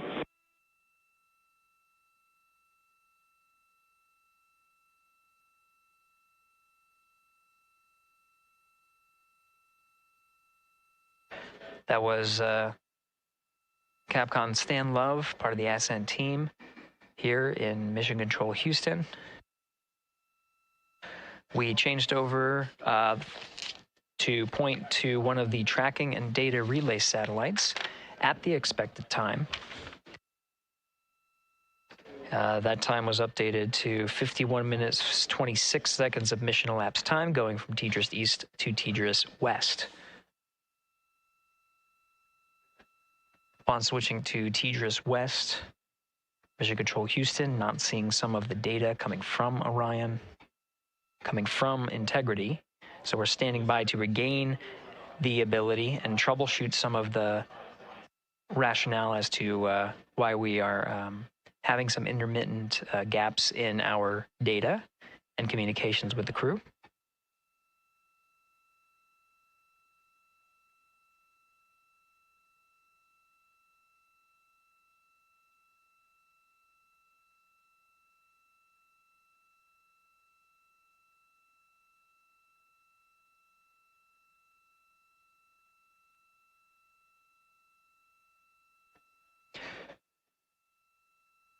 Now, again, as the teams are troubleshooting. Integrity Houston in the blind. We see good solar normal maneuver. ARB TIG is expected to be 45 seconds earlier than the pad. That's 1 hour, 46 minutes, 0 9 seconds. No update to TIGO yet.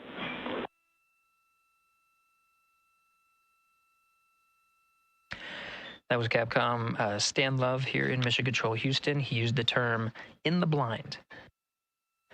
That refers to as part of the data that we are not getting from the TDRS West satellite, noting that we understand that we may not be receiving communications from the crew, though they may be able to hear us. So Stan Love reporting what status is known on our end. We do know that from the data we are receiving that the upper stage and Integrity have maneuvered to solar normal, meaning that the orientation, the attitude of the spacecraft is such that the solar rays can draw the maximum amount of power.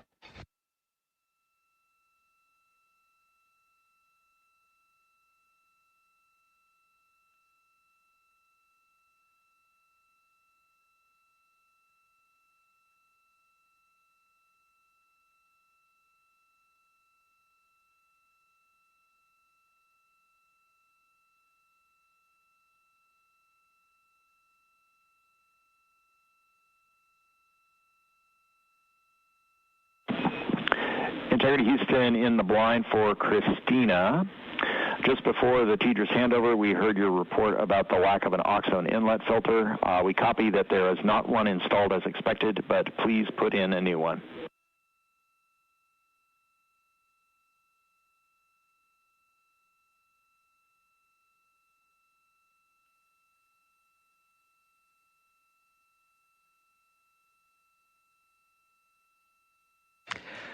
Team here you see in this row at the Capcom console is NASA astronaut Stan Love, the voice that you're hearing from the teams here in Mission Control Houston up to the crew of Integrity. A Capcom voice that you'll hear throughout the mission as well. Next to Dr. Love, to his right is Jackie Mahaffey, the Chief Training Officer for the Artemis II crew, and a voice that you'll hear from here in Mission Control Houston. Flight Director Judd Freeling is to Stan Love's left. The Ascent Flight Director and leading the teams through the ascent that happened today. And to the left of Judd Freeling is Flight Director Rick Henfling, part of the entry teams here on console to oversee the ascent portion. He'll be returning to console on Flight Day 9 to prepare for the splashdown on a nominal timeline for flight day 10. Houston in the blind. We're rebooting some ground equipment to try to recover the link. Expect 10 minutes.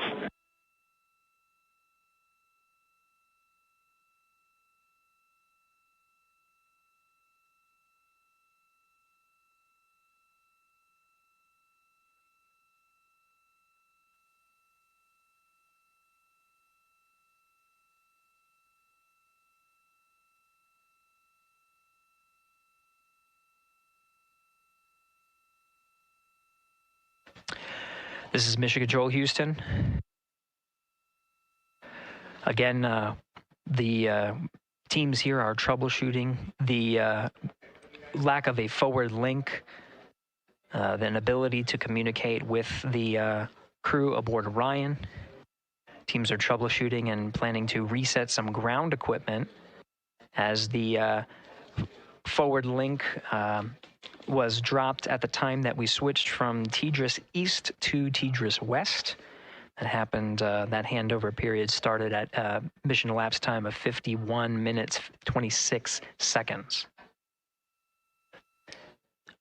Capcom Stan Love reporting some updates, what is called in the blind, meaning that though we... Integrity Houston in the blind, expecting an imminent automated swap to string 2 on board. Also, reminder, we are still receiving good ICPS data.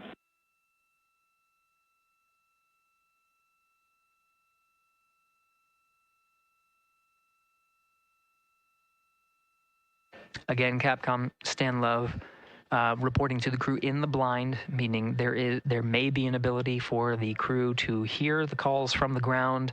We do know that we are not able to hear any of the crew calls coming from Orion. We did just confirm that we are receiving data from the upper stage, and that allows us to understand and confirm the attitude and orientation of both spacecraft, knowing that they are at solar normal. And with the reboot, we're starting to get some data here. We'll confirm that the data we are receiving is good.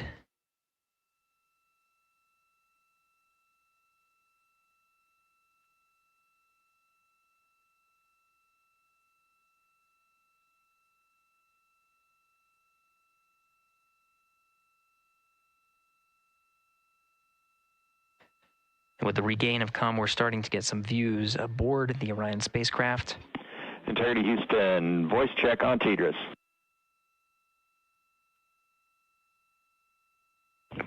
Loud and clear, Stan Hollis. And we now have you the same. Good to hear your voice. And good to hear yours as well. All right, we are still trying to understand whether the automated swap to S-band string 2 recovered comm for us or what was going on the ground. We gave you calls about an ARB TIG and an Oxone inlet filter. Did you copy them? Copied all. Excellent.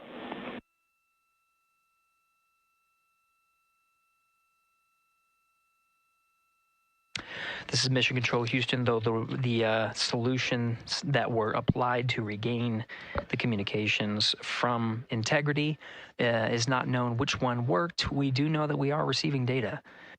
We're getting confirmation that is updating some of our telemetry that shows that the solar array wings have been reconfigured to the solar normal.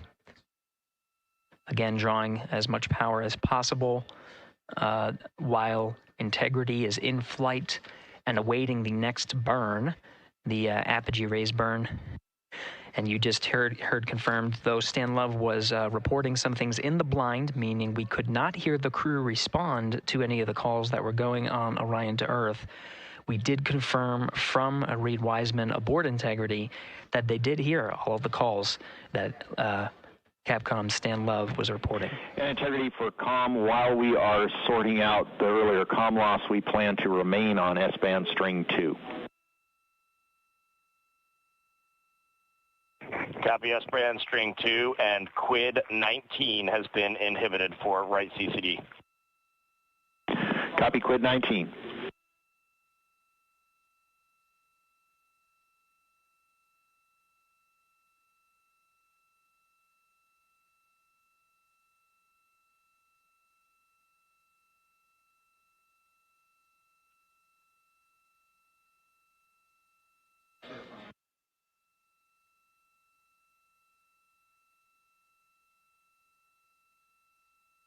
This is Mission Control Houston. Commander Reed Wiseman working through his steps.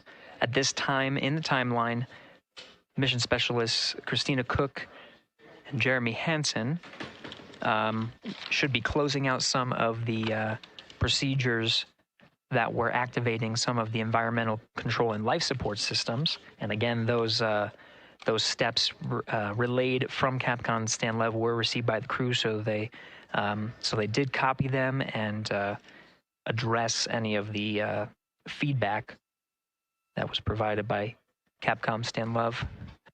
The launch and entry suits for Mission Specialist 1 and 2, that's Christina Cook and Jeremy Hansen, per the timeline, they are in the period of time to doff or take off the suits. The launch and entry suits for Commander Reed Wiseman and pilot Victor Glover will remain on until after a successful apogee raise burn. Their role is to oversee the successful burn there. In the meantime, they're configuring some of their equipment and configuration that's needed ahead of the day's activities, starting with covering a CCD cursor control device. And they're well on their way to a nominal timeline, of course, addressing the communication link by resetting some ground equipment and changing the string of communications, which addressed the issue, and now we're getting full data from the ICPS as well as the Orion spacecraft.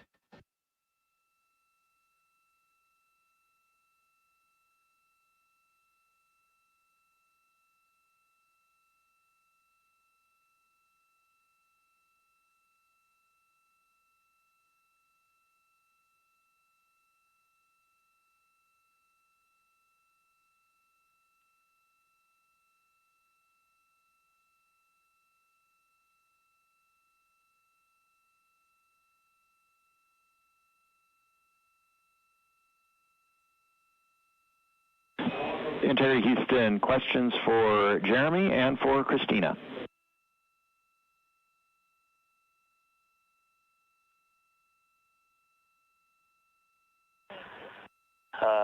Stan, can you power on the toilet, and then we'll stand by for your words for Jeremy and Christina.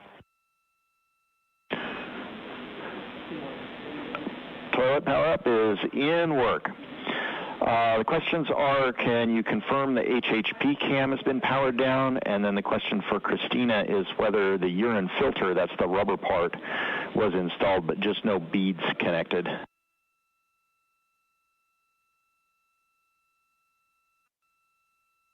And that's affirmative. The filter was installed, no beads. Thank you. And Stan, we are wrapping up PWD right now. Jeremy will get the HHP cameras after that. There was a tremendous amount of back pressure on all those settings, so it's taken a little bit of all the connectors, so it's taken a little bit of time. Copy. Thank you.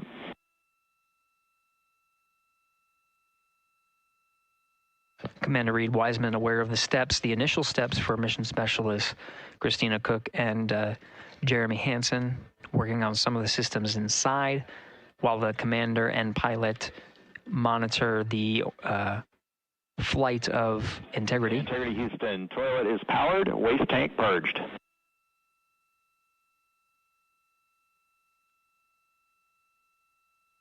We copy that, Stan. Thank you. Some of the equipment inside needs to be activated by flight controllers here in Mission Control Houston. The activation of some of these necessary for their trip on their first day in orbit as part of the Artemis 2 mission. while Christina Cook addressed the waste systems that are on board now that they're activated and purged. Jeremy Hansen working on the potable water dispenser, rather. One of his initial steps is to activate the equipment and start filling some bags as a reserve. So he's working through those steps. The HHP camera is one of the internal cameras inside of Integrity. HHP camera was one that was captured through the duration of ascent and recorded into the flight computers. Go ahead.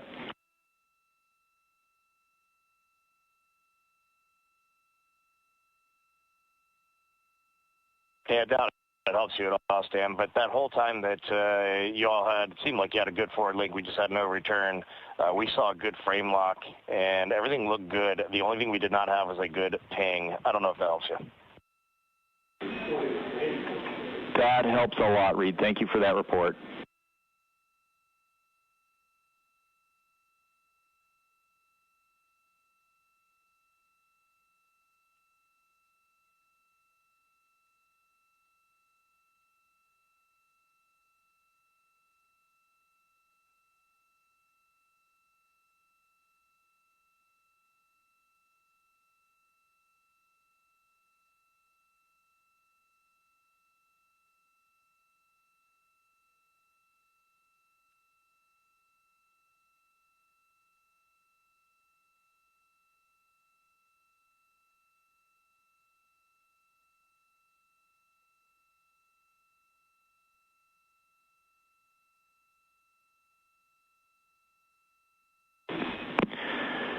Integrity Houston for SAW.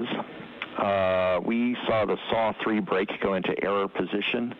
We're confident it engaged, but we saw more motion than we expected during the burn. We are cycling the brake on that SAW.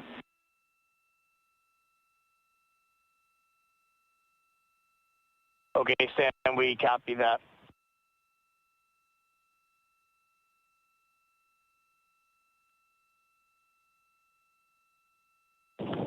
HHP cameras are off, PUP 1 switches are off, Stan. Copy HHP and PUP, thank you.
Integrity Houston, starting thermal roll.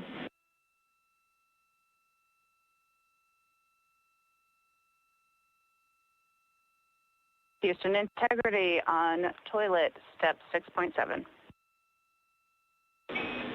Go ahead for step 6.7. Yes, during 6.7, about 20 seconds after starting the water into the funnel, after a nominal startup, the toilet shut down on its own, and I have a blinking amber fault light. Copy, talking about it.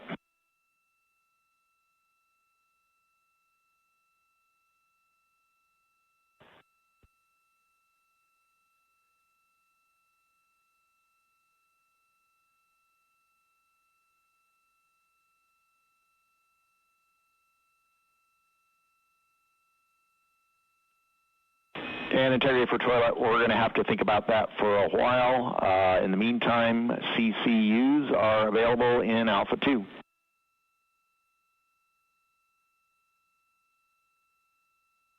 We copy, and I'll be returning the funnel to the cradle. Good config.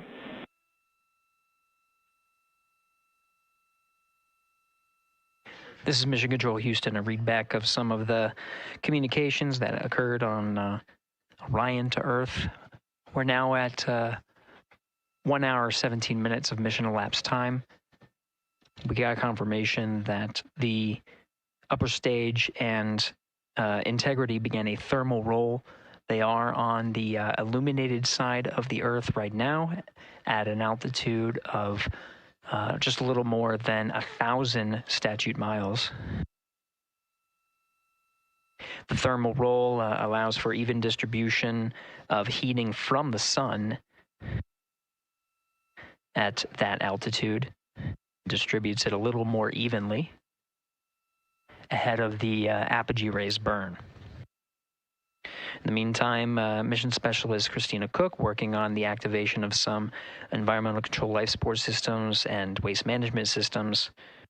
Currently, as teams on the ground analyze some troubleshooting of the activation steps that she was going through, she'll gather some of the backup waste management capabilities that they have aboard Integrity, just as a precaution while the teams assess how to address what was reported down from Mission Specialist Christina Cook on the fault light.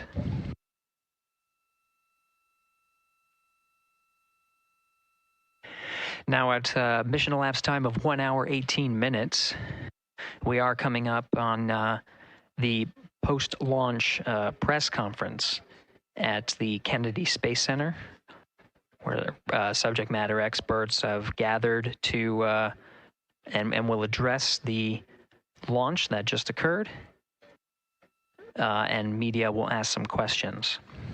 As part of our continuous coverage plan, where we are streaming this mission 24 hours a day, 7 days a week, throughout the duration of the Artemis 2 mission, the briefings themselves will also be streamed on this platform. The time of the beginning of the press briefing is scheduled to be 7 p.m. Central Time, 8 p.m. Eastern Time today. So coming up in just about 6 minutes. While the post-launch press conference is Integrity, thermal roll complete, and a question for Christina for toilet. All right, Stan, just give us a minute, and the view of Australia was epic just now. It's amazing to be at this altitude, and Christina's working hard. Roger. And Integrity, we also have a story about a water tank valve problem during powered flight. We saw an anomalous indication on the water ISO valve between water tanks Bravo and Charlie. Based on the signature we saw with the tanks during the PWD checkout, we think that valve is closed. We are going to troubleshoot that going forward.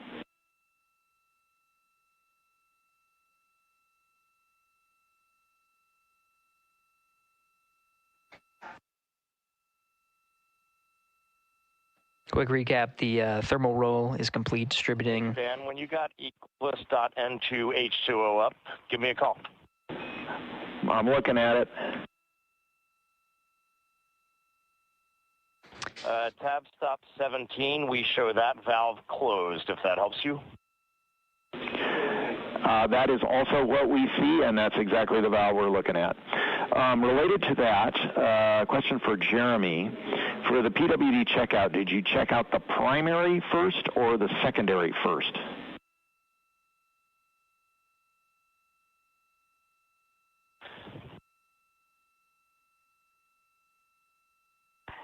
And Stan, Jeremy says primary first because he had trouble getting the secondary on, and I'm also ready to take your call. Copy primary first. We appreciate that.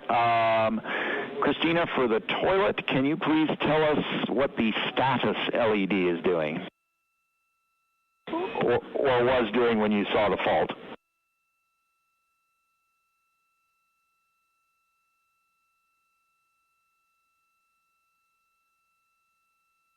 It had been on per normal, and there was good suction, and then it turned off when the fault started blinking. That's valuable information. Thank you. Teams on the ground continuing to troubleshoot the waste management systems aboard Integrity. Now we'll continue to follow the mission here as the 4 astronauts work on the steps to activate some of the systems and prepare for the apogee raise burn. About 3 minutes from now, 7 p.m. Central Time, 8 p.m. Eastern, we'll start the press briefing. That press briefing will happen on our 24/7 live coverage. While that is happening, you can listen to the Orion to Earth loops and continue to cover the mission and views from the solar array wing cameras aboard Orion. And you can follow that at our clean live stream, also available at NASA's YouTube channel.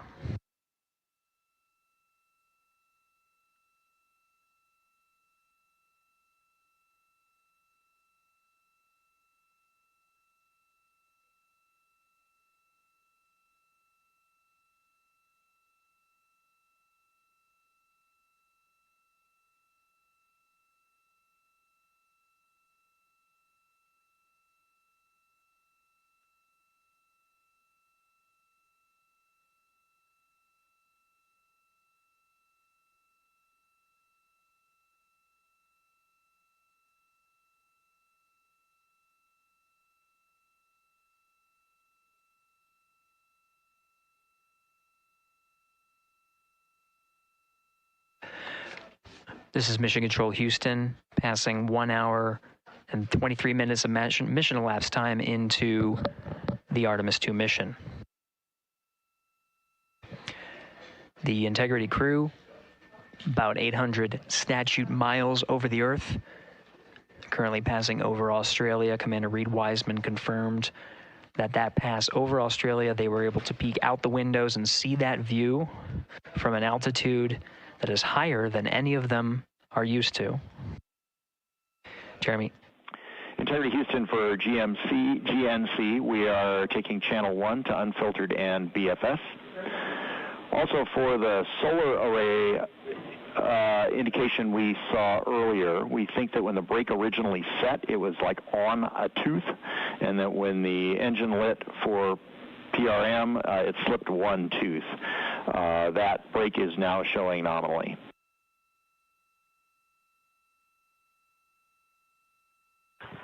Okay, Stan, we copy that. And I'm just curious, I feel like about a half an hour ago you took 1 to unfiltered in BFS. Is this nominal or did something happen? Victor, this is nominal.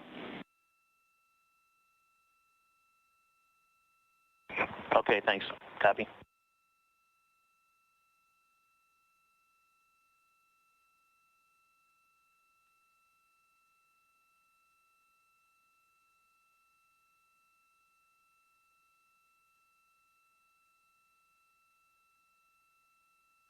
Now 7 p.m. Central Time at a mission elapsed time of 1 hour 25 minutes. An update for viewers. We are continuing to cover the Artemis 2 mission and see live views from the solar array wings. The press conference scheduled for 7 p.m. The current start time for that press conference is 7:05 p.m. Central Time, 8:05 p.m. Eastern Time.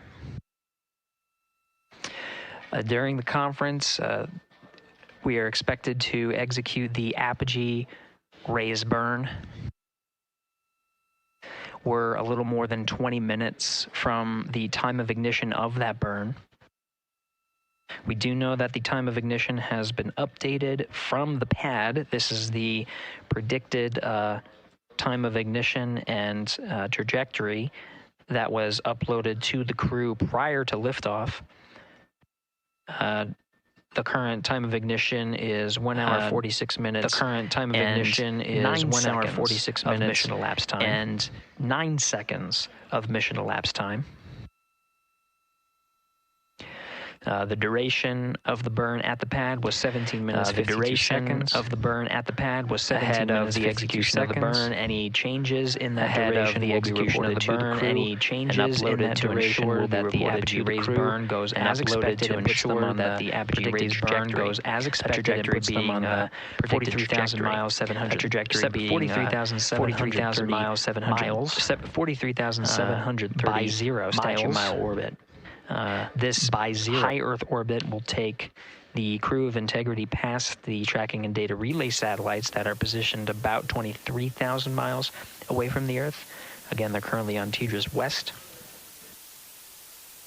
And they will transition to the Deep Space Network. The apogee raise burn time of ignition again at 1 hour 46 minutes and 9 seconds of mission elapsed time. That is expected and will occur during the post-launch press briefing. So as part of our 24/7 coverage, the briefing itself will overlap with that particular milestone.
Houston Integrity for CFC install.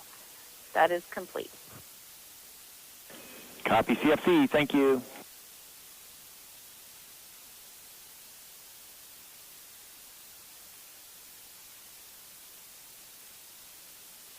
And Houston, just want to let you know, since we're running a touch behind timeline, we have not yet started suit doff for any of the 4 crew members. We'll get to it in a bit.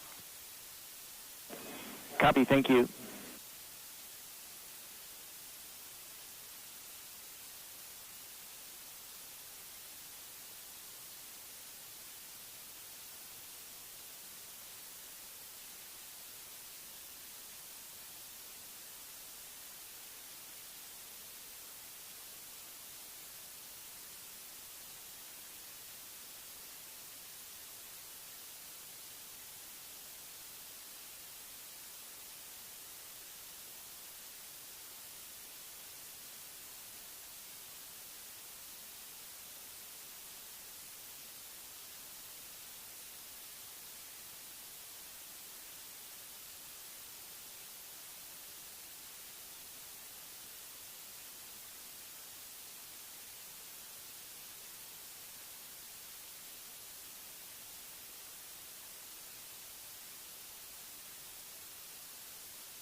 Integrity Houston, updated ARB numbers when you're ready.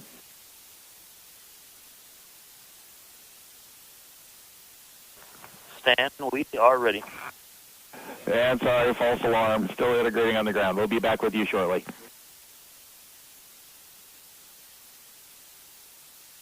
Good practice call. Talk to you in a second. Roger.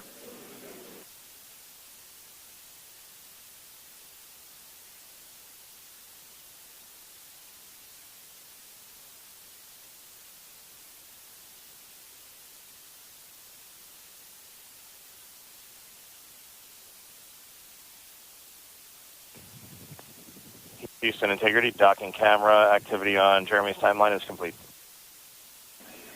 Copy, docking camera. Thank you.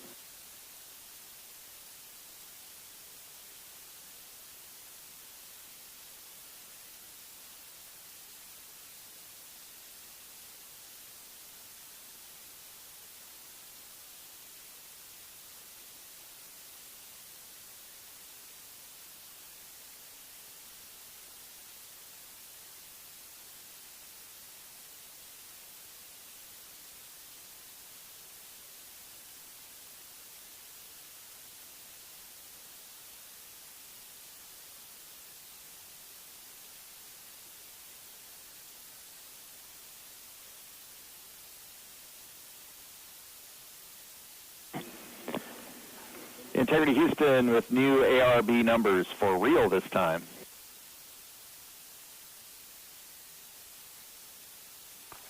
Okay, Stan, we're listening. Go ahead. ARB TIG, 1 hour, 46 minutes, 07 seconds. TIGO is 18 minutes, 06 seconds.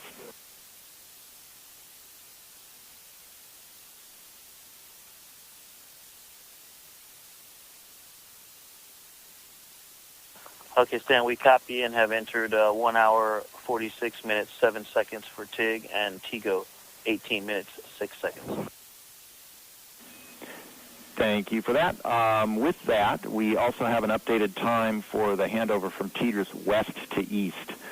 That is going to be over 6 minutes earlier than what's on your pad. You can expect that at MET 2 hours, 03 minutes, 04 seconds, 2:03:04.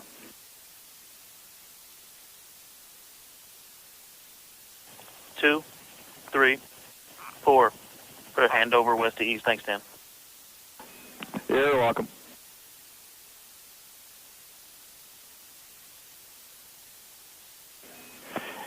And Integrity, 2 minutes Dan, to maneuver. the PFE is reading 3, which is nominal. Copy PFE.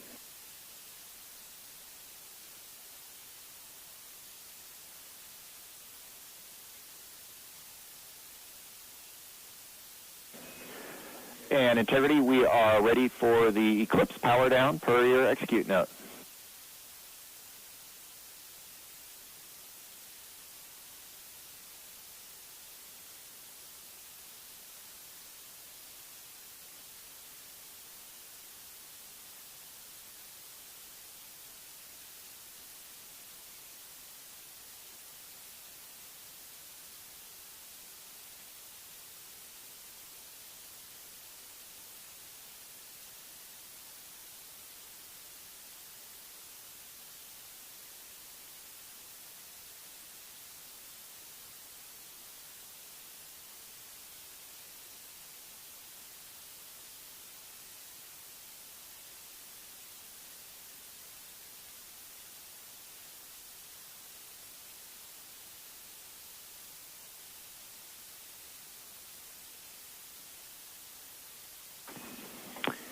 Integrity, MCC polls go for ARB pending attitude and saws. Integrity,